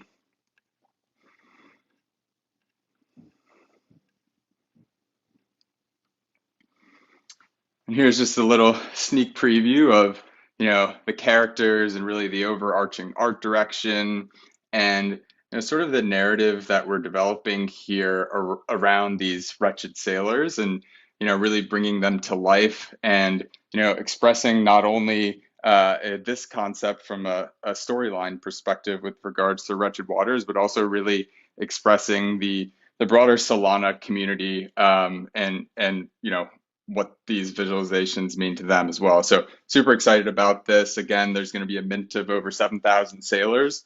All of them will be unique, and we're really right now working hard to stress test the collection to ensure that each of these NFTs is really special.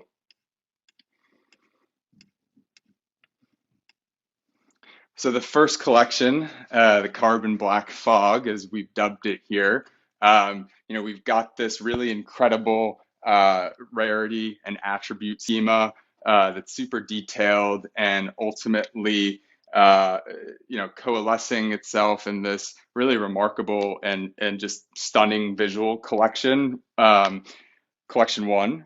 But again, we see this from a narrative and storyline perspective as really scaling to collections beyond. So, and we haven't dropped too much information about this, but we're already starting to sketch and architect our future collections. And so collection 2 will be the rogue AI pirates, and ultimately we envision this metaverse universe on the Soul Seas where we've got vessels and teams of sailors and pirates who are really battling against each other, or combining forces in a form of almost good tribalism within the ecosystem. I just wanted to share from a collection standpoint some of our rare components that will be minted coming up very soon here.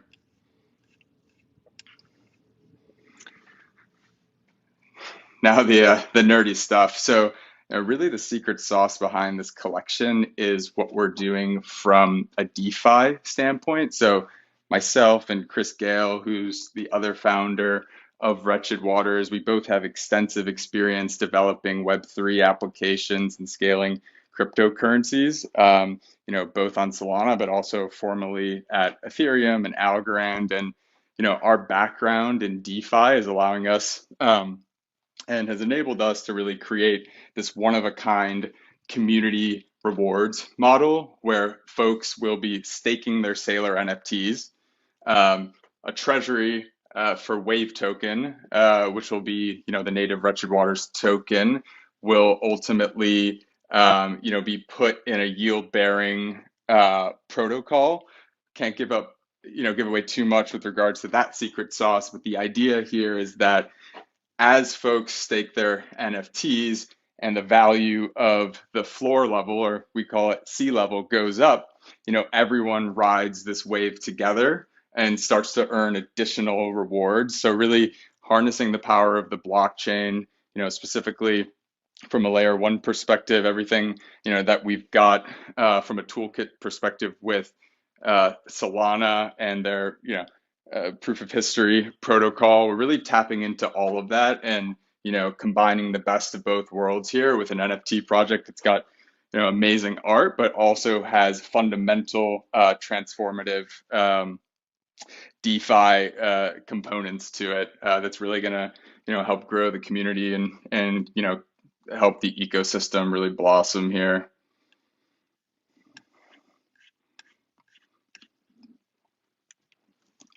Talk a little bit more about our DeFi lending model. So, as I mentioned, when the collection mints and we got all of these sailors, finally in the hands of folks in their Phantom wallets or really any other Solana supported wallet, we've created a treasury where, unlike some other projects, and not to name any specific names, a lot of folks are doing almost de facto staking and yield, where they've got a manual spreadsheet and they're just simply taking the royalties that they receive from the collection and they're distributing them out to folks. And to some degree, those types of things can be a little bit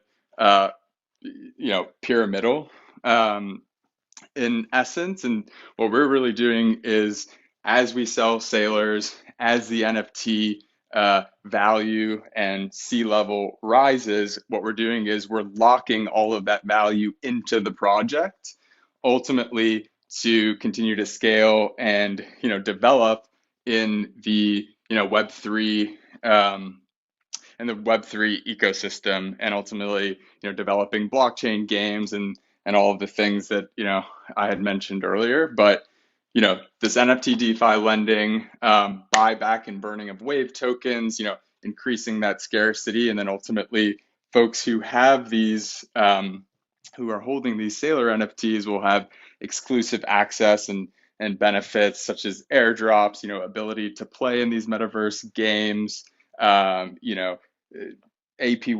etc. So really an interesting model. It's one of the first of its kind to launch on Solana, and we're super excited to see our community continue to grow here and really take this fundamental technology and do really interesting things with it from a DAO perspective as well.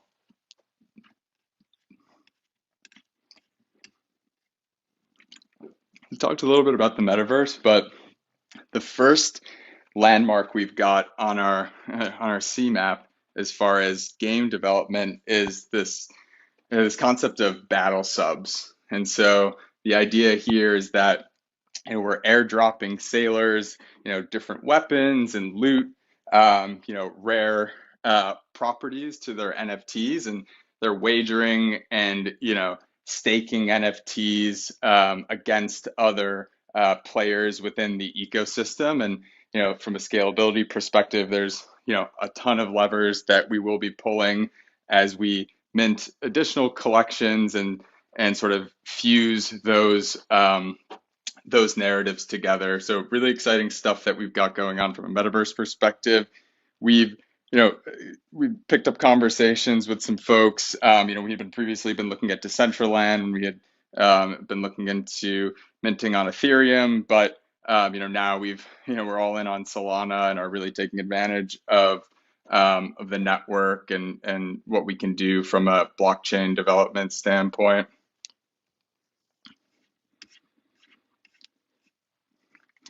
And then for folks who are interested, I'll just share a high-level CMap of what we've got going on in the project. So again, we've got a team of illustrators, developers, designers, and the likes who are going to be helping to mint our pre-sale, which will be on October 24th. And then we've got the main sale of all the 7,000 plus sailors that'll be minting on Halloween. And then as soon as that's complete, in the background, we've got everything set up from a Dapper perspective. And this is in regards to being able to stake your sailor. We've got all of the components there and all of the UI where folks can stake their sailors. And we're going to be minting, and we've already architected the tokenomics of Wave token. And so folks will be ready day one on November 1st to stake their sailors, to earn and lock up Wave in rewards. And again, ultimately, those Wave tokens will be better off in the ecosystem. But if folks then want to go, trade them on a DEX like, Radium or any other Solana DEX or swap product, they can do so.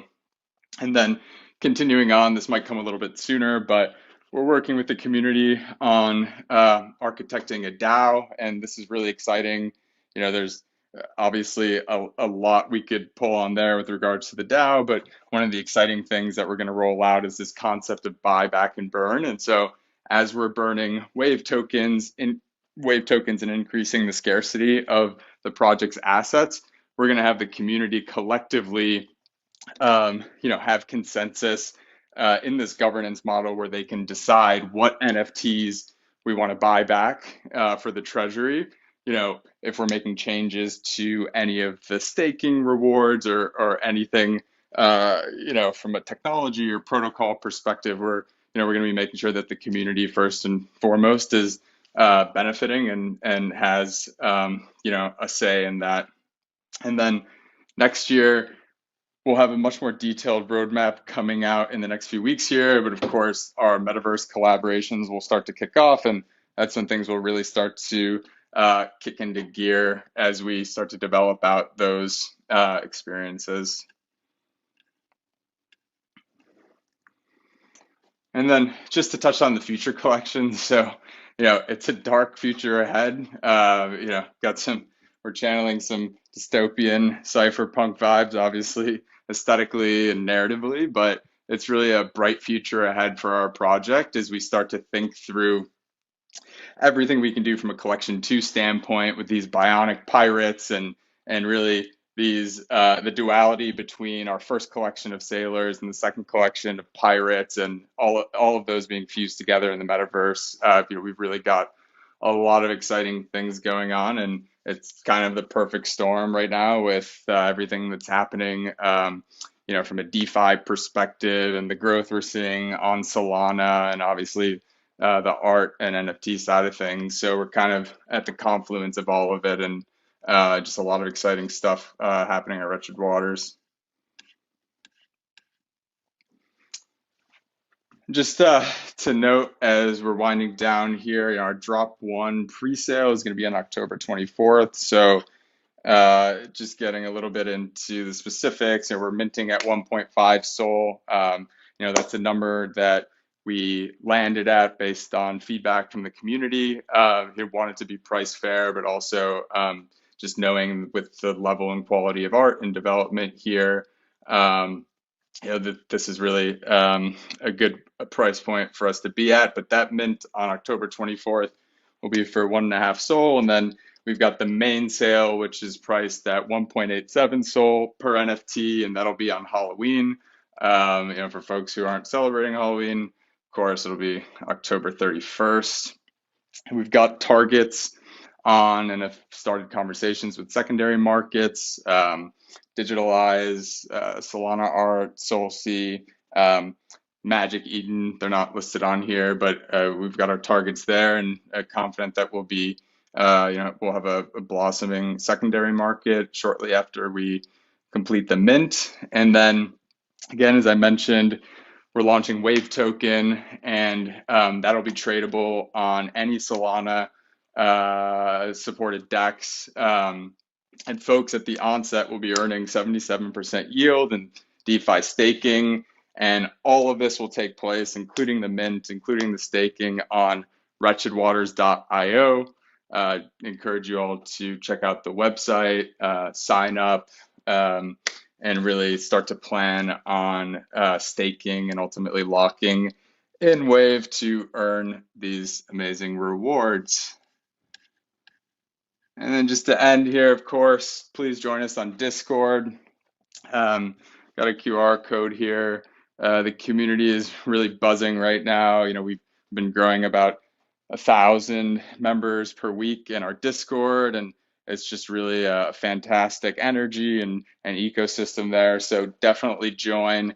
Check us out on our website, wretchedwaters.io, and don't hesitate to reach out if you have any questions whatsoever. You can email us at wretchedwatersinfo@gmail.com. Thanks so much, and I hope you all have an amazing rest of NFT Con, and thanks so much for everyone who's joined and listened in, and it was just really a pleasure to share all of the amazing things we've got going on at Wretched Waters. So let's ride this wave together, and hope you all have a great rest of your day. Cheers.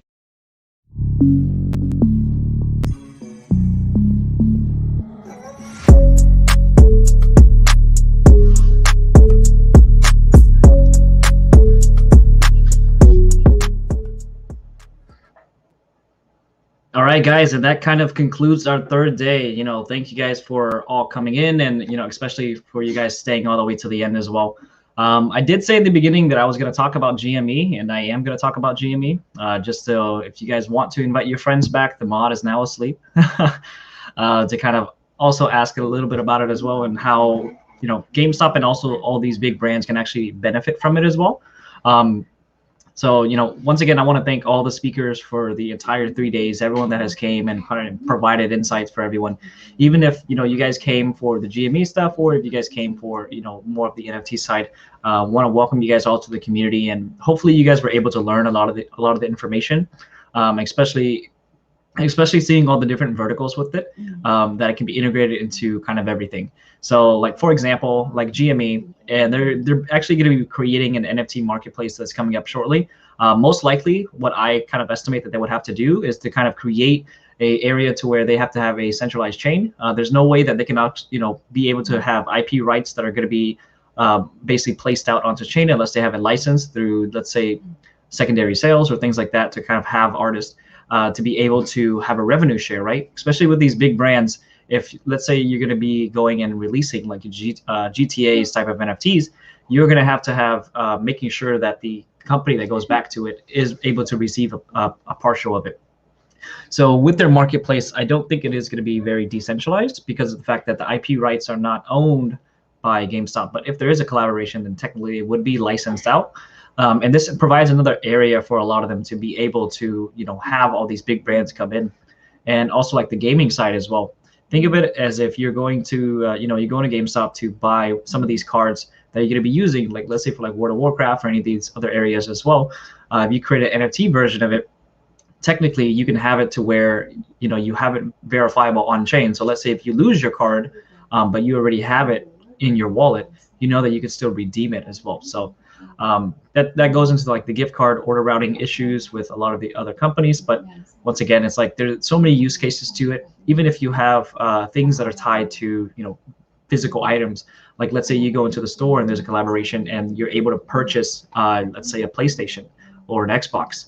But these ones are basically tied back to an NFT, so it shows that you are the true ownership of that item, along with a serial number as well. So if anything happens, you can actually verify and go back to GameStop and say, hey, look, this is actually my Xbox, and this is being connected online so that this is effectively just mine. So they could either A, issue you another Xbox with a different serial code, or also blacklist the other one from going online as well. So these are some of the areas that they can kind of look into, and I think that it would help their business model, and especially with kind of like how the big corporations are kind of literally shorting GameStop, and that sucks. But if you look at it as well, there's a lot of IOUs that are being placed around on all these hedge funds. And it's pushing gamers down, and gamers need to really fight back. And in order to actually fight back, you need to actually put your voice up and do a charge. You need to make sure that you are understanding this technology that can really help push the business model forward, and at the same time be able to say, hey, there's no way that you're going to make money off of me and get away with it. So if you look at like GameStop NFTs as well, that's one of the ways to kind of be able to mitigate that. So there's no more IOUs for anything that you actually have. Also, another thing as well is that a lot of people don't know about the big corporations. Now, this goes into kind of like decentralized finance, or regular traditional finance, is that whenever you buy through a broker that issues IOUs, you give them more lending power and more money to be able to leverage other positions as well. So whenever you do buy different types of portfolios, so that's why you kind of see the purple ring, right? You're able to buy in a lot of massive amounts, but the corporations are able to use that leverage as IOUs and then short positions on margin. So a way to kind of mitigate that is to make sure that everything is placed on chain, so that you actually verify and know how much each position is, so that they're not able to do this to you guys. And even for like the crypto community as well, it's like this is all has been verifiable with like centralized exchanges being able to use order routing, and also the market makers as well. So market makers are able to effectively place buys and sells, and then basically flash them as limits and then cancel them out. The reason is because there's algorithms that are placed in place in order to make sure that they are more solvent than they are able to trade 24/7, 7 days a week, and even on futures as well, to kind of push positions down to kind of have the other bots go into the other factor. So it screws us, it screws the regular individual Joe that's just trying to make sure that you're supporting it. And for gamers as well, like you also have to look at the walled gardens of a lot of these big corporations like Riot and Fortnite and things like that. They don't want to get away from their infrastructure of how much money that they're making currently by using walled gardens, so that you don't own your skins. So let's say, for example, if you play a game and you somehow got banned for, let's say, bad behavior, right? You now effectively lose everything that you worked hard for. And that's one of the reasons why also like Vitalik created Ethereum. It's because that he was actually playing World of Warcraft and got banned, and all of his items were gone. So he went ahead and went into blockchain to kind of build out Ethereum, to kind of make it a more decentralized and fair area. So even with games as well, you need to decentralize storage. You need to decentralize the server uptime. You need to kind of decentralize everything. And I think with those business models in mind, and kind of already bringing the powers back to players, that's why it is a very effective area to kind of bring the wealth back to the community. Because let's say if you do get banned, you're still able to sell out your assets. So yeah, sorry about the long rant, but once again, if you guys found everything valuable in here and kind of like even want to pick my brain or pick some of the speakers' brains as well, feel free to also join our Telegram. So our Telegram is going to be t.me/DeFi Summit, where we talk about everything NFTs, DeFi, and kind of like the whole crypto space in whole. But we also have a lot of forward-thinking people that are also thinking of the future in terms of what is actually happening to gamers and kind of like the financial system in whole. So once again, thank you guys for attending day 3. And before we leave as well, I'm just going to do two quick little banners.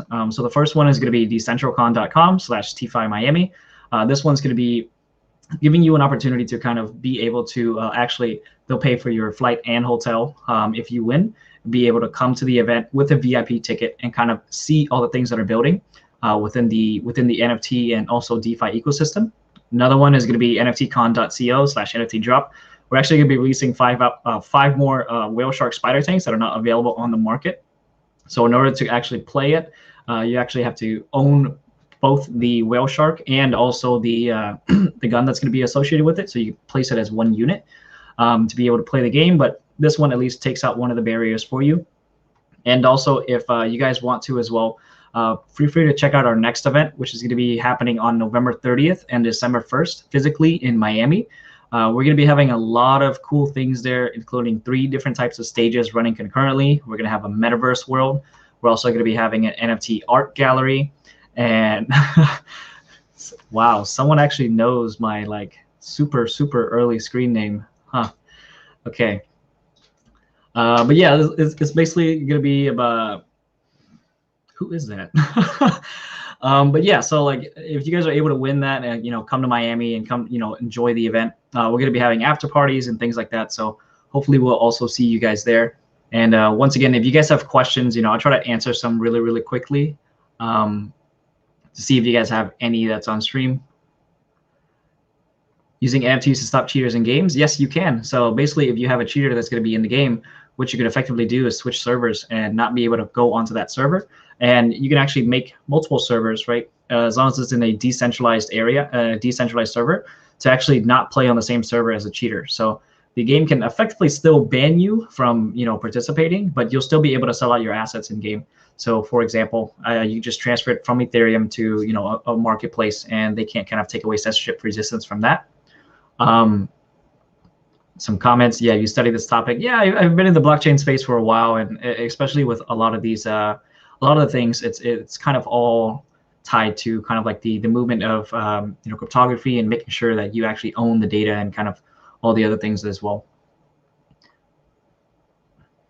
Thank you, 3 Degrees Right, for staying here the whole time. I know you came for GME. That's what you said in the beginning, but you were able to learn a lot from this. And like it's people like you that we really want to have in our community. The forward-thinking ones that kind of see through some of the things, but also at the same time give it like the light of day, because we do want to have a lot of people educated. And especially whenever GME does release NFTs, you actually know a little bit more than the average Joe whenever they start releasing stuff out. Nathan, thank you so much. Yeah, like the reason that we had NFT Con for free is because we wanted to make sure that everyone is able to understand the different verticals of different types of NFTs. Oh, and another one. So I like the idea of using containers or Docker images on the IPFS and running local or hosted instances on compute. Yep. So basically, you can have it to where you can only have certain applications. So like your financial application. So whenever you're doing, let's say, microtransactions, you're a game creator. You want to have those microtransactions on Polygon, but you want to store all your all your personal data, like your database for your usernames and stuff. Instead of using MySQL, you can kind of use another database function that's going to be accessible to your team and stuff like that through the decentralized web, but not have it host on one server, because we kind of saw with like one single-sided servers like Facebook, how a lot of their servers shut down for a little while and they were not able, no one was able to access. Kind of like the thing. So all right, perfect. So I'll go ahead and kind of call it a day. And once again, thank you guys for listening in and kind of like going through all the talks for all 3 days. Once again, we'll see you in our community, and we'll also see you at Decentral in Miami.